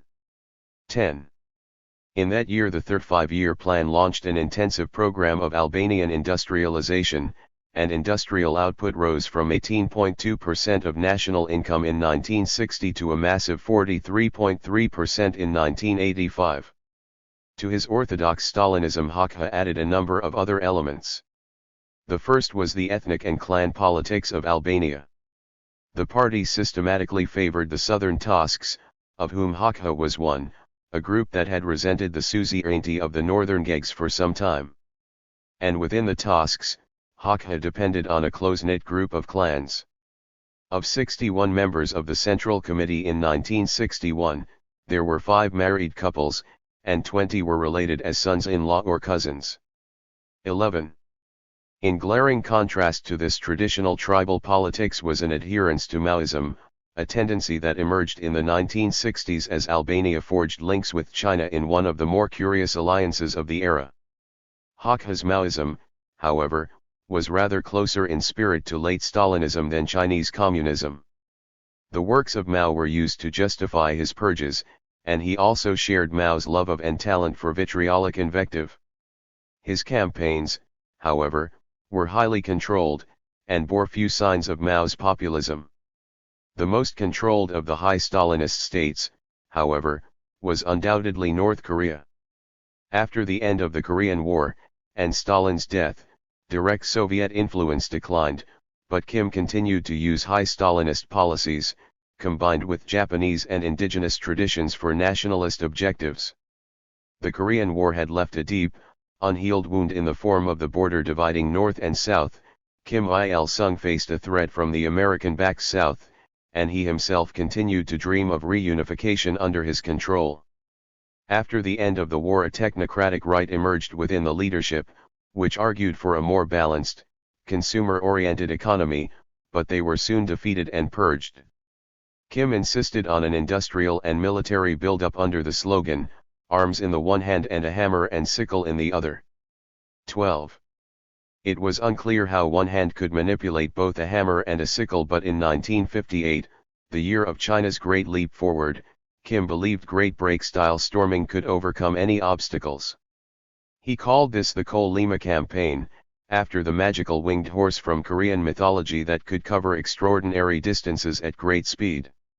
Kim was worried about threats from his communist neighbors to the north, the USSR and China, as much as from the capitalist south.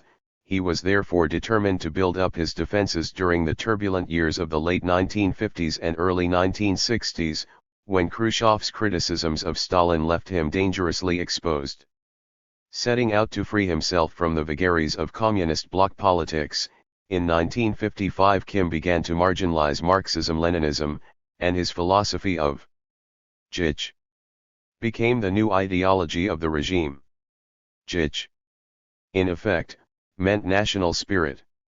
The main evil in the JICH universe was flunkyism, sycophancy towards foreigners and their culture. This echoed the high Stalinist crime of servility to the West, but this time the targets were the Russians themselves. Kim decried poets who worshipped Pushkin and musicians who adored Tchaikovsky. Flunkyism was so rampant that some artists drew foreign landscapes instead of our beautiful mountains and rivers. He was particularly outraged to find a painting of a Siberian bear in a local hospital. 13. His old connections with the Soviets and the Red Army were downplayed, and Kim Jong-il's official biography was doctored. Now he had been born in Korea itself, not the USSR. Yuri Yersenovich Kim had never existed. Kim initially deployed JICH during the tensions with the USSR in the early 1960s. But later, during the Cultural Revolution, it was China that became more of a threat. In 1967, radical Red Guards, seeing in North Korea the feudal communism they were so eager to extirpate, and criticizing Kim for failing to be anti-Soviet enough, began to condemn the regime as revisionist and corrupt, and a dispute simmered over the Sino-Korean border. Kim responded by emulating aspects of Mao's leadership cult. North Koreans were now expected to demonstrate the passionately intense emotional attachment to the great leader that the Red Guards showed to Mao. However, Kim never copied the chaotic populist mobilizations of Maoist China. Indeed, the country has retained his hierarchical order. According to a grim Korean quip, the population was divided into tomatoes, those who are red to the core, apples, red on the surface but susceptible to ideological improvement, and grapes, who have no chance of redemption. Heredity and class background still play a role in Korean society.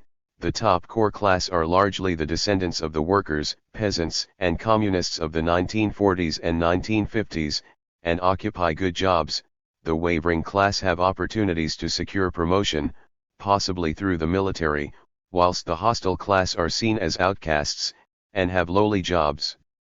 However, observers disagree over the strength of Songbin and people's ability to circumvent it, as over so many other aspects of this mysterious and isolated society. 14. Social hierarchy has been reinforced by ideological controls, and the population continues to be treated as a labor army. Life was, and is, hard. North Koreans generally have to leave for work at 7 a.m., attend political study sessions and meetings between 8 a.m. and 9 a.m., work for 8 hours with a rest period of 3 hours at lunchtime, and then attend more study sessions and self-criticism meetings until 10 p.m., returning home between 10:30 and 11 p.m. The military model extends to all aspects of everyday life. Everybody is allocated a set of clothes, suited for their work and position, once a year on Kim Il-sung's birthday, and whilst there are subtle differences in quality according to rank, the styles are all very similar, creating an extraordinary uniformity. They are also of mediocre quality, many of them made of vinylin, a locally invented synthetic textile derived partly from limestone. Food has been rationed, and droughts, combined with agricultural mismanagement and exports of grain to earn foreign currency, have caused serious shortages and even famines. 15. Despite these crises, however, the regime has survived. After the Cultural Revolution, relations with China improved, and North Korea became more secure internationally. Domestically, too, the regime has been remarkably stable.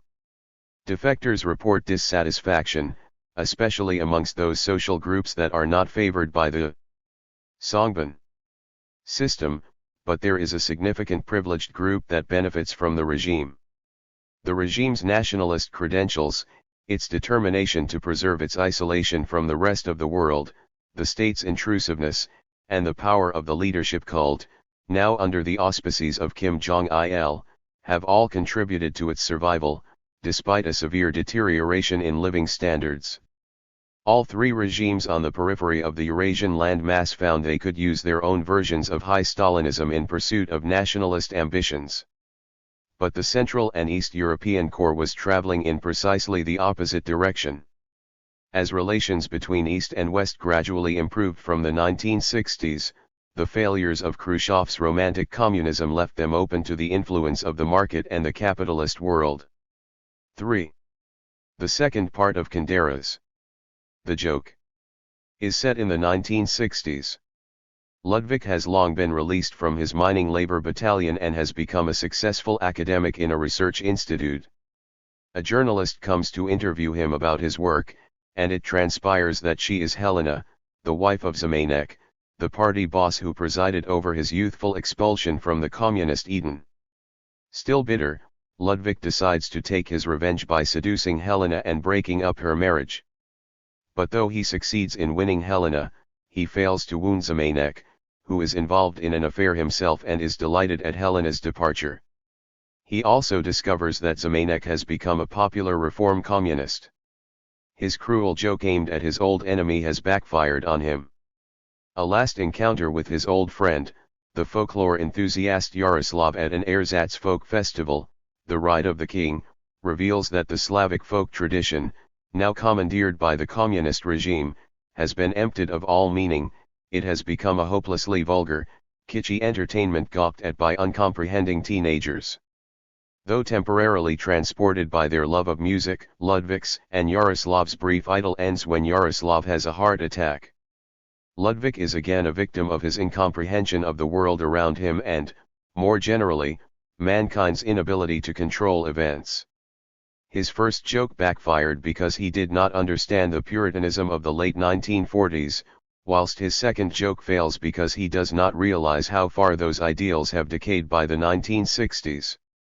The marriage of Helena and Zemanek, which began as an idealistic communist union, is a sham. The folk tradition has been deeply corrupted by the state. Ludwig discovers that a world without values is as abhorrent as one of intolerant mass joy. Kundera, writing in 1965, captured the changes in Eastern Europe since the end of high Stalinism. In most states, the terrifyingly idealistic enthusiasms of the late 1940s had yielded to a less repressive but more cynical era. The rebellions of the mid-1950s had forced many of the socialist regimes to retreat from high Stalinism, and they had achieved some stability. However, now they had jettisoned their old ambitions, there was a danger they would merely become repressive and infinitely less successful versions of their Western counterparts. Immediately after the shock of 1956, it looked as if the Eastern Bloc might be subject to new campaigns of revolutionary purity. Khrushchev was sensitive to Chinese criticisms, and the Moscow Conference of Communist Parties in 1957 launched a new push for collectivization after the brief post-Stalin pause. Except in Poland, where Gomulka managed to ditch collective farms completely, most East European countries completed collectivization by the early 1960s. Yet this was to be the last gasp of ideological optimism in the region.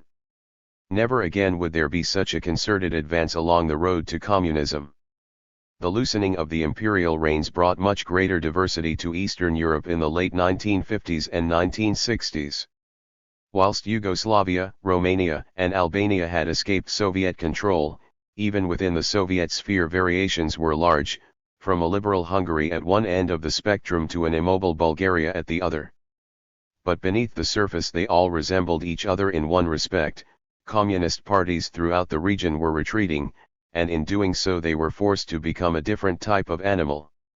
The more egalitarian militias or guerrillas of the Soviet First Five-Year Plan and of the Chinese 1950s and 1960s had never been much of a model in Eastern Europe, but even the more orderly armies of high Stalinism no longer seemed to be suitable.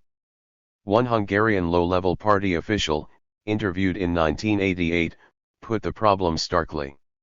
"We inherited the structure of the period when it was really a warlike goal to get this country in shape. To start something. That required a large concentration of willpower and force on the part of the party. It was possible only if the party worked with a soldier-like punctuality and discipline. Now the biggest problem of the party is peace. There are no tasks. We are a combat troop, and there is no war. So, for the present problems, the party is like a bull in a china shop. It attacks everything, wants to fight, to battle, and so on, when the problems have been different for a long time. 16. The remaining radical elements of high Stalinism were dropped in favor of technocracy and creeping markets. Communists were now much more likely to be professionals and managers than workers. In 1946, only 10.3% of Yugoslavia's communists were white-collar workers. By 1968 the proportion had more than quadrupled to 43.8%. 17. Secret policemen remained, but they were less visible. The communist authorities also made fewer efforts to remold their populations and create the new socialist man. They sought, rather, to establish a workable modus vivendi with the rest of society. The first renegotiation was with the industrial working class, the most rebellious and threatening force. Stalinist efforts to bully workers into increasing productivity were abandoned, and the influential grouping of male skilled workers in heavy industry was bought off with incomes approaching those of educated white-collar employees.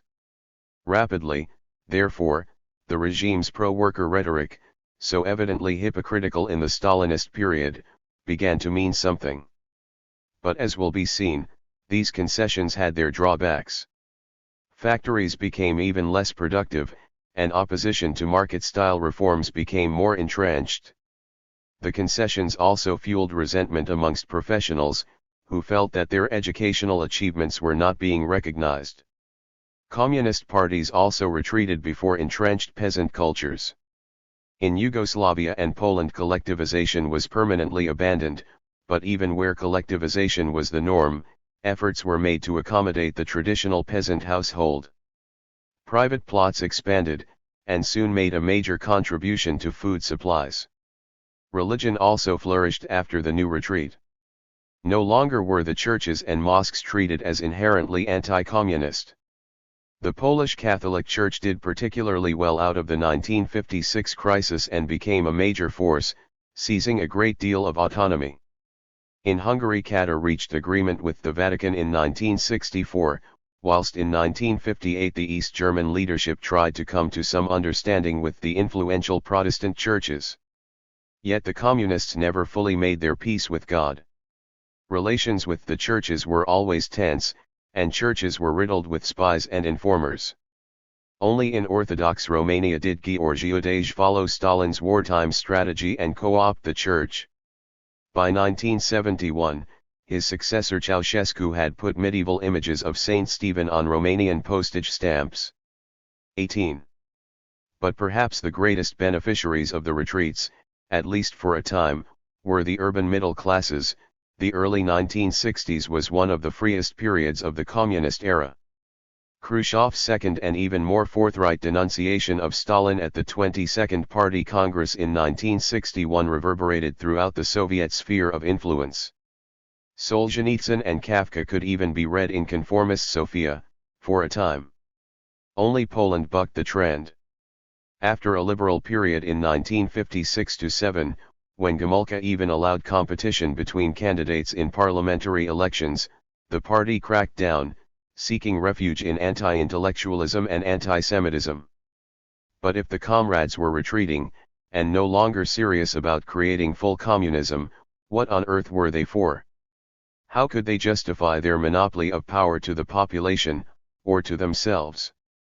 Nationalism, of course, had long been part of the communist repertoire, and the Polish regime embraced it more fully after 1956. But nationalism itself could be hazardous. Polish nationalism, for example, was strongly entwined with an anti-communist Catholicism and anti-Russian sentiment. Hungarian nationalism was difficult to disentangle from old revanchist demands for pre-World War I territories, demands that were naturally unacceptable to its now socialist neighbors, and nationalism in the GDR was now irredeemably besmirched by Nazism. In multi-ethnic states like Yugoslavia and Czechoslovakia, nationalism, far from fostering cohesion, could be dangerously corrosive. Slovenes and Croats increasingly saw Yugoslavia as a Serb project and became vocal liberalizers in the 1960s, whilst Slovak discontent at Czech domination helped to bring about the Prague Spring in 1968. The real alternative to radical and romantic mobilization in most of the Soviet bloc, however, was the promise to improve consumption. Abandoning the promise of a communist utopia to justify self-sacrifice and austerity, communist leaders now claimed that they were the best people to deliver higher living standards, whilst distributing them equitably. The communism which Khrushchev promised would be attained by 1980 was widely interpreted as a society of material plenty rather than an idol of Marxist creativity. Efforts to please the consumer began in the 1950s. It was then that some East Europeans finally enjoyed the self-service supermarket, developed before the war in the United States and exported to Western Europe during the Marshall Plan era. In Warsaw, the grand neoclassical Stalinist shops were joined by a low-rise modernist, American-style self-service store, the Supersum, in 1959. As the supermarket's inventors in Depression-era America intended, it brought liberation and autonomy. Shoppers could wander round the store, choosing what they wanted without the need to engage with sullen assistants or join long queues at every counter. However, as any resident of or visitor to the old Eastern Bloc will remember, an American consumer culture never flourished, and self-service supermarkets remained the exception. The socialist car was the real symbol of the aspiration to satisfy consumers.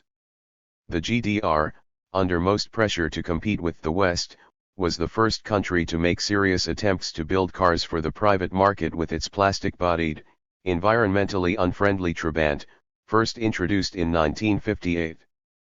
By the late 1980s, about 40% of households had cars, higher than any other country in the bloc, but not nearly as many as in West Germany. The USSR followed in the late 1960s, with its massive $900 million deal with Fiat to build a factory in the Volga town of Tolyatti in 1966 and produce the Zhiguli or Lada, a version of the Fiat 124. 19. Until then, a tiny 65,000 a year had been made available to the public, that increased tenfold, and by the 1980s, 10% of households owned cars. However, whilst communist leaders had hoped that cars would become a sign of the socialist world's ability to provide similar living standards to the West, in fact they became a symbol of their failure. In June 1989, the GDR secret police, the Stasi, even reported that many citizens view the solution of the automobile problem as a measure of the success of the GDR's economic policies. 20. Cars were expensive, and waiting lists were long. In 1989, customers were receiving Trabants they had ordered in 1976. 21. This was taking delayed gratification too far. The regimes had raised expectations without being able to meet them. Why did socialist economies find it so difficult to satisfy consumers, even though their leaders were so eager to do so? A story told by Michael Burawa, an American industrial sociologist who got a job in 1985 as a steel worker in the October Revolution Brigade of the enormous Lenin Steel Works in Miskolc, Hungary, helps to explain why. In February, it was announced that the Prime Minister was visiting, and production stopped for days as he and his fellow workers cleaned and painted the factory. Hordes of young lads from neighboring cooperatives were swarming around and soldiers were shoveling the snow. It seemed as if the entire land had been mobilized for the visit of the Prime Minister.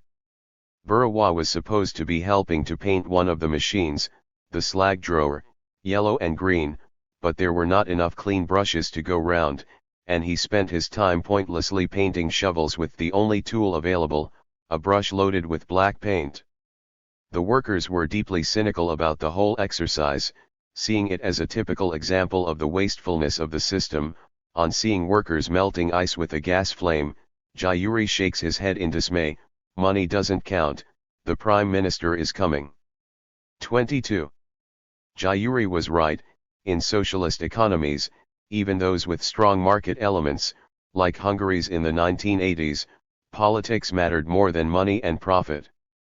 Successful managers were those who expanded their empires, and that meant pleasing the political bosses who controlled the purse strings. It was essential that a good show be put on for the Prime Minister, however much was spent. In this struggle for resources, it was the politically influential who were best able to compete, especially the heavy industrial and defense industries. Therefore, even after Stalin's death, when the economy was no longer whipped into fulfilling heroic plans, the state continued to neglect the consumer. And without the fear of bankruptcy to reign in their voraciousness, the old industrial interests remained uncontrollably hungry, sucking up all the resources and creating shortages throughout the economy, from bourgeois paintbrushes to Trabant cars. 23. Thus the main drawback of communist economies was not always equality and the concurrent poor incentives for workers, as is often thought. One of the main problems of the system lay in how capital was allocated, whether it went into productive or unproductive areas. The absence of democracy, combined with the centralization of economic power amongst the planners, allowed well-entrenched interest groups to hijack the honeypot. This was, at root, the insight of the Austrian right-liberal economist and influential critic of communism, Friedrich von Hayek. Inevitably, this rigidity crippled communists' ability to innovate.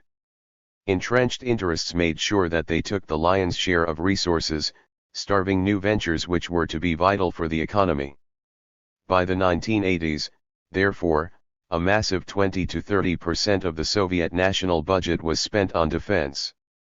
Meanwhile, the Soviet bloc seriously lagged behind in the computing industry of the future. By the 1970s, the USSR had a quarter of the world's scientists, half the world's engineers and a third of the world's physicists, but manpower did not make a high-tech economy. The Soviet bloc did develop a serious computer system, copied from an IBM model, the RIAD, but, typically, much more energy was spent on producing the computers than helping their consumers in industry to use them. 24. In the 1980s, the number of computers in the USSR amounted to less than 1% of the quantity in the United States, 200,000 to 25 million. 25. The other main obstacle to the consumer economy, at least in less reformed states, was the plan, which typically set quantity targets. Factories therefore took the easiest route, producing large quantities of consumer goods of poor quality, which nobody wanted to buy. The result was shoddy, expensive goods that lay moldering on shop shelves whilst the public competed for the higher quality, expensive goods on the black market. As the Russian economist Nikolai Shmelev explained in 1987, "We produce more shoes than any country in the world, but they aren't any good and nobody wants them. We produce twice as much steel as the United States. Layers of bureaucracy and administrative tyranny are responsible for this mess. They prevent producers from caring about the quality of what they produce and from marketing it properly." 26. Even when efforts were made to improve consumer industries in the 1970s and 1980s, factories were still responding to planners, rather than consumers. Party officials did try to decide what would sell, but sober, puritanical bureaucrats were hardly the ideal people to predict future consumer trends. One member of the Dresden Regional Administration in the GDR was aware of his limitations, but still, absurdly, found himself having to second-guess fashion-conscious citizens. Willy-nilly one always hits up against the question, what is actually fashionable? During the last meeting between shops and manufacturers in Dresden, some of the retail outlets were of the opinion that the selection was too stylish and there was a lack of standard wares. Is this opinion right or is it subjective? Of course we cannot answer this question definitively. The relation between stylish and standard wares should be about 50-50. 27. By the mid-1960s, it was becoming clear not only that Soviet-type economies were struggling to satisfy the consumer, but that their high growth rates more generally declining. Between 1950 and 1958, Soviet growth per unit of resource was 3.7%, whilst between 1959 and 1966 it had fallen to 2%. What was to be done? Economists increasingly thought about combining the plan with the market, and Khrushchev's fall helped them. Khrushchev had dallied with market reforms, and had introduced them in a very limited way in 1964. But he was, at root, a true believer in collectivist economics and was suspicious of encouraging individual, market incentives. Brezhnev, in contrast, whilst he was no liberal, was much less concerned with ideology.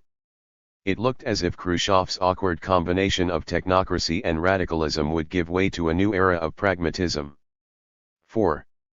The 1970s and early 1980s were some of the most dispiriting years in the history of the Soviet bloc, but, precisely for that reason, they were the golden age of the communist joke. Two of the best-known capture popular views of Leonid Brezhnev in the early 1980s. Brezhnev begins his official speech at the 1980 Moscow Olympics, "Oh, oh, oh."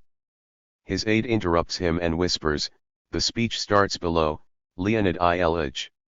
That's the Olympic symbol. Leonid Ilyich is in surgery. Is it his heart again?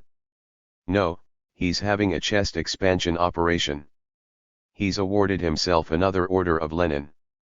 No Moscow dinner party in the late 1970s and 1980s was complete without jokes about his idiocy and vanity, and everybody had their own impersonation, complete with his dottery Ukrainian accented speech. Kundera's Ludwig would have had no problems in the USSR of the 1970s. Even Brezhnev did not care. When told about the chest expansion joke, he said, "If they're telling jokes about me, it means they love me." 28. Yet many of his former colleagues have argued that it was only from the early 1970s that he became the notoriously lazy mediocrity who would brook no criticism, partly as a result of the ill health that dogged him from 1968. Before then he and Alexei Kosygin, the prime minister, seemed like energetic, pragmatic reformers, willing to break from Khrushchev's old ideological mindset. As the Czech reformers Zdeněk Mlynar remembered, few of his reformist friends in the Soviet Party missed Khrushchev, and they welcomed Brezhnev as an interim leader who might preside over a rational line based on expertise. 29. Leonid Brezhnev was born into a Russian workers' family in Kamensko in eastern Ukraine in 1906.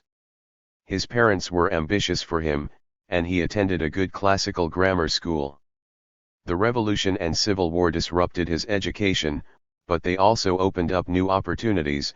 Had it not been for the Bolsheviks, he would have undoubtedly followed his father into the steel mill. He joined the Komsomol, worked in factories, and acquired a technical education, eventually graduating as a metallurgical engineer. In 1936 he was elected to the Dneprodzerzhinsk town council, and then had a job organizing metal production for Ukraine's defense industries. It was at this point that he joined the tail of an important party boss, Nikita Khrushchev, the new head of the Ukrainian party.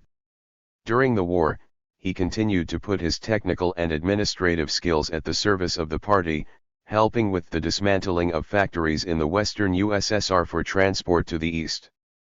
He also became a political commissar, charged with inspiring and disciplining his troops. Ultimately Khrushchev took him to the Kremlin on his coattails. But Brezhnev's style could not have been more different to his patrons. He was a technical person before he became a party activist, and when he did become a commissar it was during the most nationalistic and least ideologically Marxist period of the party's history. He was therefore more consensual than Khrushchev.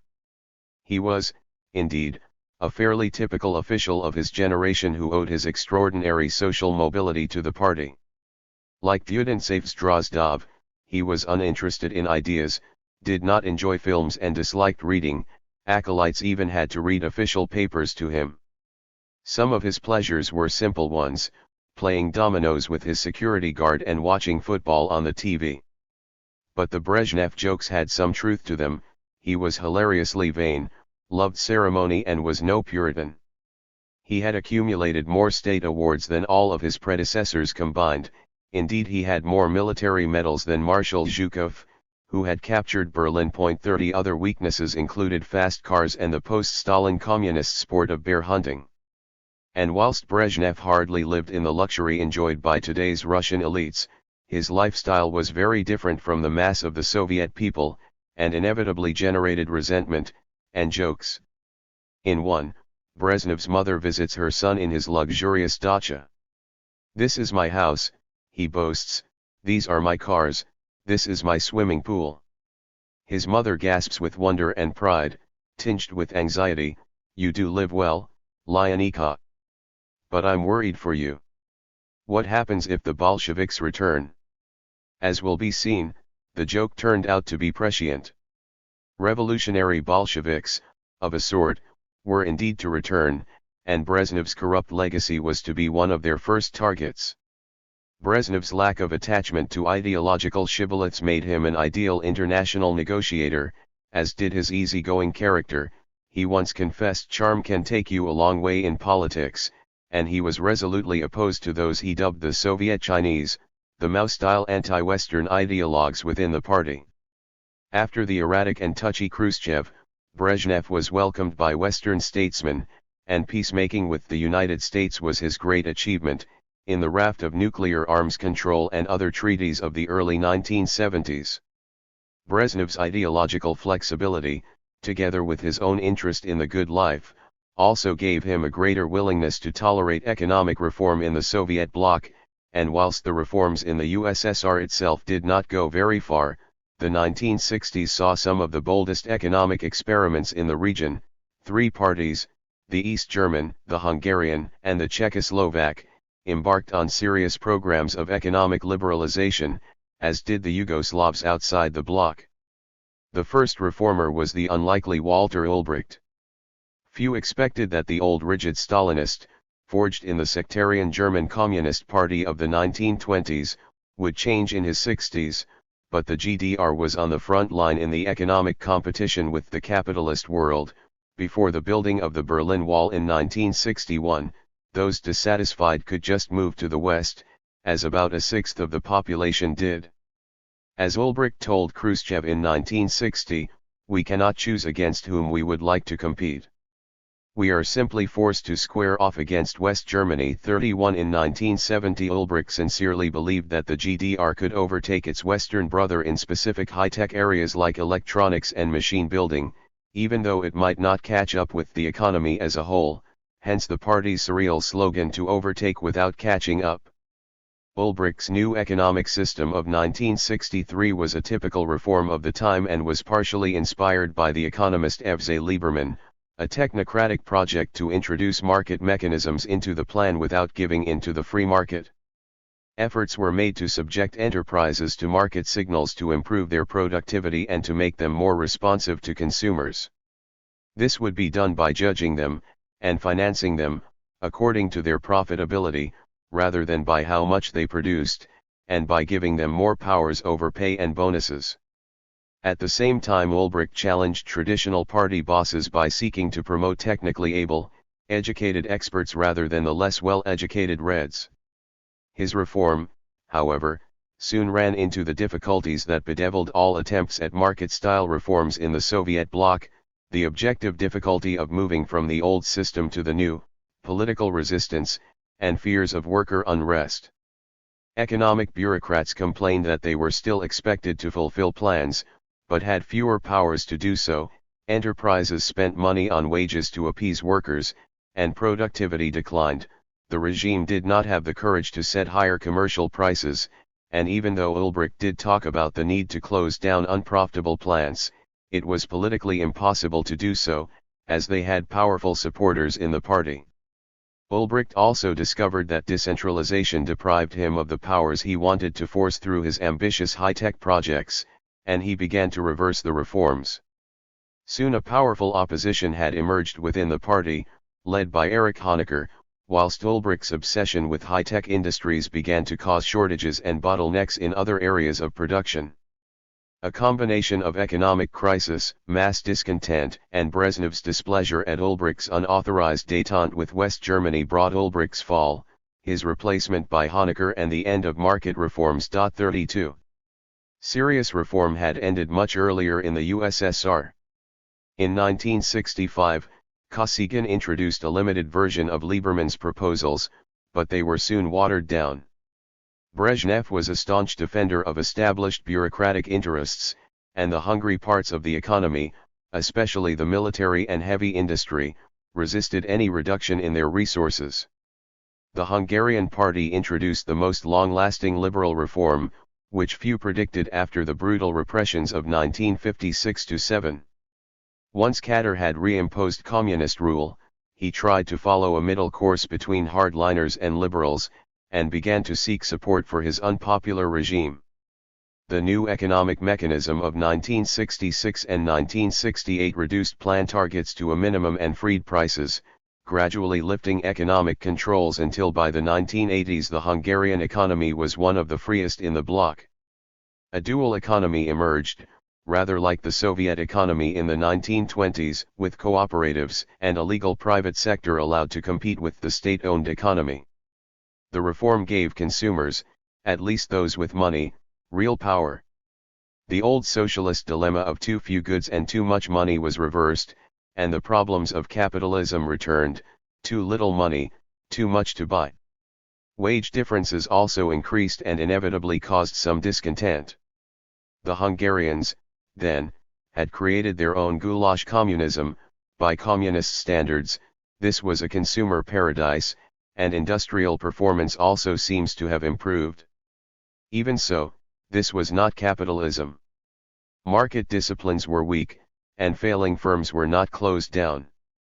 The state, moreover, still had most of the power. As long as these reforms promised to improve the popular mood without challenging the party's rule, the Kremlin tolerated them. And yet there were real dangers. After the crises of the mid-1950s, communist regimes had bought off rebellious workers at the cost of economic efficiency. Liberalization may have had the support of white-collar workers and peasants, but it was bound to hurt workers and poorer regions. After the Russian invasion, Hungary had a united, disciplined party that could cope with these tensions. Yet most communist states were not so resilient and proved unable to deal with the tensions liberalization brought in its train. Yugoslavia and Czechoslovakia, both with more powerful communist traditions than Hungary, but plagued by ethnic division, showed how dangerous the market could be to communist rule. By the mid-1960s the dangers of the market were most obvious in Yugoslavia. The old efforts to unite the romantic marks of worker councils with the market had long been abandoned. Instead, a Faustian pact had been forged, borrowing cash from the capitalist West to fund socialism in Yugoslavia. The bargain proved hopelessly unequal, and Yugoslavia became increasingly sucked into the capitalist world. Forced to export more and more to pay off debts, efficiency and cost-cutting, and with them higher unemployment, were inevitable. By 1968 almost 10% of the population were jobless, a unique situation in a communist state. Conflicts broke out between conservatives, committed to greater planning and centralization, and liberals, and, more dangerously, they became linked with tensions between Yugoslavia's republics. Wealthier Croatia and Slovenia resented subsidizing the poorer Montenegro, Macedonia, and Bosnia-Herzegovina, especially at a time of retrenchment, and demanded further liberalization and decentralization. Belgrade was beginning to lose control. In 1963 the republics were given more powers. In 1965 the central state's control over the economy was reduced further, and in 1966 the main defender of the old centralized system, the secret policeman Aleksandar Rankovic, fell from grace. But state control was not replaced with market disciplines. Local party pressure made it difficult to close inefficient enterprises, whilst managers were free to raise wages and borrow money. The consequence was spiraling debt and inflation. By the 1970s, Yugoslavia was in crisis, inefficient, indebted, and in danger of disintegration. Yugoslavia's travails should, perhaps, have warned Brezhnev of the dangers of markets and of integrating East European economies with the West. But Soviet bloc economies were not in debt, yet, and Tito's troubles elicited only schadenfreude in Moscow. Brezhnev, however, could not ignore the crisis in Czechoslovakia. The Czechoslovak party was governed by Antonin Novotny, an old Czech party official of a fundamentally Stalinist bent. As Mlinar described him, he combined a true belief in the correctness of communist doctrine and its advantages for workers, with political hucksterism and a talent for bureaucratic intrigue. He had been closely involved in the Stalinist show trials of the early 1950s, and was so lacking in sentiment that he was happy to sleep between the sheets belonging to Violetta Clementes, one of the communists he had sent to the gallows. 33 Nevertheless, Novotny forged links with Khrushchev and was prepared to introduce limited reforms in response to economic failure. Growth slowed from an impressive 11.7% in 1960, to 6.2% in 1962, to 0 in 1963. He allowed more cultural freedoms and rehabilitated the economist Oda Sik, who proposed a number of liberal reforms. Yet the conservative Novotny dragged his feet when it came to implementing them, and workers, who inevitably suffered from reform, were unhappy. 34 As the economy continued to do badly, the intelligentsia also became restive, and a slew of novels appeared, condemning evil apparatchiks in the harshest terms. The party now began to split along ideological and ethnic lines. The poorer Slovaks, who felt very much the inferior partners in Czechoslovakia, and whose economy was doing particularly badly, demanded liberalization. But it was the Prague students who began the crisis, when in December 1967 they protested against poor conditions in their dormitories. The police put the protests down savagely, and Moscow began to get worried. Brezhnev flew into Prague for 48 hours.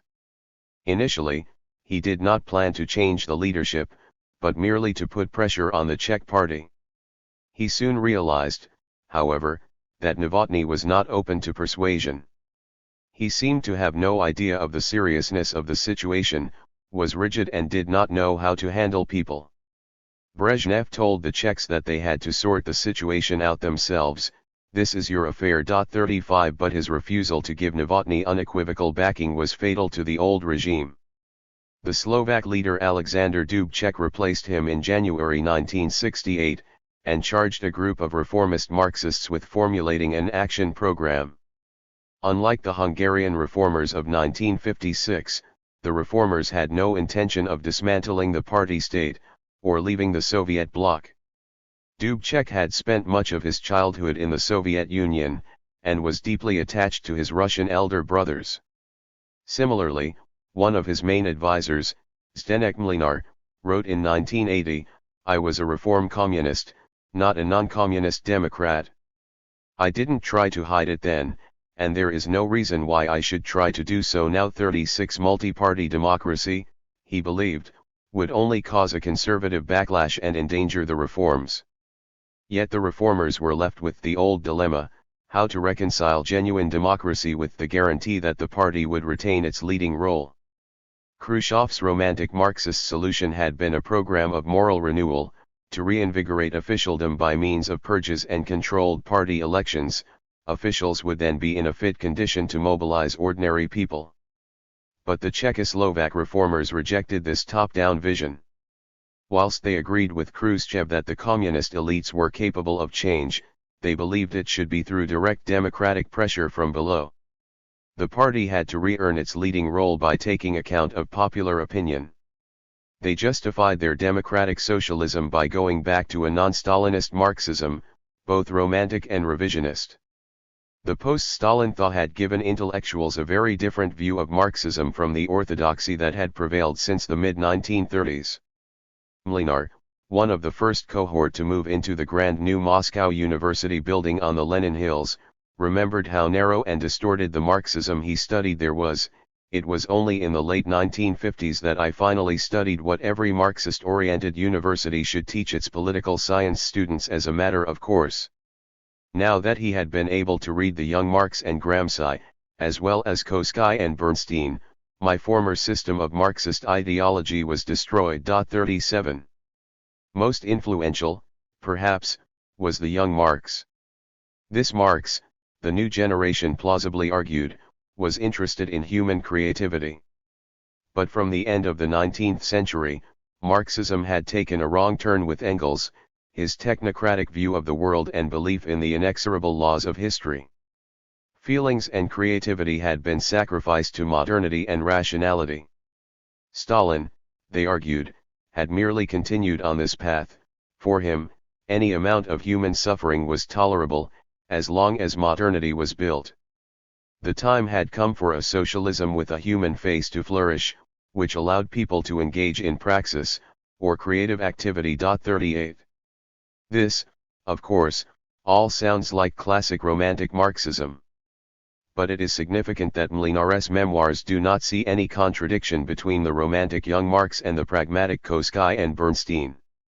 As in early 1950s Yugoslavia, the contradictions within different kinds of reform communism were rarely seen with much clarity. Some of the Czech proposals, like worker self-management, were romantic in inspiration, and were, of course, rather difficult to reconcile with market reforms intended to empower managers. Others were inspired by a pragmatic Marxism, with an almost liberal commitment to market reforms and pluralist politics.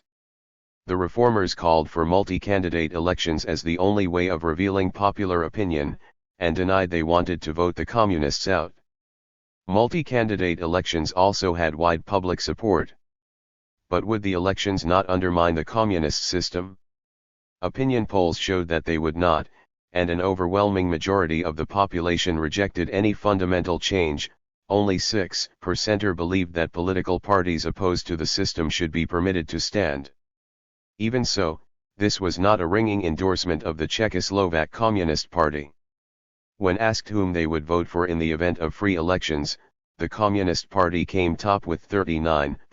A new, unspecified political party received 11%, and 30% of people refused to answer or did not know. When only non-party members were counted, however, only 24% supported the Communist Party. 39. Even so, the reformers believed that they had finally found the philosopher's stone, a way of uniting the whole people behind the Communist Party. Dubček remembered his deep emotions as he watched the May Day parade from his democratically low tribune. I will never forget the May Day celebration in Prague in 1968. After years of staged productions, this was a voluntary happening. No one herded people into columns marching under centrally designed and fabricated catchwords.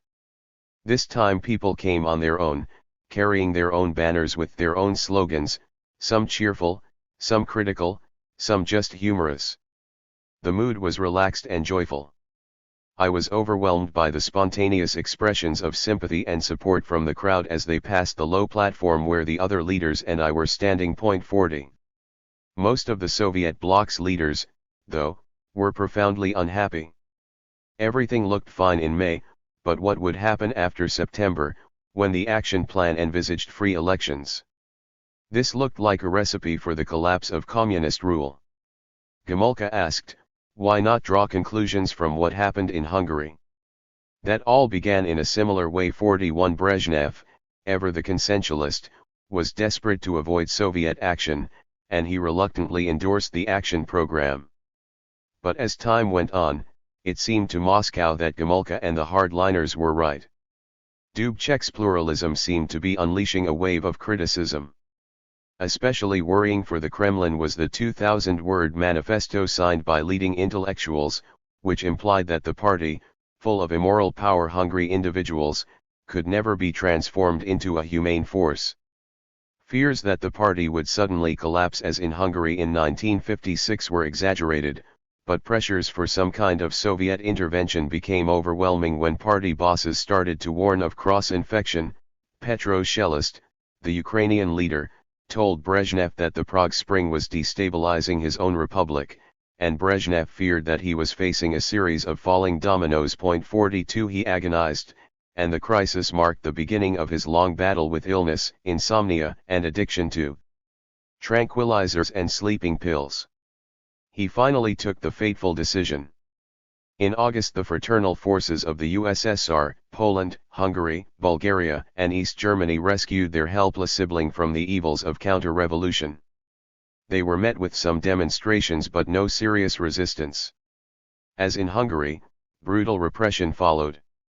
The new Czech communist leader, Gustav Husak, who like Katar had been imprisoned by Stalin, agreed to do the Soviets' bidding. Thousands left for the West, were imprisoned or were given punitively menial jobs. Dubček himself became a forestry inspector in Slovakia. Unlike in Hungary, though, short-term repression was not followed by long-term relaxation. The Czechoslovak Party kept a tight grip on society until the state's demise in 1989. In hindsight, we can see Prague 1968 as the writing on the wall for the whole Soviet bloc, and perhaps for old-style socialism throughout Europe. Hungary in 1956, like the Polish Solidarity movement in 1980-1, threatened the Soviet system, but these were cases of anti-imperial rebellion. In both countries, society was largely united in a mixture of nationalist and ideological resentment. But workers could be bought off and opponents imprisoned or intimidated, as happened in Hungary. The Prague Spring, in contrast, exposed the real weaknesses of the Soviet bloc, for it was a movement that had grown up amongst elites within the party and its culture, unlike the more nationalistic Hungarian and Polish rebellions which had largely developed outside it. It was fueled by communist true believers who principally sought to use reform to restore the party's moral right to rule. And whilst still Marxist, it was moving rapidly towards liberalism, unlike the more radical Western protests of 1968 with which it has so often been compared. As Kundera, one of the participants, has written, Paris May 68 was an explosion of revolutionary lyricism. The Prague Spring was the explosion of post-revolutionary scepticism. 43 These communists, unlike nationalists and dissidents, knew how to gain power and use it. And it was communists like these, not nationalist rebels, who ultimately destroyed Soviet communism. There was also a more personal and direct relationship connecting the Czech crisis with the ultimate demise of the communist system. One of Zdeněk Mlynar's closest friends at Moscow University in the early 1950s was a fellow law student, Mikhail Gorbachev.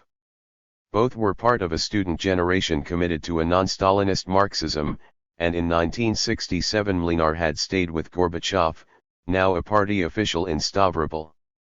Mlynar found his old friend broadly sympathetic to the Czechoslovaks' right to reform, even though his ideas were by no means as radical as his. Gorbachev also visited Prague in 1969, and saw with his own eyes the Czech hatred of their Soviet occupiers. The Soviet authorities were highly sensitive to the potential dangers of Gorbachev's Czech contacts. In 1968 the KGB questioned Gorbachev's friends and fellow students about the friendship, but could not find any concrete evidence of heresy. 2 years later he became party secretary of Stavropol region, unimpeded by the organs of state security. 44 It is tempting to imagine what might have happened had they acted on their suspicions. Rather like the Tsarist censors who failed to stop the publication of Capital, they let slip the person most responsible for destroying the system they were charged to defend. In the shorter term too, the Czech invasion had momentous consequences for the communist world, more so even than 1956. It marked the end of the thaw of the 1950s and 1960s as Moscow reversed its old tolerance of different national roads to socialism. In November 1968 Brezhnev first formally enunciated the principle that the USSR had the right to intervene militarily if national communist parties deviated from the principles of Marxism-Leninism and socialism, the so-called Brezhnev Doctrine. Similarly, the Prague Spring signaled the end of economic reform and cultural liberalization throughout the Soviet bloc. Brezhnev presided over an increasingly conservative order. The ice was not as thick as before 1953, but the choppy water had been stilled.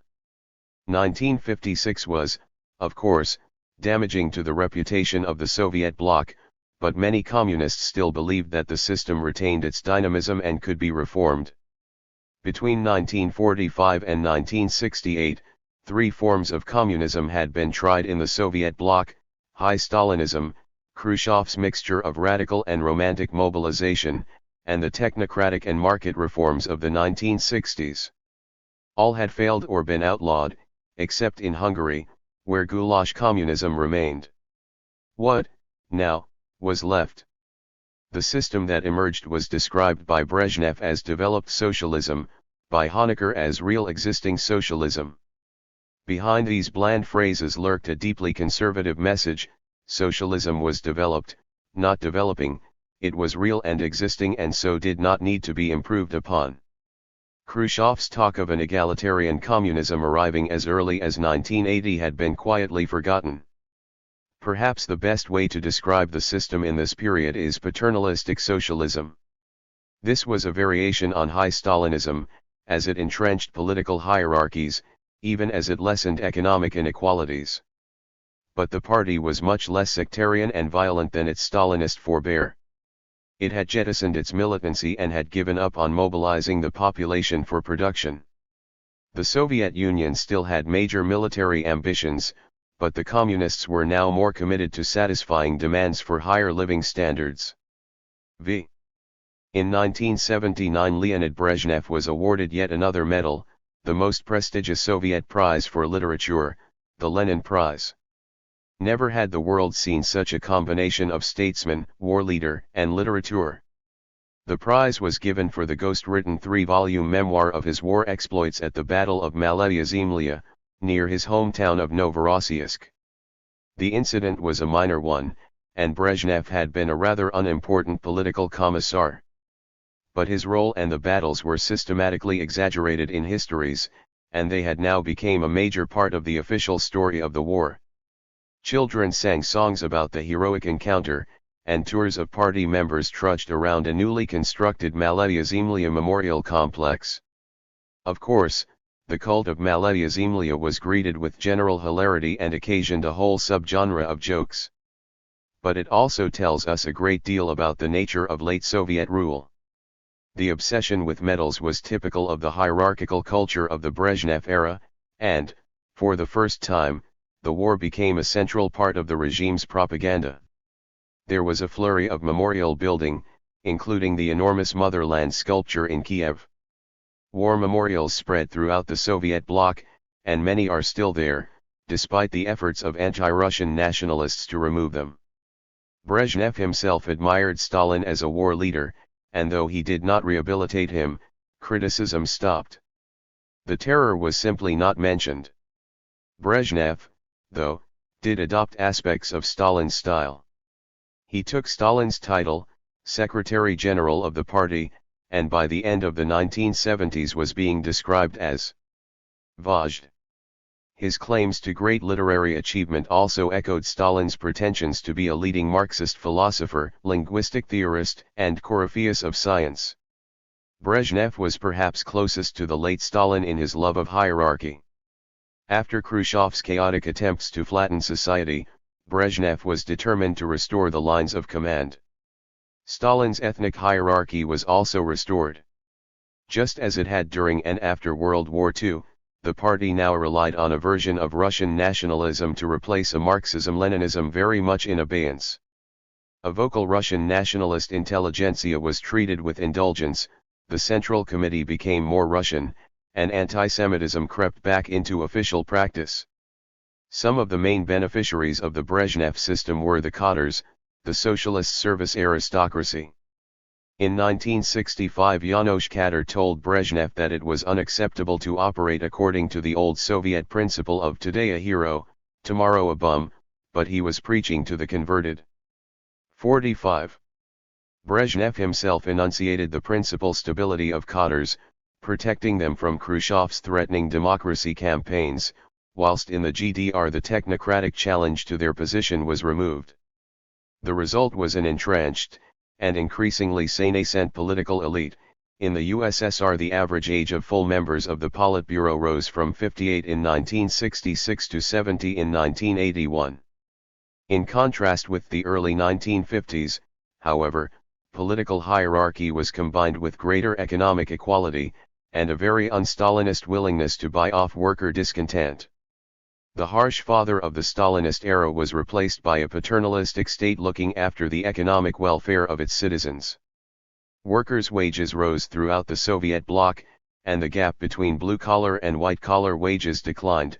In the USSR, for instance, the differential between an engineer and a worker fell from 2.15 in 1940 to 1.11 in 1984. Worker protests in Poland in 1970 at rises in food prices, toppling Gomulka and forcing the new government under Edvard Gierek to give in, concentrated the minds of all leaders. In the GDR, Subsidies on basic goods such as food and children's clothes rose from 8 billion marks per year in 1970 to an enormous 56 billion in 1988. 46. In the 1970s, living standards rose in most countries in the bloc, which explains the continuing nostalgia for the era. But how were these improvements to be financed when the productivity of the economies was declining? The answer lay in two rather unexpected places: beneath the ground, and in the banks of New York and London. The oil price hike in 1973 gave the USSR, a major oil producer, a massive windfall. It could therefore afford higher living standards and an ambitious foreign policy, even though, according to some estimates, in the second half of the 1970s its growth had slowed to a meager 1%. For oil importing Eastern Europe, in contrast, the price increase was a disaster. The USSR found it was foregoing huge export earnings by sending subsidized raw materials, and especially oil, to Eastern Europe. It has been calculated that in 1980 the terms of trade with Incomecon transferred a massive $42.8 billion subsidy from the USSR to its East European satellites. 47. But oil also provided salvation, for it flooded the world with Arab petrodollars, funneled through Western commercial banks and looking for a home. With the petrodollar, the free global financial markets that dominate the world to this day were born, and the regulation of the 1930s was gradually dismantled. Hayek and his followers argued that private bankers, free of state regulation, were the ideal people to decide on the rational allocation of capital, and were certainly much less inefficient than bureaucratic planners.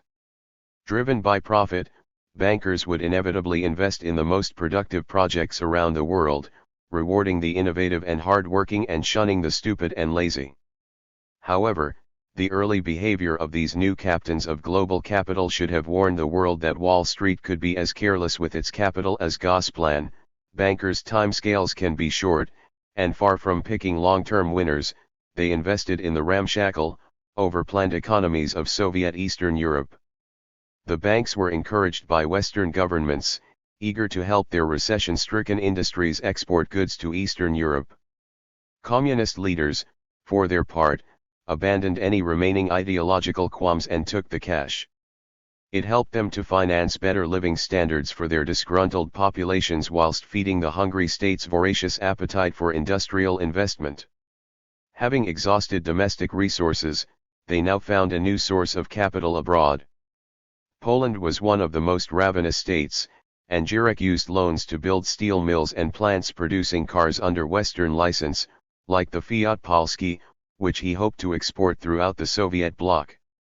By 1975 investment had reached a massive 29% of GDP, largely because the party failed to control industry's demand for the new foreign capital.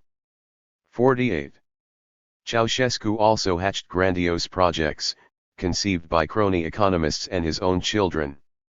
He borrowed in the hopes he could create a modern, though still planned, economy, exporting petrochemicals to the Western market.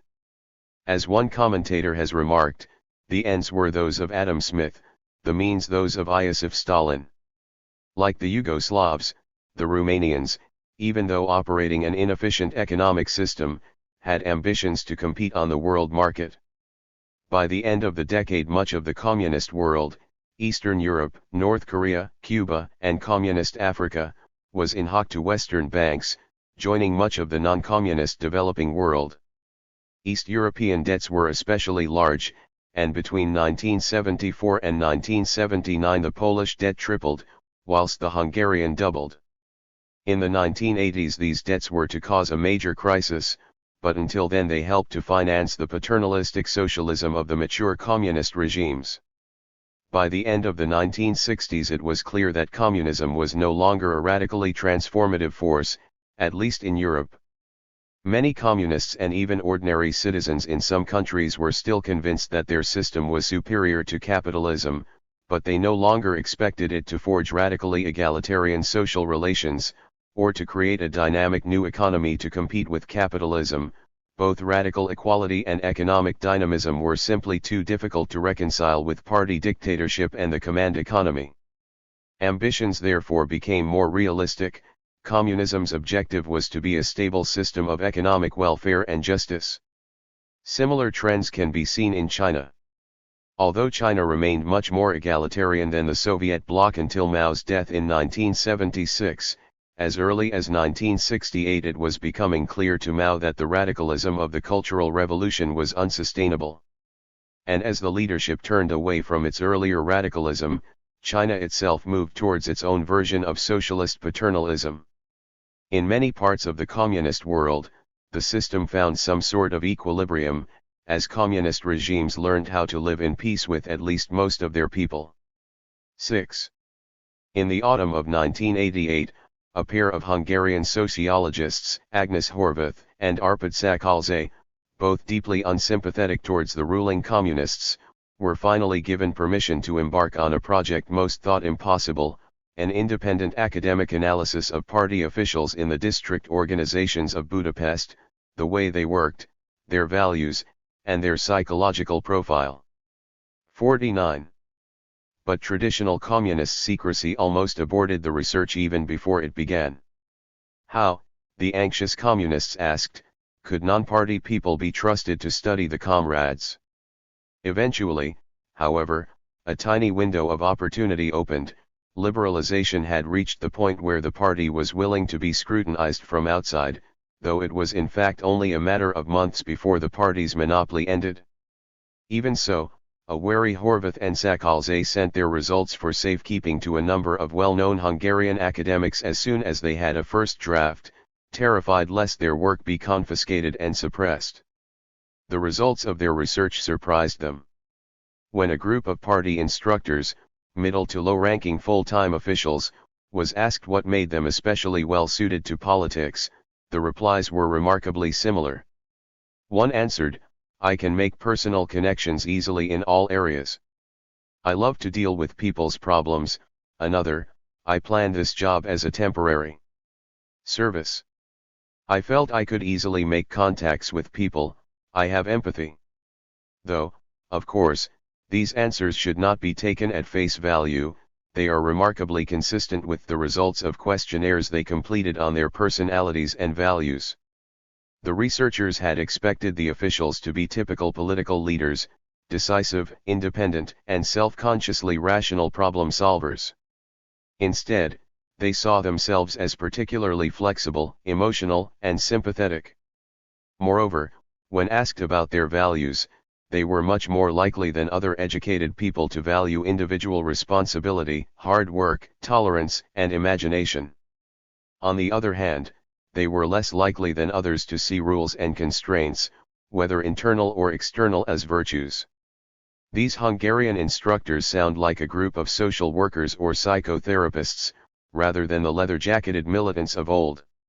However, these results are less remarkable given how radically communist regimes in the Soviet bloc had changed since the early 1950s.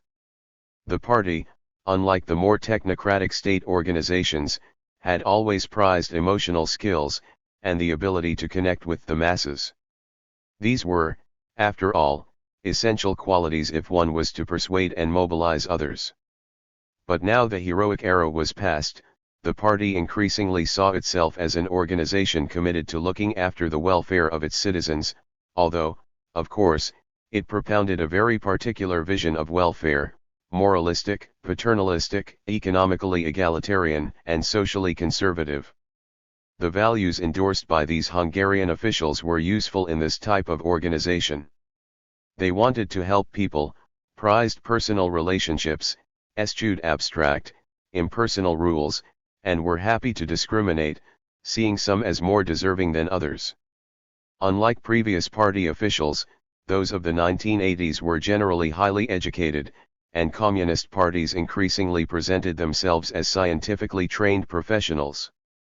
They were not, however, Max Weber's rational bureaucrats. Indeed, they strongly disapproved of formal or routinized methods. As one said, "I consider the most important thing to do is to talk from paper, that information smells of paper." 50.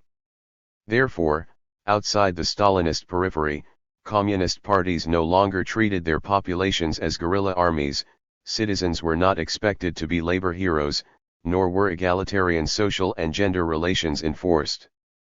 They were also no longer so concerned with transforming their citizens' internal beliefs, though some regimes, such as the Chinese and the East German, were more concerned with ideological belief than others, such as the Hungarian and Soviet.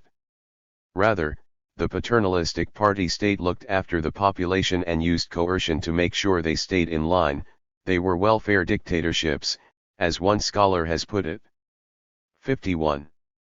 They also gave privileges according to people's service to the state and society, a non-military version of the Tsarist and Stalinist service aristocracy, which had now been extended from the elite to society as a whole. In some states they were also reminiscent of the well-ordered police state imported into Russia from Central Europe in the 17th and 18th centuries, in which the police were not just responsible for law and order, but also for making sure that the citizenry were both moral and productive. 52. But this paternalistic structure had its weaknesses. It was very difficult, if not impossible, to ensure that rewards were given in a way that was seen as just. The officials in charge of distributing goods often acted corruptly, helping friends and family. And even if they had been more altruistic, a system founded explicitly on official decisions about who is and who is not virtuous is bound to be vulnerable to criticism. Capitalism, paradoxically, is less vulnerable, because its inequalities can be justified as, in some way, a natural impersonal phenomenon, the product of the iron laws of the market. The style and degree of paternalism varied from place to place, depending on local political cultures and social conditions. Some of the most intrusive examples were to be found in China. The enormous reservoir of rural Chinese labor gave the regime much more power over the workforce than in the Soviet bloc, where managers found it difficult to stop workers leaving for other jobs. Old Kuomintang practices and a Confucian paternalistic culture also had an influence. Neighborhood committees played a much greater role in all aspects of people's lives than municipal bodies did in the Soviet bloc, and more closely resembled the Japanese neighborhood police than Soviet local councils. The lowest rung on the political hierarchy was the residents' small group unit, which looked after between 15 and 40 families, and communicated orders from on high whilst organizing welfare and policing citizens. In the workplace, the Danwei, like the Soviet collective, provided housing, clinics, child care, and canteens for workers, but it had even greater sway, and even relatively low-level factory officials had powers to allocate apartments, bicycle coupons, and other rations. 53. To receive these favors, workers had to behave in an approved way. Even their private lives were carefully scrutinized. As one worker, interviewed by the political scientist Andrew Valder, explained, "Workers are usually punished for stealing, bad work attitudes and showing up late, absenteeism without leave, and having sex. There are no set punishments for different things. Having sex is usually treated very seriously, at least a formal warning." 54. Interestingly, poor performance in the job attracted less strict punishment, although much depended on the attitude and class origin of the worker. As one explained, if the person admits guilt and makes a self-criticism, usually the group will recommend leniency, and give the person help or education. Usually this is enough, because this is embarrassing for a person. 55. In the Soviet bloc, by contrast, such an intrusive approach to private life only extended to party members. Local councils were too remote to have very close contact with their inhabitants, and factories had less control over their workforces. Even so, the post-1964 Soviet system was strongly paternalistic, though socialist paternalism was not the same as the 18th century paternalism of the well-ordered police state. In principle, citizens were not merely expected to be loyal to the party boss, factory manager, or collective farm chairman, but had also to behave in a socialist way, that is, to work hard, be virtuous, and participate in collective activities or social work as it was called. For workers, this would involve doing an unpaid shift for some worthy cause or serving on a trade union committee. For academics and professionals, it might include giving evening lectures to workers, the social work given to Alexander Zinoviev, an academic philosopher and dissident commentator on Soviet society in the 1970s, involved drawing cartoons for public wall newspapers and traveling with an agitprop brigade around the countryside giving lectures. 56. This kind of social work, though, was not done by everybody. Like party culture more generally, it penetrated the upper echelons of society to a much greater extent than society as a whole. In the USSR in the 1960s and 1970s, it was compulsory for party members, whatever job they did, whilst 60 to 80% of educated people participated, compared with 40 to 50% of industrial workers and 30 to 40% of farm workers. 57. Motives were mixed. Many believed social work, especially committee meetings, were pointless and only participated because they were pressured to do so, or because they hoped for benefits. As Zinoviev explained, if someone avoids social work, then that fact is noted and measures are taken. And there are several measures, ranging from pay rises and promotion to the solution of accommodation problems, the possibility of trips abroad or the chance of having one's work published. 58. Even so, Zinoviev denied that social work was always an empty formality that people were forced or bribed to perform. He insisted that it was often taken seriously, many people did it because it was good in itself, and it raised the reputation of the whole collective. It could also be a displacement activity. Surveys of academics found that older academics who had lost interest in their own research tended to be keener on social work than their younger colleagues. 59. Like the service aristocrats of old, therefore, some people labored both for reward and for an ideal of service. For some, this was the essence of mature socialism. One young Komsomol organizer in the early 1980s, interviewed by the ethnologist Alexei Yurchik, though critical of the boring and pointless meetings, insisted. Basically, as far as I was concerned, the government's policy was correct. It consisted simply of caring for people, free hospitals, good education. My father was an example of this policy. He was our region's chief doctor and worked hard to improve the medical services for the people. And my mother worked hard as a doctor. We had a fine apartment from the state. 60. But not everybody was as convinced of the fairness of the system. Frau Hildegard B. from Magdeburg in the GDR was one. In 1975, after a very long wait, she finally received an allotment she had applied for, but at a far higher price than she was expecting. Furious, she protested to the authorities that she deserved better because she had loyally served the state as chair of the Factory Trade Union Executive Committee. The chair of the district section of the Association of Small Gardeners, Settlers, and Small Animal Breeders wrote back to deny that she had been unfairly treated. All of those ahead of her had been virtuous activists and deserved their privileges. Even so, ultimately he came to a compromise, and gave her a cheaper allotment elsewhere. 61. The lengthy official response demonstrates the regime's concern to be seen to be acting justly. Any suspicion that privilege was not closely attached to good citizenship was bound to erode general placidity and willingness to play by the rules.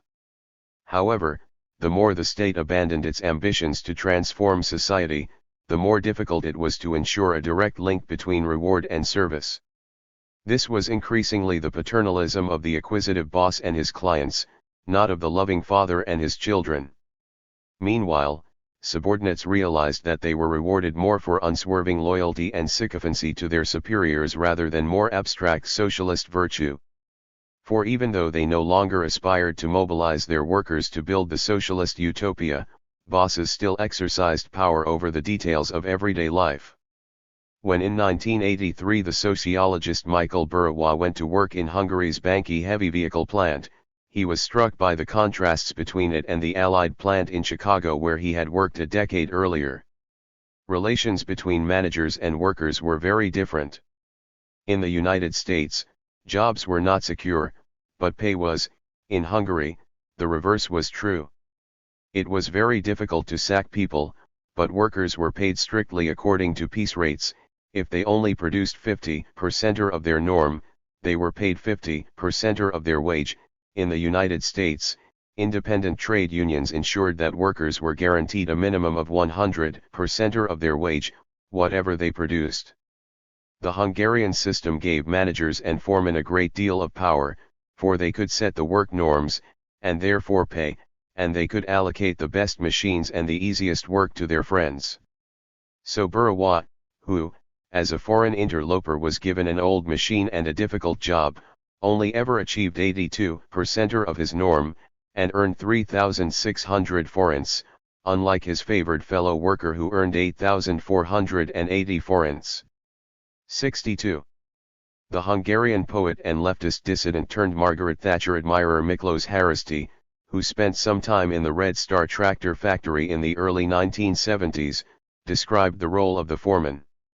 The foreman doesn't just organize our work, first and foremost he organizes us. The foremen fix our pay, our jobs, our overtime, our bonuses, and the deductions for excessive rejects. They decide when we go on holiday, write character reports on us for any arm of the state which requests them. 63. The power of managers varied across the Soviet bloc. In China, factories had a great deal of control over food supplies and housing, and so workers were forced to stay on good terms with bosses. During the 1970s the factionalism of the Cultural Revolution period continued, but it now turned not on ideology but on personal connections. In Hungary in the 1970s, managers had less power over perks such as accommodation, but more over wages. In the GDR, in contrast, piece rate systems were weaker, but even here managers used incentive structures that divided the workforce between different shifts and brigades. So whilst worker protests did occur, they were isolated and rarely led to factory-wide strikes. However, it would be wrong to conclude that bosses were all-powerful. As in most paternalistic societies, fathers and children were bound together in a web of informal rules, customs and reciprocities, which meant that managers could not behave entirely as they wished. One worker presented a rather extraordinary picture, in which managers were wholly at the mercy of personal connections. One's actual power depended on these kinds of ties. A vice director transferred into our factory had a difficult time getting his orders carried out because he had no connections. It took a long time for him to build up these connections before people would listen to his orders. Friendship facilitated the carrying out of orders, kind of a way of helping out your friends by carrying out their requests. 64. There were also other, more fundamental reasons for the weakness of managers in late socialist societies. They may have had total control over wages and perks, but in the Soviet bloc there were simply not enough workers, and the discontented did not find it too difficult to quit and find another job. Also managers relied on workers' cooperation and goodwill to be flexible in an economy marked by chaotic supplies and shortages. If workers did not cooperate, the factory would not fulfill the plan and managers would suffer. Collective farm chairmen were in a similar position. One chief of a collective farm in Romanian Altland explained how difficult it was to get peasants to work for him when there were other opportunities in local industry and they could work on their private plots. It was especially difficult to find people to act in positions of responsibility. The hardest part of my job is to get other people to work. There are never enough team chiefs, so I have to go jawing from house to house, making promises to get people to be chiefs.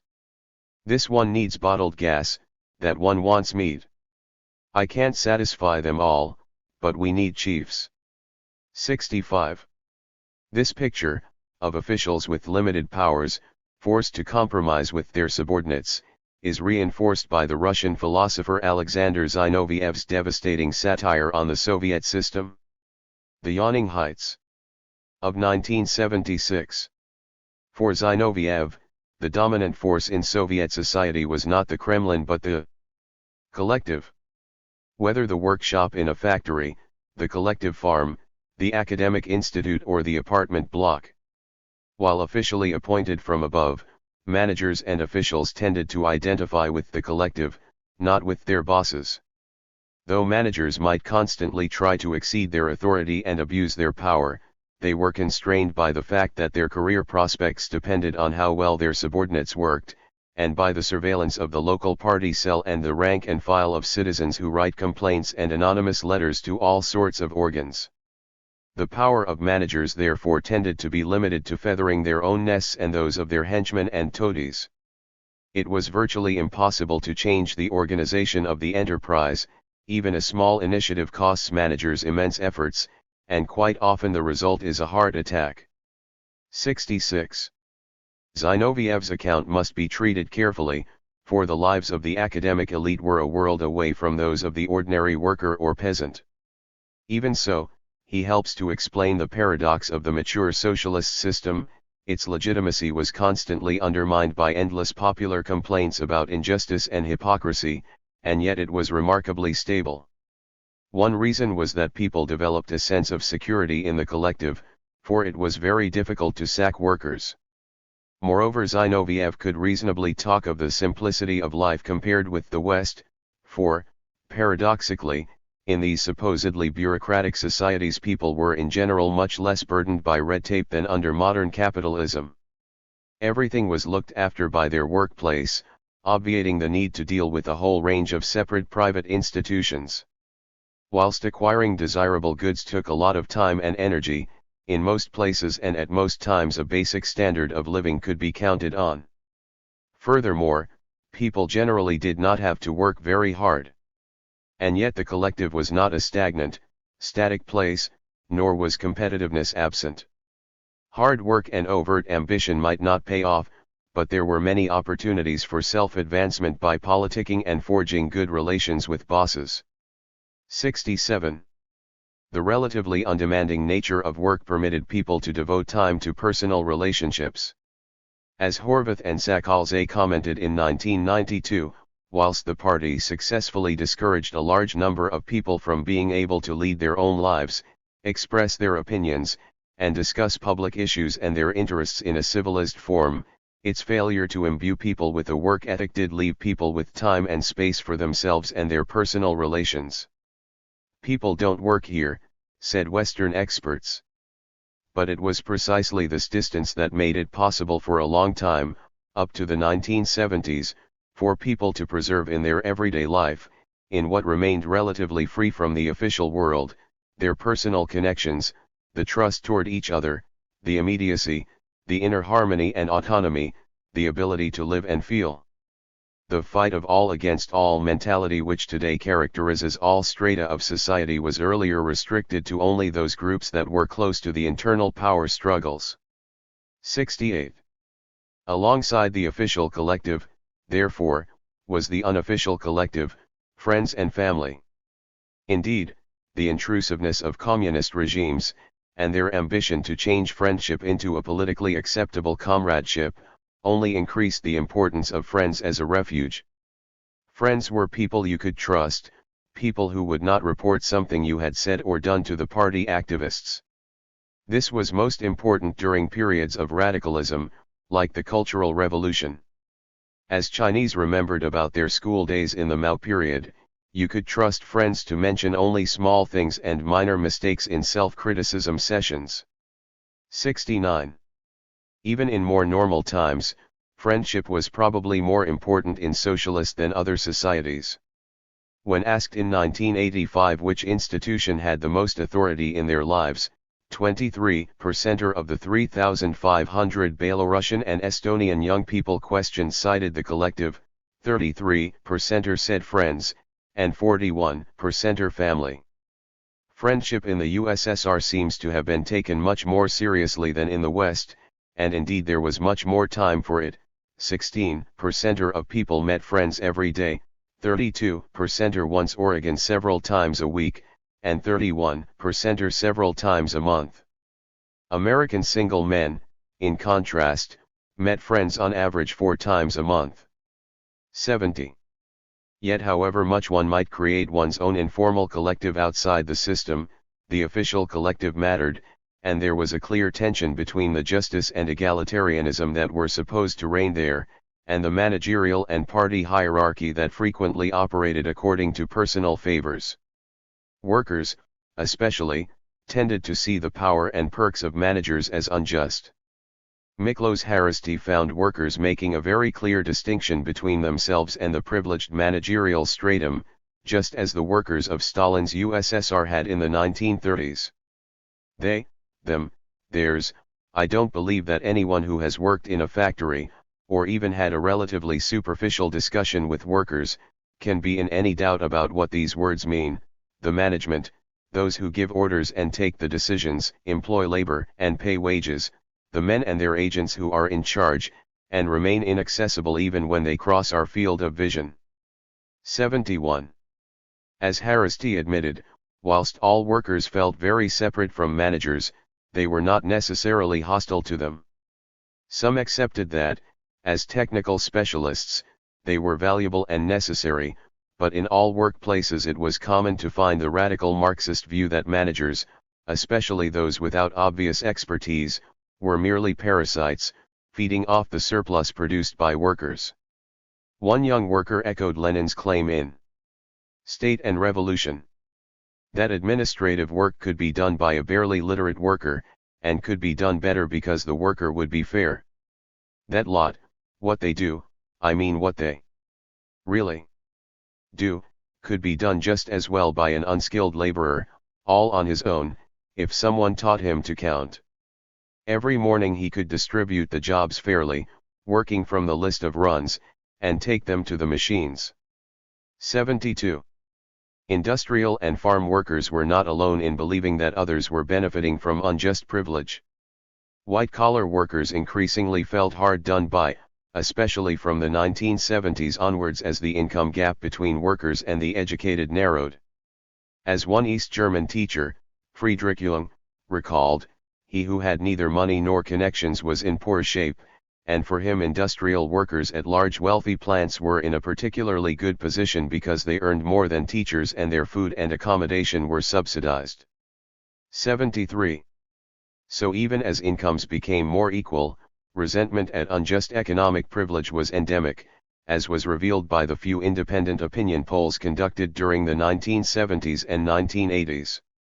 A poll taken in Poland in 1981 showed that 86% of the population saw income differences as flagrant, and in Hungary most of the population believed that the party acted to a large extent in the interests of the top party leadership and apparatchiks.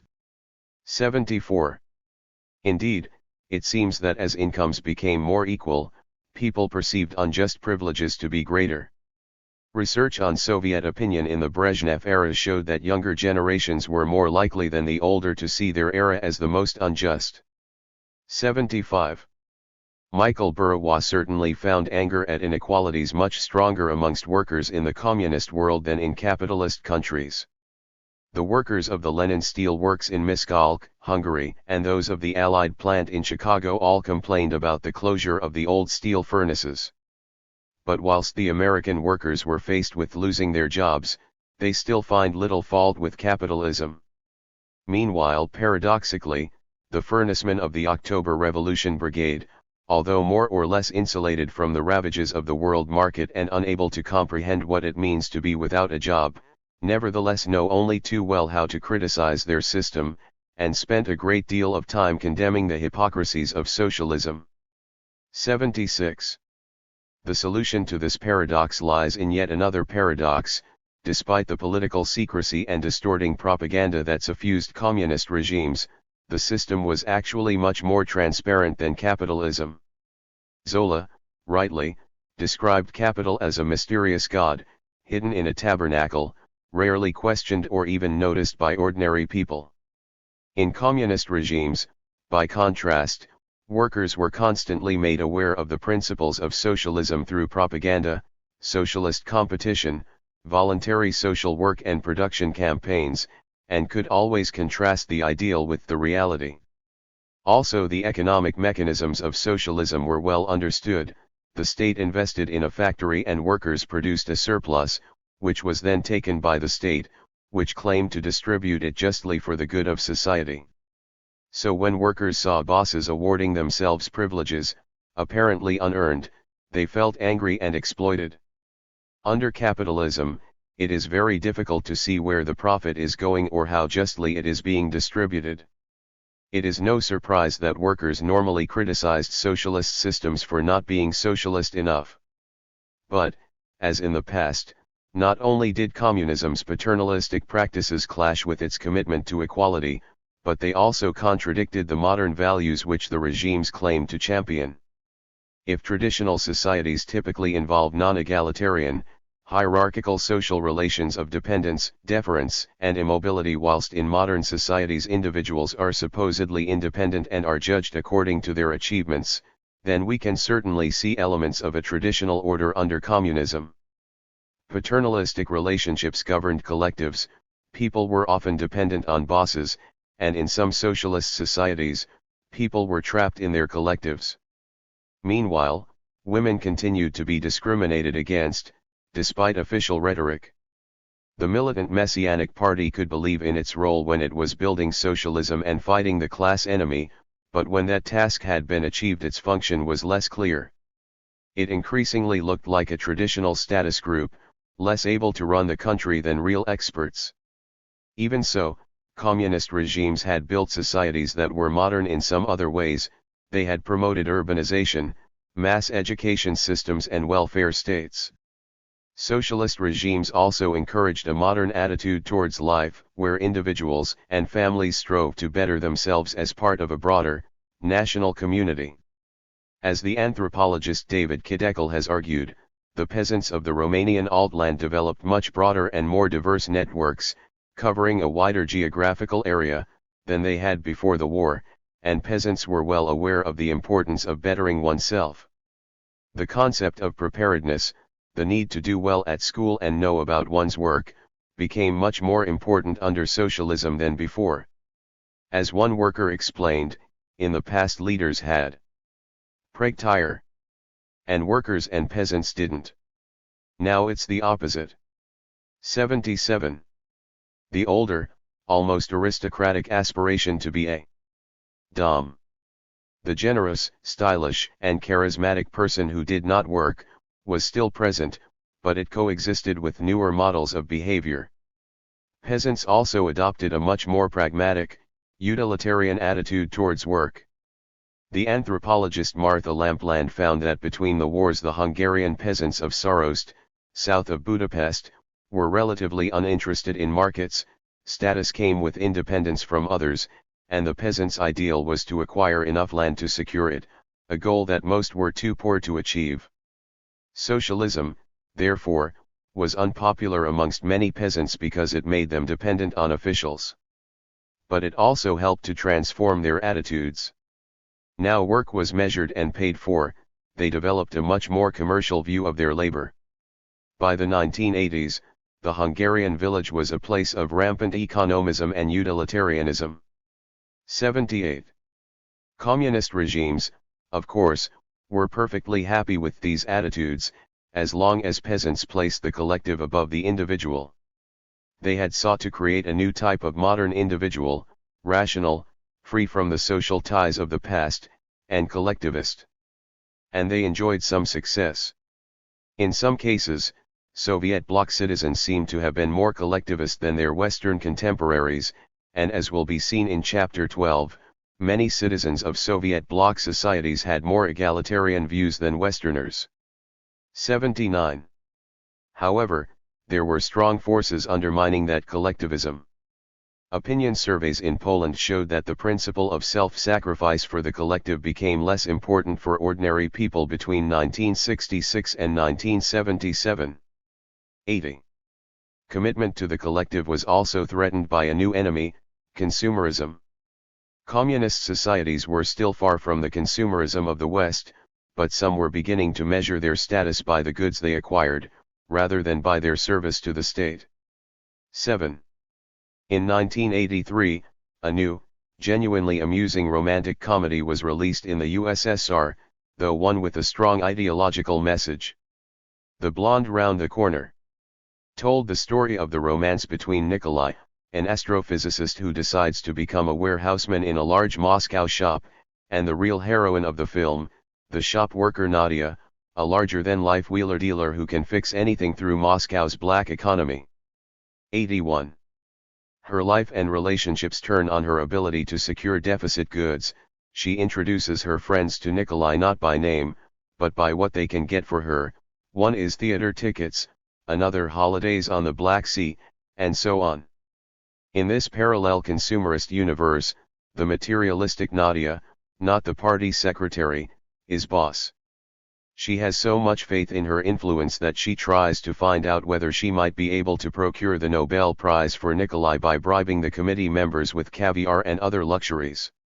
Light comedy ends in heavy moralizing.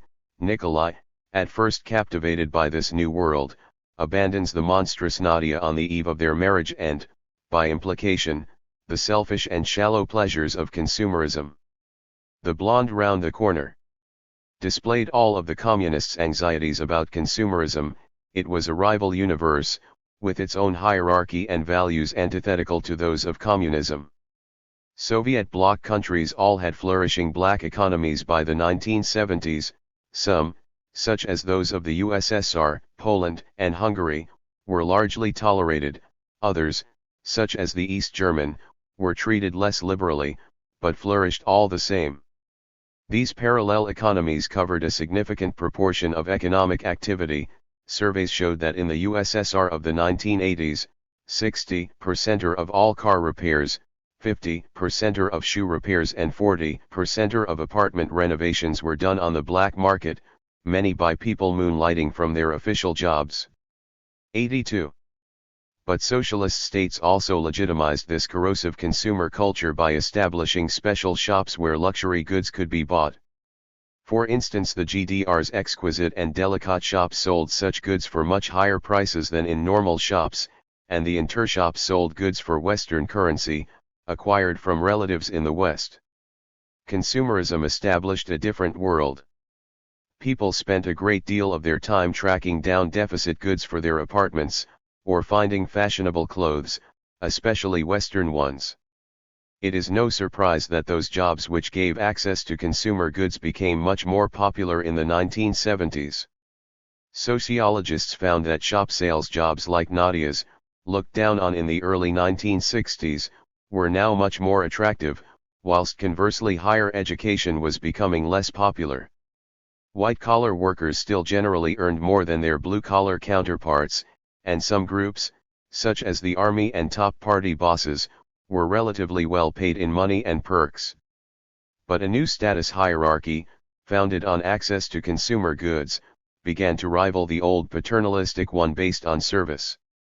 A survey of Soviet teenagers in 1987 showed that they regarded black marketeering as the most lucrative job in Soviet society, followed by work for the military, car servicing and bottle recycling. At the bottom came pilots, actors and university teachers. 83.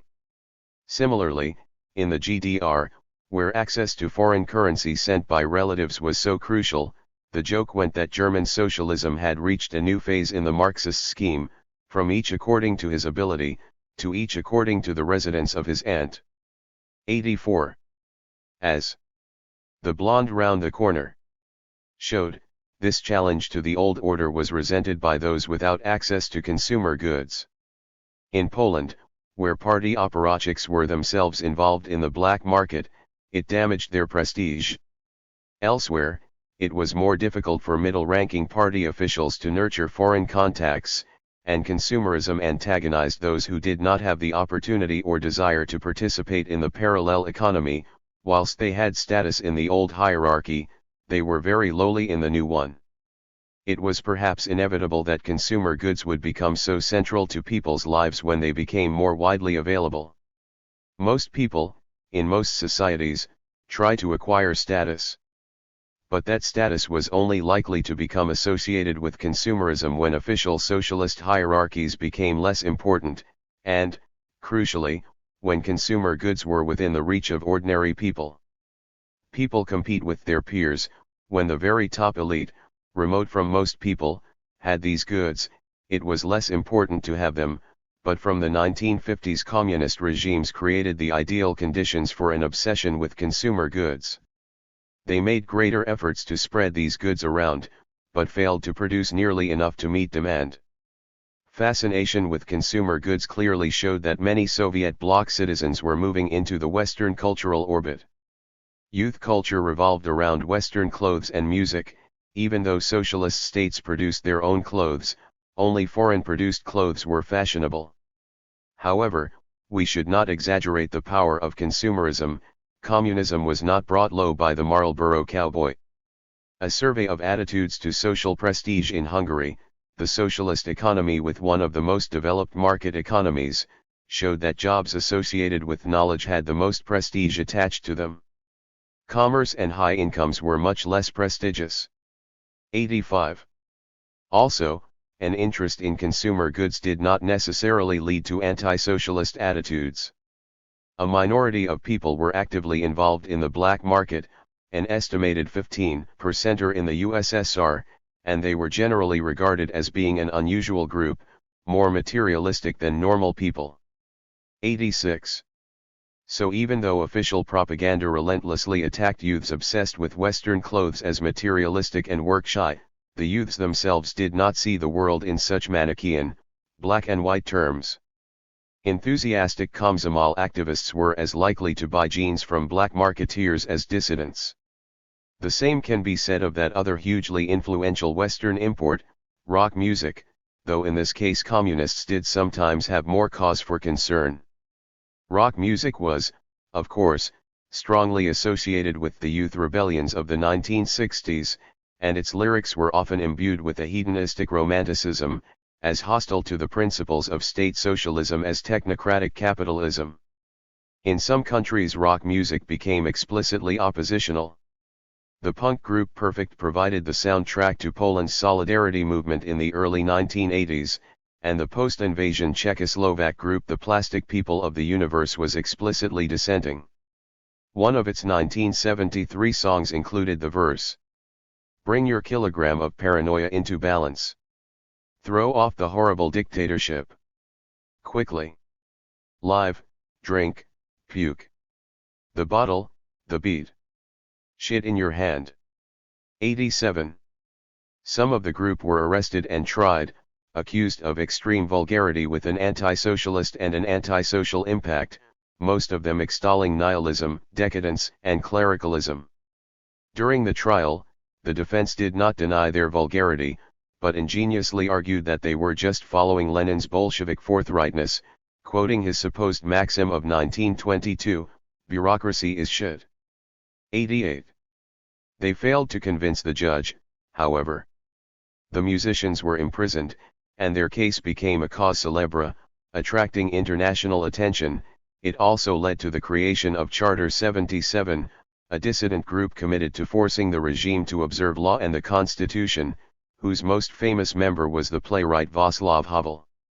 Most pop and rock music, however, was not so explicitly anti-communist, and most Soviet bloc regimes in the 1970s were willing to tolerate it, as they rather had to, given the huge numbers who listened to Western radio stations. The East German party sponsored socialist realist rock, whilst the Soviets had their own anodyne, politically correct bands, like the Happy Guys, named after the 1930s socialist realist comedy film. The Komsomol produced long lists of band groups. The heavy metal group Black Sabbath was accused of promoting violence and religious obscurantism, whilst the crooner Julio Iglesias, bizarrely, was categorized as a promoter of neo-fascism. 89. However, the implication was that other bands were fine, and Komsomol organizations themselves organized rock concerts. Alexei Yurchik tells of Alexander, formerly Komsomol secretary of a school in Yakutsk and then a student at the University of Novosibirsk, who was both unusually committed to the communist ideal, and enthusiastic about prog rock and the British group Uriah Heep. He wrote, somewhat self-importantly, to a friend whose philosophy teacher had condemned rock music. "Tell your professor of aesthetics that one cannot look at the surrounding world from a prehistoric position.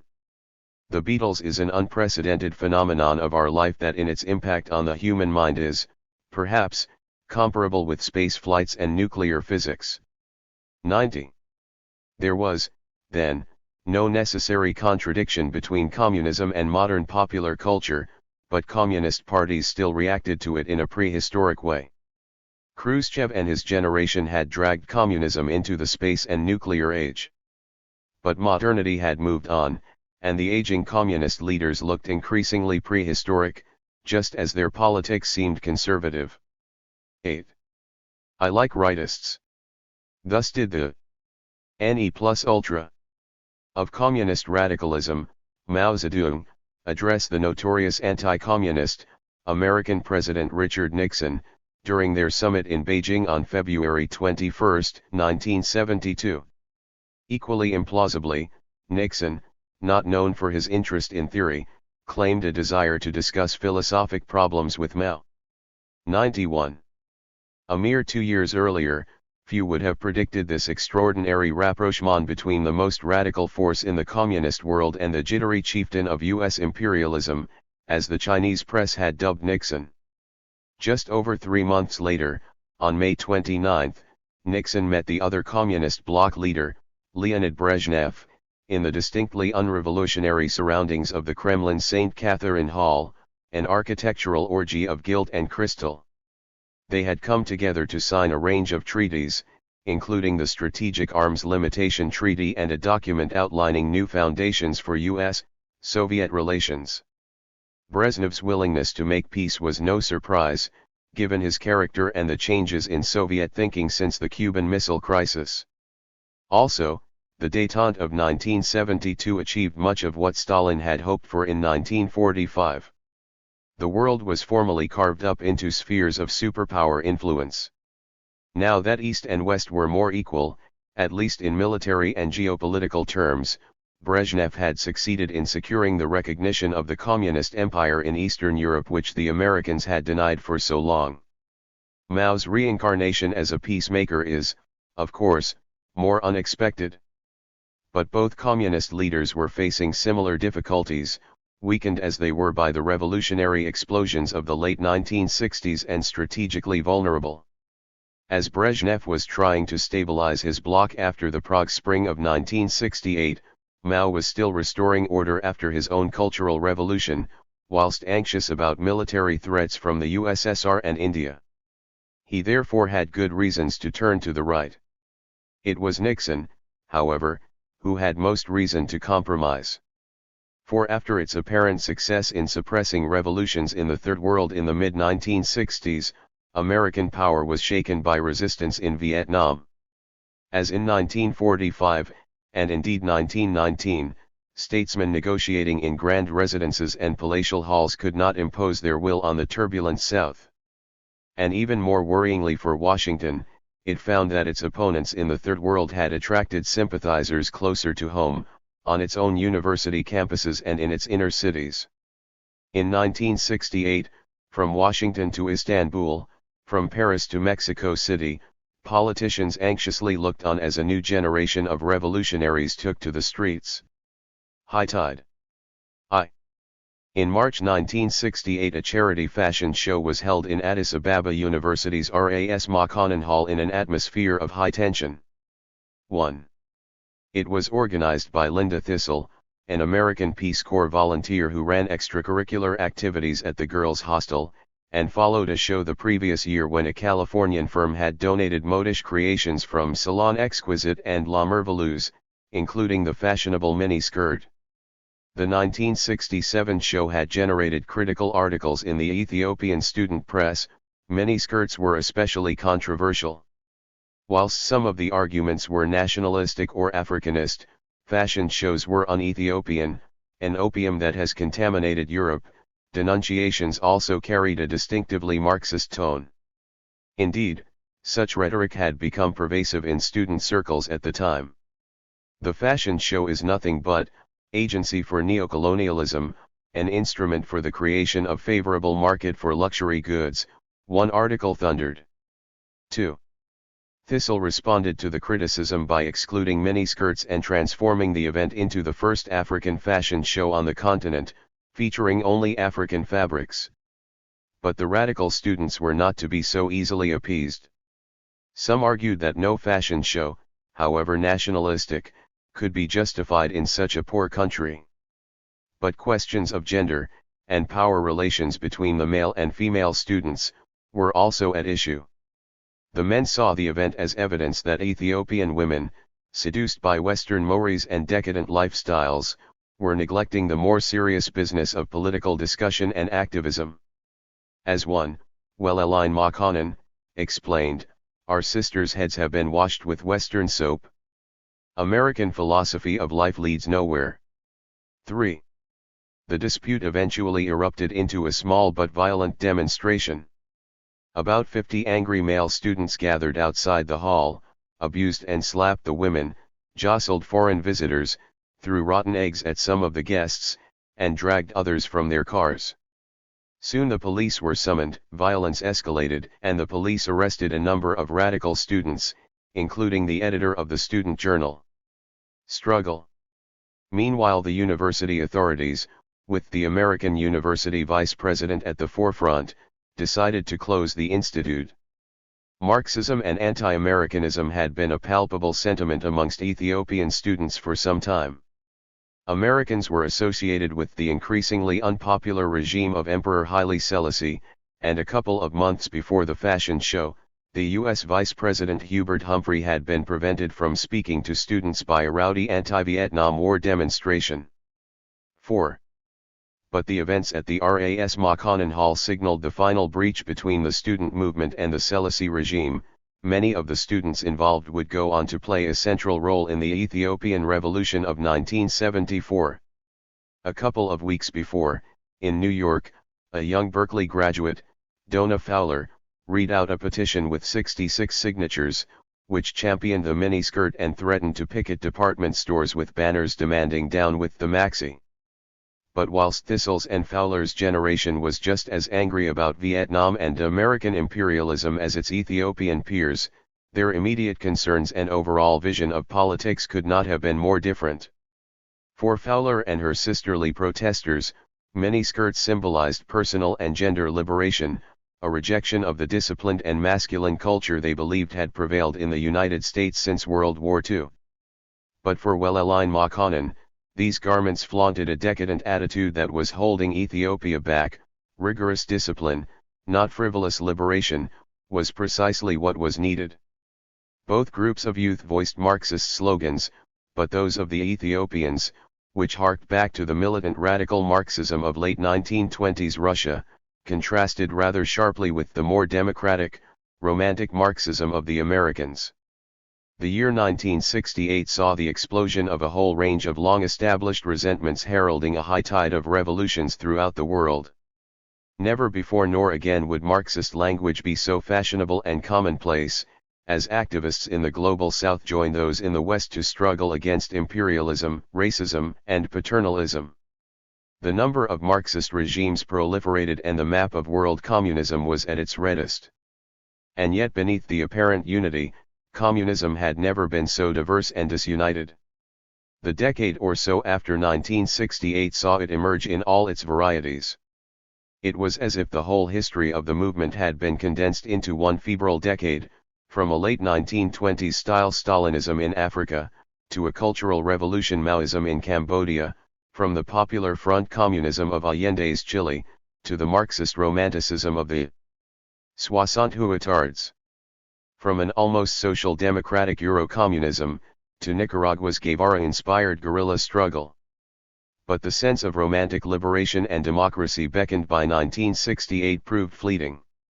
Though the defeat of American power in Vietnam had emboldened a vast range of radical political and social forces, the United States and its allies soon rallied.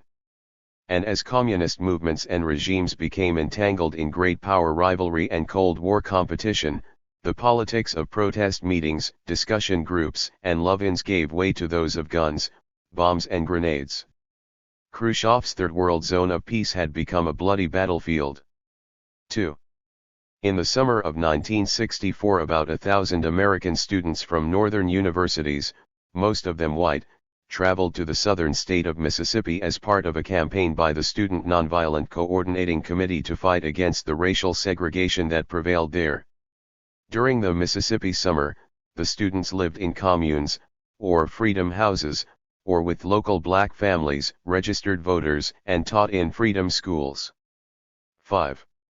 Much of this earnest activity recalled the Going to the People movement of idealistic young Russians in 1874. But unlike the Russian agrarian socialists, these American students were joining an already well-established grassroots movement, and their relations with the local African Americans were good. Nevertheless, like their Russian forebears, they had to contend with repression. 10 days after they arrived, 3 students were beaten to death by segregationists and many more were victimized. 6. The Mississippi summer was a radicalizing experience for all involved, and it was with anger, therefore, that a group of returning Berkeley students discovered they had been banned by the university authorities from land which they had previously used to set up stalls and distribute political leaflets. When the police turned up to enforce the ban, one student, Mario Savio, led a sit-in around a police car, a technique used in Southern civil rights demonstrations. Attempts by Berkeley to punish Savio provoked the newly formed free speech movement to organize massive sit-ins and demonstrations involving an estimated 10,500 of the university's 27,000 students. These remarkable events became a model for student protests that was swiftly exported, making Berkeley, in a sense, the epicenter of the series of rebellions which swept across America, Europe, and beyond, and which we call 1968. The Berkeley student movement, like its Russian and Chinese predecessors, was an attack on both legally sanctioned inequality, in this case ethnic, and on paternalistic power structures, and in particular the university authorities. Savio explicitly linked civil rights and university politics in a speech of 1965. In Mississippi, an autocratic and powerful minority rules, through organized violence, to suppress the vast, virtually powerless majority. In California, the privileged minority manipulates the university bureaucracy to suppress the students' political expression. That respectable bureaucracy is the efficient enemy in a brave new world. 7. Savio's language is strikingly radical, but before the 1964 demonstration he was not known as an especially politicized person. As an Italian American, one of the ethnic groups that had been so successfully mobilized in the anti-communist crusade, Savio was a beneficiary of the welfare state of Truman and Eisenhower.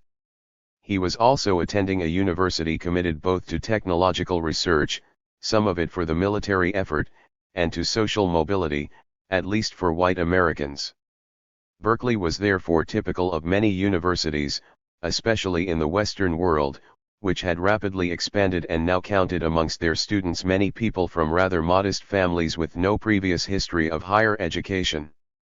And like the first-generation students in 1860s Russia, they did not always appreciate the rather hierarchical and sometimes alienating educational culture they encountered. As one student recalled, "We really did speak of Berkeley as a factory. Classes were immense, and you didn't feel that you could get near professors because they were this presence way up in front of the lectern." 8. In recent years it has become common to see the student rebellions of the 1960s as naive and self-indulgent, but whatever our opinion of their objectives, we should not underestimate their historical significance. For like their romantic student predecessors, they registered a fundamental shift in worldview. Western students of the 1960s and 1970s were taking a stand against all fathers, whether at home, in the university or in the state. Within the essentially fraternal communities fostered by student life, young people were questioning traditional hierarchies and authority, challenging prevailing attitudes to women and gay people, and even experimenting with new forms of domestic life in hippie communes. 9. At the same time, the feminist and homosexual rights movements challenged traditional patriarchal attitudes. At the center of their vision, therefore, lay a participatory form of democracy. Much of this iconoclasm was the consequence of a long-term change in the position of young people since the 1950s. With higher incomes and the autonomy of higher education, the young seemed more independent and assertive than in the past. Moreover, as the elision of the university and the factory illustrated, a critique of gender and ethnic discrimination, along with paternalism, could soon evolve into a more generalized attack on what was perceived by some as the military welfare state of the post-war era. To their critics it seemed that Western states, though not as regimented as their Soviet-style counterparts, demanded an intolerable degree of social discipline. Factories were governed by the Fordist production line, and corporations had become huge, hierarchical, and alienating. In the immediate aftermath of World War II, when many feared Stalinist subversion and accepted the imperative need to rebuild swiftly shattered economies and societies, such discipline had seemed defensible. But as in the Soviet bloc, once the threat of real war retreated, the young were less willing to submit to these constraints for which the compensations of welfare and consumer goods seemed insufficient. As Barbara Garson, the editor of the FSM newsletter, wrote, many people were beginning to say, I want to do something with my life. I don't want to be a sharply chiseled tool to be used for corporate profit. 10. In crucial respects, therefore, the Western student movements differed from their Russian and Chinese forebears. They were suspicious of the very technology, machinery, and organizational modernity that their predecessors had so admired. Indeed, they were challenging a fundamental element of the Promethean project, as was perhaps not surprising, given the fact that they did not perceive their societies as backward and were uninterested in international competition. In some ways the protests of the mid-1960s, with their attacks on imperialistic and militaristic fathers by rebellious sons and daughters, were closer to the convention ridiculing Dadaists of World War I than to Chernyshevsky and Lucian. The European situationists of the 1950s and 1960s acknowledged that debt. Convinced that deep down Western men and women were alienated by Philistine consumer society, they believed that provocation and spectacle would shock them out of their numbed complacency. 11. The main theorist of the Situationist International, Guy Debord, insisted that proletarian revolutions had to be festivals based on play and the indulging of untrammeled desire. 12. Debord's book, The Society of the Spectacle, published at the end of 1967, became one of the gospels of Western student revolutionaries. But as had happened during World War I, an essentially aesthetic frustration at bourgeois Philistinism evolved into a more political romanticism, bearing powerful Marxist influences. Indeed, it brought the return of the Lukács, Frankfurt School brand of Marxism to prominence. Herbert Marcuse, a pre-war Frankfurt School luminary who had left Germany for the United States in 1934, was to emerge as philosopher-in-chief of the 1968 student revolt. His One-Dimensional Man, published in 1964, was an extreme restatement of the romantic Marxist worldview, albeit one now exotically blended with Freud. Marcuse argued that modern capitalism was imbued with a technocratic rationality that had fused the welfare state and the warfare state to produce a society of total mobilization. Consumerism and hierarchical institutions like corporations, the military and political parties had established a mechanics of conformity. People were alienated and autonomy was suppressed, whilst the genuinely pleasurable, creative, and erotic aspects of life had been outlawed. 13. In Marcuse's rejection of the modernist Marxism of planning and rationality, one sees a revival of Fourier's phalansteries and the romantic young Marx. And given his rejection of the Marxist synthesis of modernity and revolution, it is hardly surprising that Marcuse condemned Soviet communism as vociferously as he did capitalism. For him both industrial capitalism and communism were heirs of Nazism, totalitarian orders, ruled by soulless technocratic elites.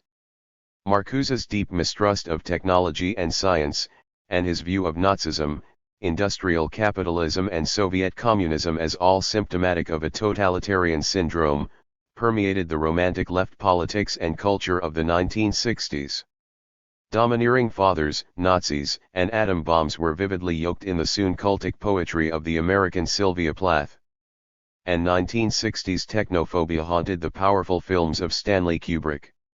The figure of Dr. Strangelove in his 1964 satirical film of that name encapsulated many of Marcuse's themes, a bomb-obsessed German-born scientist and advisor to the American president, whose mechanical arm kept rising in an involuntary Nazi salute. 14. In 2001, A Space Odyssey. First shown in 1968, technological progress is shown as a sinister force that leads to violence, most famously in the form of the murderous cyclopean computer HAL. 15. Mario Savio's most famous speech at the Berkeley rallies was full of this romantic rhetoric. There is a time when the operation of the machine becomes so odious, makes you so sick at heart, that you can't take part, you can't even tacitly take part. And you've got to put the bodies upon the gears and upon the wheels, upon the levers, upon all the apparatus, and you've got to make it stop. 16. Marcuse was, however, merely the most prominent of the New Left thinkers, an eclectic group, amongst whom we can count the American sociologist C. Wright Mills, the British historian E. P. Thompson, and the Greek-born Trotskyist intellectual Cornelius Castoriadis. In adopting the label New Left, they consciously defined themselves against an old left, both social democratic and Soviet communist. Their objections to the old left were numerous. They disliked its obsession with party organization and hierarchy, championing instead free discussion and participatory democracy. But at its root the conflict between old and new left turned on conceptions of equality and power. For 1960s thinkers, economic equality alone was simply not enough. More important was a change in authority relations, a cultural revolution, and an end to all forms of hierarchy. As Gregory Calvert, a president of the New Left Students for a Democratic Society, explained, revolutionary mass movements are not built out of a desire for the acquisition of material goods. Revolutionary movements are freedom struggles born out of the perception of the contradictions between human potentiality and oppressive actuality. 17. This opposition to economistic Marxism was closely connected with disillusionment with the industrial working class, which the radicals believed had been bought off by the welfare state. The new revolutionaries would be an alliance of groups who suffered from legal, political, or racial discrimination in a world dominated by an imperialistic United States, an alliance of students, African Americans, Third World revolutionaries, women, and homosexuals. As Wright Mills wrote in his letter to the New Left of 1960, "Forget Victorian Marxism, except when you need it, and read Lenin, again, Rosa Luxemburg too. Whatever else it may be, it's not.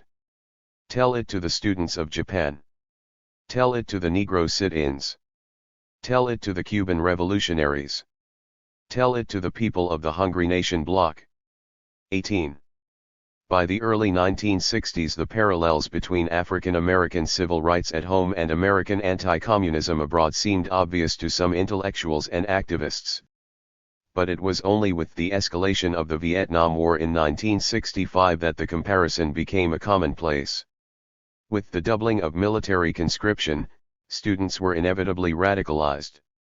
Although deferments were possible, avoiding the draft was often difficult.